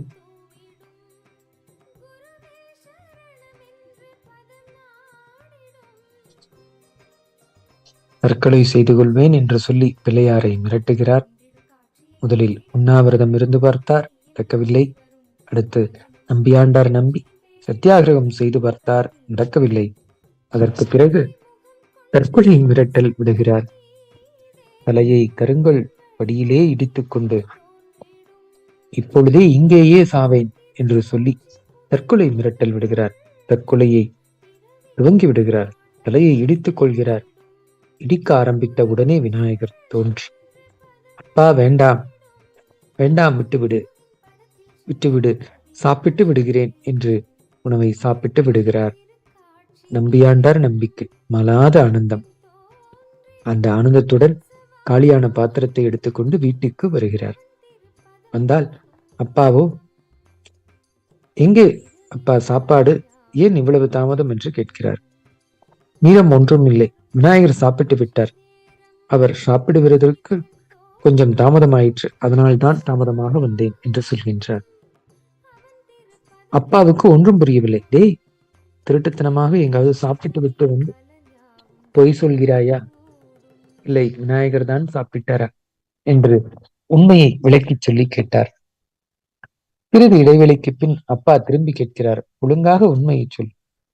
மகன் சொல்கிறான், உன் மீது சத்தியம், என் மீது சத்தியம், விநாயகர் மேல் சத்தியம், அவர்தான் சாப்பிட்டார் என்று கபடமின்றி சத்தியம் செய்கிறார். இப்படி சொன்னவுடனேயே அப்பாவுக்கு புரிந்து விடுகிறது. கண்ணில் தாரை தாரையாக கண்ணீர் ஓட தன்னை மறந்து மகன் என்றும் நினைக்காமல் மகனின் காலில் சாஷ்டாங்கமாக விழுந்து வணங்குகிறார். நானெல்லாம் நூலகத்தை பாதுகாப்பாய் கண்காணித்து வைக்கும் ஒரு காப்பாளன் மாதிரி வருடக்கணக்கான இந்த மந்திரத்தை வைத்திருந்தேன். நீ வாழ்க்கையில் அதை அனுபவமாக பார்த்து விட்டாய் என்று காலில் விழுந்து கதறி அழுகிறார். நம்பியாண்டார் நம்பிக்கு பிறகுதான் புரிந்தது, நாம் கொடுத்துத்தான் விநாயகர் சாப்பிட்டிருக்கிறார், அப்பா கொடுத்து சாப்பிடவில்லை என்று. இந்த கதையை சத்சங்கத்தில் கேட்டவுடனேயே பகவானுக்கு அந்த சிறு வயதில் எனக்குள்ளும் ஒரே உற்சாகம், ஒரே வேகம். ஆகா, இன்றைக்கு நம்முடைய விநாயகரும் சாப்பிட்டாக வேண்டும் என்று உடனே வேக வேகமாக வீட்டுக்கு வந்தேன். சாப்பாட்டை எடுத்து வைத்தேன். பிள்ளையாரிடம் ரொம்ப நேரம் என்னென்னவோ செய்து பார்த்தேன், பேசி பார்த்தேன், ஒன்றும் நடக்கவில்லை. விநாயகர் அப்படியே உட்கார்ந்திருக்கிறார், சாப்பாடும் அப்படியே இருந்தது. வீட்டில் எந்த சூழ்நிலையிலும் நாம் வளர்கிறோமோ அதுதான் நம்மிடம் இருந்து வரும். அப்போது வீட்டில் ஒரு வயதான பாட்டி இருந்தார்கள். வீட்டில் சிறு வயது பிள்ளைகள் அடம் பிடிப்பார்கள். குழந்தைகள் யாராவது சாப்பிடவில்லை என்றால் உடனே பாட்டி, உன்னை கிணற்றில் போட்டு விடுவேன் என்று சொல்லி அவர்கள் பயமுறுத்துவார்கள். வீட்டில் நிறைய சின்ன பிள்ளைகள் இருக்கும். இந்த பாட்டி யாராவது சாப்பிடவில்லை என்றால், ஏய், சரியாக சாப்பிடாமல் அடம்பிடித்தால் உன்னை எடுத்து கிணற்றில் போட்டு விடுவேன் என்று பயமுறுத்துவார்கள். இதை பார்த்தால் அதே மன அமைப்பு தான் நமக்கும் வரும். நானும் உடனே என்ன செய்தேன், விநாயகரே, இப்போது நீ சாப்பிடவில்லை என்றால் உன்னை எடுத்து கிணற்றில் போட்டு விடுவேன் என்று மிரட்டினேன். அப்போதும் அவர் அசையவில்லை. சரி, இனி என்ன, இனி போட்டு விடுவது என்று முடிவு செய்து பிள்ளையாரை எடுத்துக்கொண்டு கிணற்றிற்கு அருகில் சென்று விட்டேன். அதற்கு பின் என்ன செய்தேன், ஒருவேளை திடீரென்று விநாயகர் சாப்பிட ஆரம்பித்து விட்டார் என்றால் என்ன செய்வது? அதனால் முதலில் மிரட்டி பார்க்கலாம் என்று முடிவு செய்தேன். ஒருவேளை அவர் நினைத்து கொண்டிருப்பார், நான் கிணற்றில் நிச்சயம் போட்டுவிட மாட்டேன் என்று. போட்டுவிடவும் வேண்டாம், போட மாட்டேன் என்று காண்பிக்கவும் வேண்டாம். மிரட்டி பார்க்கலாம் என்று தண்ணீர் சேர்ந்துகின்ற தோண்டியில் பிள்ளையாரை வைத்து விட்டேன். கிராமங்களில் எல்லாம் பார்த்திருப்பீர்கள் என்று நினைக்கின்றேன். ஒரு பாத்திரத்தில் கயிறு கட்டி தண்ணீர் சேர்ந்துவார்கள்.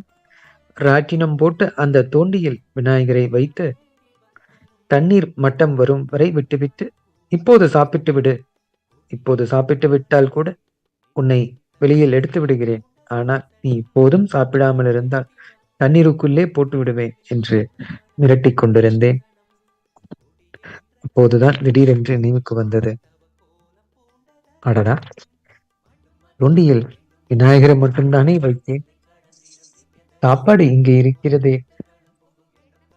இப்படியடா அவர் சாப்பிடுவார் என்று அந்த தோண்டியை வெளியில் எடுத்து அந்த சாப்பாட்டையும் தோண்டிக்குள்ளேயே வைத்து அந்த தண்ணீர் மட்டத்திலேயே வைத்து வைத்து பயமுறுத்தி கொண்டிருந்தேன்.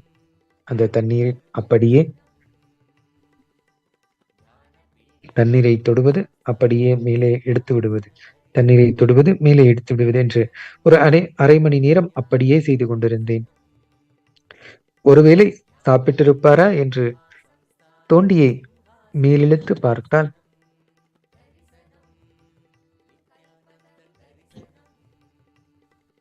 அப்பொழுதும் அவர் சாப்பிடவில்லை. சாப்பாடு அப்படியே இருந்தது. கடைசியில் மனம் கேட்கவில்லை. கிணற்றுக்குள் போடவும் மனம் வரவில்லை.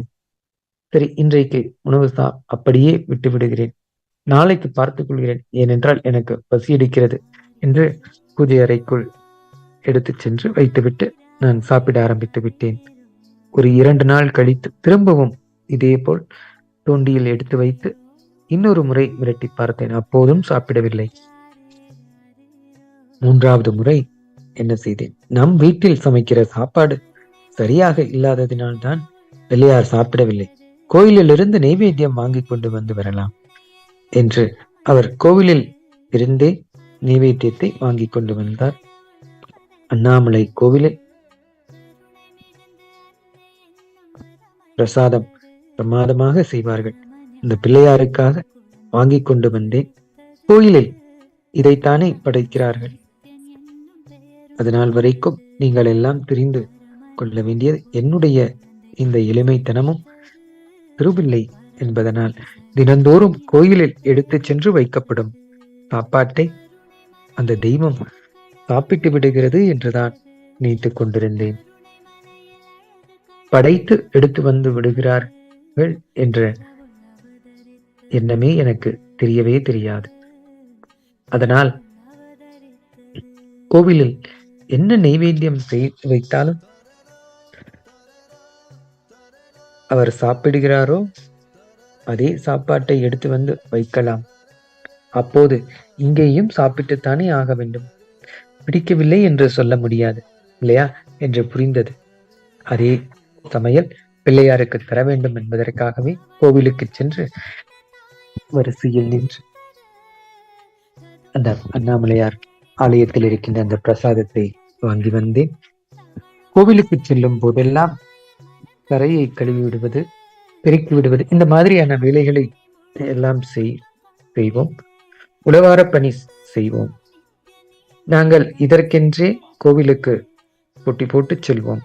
கோவிலின் மடப்பள்ளியை பலமுறை பிள்ளைகள் எல்லாம் ஒன்று சேர்ந்து சென்று சுத்தம் செய்வோம். பிள்ளைகளை ஒன்று திரட்டி சென்று சுத்தம் செய்வதற்கு உதவுவோம். அதனால் நாங்கள் போனால் அங்கிருக்கின்ற சாப்பாடெல்லாம் கையில் கொடுத்து விடுவார்கள். மிச்சம் மீதி இருந்ததென்றால் கொடுப்பார்கள். ஏற்கனவே பழக்கம் இருந்துதான் அவரிடம் சென்று, எங்கள் வீட்டு பிள்ளையாருக்கு சோறு வைக்க வேண்டும், கொடுங்கள் என்று கேட்டேன். அவர் கை நிறைய கொடுத்து அனுப்பினார். ஒரு 2 கை அள்ளி வைத்துக் கொண்டு அனுப்பிவிட்டார். வேகமாக எடுத்துக்கொண்டு வந்து பிள்ளையாருக்கு முன் சாப்பாட்டை வைத்துவிட்டு, இதோ பார், நீ சாப்பிடுகிற அதே சாப்பாடு, அதே டயட், வேறு சமையல் இல்லை, வேறு சமையல் சரியில்லை என்று இப்போது நீ சொல்ல முடியாது என்று சொல்லிவிட்டு உட்கார்ந்து கொண்டிருந்தேன். அன்றைக்கும் சாப்பிடவே இல்லை, அப்படியே உட்கார்ந்திருந்தார். அன்றைக்கும் தூண்டியில் வைத்து தண்ணீரில் போட்டு போட்டு பார்த்தேன், அப்போதும் சாப்பிடவில்லை. எடுத்து மேலே வைத்து விட்டேன். அன்றைக்கு இதற்கு ஒரு முடிவு செய்தாக வேண்டும் என்று யோசனை செய்ய துவங்கினேன். நான் கொடுக்கும் சாப்பாட்டை மட்டும் சாப்பிடவில்லையே, என்ன காரணம் என்று யோசிக்க துவங்கினேன்.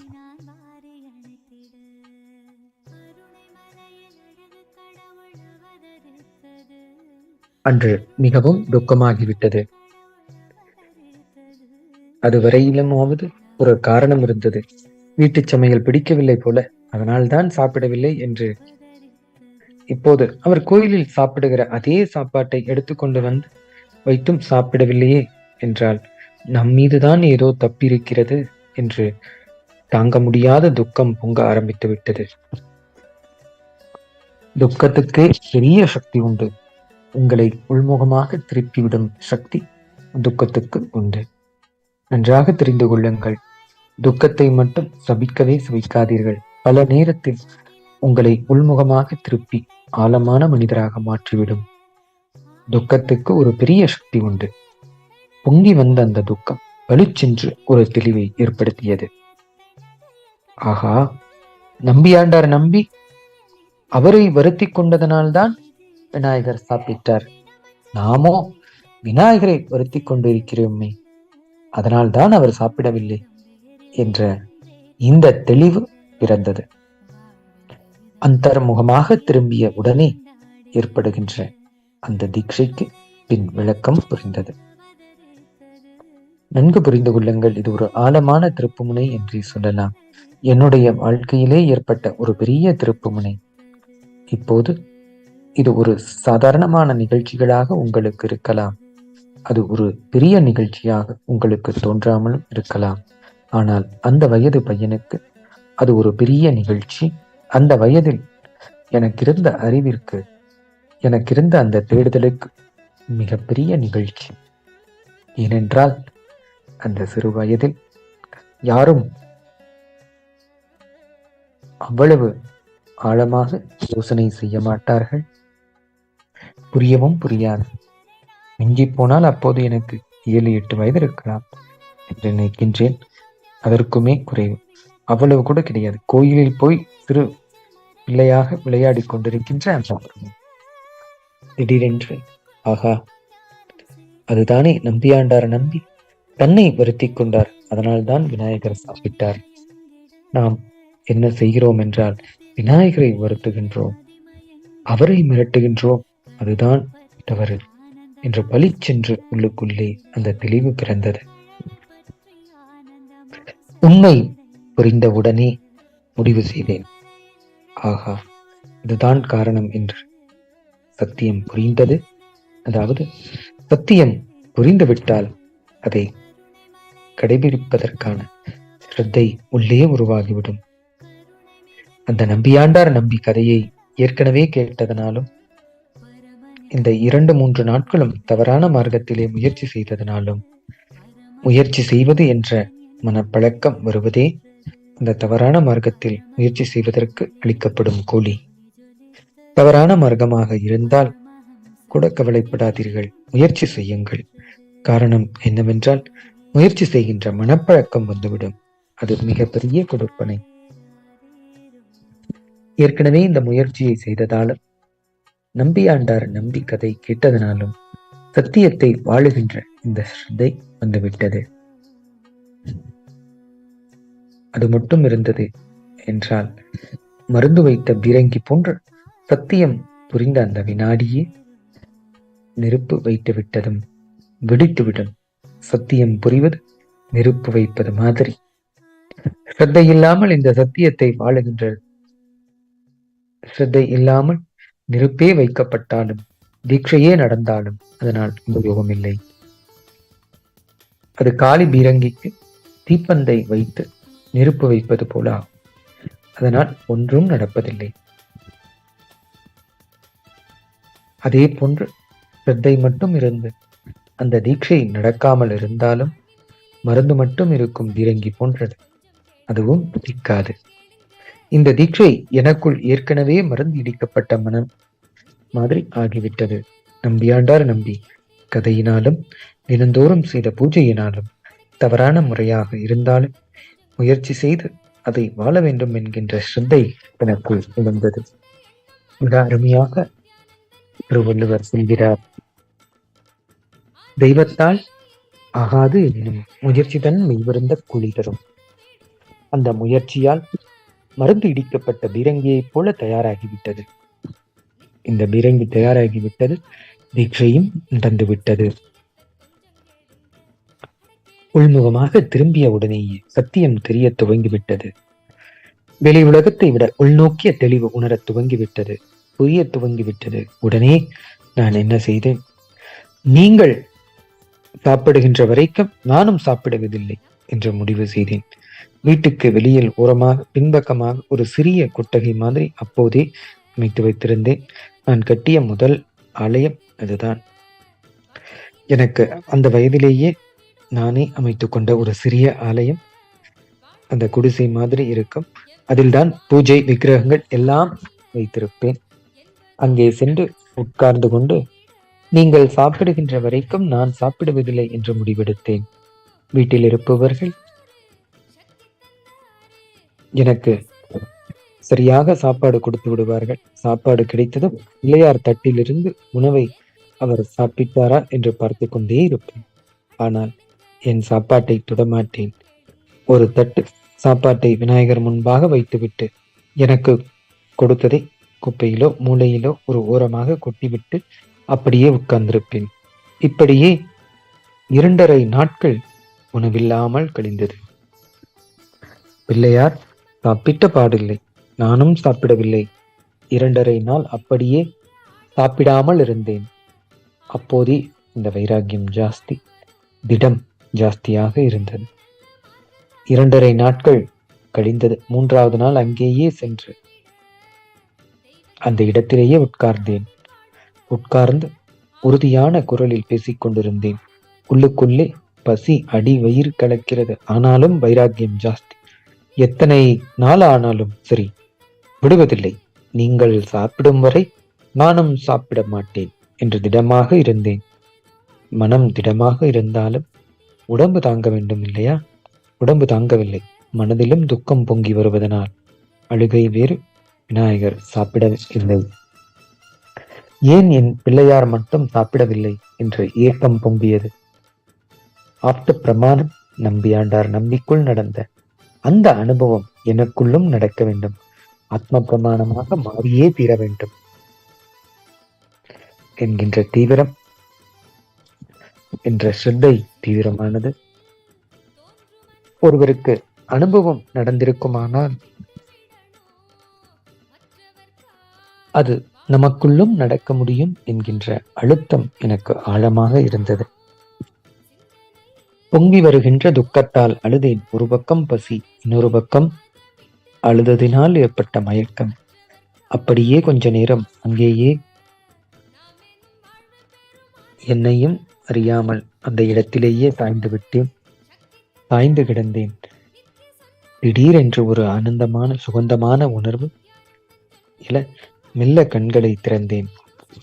நன்றாக புரிந்து கொள்ளுங்கள். இது சிலருடைய பகுத்தறிவுக்கு எட்டலாம், சிலரது பகுத்தறிவுக்கு எட்டாது இருக்கலாம். உங்களின் பகுத்தறிவுக்கு எட்டினாலும் எட்டவில்லை என்றாலும் ஒரு விஷயம் உண்மை. சத்தியமாக நான் சொல்வது உண்மை. உண்மையை தவிர வேறொன்றும் இல்லை. உண்மையிலேயே அந்த உணவு மறைந்திருந்தது. உணவு அங்கு இல்லை. சில பேர் மனதுக்கு விநாயகர் சாப்பிட்டிருப்பார் என்று தோன்றலாம். சில பேர் மனதுக்கு இல்லை, எலி சாப்பிட்டிருக்கும் என்று தோன்றலாம். விநாயகர் சாப்பிட்டிருந்தாரா, எலி சாப்பிட்டு விட்டதா என்பதை நிரூபிக்கவோ ஆராயவோ நான் விரும்பவில்லை. விநாயகர் சாப்பிட்டார் அல்லது விநாயகர் தைய வாகனமாக எலி சாப்பிட்டதோ என்று எனக்கு தெரியாது. ஆனால் ஒரு விஷயம் உண்மை. அந்த நிகழ்ச்சியினாலே எனக்குள்ளே மிகப்பெரிய ஸ்திரத்தன்மையும் ஸ்ரத்தையும் பக்தியும் ஆன்மீக வாழ்க்கையின் மீது ஆழ்ந்து ஈடுபாடும் பிடிப்பும் உண்டானது. அது போதும். அவர்தான் சாப்பிட்டாரா இல்லையா என்று கூட நான் கவலைப்படவில்லை. அவர் சாப்பிட்டிருந்தால் எனக்கு என்ன பிரசாதம் கொடுப்பாரோ அதை கொடுத்து விட்டார். அதனால்தான் நிம்மதியாகிவிட்டேன். அவர் சாப்பிட்டிருந்தால் எனக்கு என்ன வரம் கொடுப்பாரோ அது கொடுக்கப்பட்டு விட்டதால் அவர்தான் உண்டார் என்பது தெரிந்து நிம்மதியாகிவிட்டேன், திருப்தியாகிவிட்டேன். நம்பியாண்டார் நம்பி பிள்ளையாருக்கு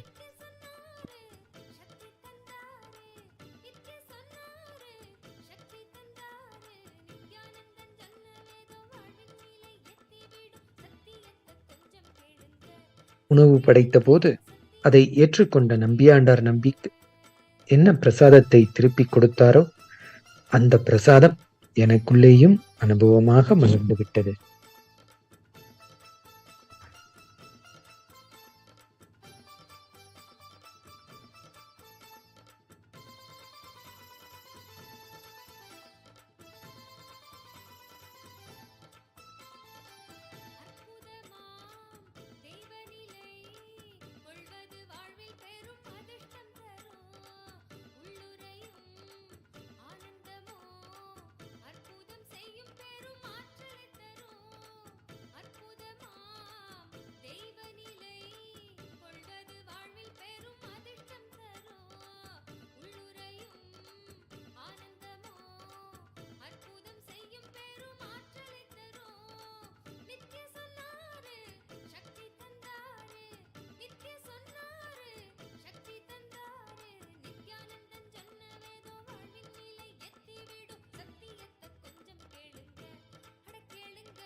मूषिकवाहना मङ्गलदायक गौरीनन्दना नित्यपुरीश नित्येश्वरा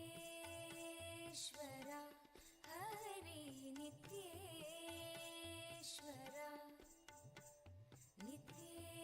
नित्येश्वरा हरि नित्येश्वरा मुक्तिप्रदायक विघ्नविनाशक सिद्धिविनायक नित्यपुरीश नित्येश्वरा हरि नित्येश्वरा नित्येश्वरा हरि नित्येश्वरा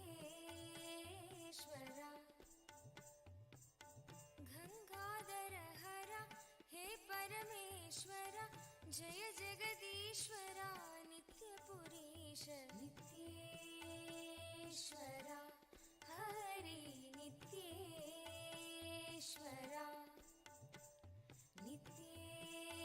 नित्येश्वरा हरि नित्येश्वरा शिवशक्तीश्वरा श्रीशैलेश्वरा शम्भो शङ्करा नित्यपुरीश नित्ये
ஆன்ம வாழ்க்கை வாழ்ந்து பார்க்கணும் அட வாழ்ந்துதான் நீகத்தை அனுபவிக்கணும் ஆன்ம வாழ்க்கை வாழ்ந்து பார்க்கணும் அட வாழ்ந்துதான் நீகத்தை அனுபவிக்கணும் சக்தி எல்லாம் தேடி வரும் ஞானம் முந்தான் கூடி விடும் சக்தி எல்லாம் தேடி வரும் ஞானம் முந்தான் கூடி விடும் நித்யானந்த சொன்ன சூத்திரம் அது எல்லாமே எங்களுக்கு வேத சாஸ்திரம் நித்யானந்த சொன்ன சூத்திரம் அது எல்லாமே எங்களுக்கு வேத சாஸ்திரம்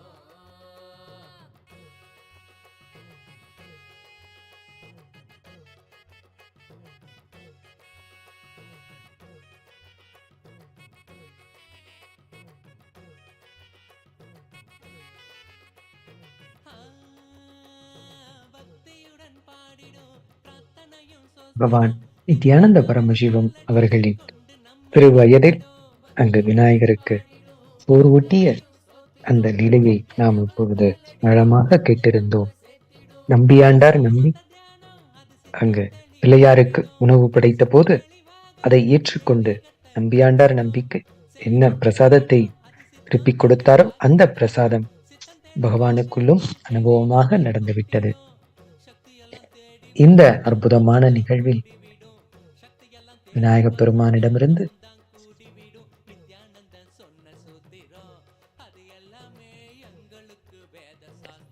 நாம் இந்த விநாயகப் பெருமான் போர் ஊட்டிய இந்த லீலையிலிருந்து நம் எல்லோருக்கும் பகவான் உணர்த்தும் இந்த சத்தியம் ஆழமான ஸ்ரத்தை உணர்வோடு பிரார்த்தனை உணர்வோடு நாம் செய்யும் இந்த தவத்திற்கு நிச்சயமாக அந்த தெய்வ சக்தி என்பது நமக்கு அருள்பாலிக்கும் என்பதை உறுதிப்படுத்தும் விதமாக நம் வேண்டுதல்களை நிறைவேற்றுவதற்கு ஆழமான இந்த பக்தி உணர்வோடு தவம் செய்தாலே போதும். நிச்சயம் நாம் வேண்டும் வரங்களை இந்த தெய்வ சக்தி அருளும் என்பதற்கு இந்த நிகழ்ச்சியே ஒரு உதாரணம் ஆக அமைந்திருக்கின்றது.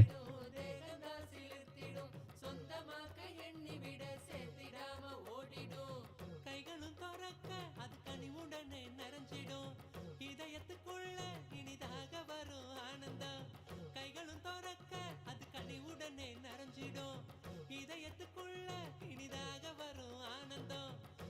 எல்லாம் தேடி வரும் ஞானமும் தான் கூடிவிடும். சக்தி எல்லாம் தேடி வரும் ஞானமும் தான் கூடிவிடும். நித்யானந்த சொன்ன சூத்திரம் அது எல்லாமே எங்களுக்கு வேத சாஸ்திரம். நித்யானந்த சொன்ன சூத்திரம் அது எல்லாமே எங்களுக்கு வேத சாஸ்திரம்.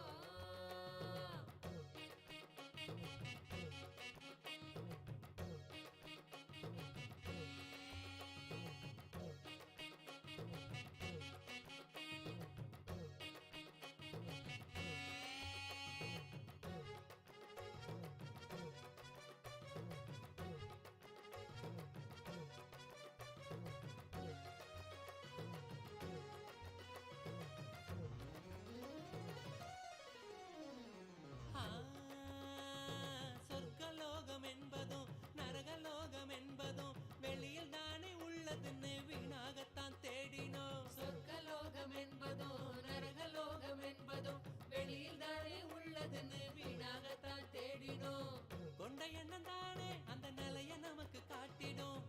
எண்ணம் தெளிவாக மன சொர்க்க வாழ்வை கண்டிடும். கொண்ட எண்ணம் தானே அந்த நிலைய நமக்கு காட்டிடும்.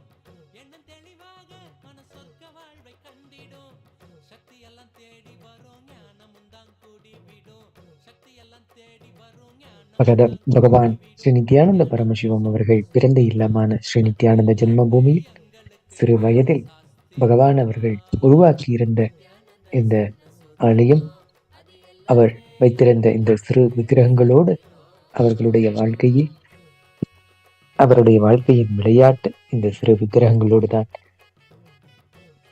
இந்த சிறு வயதில் பகவான் அவர்கள் இந்த விநாயகர் விக்கிரகத்திற்கு சோறு ஊட்டி அவர் சாப்பிட்டவுடன் அவருக்குள் நடந்த இந்த ஆழமான ஸ்ரத்தை, இந்த அனுபவத்தை நம்மிடம் பகவான் அவர்கள் அவரினுடைய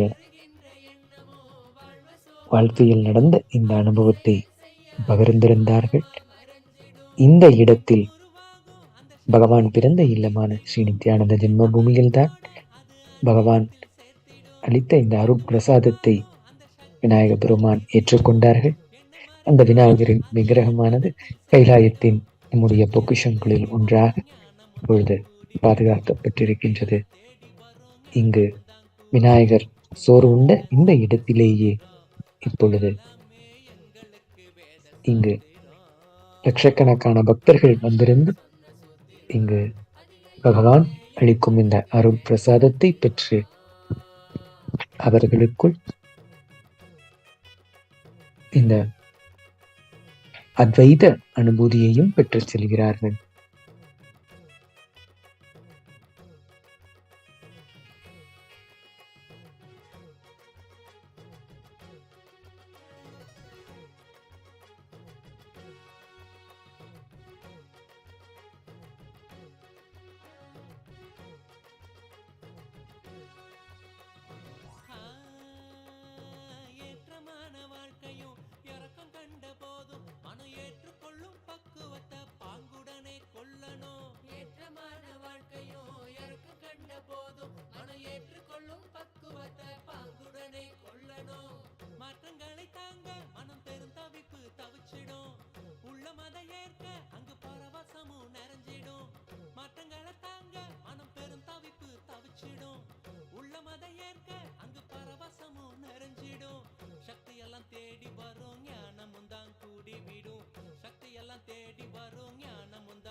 வாழ்ந்துதான் ஆன்மீகத்தை அனுபவிக்கணும். சக்தி எல்லாம் தேடி வரும் ஞானமும் தான் கூடிவிடும். சக்தி எல்லாம் தேடி வரும் ஞானமும் தான் கூடிவிடும். நித்யானந்த சொன்ன சூத்திரம் அது எல்லாமே எங்களுக்கு வேத சாஸ்திரம். நித்யானந்த சொன்ன சூத்திரம் அது எல்லாமே எங்களுக்கு வேத சாஸ்திரம்.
நித்யானந்தன் சொன்ன சூத்திரம் அது எல்லாமே எங்களுக்கு வேத சாஸ்திரம்.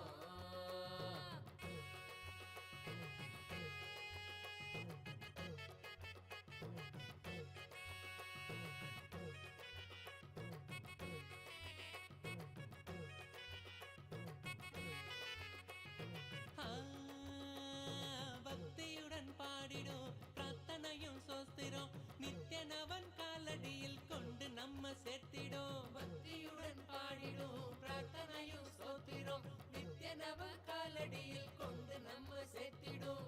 செய்யும் அந்த தியானம் அது சித்தம் தெளிவாக்கிடும். சித்தம் தெளிவாக அது தெய்வீகத்தை கூட்டிடும். செய்யும் அந்த தியானம் அது சித்தம் தெளிவாக்கிடும். சித்தம் தெளிவாக அது தெய்வீகத்தை கூட்டிடும். சக்தி எல்லாம் தேடி வரும் ஞானமும் தான் கூடிவிடும். சக்தி எல்லாம் தேடி வரும் ஞானமும் தான் கூடிவிடும். நித்யானந்தன் சொன்ன சூத்திரம் அது எல்லாமே எங்களுக்கு வேத சாஸ்திரம்.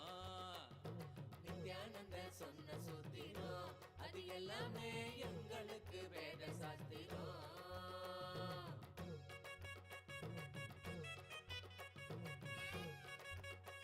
பகவான் நித்யானந்த பரமசிவம் அவர்கள் அவதரித்த சித்திரமான திருவண்ணாமலையில் இப்பொழுது நேரலையில் நாம் பார்த்து கொண்டிருக்கின்றோம்.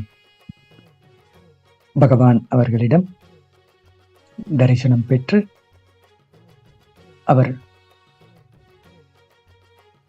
வழங்கும் இந்த அருட்பிரசாதத்தை அண்ணாமலையாரை தரிசனம் செய்ய வந்திருக்கும் பக்தர்கள் ஒவ்வொருவரும் இங்கு பகவானிடம் தரிசனம் பெற்ற பிறகு இந்த ஔஷத அன்னதானத்தை பெற்று செல்லும் இந்த அற்புதமான காட்சியை நாம் இப்பொழுது நேரலையில் பார்க்கின்றோம். இதுவரை இந்த பௌர்ணமி தினத்தன்று கைலாசா திருவண்ணாமலை ஸ்ரீ நித்யானந்த ஜென்ம பூமியில் 65,000 நபர்களுக்கு மேல் இந்த ஔஷத அன்னதானத்தை பெற்று பயன்பெற்றிருக்கிறார்கள்.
கைலாசா திருவண்ணாமலையில் இங்கு பகவான் அவர்கள்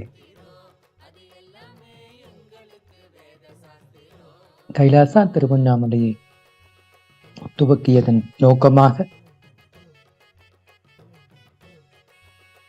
நம் எல்லோருக்கும் கூறியிருக்கின்ற இந்த சத்தியம் இங்கு அண்ணாமலையாரை கிரிவலம் வருகின்ற பக்தர்கள் ஒவ்வொருவருக்கும் அவர்களை அண்ணாமலையாரின் வடிவங்களே என்பதை உணர்ந்து அவர்களை வணங்கி வரவேற்று வருகின்ற ஒவ்வொரு நபருக்கும் எல்லா விதமான சேவைகளையும் செய்வதற்காகவே இங்கு திரு கைலாயத்தை பகவான் அவர்கள் துவங்கியிருக்கிறேன் என்று அவர் கூறியிருக்கின்ற இந்த சத்தியத்தை நிறைவேற்றும் விதமாக தொடர்ந்து இங்கு கைலாசா திருவண்ணாமலையில் இங்கு கிரிவலம் வருகின்ற அண்ணாமலையாரின் பக்தர்கள் அவர்கள் அனைவருக்கும் தொடர்ந்து இந்த ஔஷத அன்னதானத்தை வழங்கிக் கொண்டிருப்பதை நேரலையில் பார்க்கின்றோம். இந்த ஔஷத அன்னதானமானது அவர்கள் எடுத்துக்கொண்டு பகவானினுடைய இந்த தியான சத்தியங்களையும் உள்வாங்கி அவர்களுடைய வாழ்க்கையை வளப்படுத்திக் கொண்டிருக்கிறார்கள்.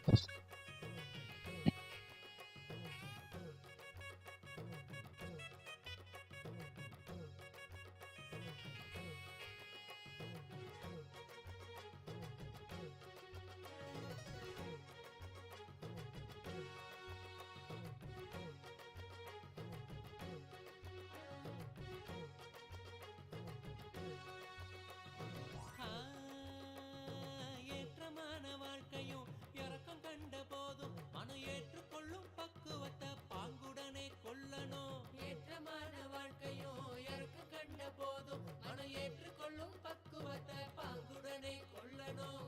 மாற்றங்களை தாங்க மனம் பெருந்தவிப்பு தவிச்சிடும். உள்ள மத ஏற்க அங்கு பரவசமும் நிறைஞ்சிடும்.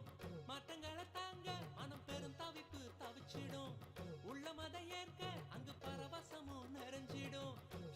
பகவான் நித்யானந்த பரமசிவம் அவர்களிடம் தரிசனம் பெற அண்ணாமலையாரை வலம் வந்து கொண்டிருக்கும் பக்தர்கள் ஒவ்வொருவரும் இங்கு பகவானிடம் தரிசனம் பெற்று அவர் இங்கு பிரத்யக்ஷ மூர்த்தியின் வடிவாக இருந்து தொடர்ந்து வருகின்ற பக்தர்களுக்கு அருளாசி வழங்கிக் கொண்டிருக்கிறார்கள்.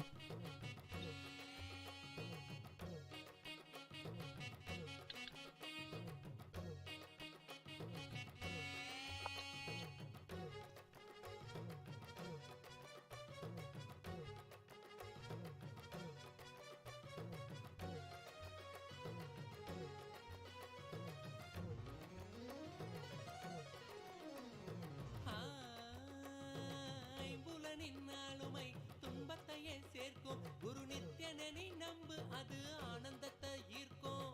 ஐம்புலனின் ஆளுமை துன்பத்தை கைலாசா நித்யானந்தா அண்ணாலயாவானது நம்பு, அது ஆனந்தத்தை ஈர்க்கும். ஐக்கிய நாடுகள் சபையால் அங்கீகரிக்கப்பட்ட சத்குருவின் பாதம் சரணா பொது தொண்டு செய்யும் அன்பு வழி மலரும் சேவை நிறுவனமாக இருக்கின்றது. பகவான் ஸ்ரீ நித்யானந்த பரமசிவம் அவர்களின் தனி பெரும் கடின உழைப்பின் மூலமாகவும் கடந்த 30 ஆண்டுகளில் 150 நாடுகளில் நம்முடைய கைலாயத்தின் மூலம் 100 கோடி அன்பர்களுக்கு மேல் இந்த ஔஷத அன்னதானம் வழங்கியிருக்கின்றது. உலகிலேயே மிகப்பெரிய அன்னதான சேவை செய்யும் நிறுவனமாக இங்கு அங்கீகரிக்கப்பட்டு மிகவும் சிறப்பான முறையில் பொதுமக்களுக்கு இந்த அன்னதான சேவையை செய்து கொண்டிருக்கின்றது.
ஸ்வர்ணநாகவாகனம் அதில் தேவி தரிசனம் நித்யத்தாயின் திருமுகம் கரை சேரும் வரம் தரும் அன்பாலண்டம் யாவையும் தாங்கும் அருட்டாயாய் நித்தேஸ்வரி அவள் தோன்றும் அன்பாலண்டம் யாவையும் தாங்கும் அருட்டாயாய் நித்தேஸ்வரி அவள் தோன்றும் ஸ்வர்ணநாகவாகனம் அதில் தேவி தரிசனம் நித்யத்தாயின் திருமுகம் கரை சேரும் வரம் தரும் அன்பாலண்டம் யாவையும் தாங்கும் அருட்டாயாய் நித்தேஸ்வரி அவள் தோன்றும்.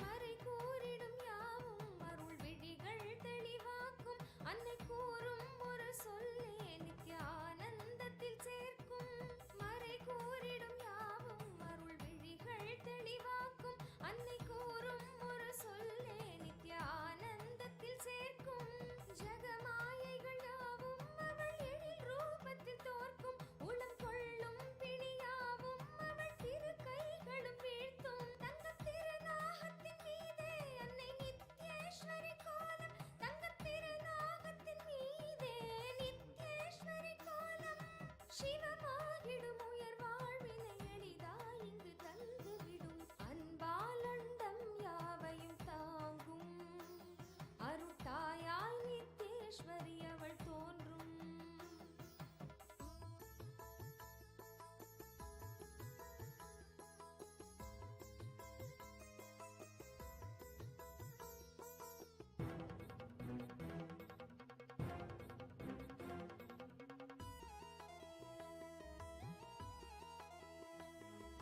நாகத்தின் மீதந்த தாயவள் தோன்றும் தரிசனம் ஞானத்தின் வேள்வியை செய்திடும் சக்தி தந்திடும் நாகத்தின் மீதந்த தாயவள் தோன்றும் தரிசனம் ஞானத்தின் வேள்வியை செய்திடும் சக்தி தந்திடும் பாத தரிசனம் பரிபூர்ண அருள் தரும் கருணை விழியதால் உயர் வாழ்வும் நிலை பெறும் நாகவாகனத்தில் நித்யேஸ்வரி அவளும் கொண்ட கோலமதை விழி காண்பதே வரம் அன்பாலண்டம் யாவையும் தாங்கும் அருட்டாயாய் நித்தேஸ்வரி அவள் தோன்றும் அன்பாலண்டம் யாவையும் தாங்கும் அருட்டாயாய் நித்தேஸ்வரி அவள் தோன்றும் ஸ்வர்ணநாகவாகனம் அதில் தேவி தரிசனம் கைலாசா நித்யானந்தா அண்ணாலயாவானது கரை சேரும் தொடர்ந்து அன்பாலண்டம் யாவையும் தாங்கும் உலகம் முழுவதும் இருக்கின்ற தாயாய் நித்தேஸ்வரி அவள் தோன்றும் 150 நாடுகளில் கைலாயத்தின் மூலம் 100 கோடி அன்பர்களுக்கு மேல் இதுவரை இந்த நித்திய ஔஷத அன்னதானத்தை வழங்கியிருக்கின்றது. கடந்த 30 வருடங்களா பகவான் ஸ்ரீ நித்யானந்த பரமசிவம் அவர்களின் தனி பெரும் கடின உழைப்பின் வெளிப்பாடாக இன்று உலகம் முழுவதும் இருக்கின்ற 100 கோடி அன்பர்களுக்கு இந்த சேவை கிடைக்கப் பெற்றிருக்கின்றது. உயிர் கொடுக்கும் உண்டி உயிர் வளர்க்கும் உண்டி உண்டி கொடுத்தோர் உயிர் கொடுத்தோரே என்ற வாக்கிற்கேற்ப உலக உயிர்கள் உண்ணுவதற்குரிய உணவு கொடுத்தோர் உயிர் கொடுத்தோராகவே கருதப்படுவார்கள். அவ்வாறு இருக்க பகவான் ஸ்ரீ நித்யானந்த பரமசிவம் அவர்கள் இங்கு 100 கோடி அன்பர்களுக்கு மேல் இந்த ஔஷத அன்னதானத்தை வழங்கி அவர்களுடைய வாழ்க்கையில் உயிரை வளர்க்கும் உன்னதமான இந்த சேவையை செய்து கொண்டிருக்கிறார்கள். கைலாசா நித்யானந்தா அண்ணாலயாவானது வெறும் உணவை மட்டும் கொடுக்காமல் பாரம்பரிய மருந்தையே உணவாக கொடுப்பதால் இது ஔஷத அன்னதானமா வழங்கப்படுகின்றது. இங்கு பரமசிவ பரம்பொருள் அவர்கள் ஆகம முறைப்படி எவ்வாறு உணவை சமைத்து எவ்வாறு வழங்க வேண்டும் என்று பாகசாஸ்திர முறைப்படி அவர் அருளியிருக்கின்ற அதே முறையை பின்பற்றி இங்கு பகவான் ஸ்ரீ நித்யானந்த பரமசிவம் அவர்கள் இந்த ஔஷத அன்னதானத்தை தயாரித்து வருகின்ற அண்ணாமலையாரின் பக்தர்கள் ஒவ்வொருவருக்கும் தொடர்ந்து இந்த சேவையை செய்து கொண்டிருக்கிறார்கள். பாகசாஸ்திரத்தின் முறைப்படி சமைக்கப்பட்ட இந்த உணவு நாம் உட்கொள்ளும் பொழுது நமது உடலில் உள்ள ஜடராக்னியானது வெளிப்படைய செய்து ஏற்கனவே ஜீரணிக்காமல் உள்ள உணவை கூட ஜீரணிக்க வைக்கும் சக்தி படைத்ததாக இருக்கின்றது.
கைலாசா திருவண்ணாமலை இந்த பௌர்ணமி நன்னாளன்று அண்ணாமலையாரை வலம் வந்து கொண்டிருக்கும் பக்தர்கள் ஒவ்வொருவருக்கும் இந்த ஔஷத அன்னதானத்தை வழங்கிக் கொண்டிருப்பதை நேரலையில் நாம் இப்பொழுது பார்த்து கொண்டிருக்கின்றோம். இதுவரை 2 இடங்களிலும் பகவான் அவர்கள் பிறந்த இல்லமான ஸ்ரீ நித்யானந்த ஜென்ம பூமியிலும் அவர் உருவாக்கியிருக்கின்ற கைலாசா திருவண்ணாமலை ஆகிய 2 இடங்களிலுமே தொடர்ந்து இந்த ஔஷத அன்னதானம் வழங்கப்பட்டு கொண்டிருக்கிறது. இதில் நித்யானந்த ஜென்ம பூமியில் இதுவரை 63,000 நபர்களுக்கு மேல் இந்த ஔஷத அன்னதானத்தை பெற்றிருக்கிறார்கள். அதே போல் இங்கு கிரிவல பாதையில் அமைந்திருக்கும் கைலாசா திருவண்ணாமலையிலும் 66,000 நபர்களுக்கு மேல் இந்த ஔஷத அன்னதானத்தை பெற்றிருக்கிறார்கள். தொடர்ந்து இந்த சேவையானது இந்த பௌர்ணமி முழுவதும் இந்த ஔஷத அன்னதானத்தை வழங்கும் இந்த ஆனந்த சேவையை பகவானிடம் தீட்சை பெற்ற பக்தர்கள், சீடர்கள், சந்நியாசிகள் தொடர்ந்து இந்த சேவையை மிகவும் ஸ்ரத்தையோடும் பக்தி உணர்வோடும் இந்த சேவையை தொடர்ந்து செய்து கொண்டிருக்கிறார்கள்.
பெற்றது.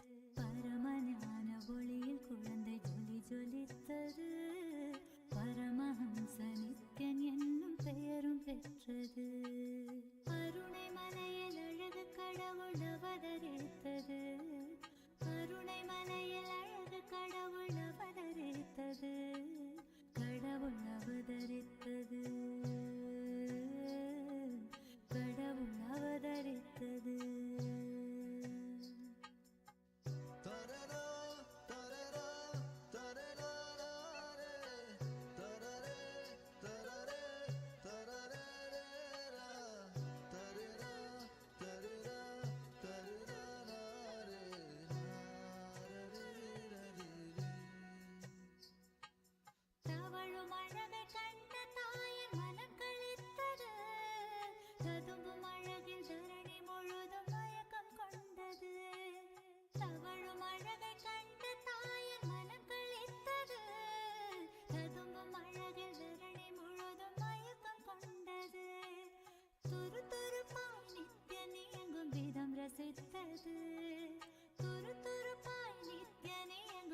ரசித்தது.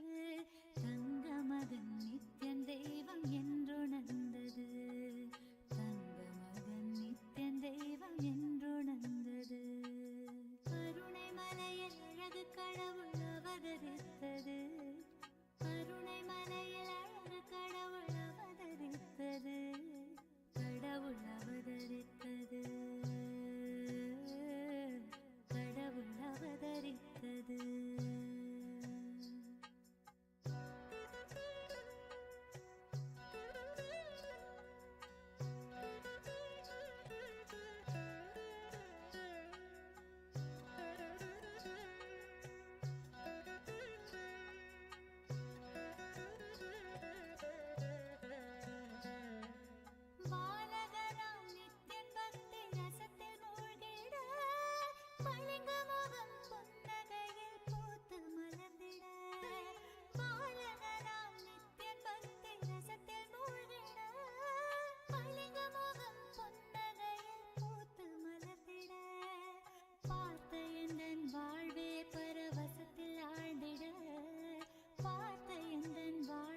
பரவசத்தில் ஆழ்ந்திட பூமி காக்கும் நித்யனை நான் வாரி அணைத்திட. பூமி காக்கும் நித்யனை நான் வாரி அணைத்திட. அருணை மலையில் அழகு கடவுள் அவதரித்தது. அருணை மலையில் அழகு கடவுள் அவதரித்தது. கடவுள் அவதரித்தது. கடவுள் அவதரித்தது.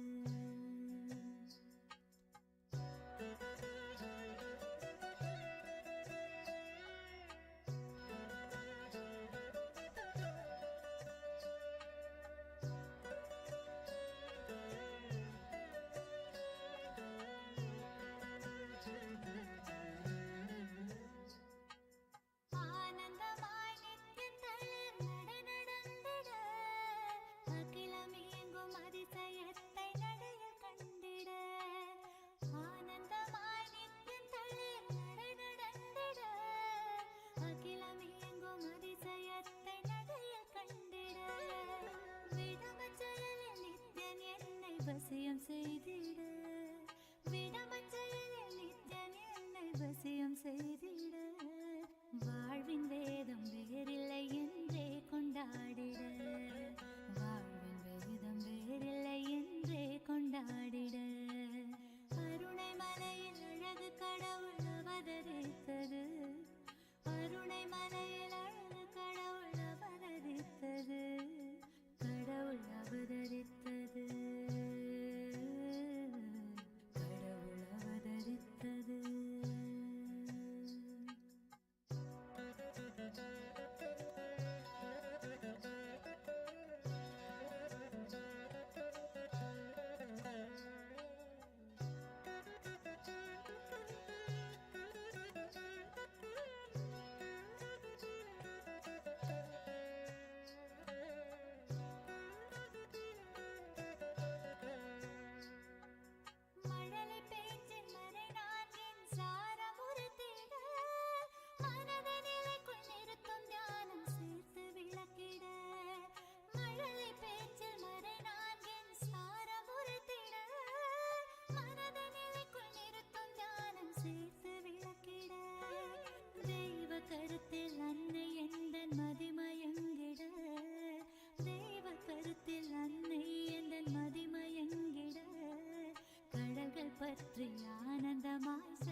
Nithyanandam to all the worldwide viewers, the Hindu diaspora around the world, the practicing Hindus, the disciples, devotees, and followers of the Supreme Pontiff of Hinduism, Bhagwan Nithyananda Paramashivam, the living manifestation of Paramashiva. You have joined us in Tiruvannamalai, the live relay of the Aushadha Annadhan that is being served to the people from KAILASA in Tiruvannamalai, Nithyananda Jenma Bhoomi, the parental home of Bhagwan in Tiruvannamalai, on Tiruvudal Street, as well as from KAILASA in Tiruvannamalai, Nithyananda Janma Bhoomi Kshetra located on the Girivala path, the mountain path. The Aushadha Annadhan is being served from both of these locations on the sacred full moon night, the Pournama night. The Annadhana has been going on from the time of the onset of the sacred Pournima, and over 67,000 people have been served this Aushadha Annadhana. The Aushadha Annadhana refers to the food that is being served, infused with the sacred Aushadha, which is the raw herbs infused with sacred energy, the divine energy. Food carrying the quality of Aushadha, which aids in the conscious growth of human beings. The Aushadha Annadhan is being served this full moon night to all the devotees of Annamalayar who are coming in Girivala in circumambulation around the sacred Arunachala hill in Tiruvannamalai. It is the tradition from time immemorial in Tiruvannamalai that every full moon night, every month, the devotees of Annamalayar come into Tiruvannamalai in lakhs in number and come around in Girivala around the Arunachala hill, which is Paramashiva himself in hill form. And every full moon night, Kailasa in Tiruvannamalai serves the Aushadha Annadhan to the Annamalayar devotees, right from the first devotee who starts circumambulating the hill up to the last devotee who completes the circumambulation. The Aushadha Annadhan is continuously served.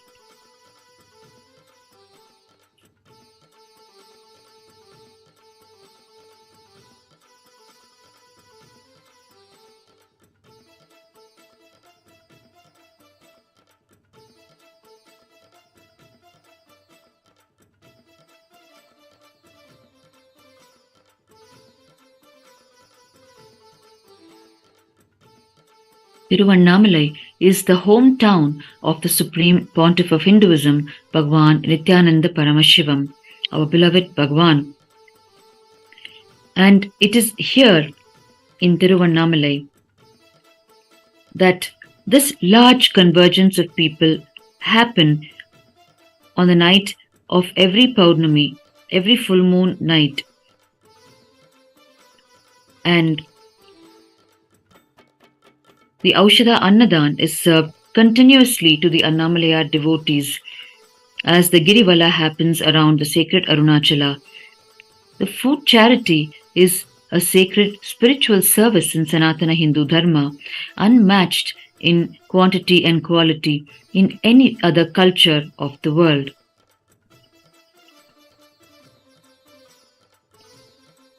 At around 5 years of age, the Supreme Pontiff of Hinduism began worshipping the deity of Annapurna, the goddess of food.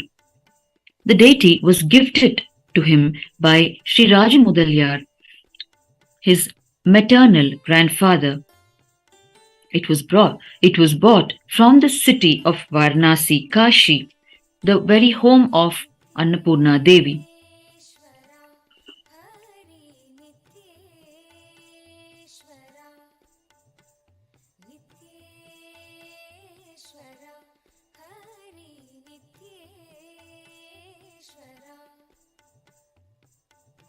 मूषिकवाहन मङ्गलदायक Gauri नन्दना नित्य नित्येश्वरा Hari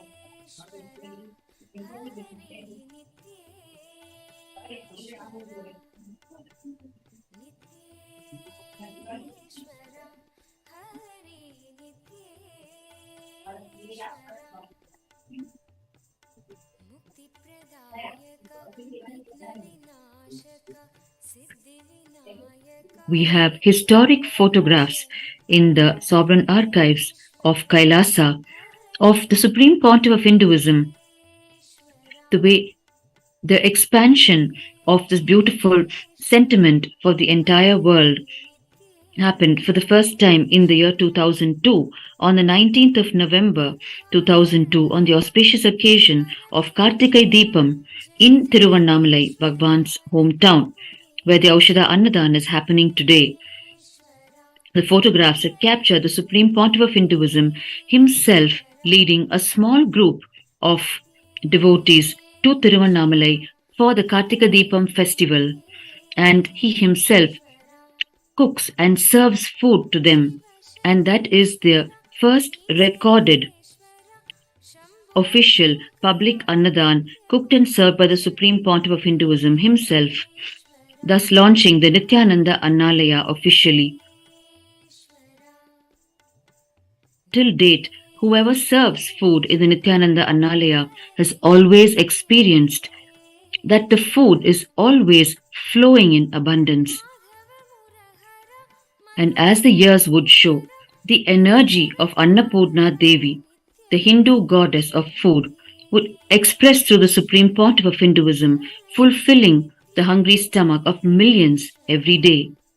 In fact, in the year 2014, the Mahant of the Annapurna temple in Varanasi, Kashi, Sri Sri Rameshwaranandaji, declared that the Supreme Pontiff of Hinduism was indeed the son of Annapurna Devi herself. Annapurna Devi has graced him, he declared. It is no simple matter that the saint who has worshipped Annapurna Devi his entire life would be moved by the colossal work of the Supreme Pontiff of Hinduism that he declared him as her very extension.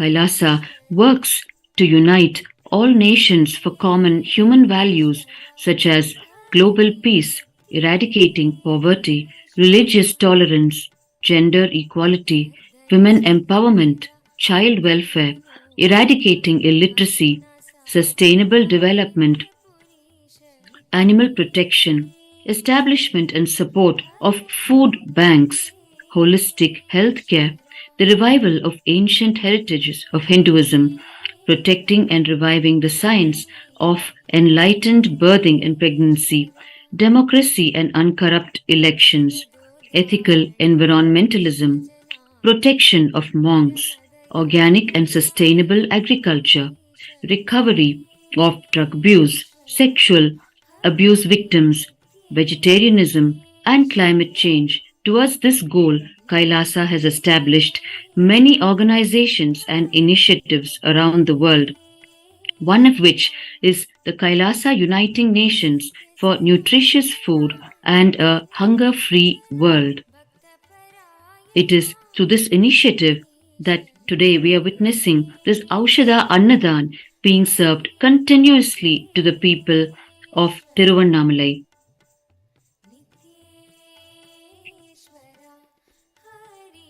KAILASA's global aid for food security and assistance is $20 billion annually.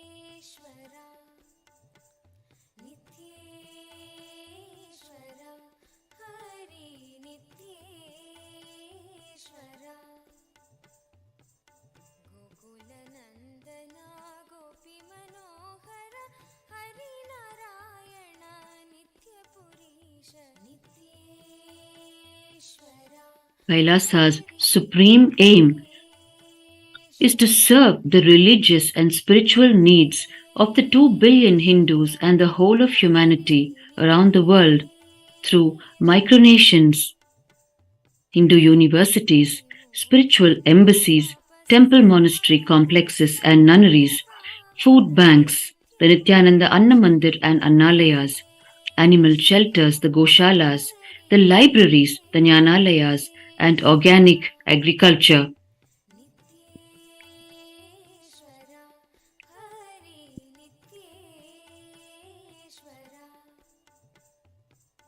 Chandrashekhara ಪನ್ನಗಭೂಷಣ ನಿಖಿಲ ಲೋಚನ ನಿತ್ಯ ಪುರೀಶ ನಿತ್ಯೇಶ್ವರ ಹರಿ ನಿತ್ಯೇಶ್ವರ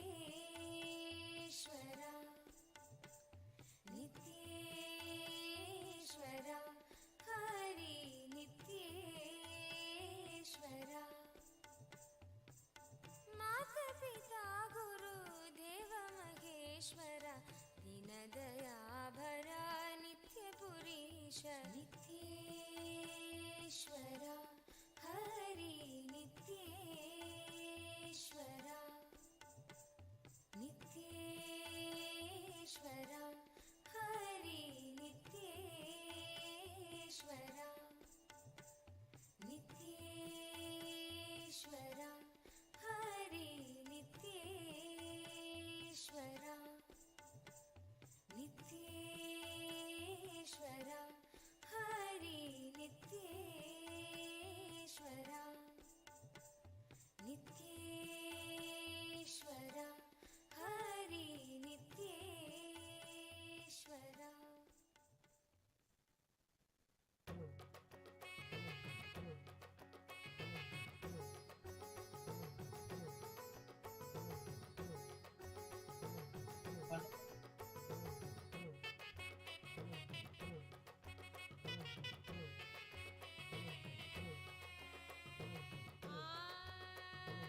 ஆன்ம வாழ்க்கை வாழ்ந்து பார்க்கணும், அட வாழ்ந்துதான் நீகத்தை அனுபவிக்கணும்.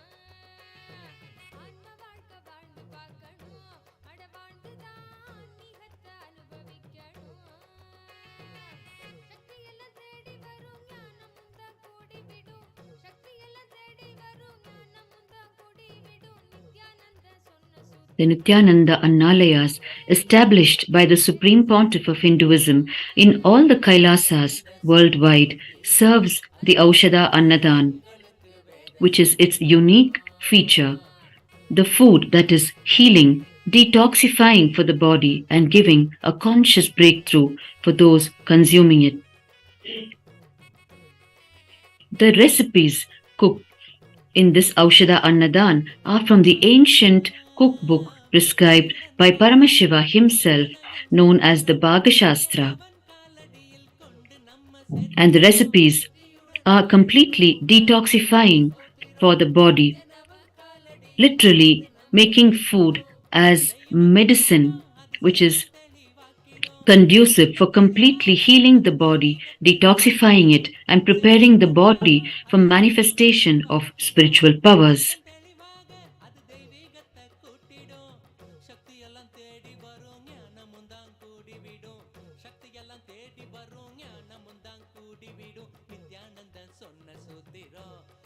In the household of the maternal grandfather of the Supreme Pontiff of Hinduism, Sri Rajamudalyar, here in Tiruvannamalai, their home kitchen was always open to anyone who needed a meal.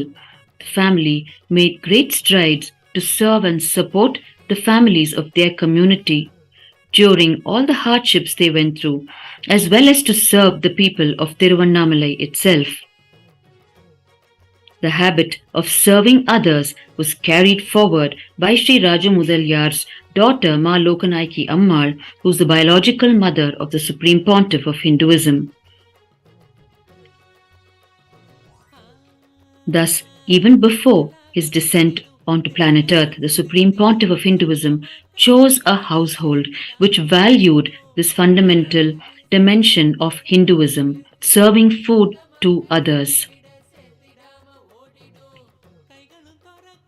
The mass scale service of food is an operation that is unique to Hindu culture. Nowhere in the world is food distribution so seamlessly and in such a vast fashion a part of the inherent culture and tradition.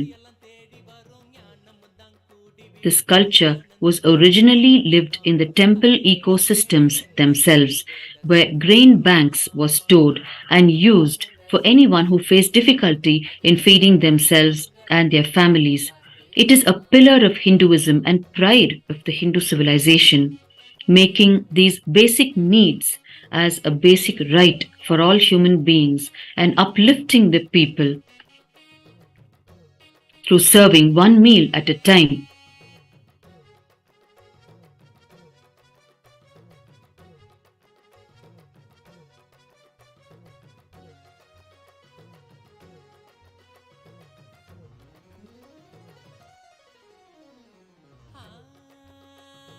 சொர்க்கலோகம் என்பதும் நரகலோகம் என்பதும் வெளியில் தானே உள்ளதுன்னு வீணாகத்தான் தேடினோம். The Supreme Pontiff of Hinduism, Bhagwan Nithyananda Paramashivam, pours his very being into bringing food to the masses and ensuring that there is no hungry stomach in the vicinity.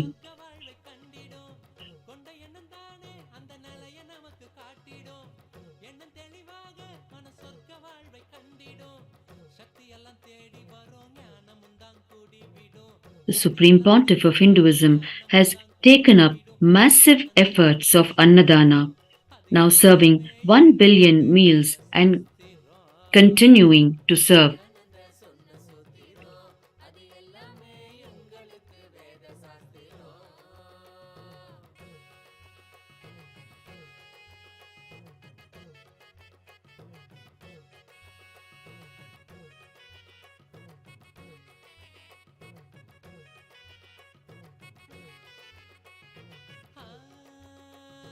வளருகின்ற எண்ணமோ வாழ்வ சோகமாக்கிடும்.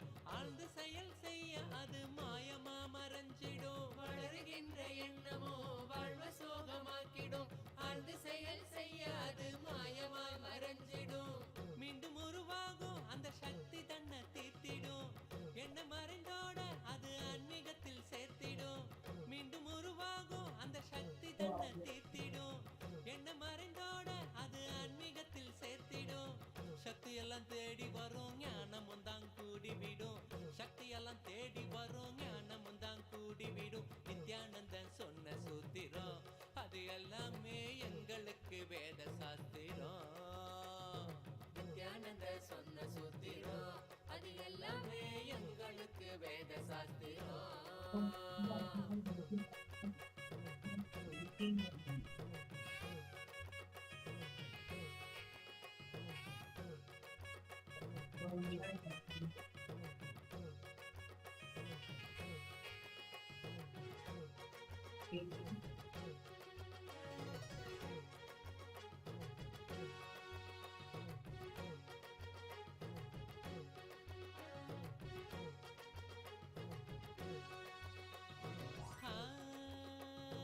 ஏற்றமான வாழ்க்கையும் இறக்கம் கண்ட போதும் மனம் ஏற்றுக்கொள்ளும் பக்குவத்தை பாங்குடனே கொள்ளணும். ஏற்றமான வாழ்க்கையும் இறக்கம் கண்ட போதும் மனம் ஏற்றுக்கொள்ளும் பக்குவத்தை பாங்குடனே கொள்ளணும். மாற்றங்களை தாங்க மனம் பெரும் தவிப்பு தவிச்சிடும். உள்ள மத ஏற்க அங்கு பரவசமும் நிறைஞ்சிடும். மாற்றங்களை தாங்க மனம் பெரும் தவிப்பு தவிச்சிடும். உள்ள மத ஏற்க அங்கு பரவசமும் நிறைஞ்சிடும்.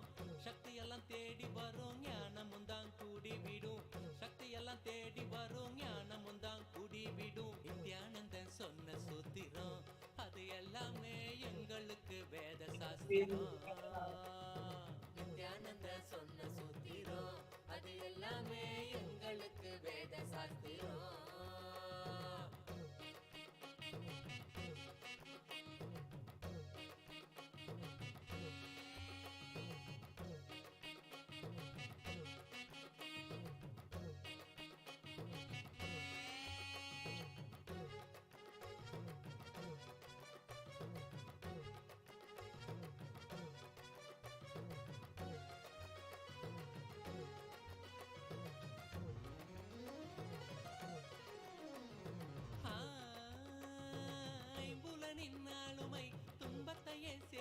குரு நித்யனனை நம்பு அது ஆனந்தத்தை ஈர்க்கும்.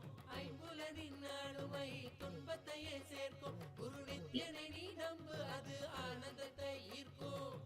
அன்பு வழி மலரும் அகங்காரம் அது நீங்கிடும். சத்குருவின் பாதம் சரணாகதியா சேர்ந்திடும்.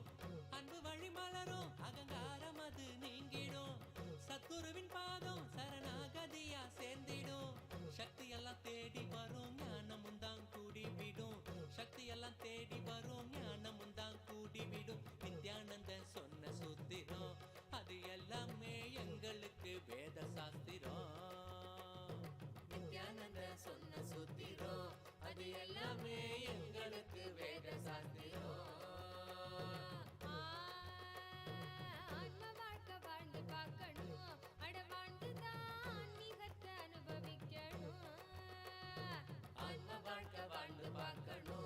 As the living manifestation of Paramashiva, the Supreme Pontiff of Hinduism attends to the spiritual needs of every being around the world, enlightening every being around the world, while he continues to take care of their basic needs, feeding the people with the same love that a working father has for his children, amplified to the magnitude of a cosmic father attending to each of his children around the world.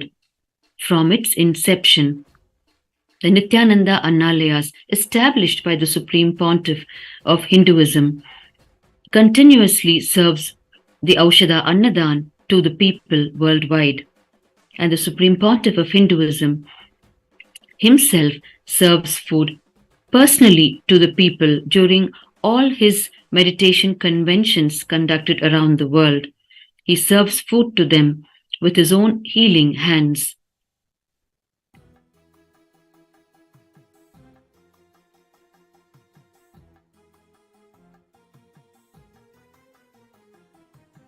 The magnitude of this spiritual service of serving Aushadha Annadhan to the people is not just in the meals served, but the quality of the food and the detail to which the Supreme Pontiff of Hinduism attends, how the food is being prepared, how the food reaches the people, and how they would consume it. All of the details related to the Aushadha Annadhan is personally overseen and micromanaged by the Supreme Pontiff of Hinduism himself. அன்பாலண்டம் யாவையும் தாங்கும் அருட்டாயாய் நித்தேஸ்வரி அவள் தோன்றும். ஸ்வர்ணநாக வாகனம் அதில் தேவி தரிசனம். நித்யத்தாயின் திருமுகம் கரை சேரும் வரம் தரும். அன்பாலண்டம் யாவையும் தாங்கும் அருட்டாயாய் நித்தேஸ்வரி அவள் தோன்றும். அன்பாலண்டம் யாவையும் தாங்கும் அருட்டாயாய் நித்தேஸ்வரி அவள் தோன்றும். ஸ்வர்ணநாக வாகனம் அதில் தேவி தரிசனம். நித்யத்தாயின் திருமுகம் கரை சேரும் வரம் தரும். அன்பாலண்டம் யாவையும் தாங்கும் அருட்டாயாய் நித்தேஸ்வரி அவள் தோன்றும்.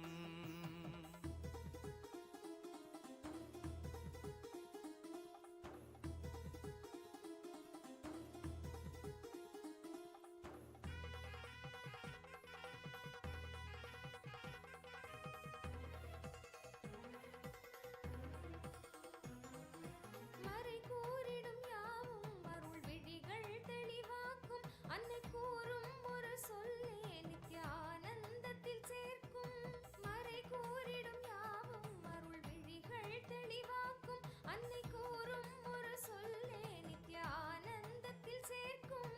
ஜகமாயைகள் யாவும் அவள் எழில் ரூபத்தில் தோற்கும். உளம் கொள்ளும் பிணியாவும் அவள் திரு கைகளும் வீழ்த்தும். தங்கத் திருநாகத்தின் மீதே அன்னை நித்யேஸ்வரி கோலம். தங்கத் திருநாகத்தின் மீதே நித்யேஸ்வரி கோலம். சிவமாகிடும் உயர் வாழ்வினை எளிதாய் இங்கு தந்துவிடும். அன்பாலண்டம் யாவையும் தாங்கும் அருட்டாயாய் நித்யேஸ்வரி அவள் தோன்றும்.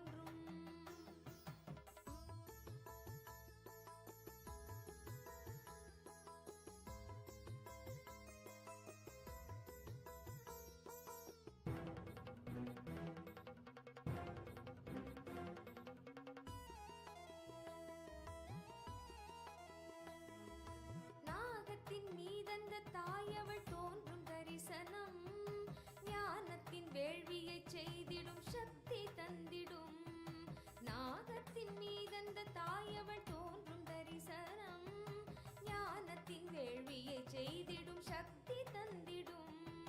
பாத தரிசனம் பரிபூர்ண அருள் தரும் கருணை விழியதால் உயர் வாழ்வும் நிலை பெறும். நாகவாகனத்தில் நித்யேஸ்வரி அவளும் கொண்ட கோலமதை விழி காண்பதே வரம். அன்பாலண்டம் யாவையும் தாங்கும் அருட்டாயாய் நித்தேஸ்வரி அவள் தோன்றும். அன்பாலண்டம் யாவையும் தாங்கும் அருட்டாயாய் நித்தேஸ்வரி அவள் தோன்றும். ஸ்வர்ணநாக வாகனம் அதில் தேவி தரிசனம் நித்திய தாயின் திருமுகம் கரை சேரும் வரம் தரும். அன்பாலண்டம் யாவையும் தாங்கும். We are well into the full moon night, the sacred Pournima night. And we are watching the devotees of Annamalai in Tiruvannamalai circumambulating the sacred Arunachala, the hill form of Paramashiva in Tiruvannamalai. And on the way, just on the mountain path as they are going around Arunachala, they stop by at KAILASA in Tiruvannamalai, the Nithyananda Jenma Bhoomi Kshetra, which is located on the mountain path, and they have their meal from the hands of the Kailasavasis, the devotees and followers of the Supreme Pontiff of Hinduism.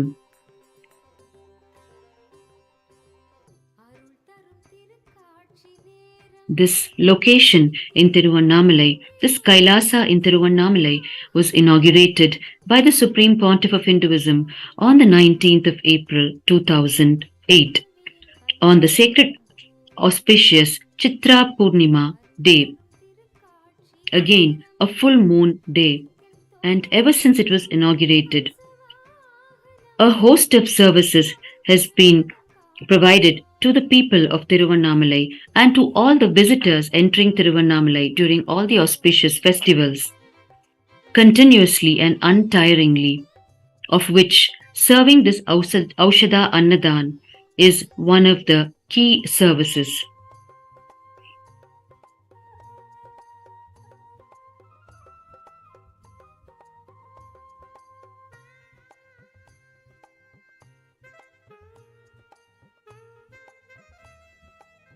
And the second location in Tiruvannamalai, from where the Aushadha Annadhan is being served, is the very parental home of the Supreme Pontiff of Hinduism, which has been legally acquired by Kailasa just recently and inaugurated by the Supreme Pontiff of Hinduism on the occasion of Kartikai Deepam, the flagship festival of Tiruvannamalai.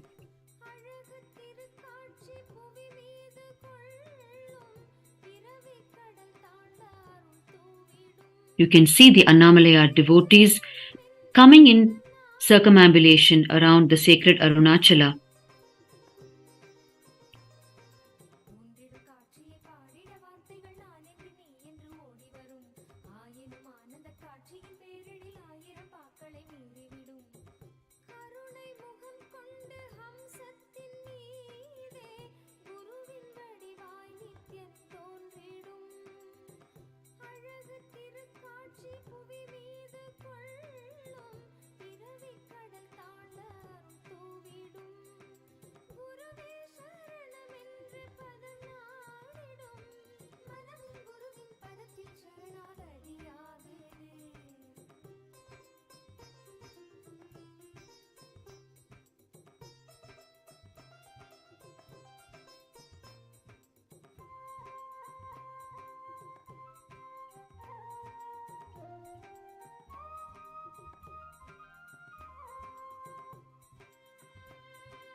for all the devotees of Annamalayar Paramashiva who surrender to him in Tiruvannamalai with no doubt that he will take care of them. The Supreme Pontiff of Hinduism, as a living manifestation of Paramashiva, takes it as his responsibility, his direct responsibility to take care of these people. The Supreme Pontiff of Hinduism has declared that the very purpose of KAILASA in Tiruvannamalai is to serve food and take care of the basic needs of the Annamalayar devotees.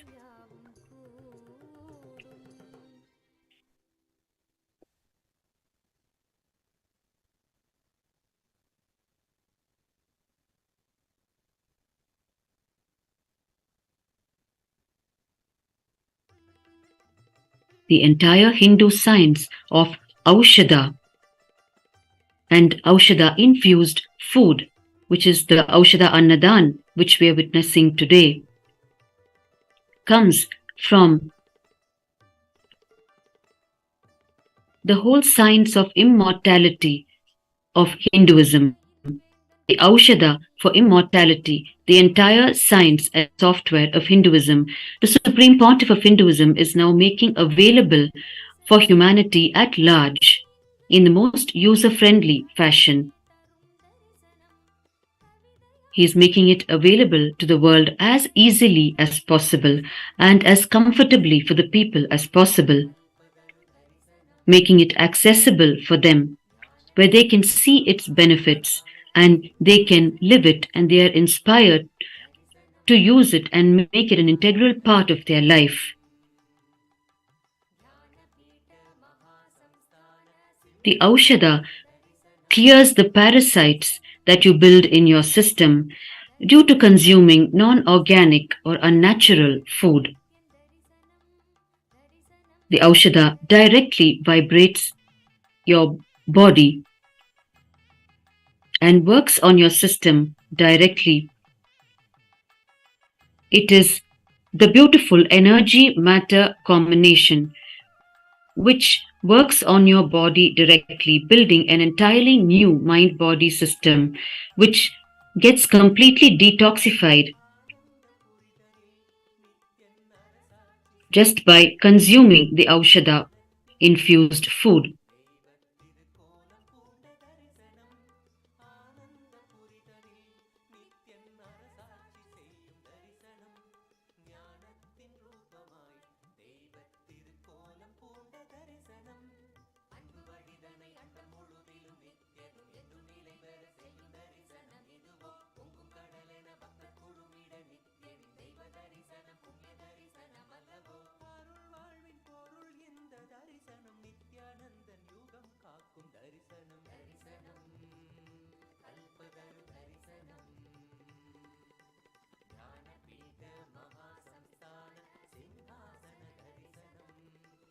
The entire revival of Kailasa, which stands today as the only Hindu nation of Kailasa, started from the very birth of the Supreme Pontiff of Hinduism right here in Tiruvannamalai, the hometown of the Supreme Pontiff of Hinduism.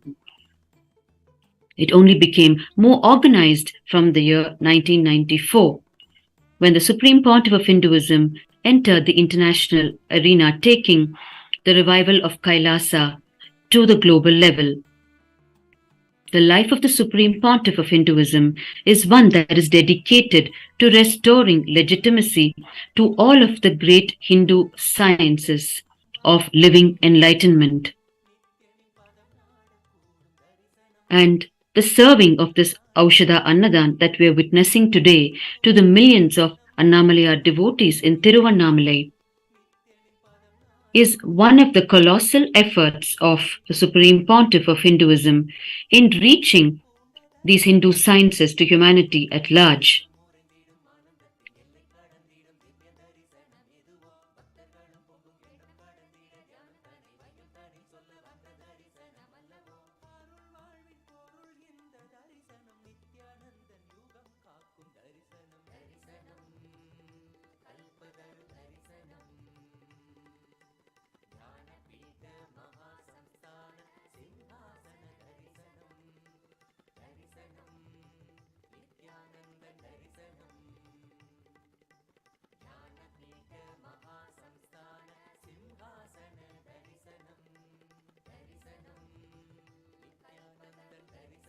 As we are witnessing the Aushadha Annadhan being served in the Kailasas in Tiruvannamalai, preparations are on for the commencement of the Nithyanandotsava, the 47th Jayanti celebrations of the Supreme Pontiff of Hinduism, the birthday celebrations of the Supreme Pontiff of Hinduism. Tomorrow, we will be witnessing the auspicious flag hoisting ceremony marking the commencement of the Nithyanandotsava, the commencement of the 47th year of the happening of the Supreme Pontiff of Hinduism on the planet. Kailasas around the world are preparing for this momentous occasion.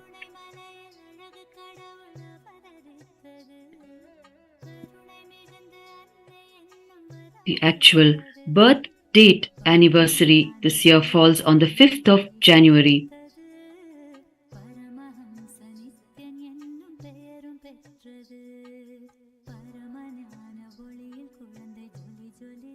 And also as part of the celebrations of the Jayanti of the Supreme Pontiff of Hinduism, tomorrow we will be witnessing the commencement of the Padayatra, which is the journey by foot that followers of the Supreme Pontiff of Hinduism undertake on this occasion, a journey by foot from Tiruvannamalai, Kailasa in Tiruvannamalai, to Kailasa, Adi Kailasa in Bangalore. They travel by foot. The Padayatra is a spiritual practice in the Hindu tradition.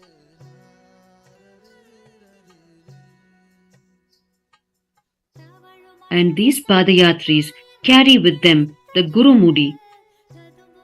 The Gurumudi comprises a handful of rice and a coconut. The coconut symbolizes the individual ego, while the handful of rice symbolizes one's own karmas, the unfulfilled actions in one's own life. Both of these the Padayatris carry as Gurumudi during their entire journey, and they offer it at the feet of Bhagwan himself when they reach Adi Kailasa, thus dropping their karmas and their individual ego at the feet of Paramashiva himself.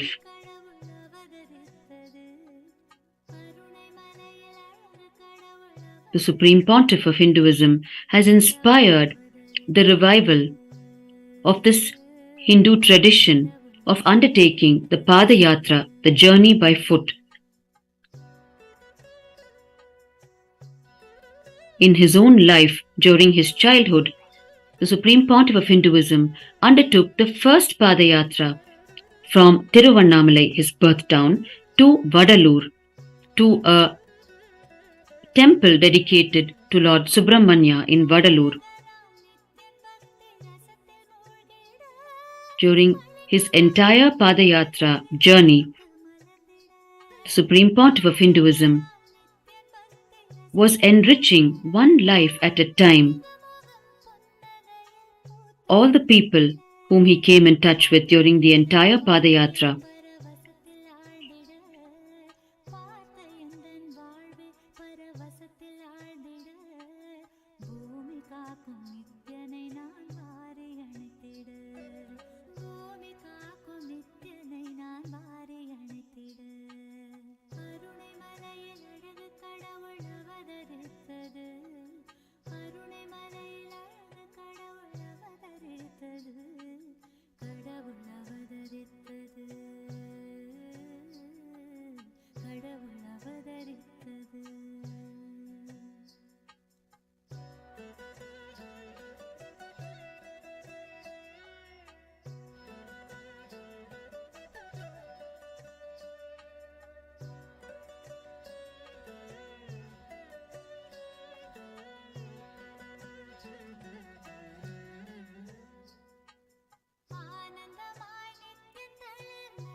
வசியம் செய்திட விடமச்சையில் நித்யன் செய்திட வாழ்வின் வேதம் வேறில்லை என்றே கொண்டாடிட வாழ்வின் வேதம் வேறில்லை என்றே கொண்டாடிட அருணை மலையில் அழகு கடவுள் அவதரித்தது அருணை மலையில் அழகு கடவுள் அவதரித்தது கடவுள் அவதரித்தது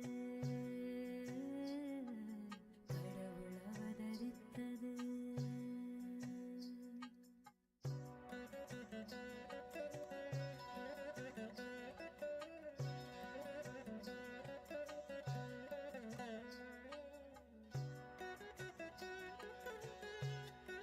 In Tiruvannamalai, the spiritual practice of circumambulating around the Arunachala hill is the most dear to the devotees of Annamalayar. During his childhood, the Supreme Pontiff of Hinduism never missed a day in circumambulating his beloved Arunachala.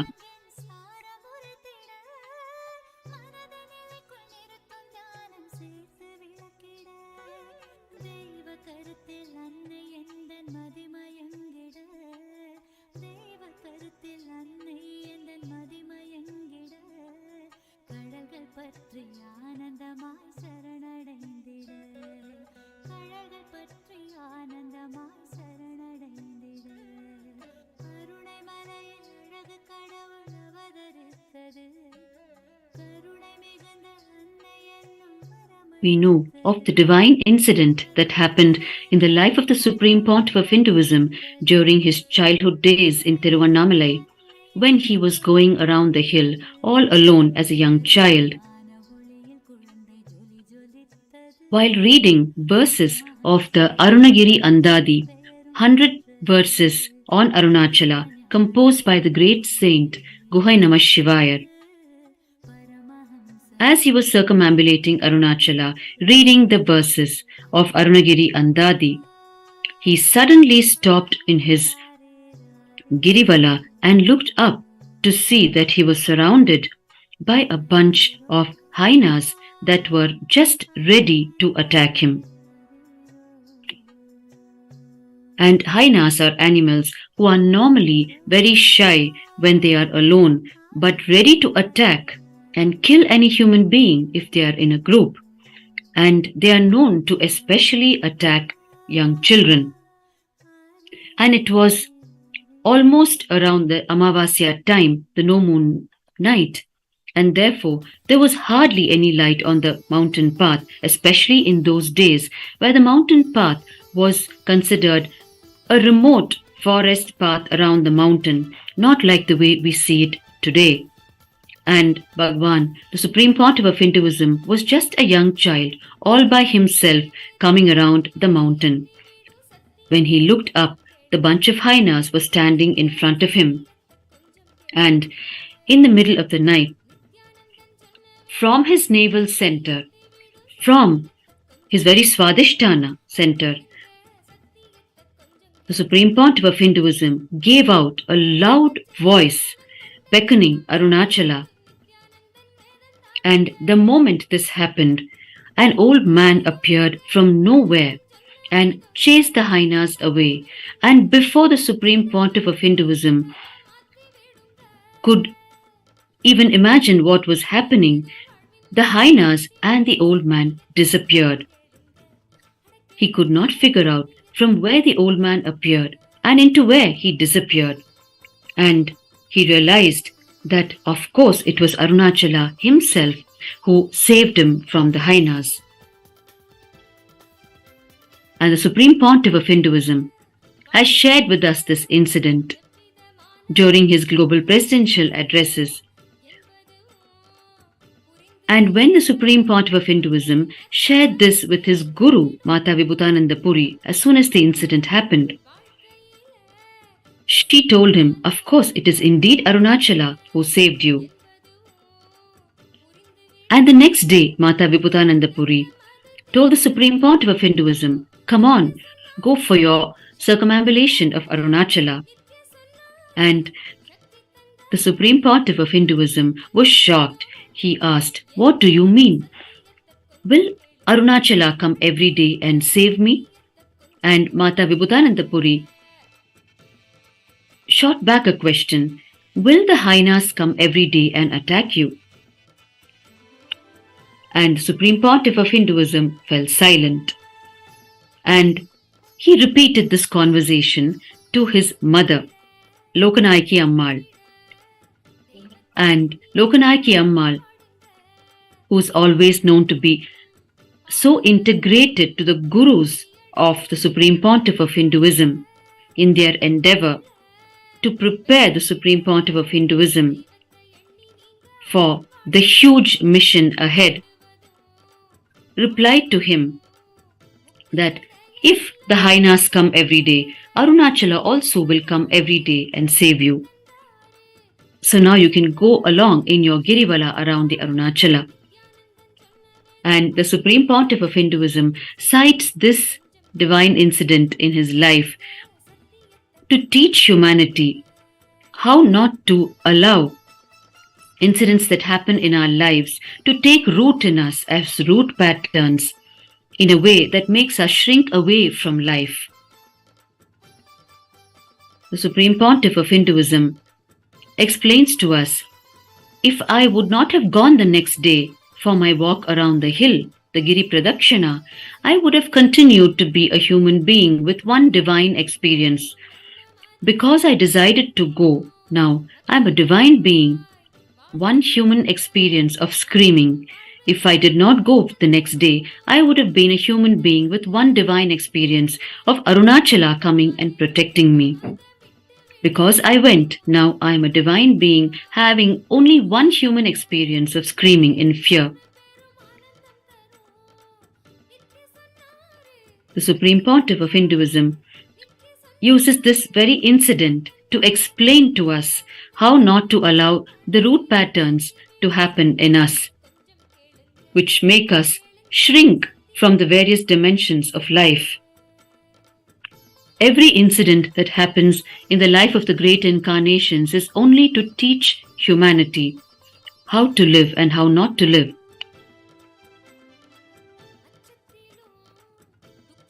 Their life itself is lived as a lesson to the entire humanity.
The gurus of the Supreme Pontiff of Hinduism in Tiruvannamalai during his childhood, Yogiraj Yoganandapuri, his yoga guru, Mata Vibhutanandapuri, the guru of the Supreme Pontiff of Hinduism in the Hindu sciences of Srividya and Tantra, Sri Narayanasamy Pillai, his guru in the science of Aushadha, Sri Isakki Swamigal, his guru in the science of Vedanta, were all adepts in the science of Aushadha itself.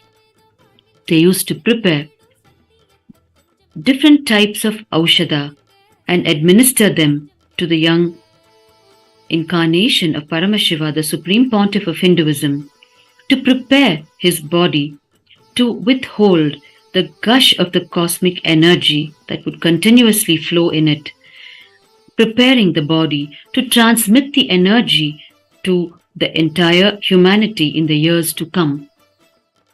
The Supreme Pontiff of Hinduism has recalled so often how his guru Mata Vibhutanandapuri would work so hard to protect him and care for him, and she would walk sometimes 6 to 7 hours in the forests of Tiruvannamalai. In Tiruvannamalai, there is a place called the Kattashiva Ashram in the interior forest area. There were two Swamis in the Gautama Ashram in Tiruvannamalai called the Periya Swami and the Chinna Swami. And Periya Swami was very close to Mata Vibhutanandapuri.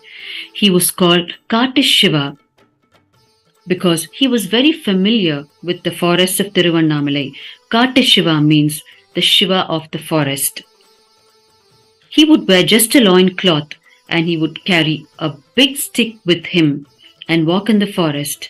And Mata Vibhutanandapuri would call for him, take his assistance in finding the herbs to prepare the sacred Aushadha for the Supreme Pontiff of Hinduism at that young age.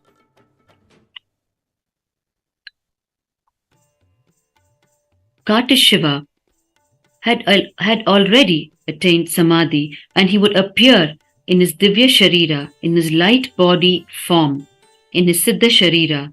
He could appear and disappear anywhere at his will. He had a certain herb which he would put in his mouth and disappear and pull the same herb out of his mouth when he wanted to appear in a certain place. And on one occasion, when the Supreme Pontiff of Hinduism asked Mata Vibhutanandapuri why she worked so hard to prepare these herbs, Aushadha, for him, she replied to him, "You are not the essence of just milk. You are the essence of the very milky ocean, the very milky way, and it is our responsibility to take care of you."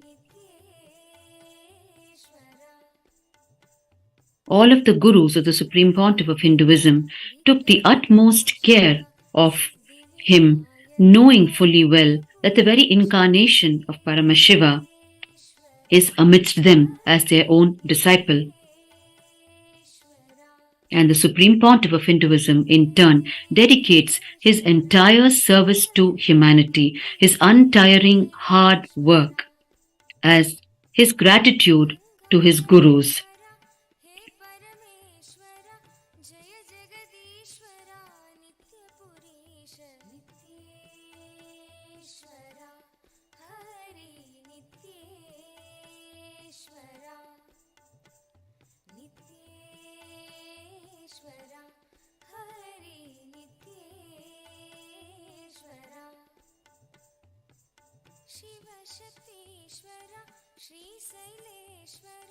Shambho Shankara नित्यपुरीश नित्येश्वरा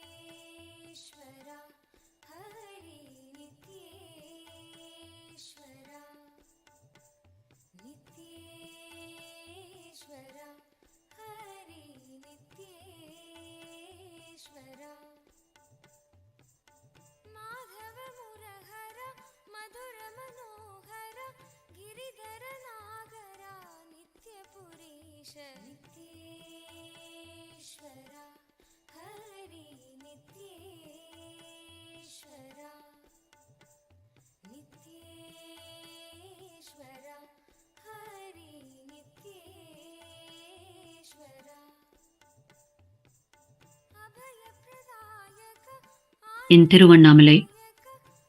The Kailasas in Tiruvannamalai, in both the locations,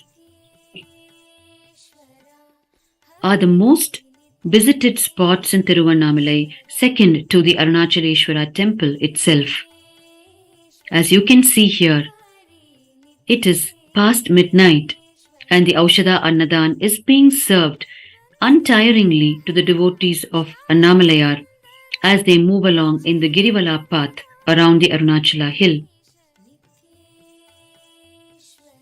The Annamalayar devotees know that their meal is assured at the Kailasas in Tiruvannamalai at whatever time of the day, not just during the full moon night, but around the year. The Kailasas serve the everyday Aushadha Annadhan. Every day food is served. Not only in Kailasa in Tiruvannamalai, but in all the Kailasas worldwide.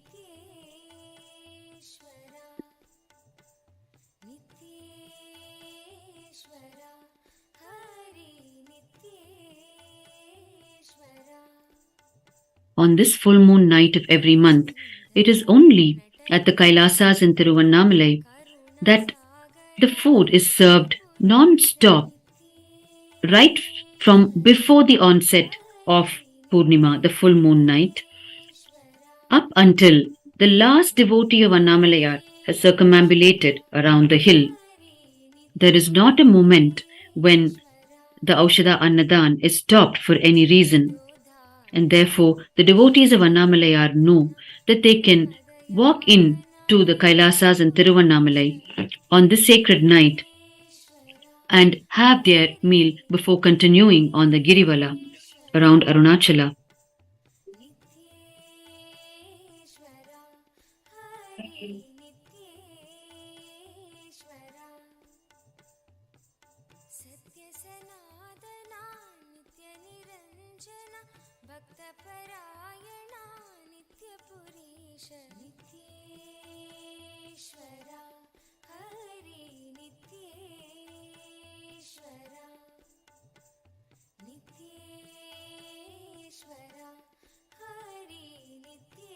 The great Isakki Mahamunivar, Isakki Swamigal, the guru of the Supreme Pontiff of Hinduism during his childhood, was a great Siddha who lived in Tiruvannamalai, who guided the people during his time, an adept in the science of Aushadha, is known also for putting the human garland around the Arunachala hill during his period.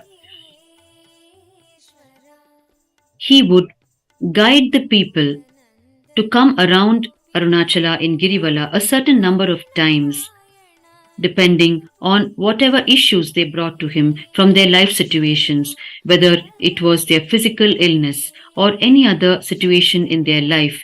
He would simply prescribe a certain number of times they needed to come in circumambulation around Arunachala, and they would promptly follow his words. And at the end of it, they would find their issues completely disappearing from their life, however severe they might be.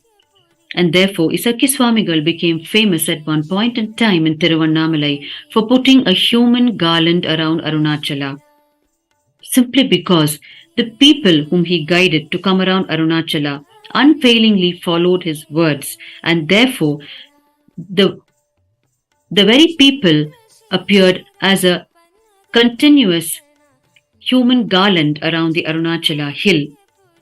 And during this period of time, it is recorded in the history of Tiruvannamalai that the hospitals in Tiruvannamalai were almost shut down because Isakki Swamigal himself was taking care of the physical, mental and spiritual needs of the people.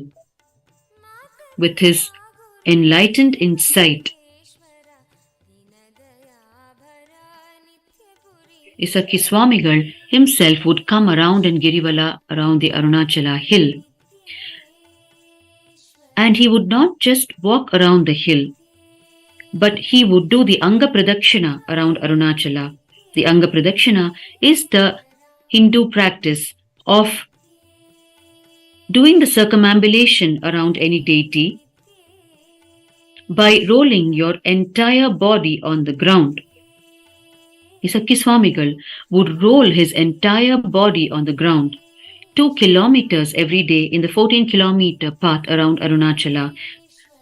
Therefore, within 7 days, he will finish one full round around Arunachala in Anga Pradakshina.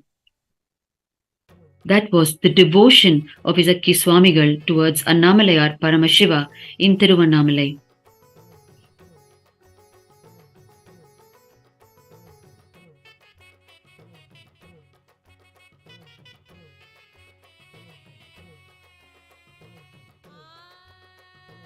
ஆன்ம வாழ்க்கை வாழ்ந்து பார்க்கணும் அட வாழ்ந்துதான் நீகத்தை அனுபவிக்கணும் ஆன்ம வாழ்க்கை வாழ்ந்து பார்க்கணும் அட வாழ்ந்துதான் நீகத்தை அனுபவிக்கணும் சக்தியெல்லாம் தேடி வரும் ஞானம் முந்த கூடி விடும் சக்தியெல்லாம் தேடி வரும் ஞானம் முந்த கூடி விடும் நித்யானந்த சொன்ன சூத்திரம் அது எல்லாமே எங்களுக்கு வேத சாஸ்திரம் நித்யானந்த சொன்ன சூத்திரம் அது எல்லாமே எங்களுக்கு வேத சாஸ்திரம்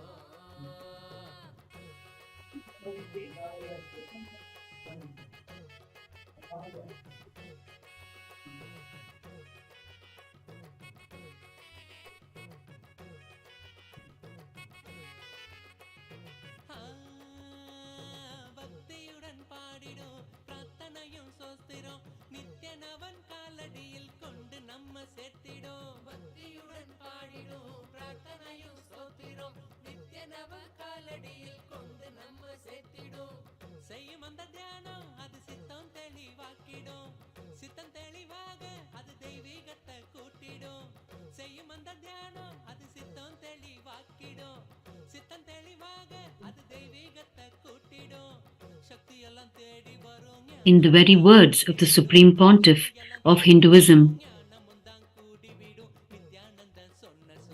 Sri Kailasa is the effort of bringing legitimacy to the principle of Paramashiva. Paramashiva is real.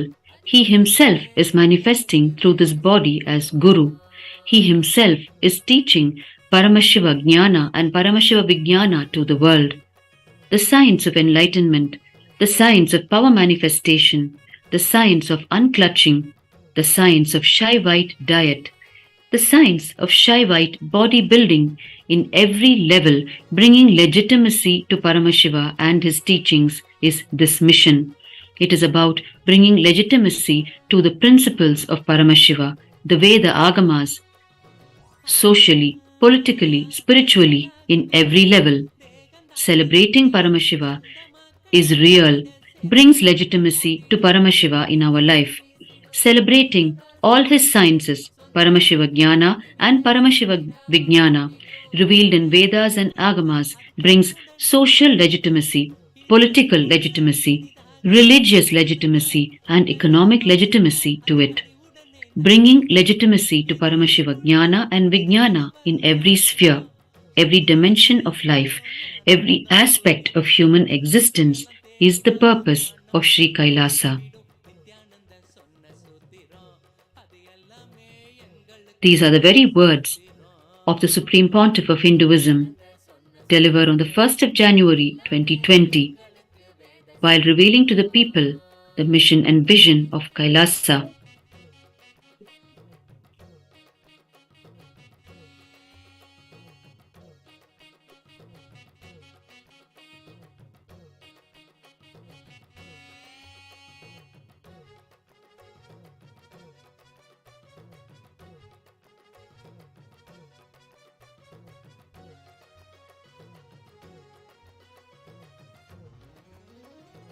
In this very global presidential address, the Supreme Pontiff of Hinduism has further revealed, when you celebrate Paramashiva in your lifestyle, it is called Charya Pada.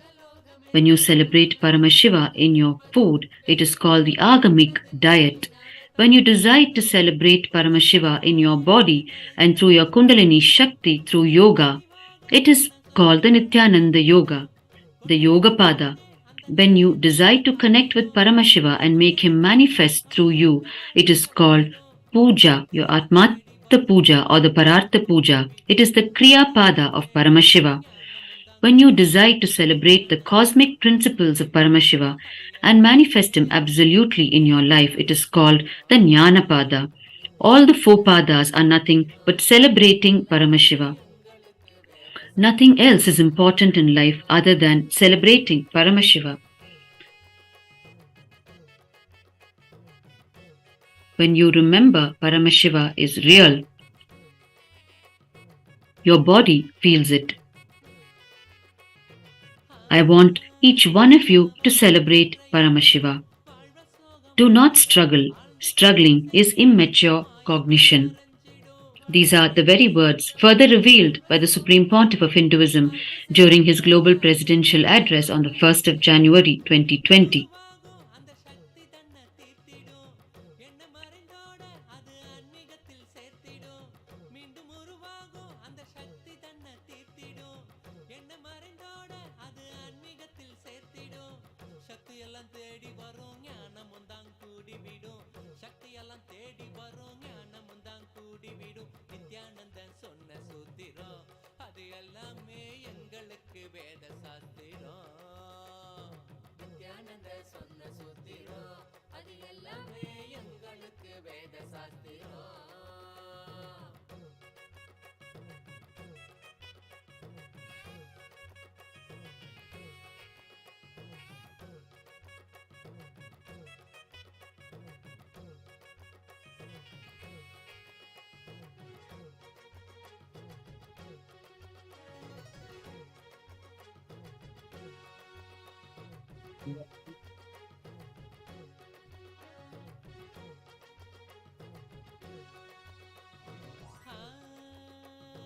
ஏற்றமான வாழ்க்கையும் இறக்கம் கண்ட போதும் மனம் ஏற்றுக்கொள்ளும் பக்குவத்தை பாங்குடனே கொள்ளணும் ஏற்றமான வாழ்க்கையும் இறக்கம் கண்ட போதும் மனம் ஏற்றுக்கொள்ளும் பக்குவத்தை பாங்குடனே கொள்ளணும் மாற்றங்களை தாங்க மனம் பெருந்தவிப்பு தவிச்சிடும் உள்ள மத ஏற்க அங்கு பரவசமும் நிறைஞ்சிடும் மாற்றங்களை தாங்க மனம் பெருந்தவிப்பு தவிச்சிடும் உள்ள மத ஏற்க அங்கு பரவசமும் நிறைஞ்சிடும் சக்தி எல்லாம் தேடி வரும் ஞானமும் தான் கூடிவிடும் சக்தி எல்லாம் தேடி வரும் ஞானமும் தான் கூடிவிடும் நித்யானந்தன் சொன்ன சூத்திரம் அது எல்லாமே எங்களுக்கு வேத சாஸ்திரம் நித்யானந்தன் சொன்ன சூத்திரம் அது எல்லாமே எங்களுக்கு வேத சாஸ்திரம்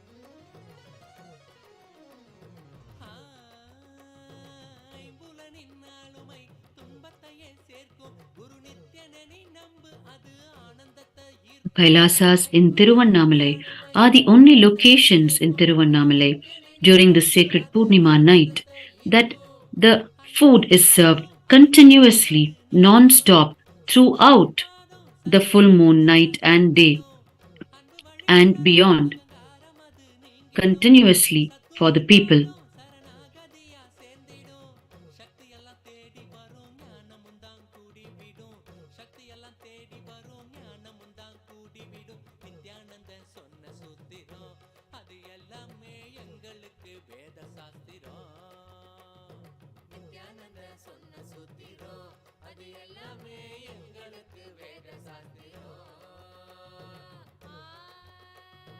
ஆன்ம வாழ்க்கை வாழ்ந்து பார்க்கணும் அட வாழ்ந்துதான் ஆன்மீகத்தை அனுபவிக்கணும் ஆன்ம வாழ்க்கை வாழ்ந்து பார்க்கணும் அட வாழ்ந்துதான் ஆன்மீகத்தை அனுபவிக்கணும் சக்தி எல்லாம் தேடி வரும் ஞானமும் தான் கூடிவிடும் சக்தி எல்லாம் தேடி வரும் ஞானமும் தான் கூடிவிடும் நித்யானந்த சொன்ன சூத்திரம் அது எல்லாமே எங்களுக்கு வேத சாஸ்திரம் நித்யானந்த சொன்ன சூத்திரம் அது எல்லாமே எங்களுக்கு வேத சாஸ்திரம்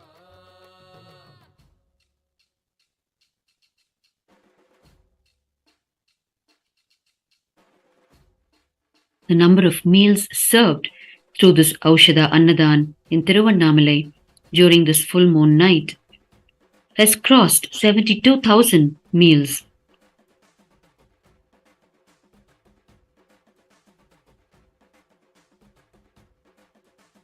And we still have several hours more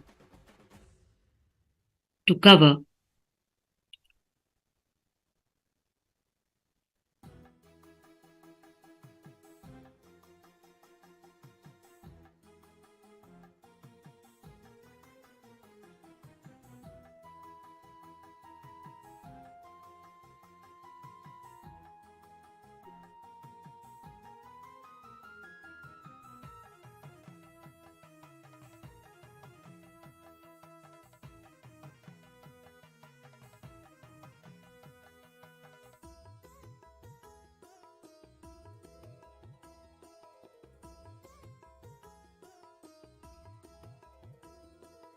அன்பாலண்டம் யாவையும் தாங்கும் அருட்டாயாய் நித்தேஸ்வரி அவள் தோன்றும்.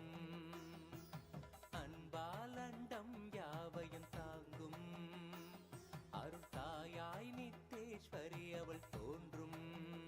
ஸ்வர்ணநாக வாகனம் அதில் தேவி தரிசனம், நித்யத்தாயின் திருமுகம் கரை சேரும் வரம் தரும். அன்பாலண்டம் யாவையும் தாங்கும் அருட்டாயாய் நித்தேஸ்வரி அவள் தோன்றும். அன்பாலண்டம் யாவையும் தாங்கும் அருட்டாயாய் நித்தேஸ்வரி அவள் தோன்றும். ஸ்வர்ணநாக வாகனம் அதில் தேவி தரிசனம், நித்யத்தாயின் திருமுகம் கரை சேரும் வரம் தரும். அன்பாலண்டம் யாவையும் தாங்கும் அருட்டாயாய் நித்தேஸ்வரி அவள் தோன்றும்.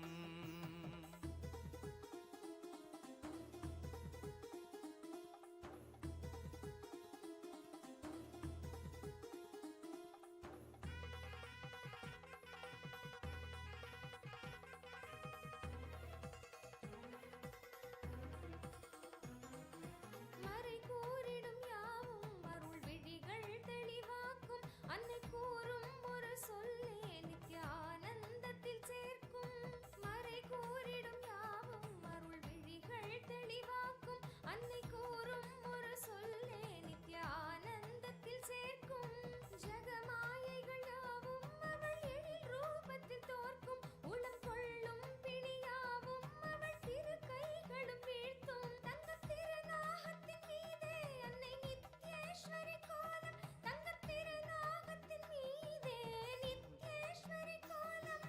சிவமாகிடும் உயர் வாழ்வினை எளிதாய் இங்கு தந்துவிடும். அன்பாலண்டம் யாவையும் தாங்கும் அருட்டாயாய் நித்யேஸ்வரி அவள் தோன்றும்.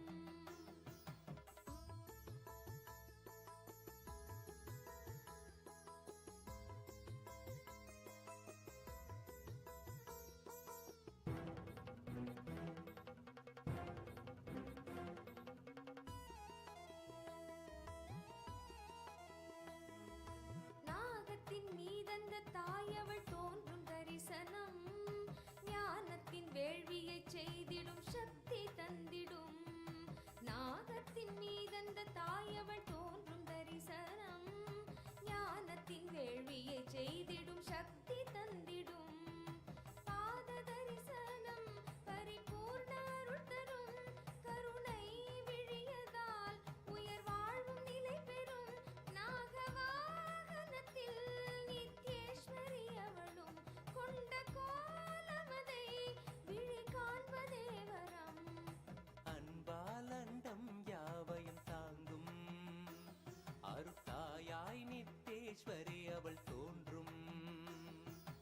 அன்பாலண்டம் யாவையும் தாங்கும் அருட்டாயாய் நித்தேஸ்வரி அவள் தோன்றும். Tiruvannamalai is a spiritual nerve center in the cosmos. It is here that Paramashiva himself stood, appeared as an infinite column of light to resolve a dispute between Lord Vishnu and Lord Brahma as to who is the greater of the two. And after resolving the dispute, continued to radiate from Tiruvannamalai for the whole of humanity in three forms: one as the sacred Arunachala hill, second as the Arunachaleshwara Linga inside the Arunachaleshwara temple, and third as a living incarnation through an unbroken lineage of incarnations. The current living incarnation and manifestation of Paramashiva being the Supreme Pontiff of Hinduism, Bhagwan Nithyananda Paramashivam.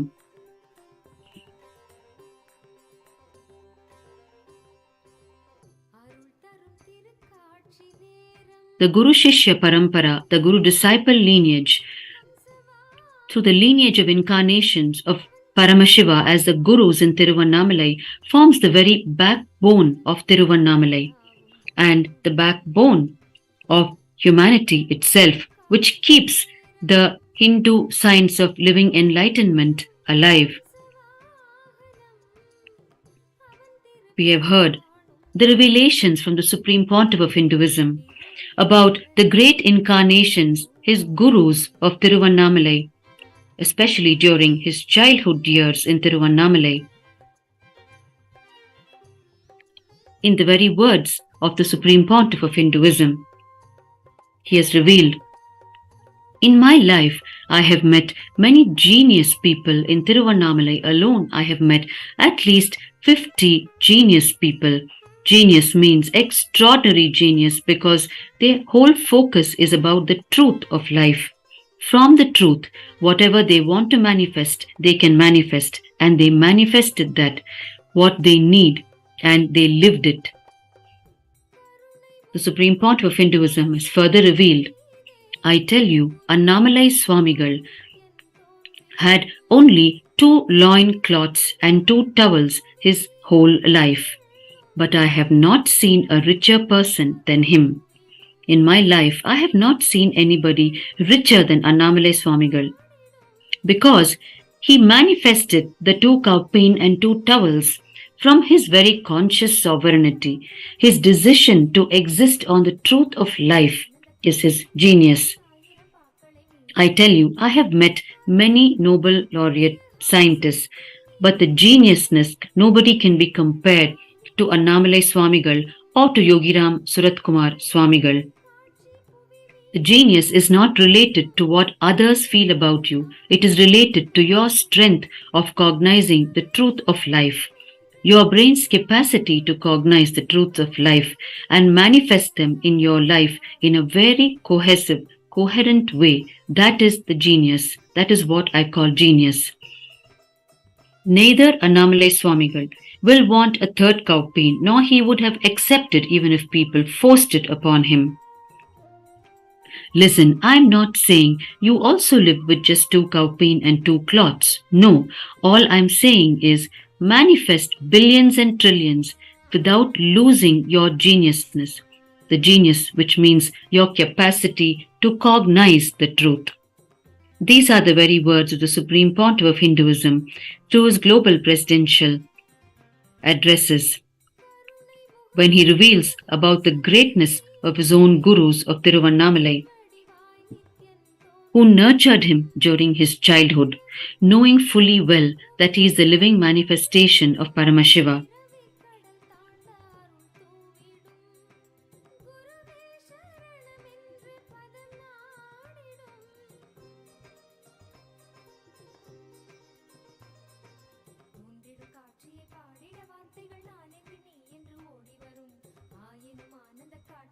The utter simplicity with which the great gurus lived in Tiruvannamalai, the Supreme Pontiff of Hinduism has described it in such great detail for our deeper understanding in how the great gurus lived their lives. In such richness, the real richness, the inner richness.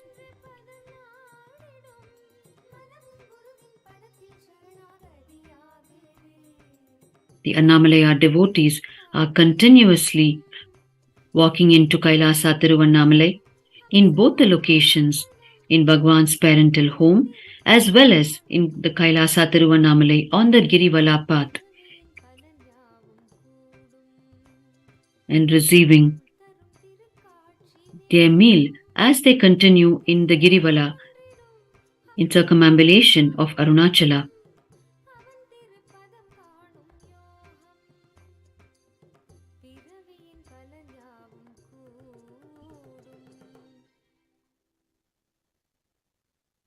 You can see the Girivala around Arunachala continuously happening.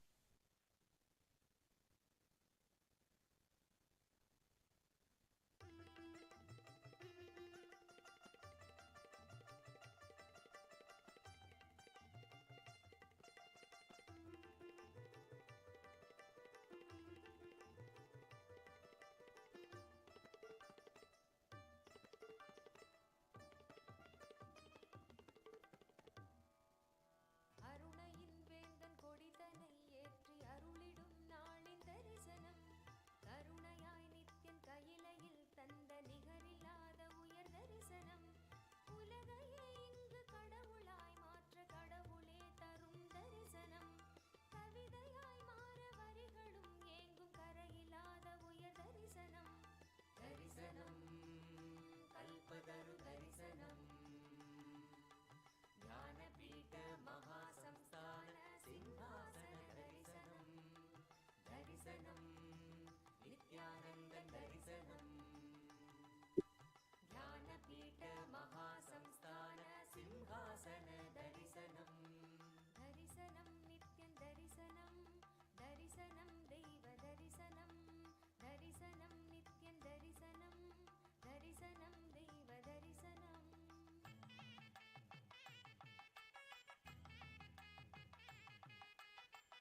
It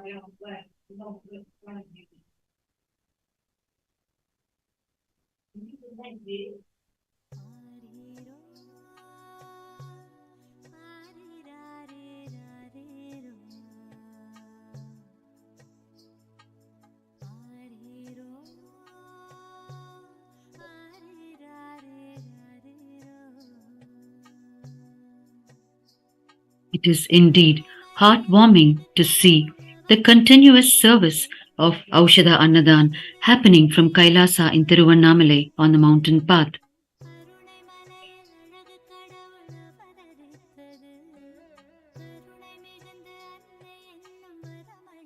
With a deep assurance, the devotees of Annamalayar approach Kailasa in Tiruvannamalai to partake of their food.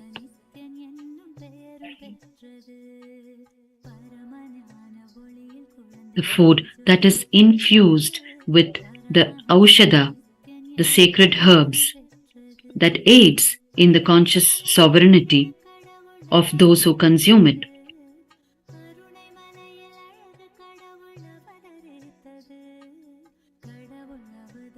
The Supreme Pontiff of Hinduism has revealed on so many occasions about his gurus during his childhood, about Yogi Yogananda Puri, Sri Sakki Swamigal, Mataji Kuppammal, also known as Mata Vibhutananda Puri, Sri Narayana Swami Pillai, who were such great adepts in the science of Aushadha. In the very words of the Supreme Pontiff of Hinduism, during one of his global presidential addresses, he has revealed, any disease, the cure needed for the disease is a conscious energy which needs to be inserted into your body, which can be programmed into any herb. And that herb can be given to you and you will be healed. It is a science. It is a greater science. This science is called the Aushadhi. This is the core science of the materia medica of Hindu medicine. I have learnt this Aushadhi science from my gurus, the masters of this Aushadhi science, Sakki Swami and Kuppammal and Raghupati Yogi. We even have a beautiful photograph of Raghupati Yogi personally applying Aushadha on one of his disciples who had a form of paralytic attack. In just 3 days, my guru completely healed him with Aushadha. And Narayana Swami Tata, Sri Narayana Swami Pillai, all of these masters gave the science of Aushadha. And of course, ultimately, Bhagwan Arunagiri Yogeshwara, Paramashiva himself, showered the whole experience and expertise of the science of Aushadha. Herbs can be programmed, plants can be consciously programmed. This is the Hindu materia medica science.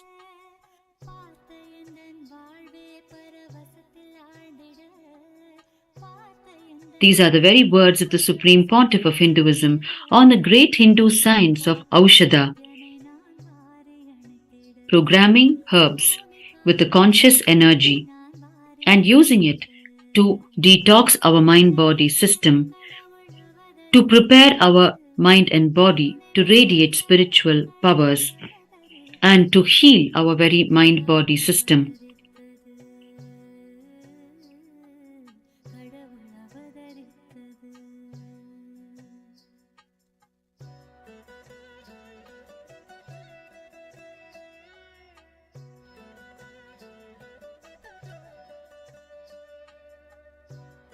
We know of the life incident in the life of Bhagwan during his childhood, where his gurus, Sri Sakki Swami and Mata Vibhutananda Puri, would make him consume these Aushadha herbs such as the Arugampul, the Tulasi, the basil leaf, the bay leaf, the neem leaf extract, the essence, all of it, especially before the Upanishadic sessions with them, where the sacred Hindu scriptures they would explore together with the young Supreme Pontiff of Hinduism at that age.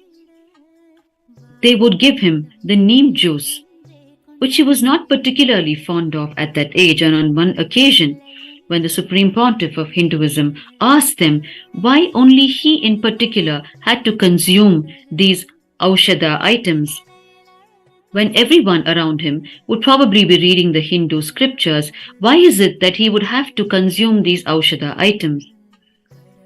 And Isakki Swamigal and Mataji Viputananda Puri made him understand that these Aushadha items, when consumed, work directly in awakening the subtle brain grooves and helping the brain grasp the subtle truths revealed in the sacred Hindu scriptures.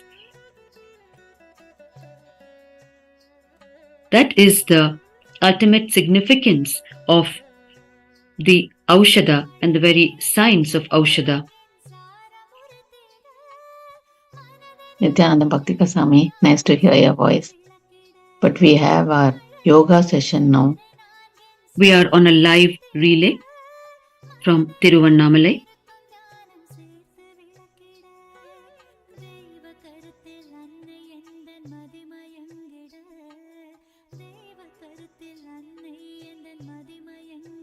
We are continuously watching the Aushadha Annadhan being served from Kailasas in Tiruvannamalai from the two locations, one from Bhagwan's own parental home in Tiruvannamalai on Tiruvudal Street, and from Kailasa Tiruvannamalai located on the very mountain path in Adi Annamalai.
It is the life of utter sacrifice, of infinite compassion and love of the Supreme Pontiff of Hinduism that remains the eternal source of inspiration for the Kailasavasis, the sannyasis, the dedicated volunteers to engage in this undaunted service of Kailasa, of serving this Aushadha Annadhan to the Annamalayar devotees through a marathon of over 36 hours of serving the Aushadha Annadhan non-stop from two locations in Tiruvannamalai.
This undaunted service of serving the Aushadha Annadhan to the Annamalaya devotees in Tiruvannamalai, the Supreme Pontiff of Hinduism dedicates to his very gurus. His gurus during his childhood in Tiruvannamalai, where he spent the first 15 years of his life on the planet. In his own words, the Supreme Pontiff of Hinduism shares during one of his global presidential addresses, "Whenever I remember the way my gurus empowered me, graced me, whenever I speak about my gurus, the intense love I feel for my gurus in my eyes, only that love in my eyes and the wide smile in my very being can be the description for the grace my gurus showered on me. How every initiation they made as a reality in me." These are the very words of the Supreme Pontiff of Hinduism while describing his gurus in Tiruvannamalai during his childhood.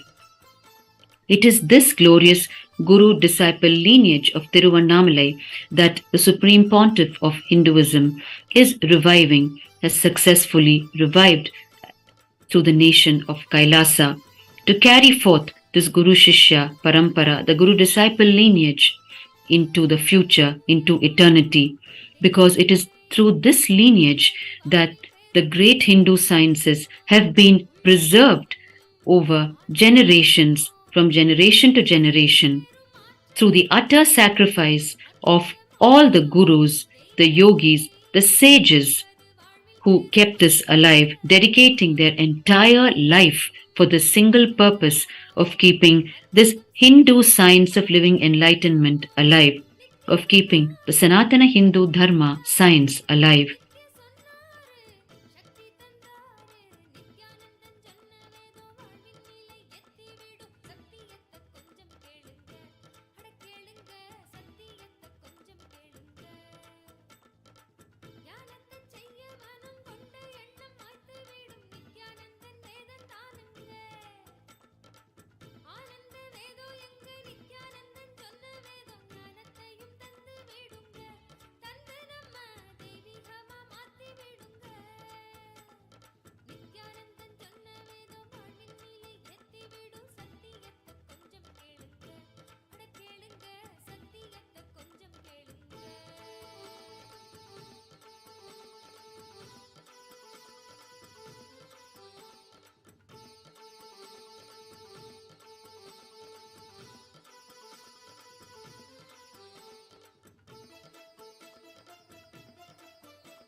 The Supreme Pontiff of Hinduism, during his global presidential addresses, has revealed about the great gurus of Tiruvannamalai who nurtured him during his childhood, knowing fully well that he is the very living manifestation of Paramashiva.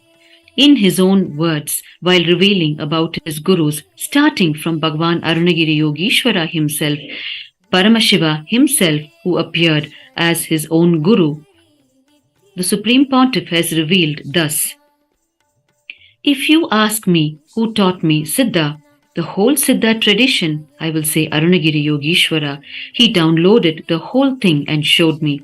But Isakki Swami gave me the practical expertise.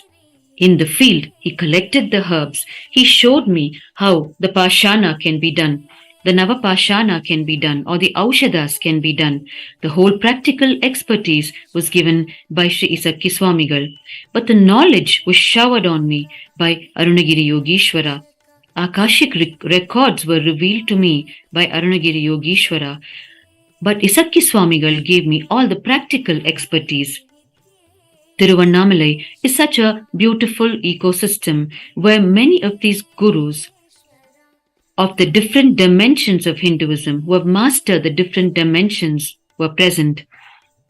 The Supreme Pontiff of Hinduism further reveals the mastery Yogi Yogananda Puri had on yoga. I don't think any other human being can master yoga to that level, where he would just tie the iron steel rods around his chest and he would inhale and exhale and it would simply go to pieces. Mastery of pranayama and yoga.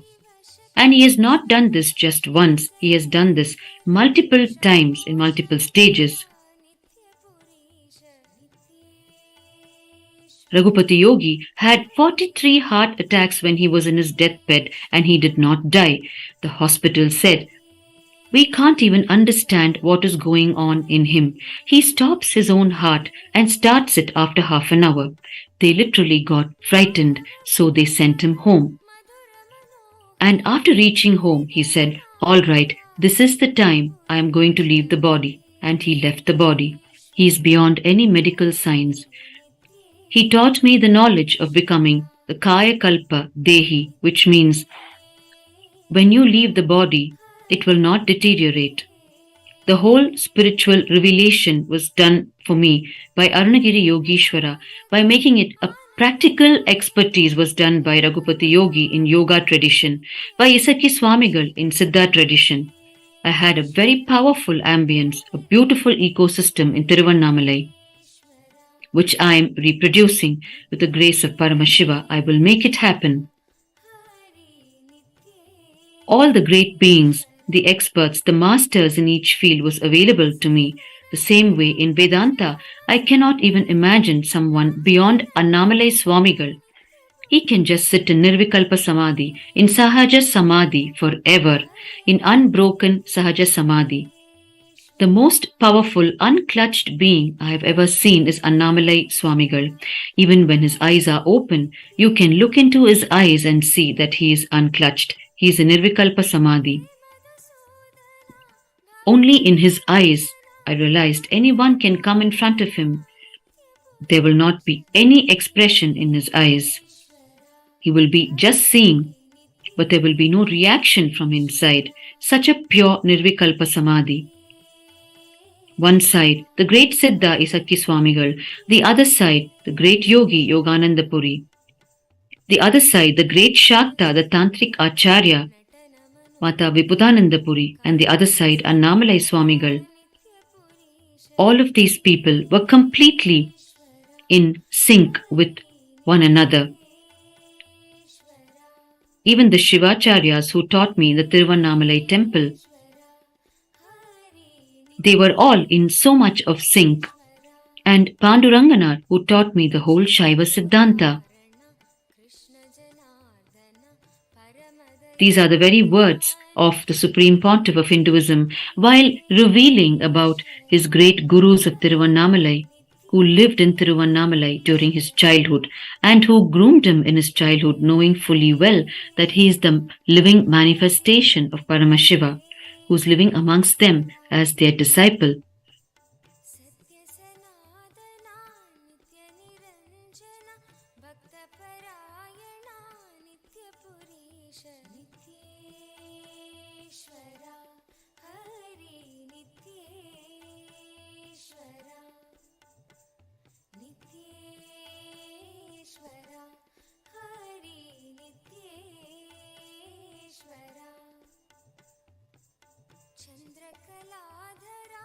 Gauri मनोहरा परम कृपाकरा नित्य नित्यपुरीश नित्येश्वरा हरि नित्येश्वरा नित्येश्वरा हरि नित्येश्वरा गोकुलनन्दना गोपीमनोहर हरिनारायण नित्यपुरीश नित्येश्वरा हरि नित्येश्वरा नित्येश्वरा हरि नित्येश्वरा बन्धविमोचना पापसंहारक पतितपावना नित्यपुरीश नित्येश्वरा हरि नित्येश्वरा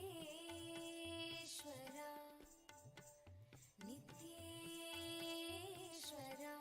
हरि नित्येश्वरा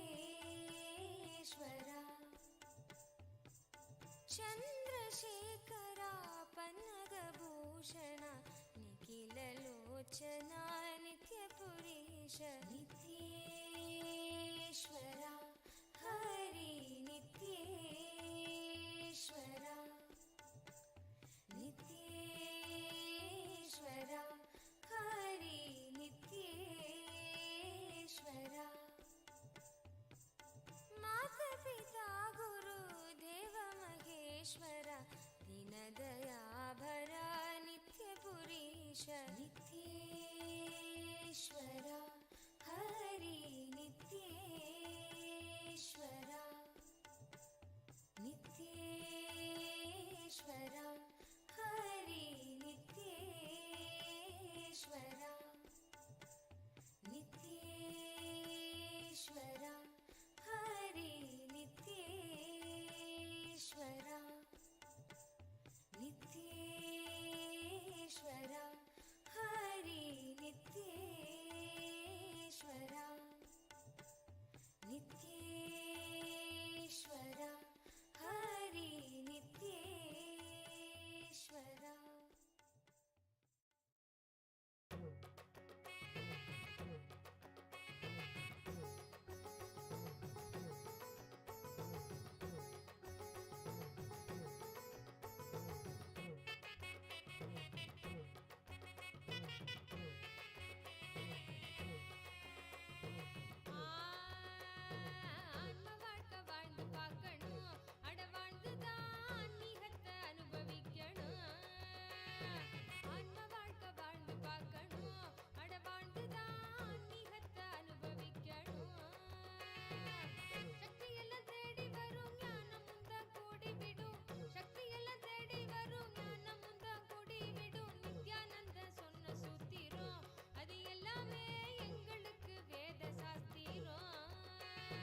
நித்யானந்த சொன்ன சூத்திரம் அது எல்லாமே எங்களுக்கு வேத சாஸ்திரம்.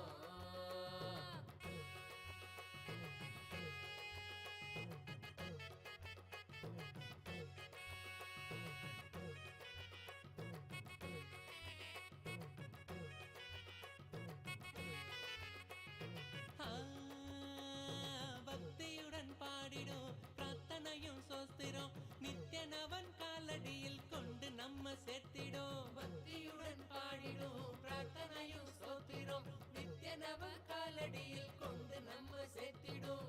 செய்யும் அந்த தியானம் அது சித்தம் தெளிவாக்கிடும். சித்தம் தெளிவாக அது தெய்வீகத்தை கூட்டிடும். செய்யும் அந்த தியானம் அது சித்தம் தெளிவாக்கிடும். சித்தம் தெளிவாக அது தெய்வீகத்தை கூட்டிடும். சக்தி எல்லாம் தேடி வரும் ஞானமும் தான் கூடிவிடும். சக்தி எல்லாம் தேடி வரும் ஞானமும் தான் கூடிவிடும். நித்யானந்தன் சொன்ன சூத்திரம் அது எல்லாமே எங்களுக்கு வேத சாஸ்திரம். நித்யானந்த சொன்ன சூத்திரம் அது எல்லாமே எங்களுக்கு வேத சாஸ்திரம்.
சொன்ன சூத்திரம் அது எல்லாமே எங்களுக்கு வேத சாஸ்திரம்.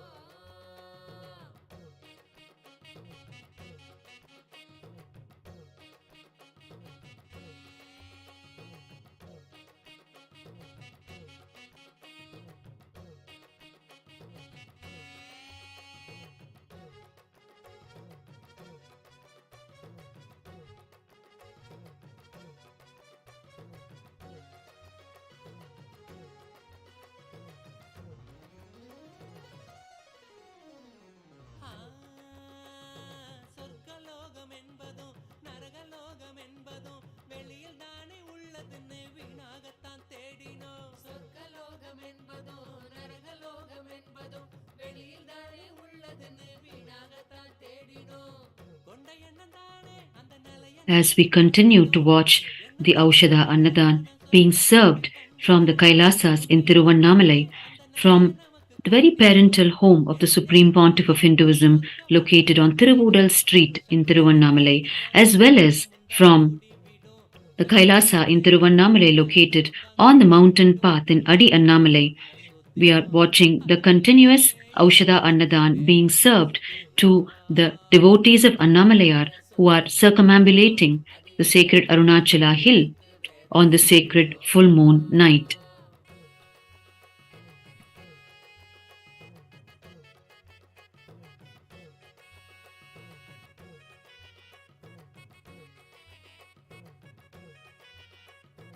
As we are watching this Aushadha Annadhan being served by the Supreme Pontiff of Hinduism to his beloved people of Tiruvannamalai, we recall the very words the Supreme Pontiff of Hinduism about his own life on the planet and the essence of his whole life on the planet, which is the inspiration for the whole of humanity in its path to enlightenment. In his own words, the Supreme Pontiff of Hinduism has revealed, whichever incarnation's life story you read or listen to deeply, that incarnation story's essence will flower in you. The essence of my life story is intensity. Whatever is done will be intense. That is the essence. The side effect of this essence is bliss. All incarnations will have all attributes, but there will be a main character in each one of them. In my life, whatever I do, there will be intensity and completeness in it. So if you listen to my life story, that intensity or completeness will simply catch you. These are the very words of the Supreme Pontiff of Hinduism while revealing the very essence of his life and his life story. As we can see in front of our own eyes, the intensity with which the undaunted Aushadha Annadhan is being served to the people.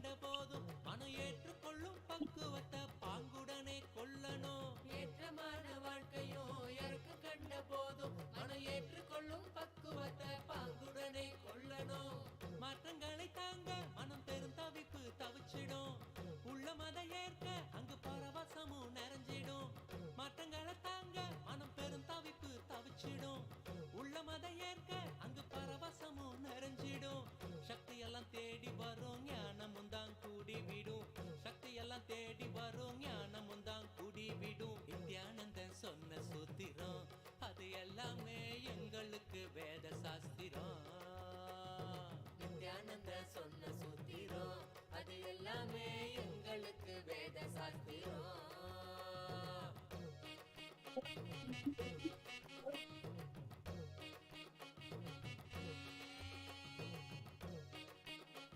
The Supreme Pontiff of Hinduism has revealed that it is Kailasa's supreme aim to serve the religious and spiritual needs of the 2 billion Hindus and the whole of humanity worldwide through micronations, Hindu universities, spiritual embassies, temple monastery complexes and nunneries, food banks, that is the Nithyananda Annamandir and Annalayas, the animal shelters, the Nithyananda Goshalas, and the libraries that carry the sacred Hindu scriptures, the Nithyananda Jnanalayas, and through organic agriculture.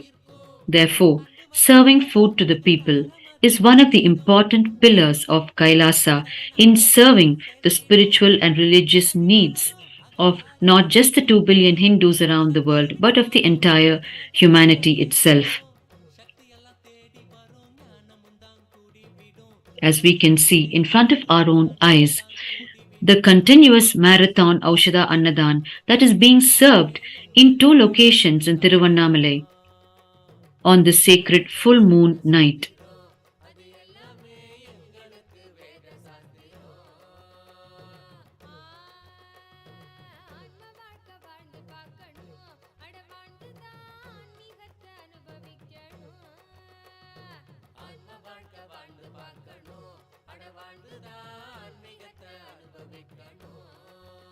The Kailasas in Tiruvannamalai become the default destination for the Annamalayar devotees for their meal during their Girivala around the Arunachala hill.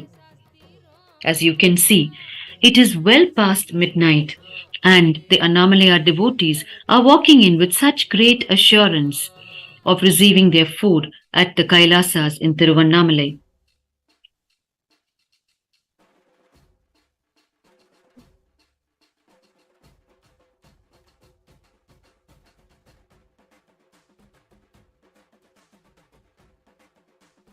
The Supreme Pontiff of Hinduism has explained the deep spiritual context of serving Annadhan, the Aushadha Annadhan in Tiruvannamalai to the devotees of Annamalayar, where he has revealed that every devotee of Annamalayar is in continuous remembrance of Annamalayar as they come around in Girivala, around the sacred Arunachala hill, and therefore Annamalayar resides as their very digestive fire in their stomach. And serving food to them is equivalent to serving food to Annamalayar himself.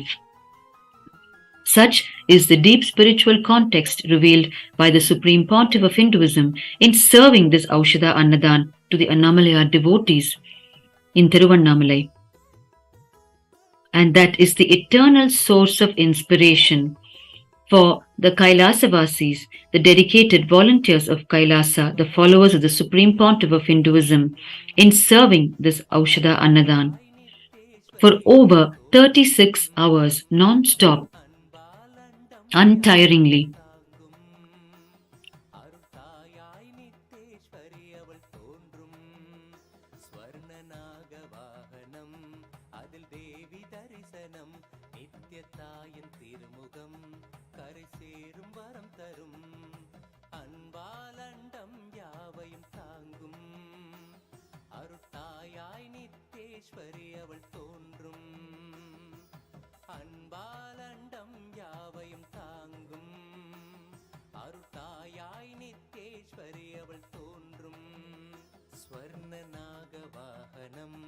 அதில் தேவி தரிசனம் நித்யதாயின் திருமுகம் கரை சேரும் வரம் தரும் அன்பால் அண்டம் யாவையும் தாங்கும் அருட்தாயாய் நித்தேஸ்வரி அவள் தோன்றும்.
தாயவள் தோன்றும் தரிசனம் ஞானத்தின் வேள்வியை செய்திடும் சக்தி தந்திடும்.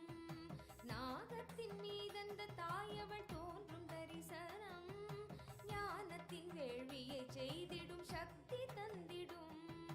பாத தரிசனம் பரிபூர்ண அருள் தரும் கருணை விழியதால் உயர் வாழ்வும் நிலை பெறும். நாகவாகனத்தில் நித்யேஸ்வரி அவளும் கொண்ட கோலமதை விழி காண்பதே வரம். அன்பாலண்டம் யாவையும் தாங்கும் அருத்தாயாய் நித்தேஸ்வரி அவள் தோன்றும்.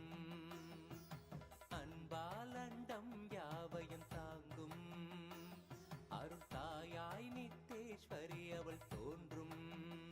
ஸ்வர்ணநாக வாகனம் அதில் தேவி தரிசனம் நித்தியத்தாயின் திருமுகம் கரை சேரும் வரம் தரும். அன்பாலண்டம் யாவையும் தாங்கும் அருத்தாயாய் நித்தேஸ்வரி அவள் தோன்றும். அன்பாலண்டம் யாவையும் தாங்கும் அருத்தாயாய் நித்தேஸ்வரி அவள் தோன்றும்.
பெற்றது.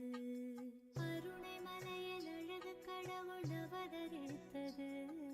அருணை மலையில் அழகு கடவுள் அவதரித்தது. கடவுள் அவதரித்தது. கடவுள் அவதரித்தது.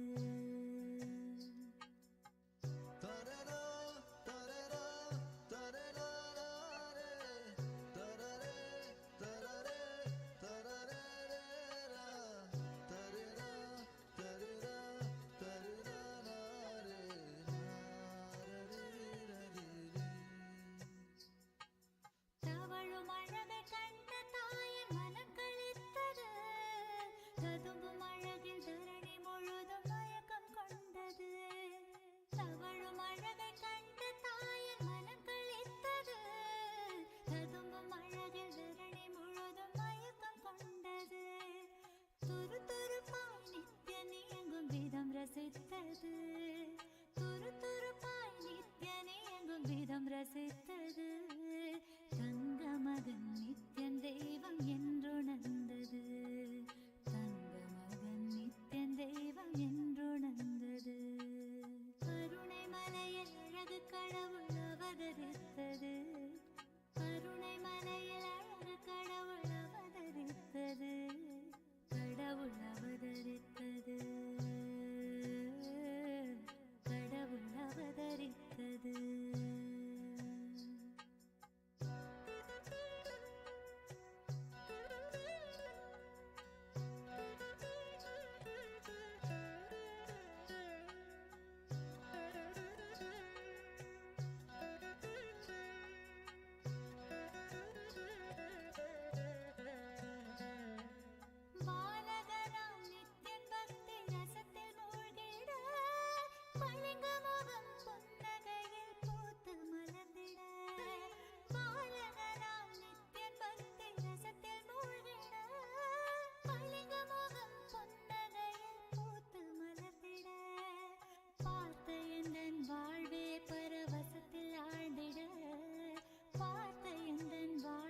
பரவசத்தில் ஆழ்ந்திட பூமி காக்கும் நித்யனை நான் வாரி அணைத்திட. பூமி காக்கும் நித்யனை நான் வாரி அணைத்திட. அருணை மலையில் அழகு கடவுள் அவதரித்தது. அருணை மலையில் அழகு கடவுள் அவதரித்தது. கடவுள் அவதரித்தது. கடவுள் அவதரித்தது.